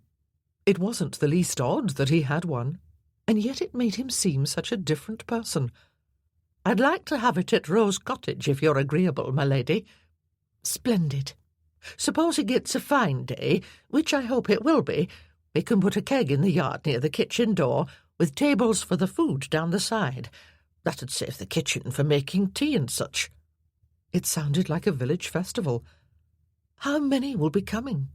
"I've quite a few friends in the neighbourhood, my lady, and at chapel, of course." Life was going to change for Foyle, Penelope thought. She was glad for him, though she wondered if he would enjoy a throng of friends. "I can send over flowers from the Frithgerd gardens." "That would be lovely, my lady." and I was wondering if you'd be able to take out some of the furniture at Rose Cottage. I'd like to bring my own things with me." Mrs. Hart had always been a woman who knew her own mind, and not shy. Penelope liked that about her. Of course. There was ample storage room at Frithgerd. "Make a list of what you'd like gone, and I'll send a wagon over to remove the things." "Thank you, my lady. You're very kind." "Foyle is an old friend, and you are a new one. I'm happy to help." They agreed on various other details. Penelope ate her sumptuous cake, and they parted warmly, very much pleased with the arrangements they'd made. Foyle was a fortunate man, Penelope thought, on the drive back. He'd found a congenial wife at a somewhat advanced age, and she had every hope that they would be compatible. She was so occupied thinking of them that she forgot all about the government men. Penelope had barely taken off her hat when there was a knock on her chamber door. "Come in," she called. A piquantly pointed face looked around the panels. "Kitty, hello." The girl entered and dropped a curtsy. She looked older and more assured in the short time since they'd left Rose Cottage. It was odd. The young maid had been a constant presence in Penelope's life for weeks, and now she barely saw her, except when she went to the kitchen to confer with the cook. "My lady," she said, "I wanted to ask if I might bake the cake for Mr. Foyle's wedding." "You've heard about that already?" "Lots of people knew, because of the banns, but Mr. Foyle wanted to tell you himself." "I see." She wasn't in touch with the servants' gossip in her new household, Penelope thought. Back home in Lancashire, she would have picked up hints and drawn conclusions. That would come as she became better friends with the Frithgerd people, particularly Betty. "I'll make him a first-rate cake." Remembering some of Kitty's mishaps in the kitchen, Penelope doubted that. "I'll be making a plan with cook," she said. "She'll say I should do it." And she did, Penelope told Daniel that night as they lay in bed. They'd fallen into the habit of talking over their days in the glowing aftermath of passion. Each activity was as sweet as the other. "Kitty's Shrewsbury cakes were not a success," Daniel pointed out. He toyed with a curl of Penelope's pale hair. "They were not. I hinted as much to cook, and was given the impression that she thought herself a much better teacher than Mrs. Hart." "That sounds ominous. Do we have a feud?" "More like a friendly rivalry, I think." Penelope nestled closer. "Or perhaps the pride of a professional versus an amateur. There was passing mention of the bakery prize at an agricultural fair, and it's partly because Mrs. Hart cooked for me at Rose Cottage." "And now you are here." "And so much grander," said Penelope teasingly. "As your food must also be." "Naturally." Penelope rose on one elbow to drop a kiss on his lips. He responded in a similar vein, and conversation was extinguished for a time. "Cook wouldn't spoil the wedding?" Daniel asked a good bit later. Penelope stretched like a cat. "On the contrary, I think it will be lavish, demonstrating every skill Cook possesses, aggressively, and she assured me that Kitty can make a creditable cake. I expect she'll see to it." "So all's well, then. The happy couple won't be disappointed." "No. In fact, I began to wonder if Mrs. Hart knew exactly how this would unfold, and perhaps enjoyed the idea of Cook exerting herself to create a memorable wedding feast." "You think the future Mrs. Foyle is so devious?" "Mrs. Foyle," Penelope repeated. "How odd that sounds. For all my life, Foyle has been—" "The resident gargoyle?" She hit his shoulder playfully. "A steady, solitary presence. I never felt he wanted any family other than ours, which is vastly selfish of me, I know." Daniel shrugged, his shoulder moving against the side of Penelope's face.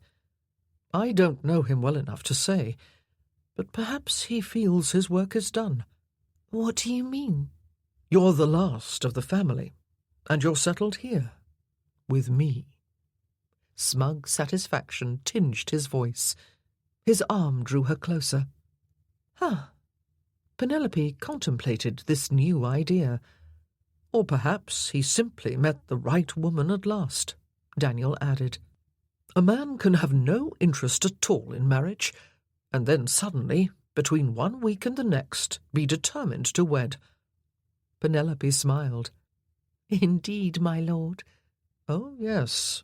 There's no warning.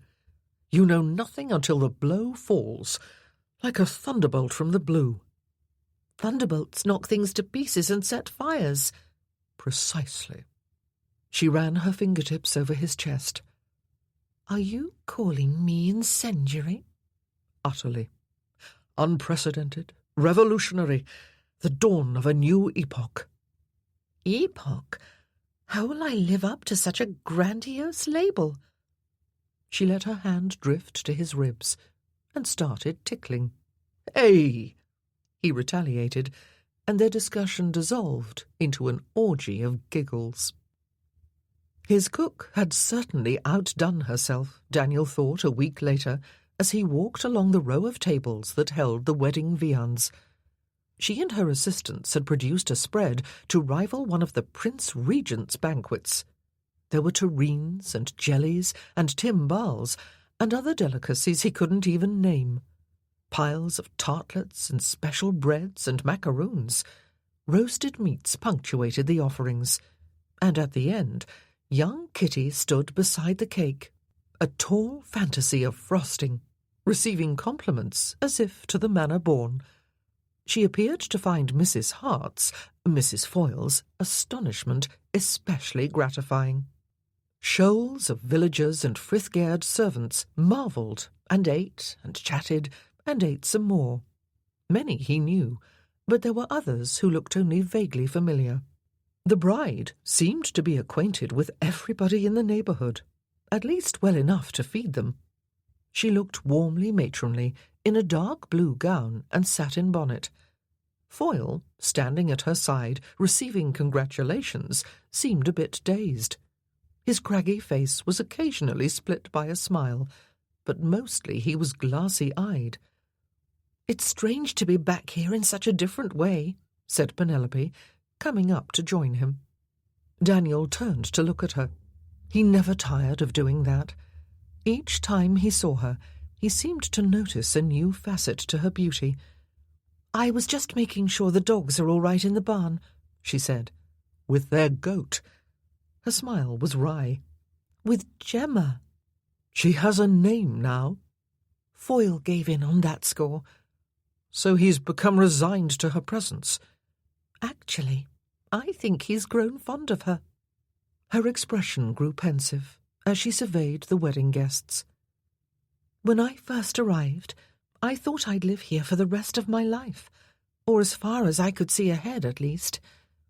Once, I imagined Kitty and me as a pair of gnarled old women, still tending Rose Cottage after 50 years.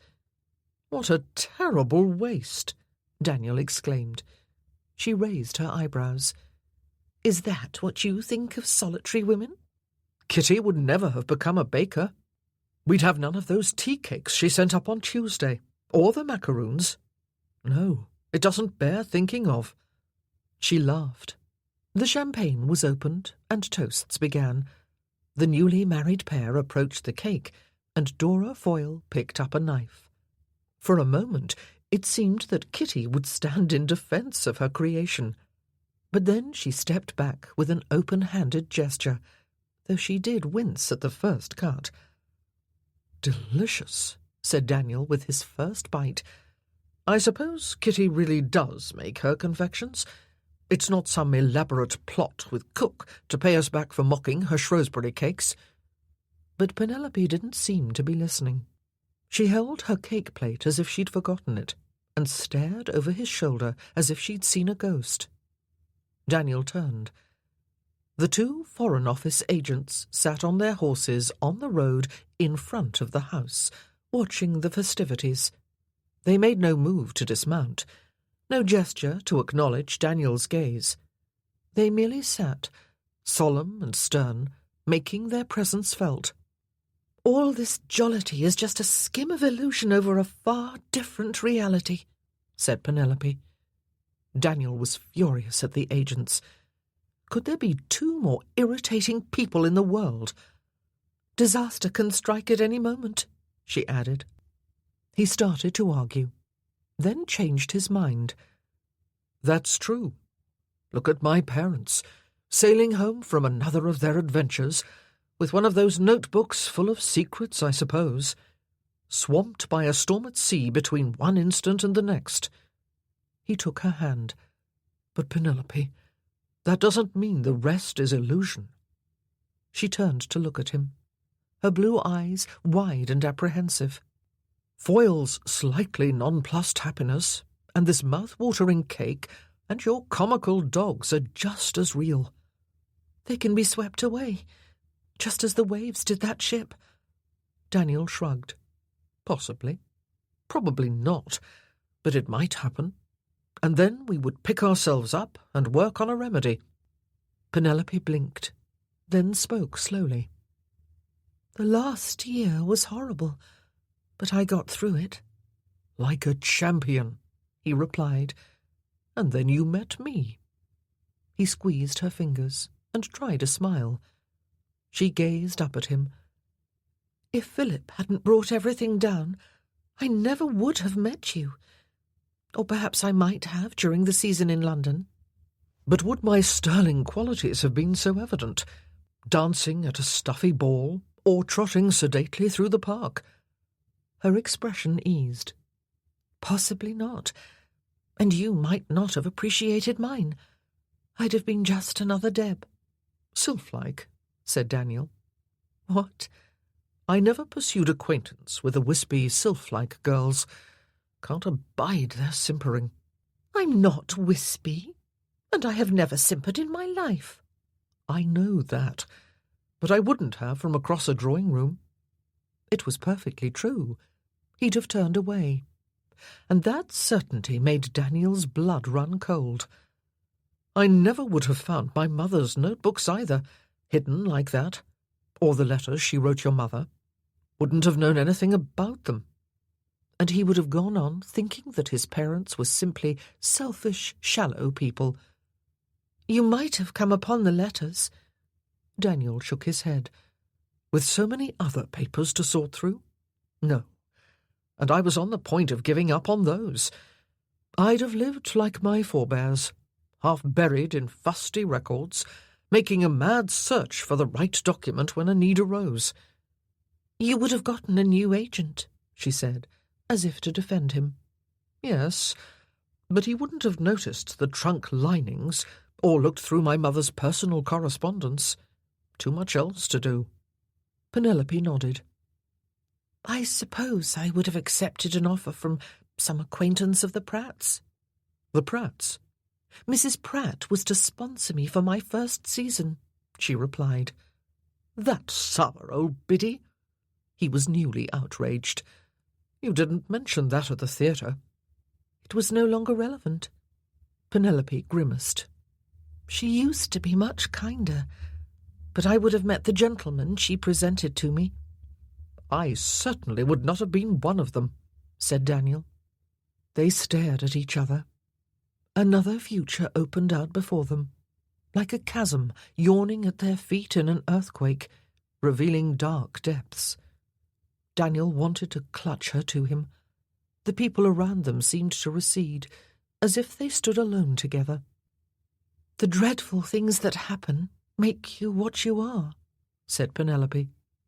"Like tempered steel, or porcelain that has passed through the fire." "How poetic." "You don't know everything about me yet." "But I have years to learn." "All the years I'm allotted, and all that I possess, which is more than any silly fellow presented to you by the Pratts." Penelope knew he didn't mean his title or fortune. Adversity had given him depths, as it had her, perhaps. "We'll make a life together, even with disasters." She looked again and discovered that the agents were gone. Not alone. he answered. Precisely. She had felt so alone, and now she didn't. I love you so much. And I love you with all my heart. Penelope felt a qualm. I'm still worried that you're giving up. Nothing that I value, and I've gained far more. She took him at his word, but even in the midst of her happiness, she was left with a niggling fear that one day he would find social position more important than he did in this moment. "Health to the bride and groom!" called a booming voice on the other side of the yard. "And on top of that, our sympathies to the poor man who'll soon find he's living under the cat's foot." "Don't be a fool, Jem Fallon," said Dora Foyle. "Any more than you can help, that is. You never could hold your drink." "See there," answered Mr. Fallon, raising his glass higher and winking. Daniel and Penelope joined the general laughter.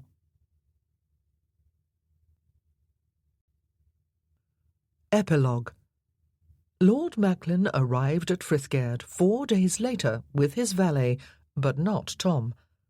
"I've brought a confidant of Castlereagh's with me," he said, when Daniel and Penelope greeted him.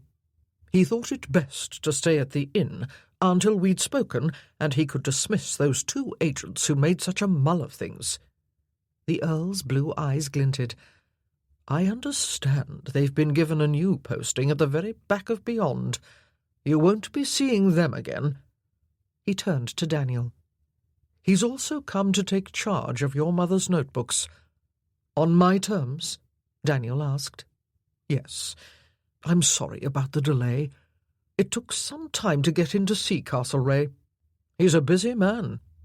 "I appreciate your efforts in the matter," Daniel said. "What efforts?" asked Penelope. "What terms? Is this the plan you mentioned?" Daniel nodded as Macklin turned to her. The Earl held out a square of paper. Penelope looked at Daniel, who shrugged his ignorance. Taking the card, she scanned it and gasped. At Daniel's inquiring look, she said, "This is an invitation to a ball in my honour, at the Castlereaghs." "A token," Macklin said. "Proof, if you require more than Castlereagh's personal word and his promise as Foreign Secretary." "Those are certainly good enough," Daniel said, "though it's good to have something tangible as well." Penelope stared at that bit of paper. Lady Castlereagh was a leader of the Haute Tonne. Her stamp of approval guaranteed social success.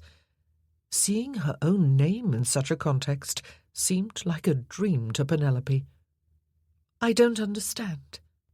"In exchange for me freely giving up the notebooks to the Foreign Office, I asked that the Castlereaghs repair your social standing, with invitations to parties and a show of friendship and acceptance. Lady Castlereagh is perfectly suited to ease your way into society." Penelope stared at him, then at Macklin. "I reviewed your circumstances with Castlereagh," said the latter. "He was shocked at the way you'd been treated. He doesn't always agree with Sidmouth, you know, though they are both in the government." "This was your doing?" Penelope said, still trying to take it in. The older man shook his head. "I merely carried out your husband's request. The idea was all his." She turned to Daniel. "You worried so about society," he said simply. "You said you didn't care." "But you did. And that Pratt creature made me mad as fire when she snubbed you. I hope she sees every moment of your success from the outside." "I never expected anything like this," murmured Penelope. She knew it was a silly comment, but she was feeling overwhelmed. "The government rather owed you something after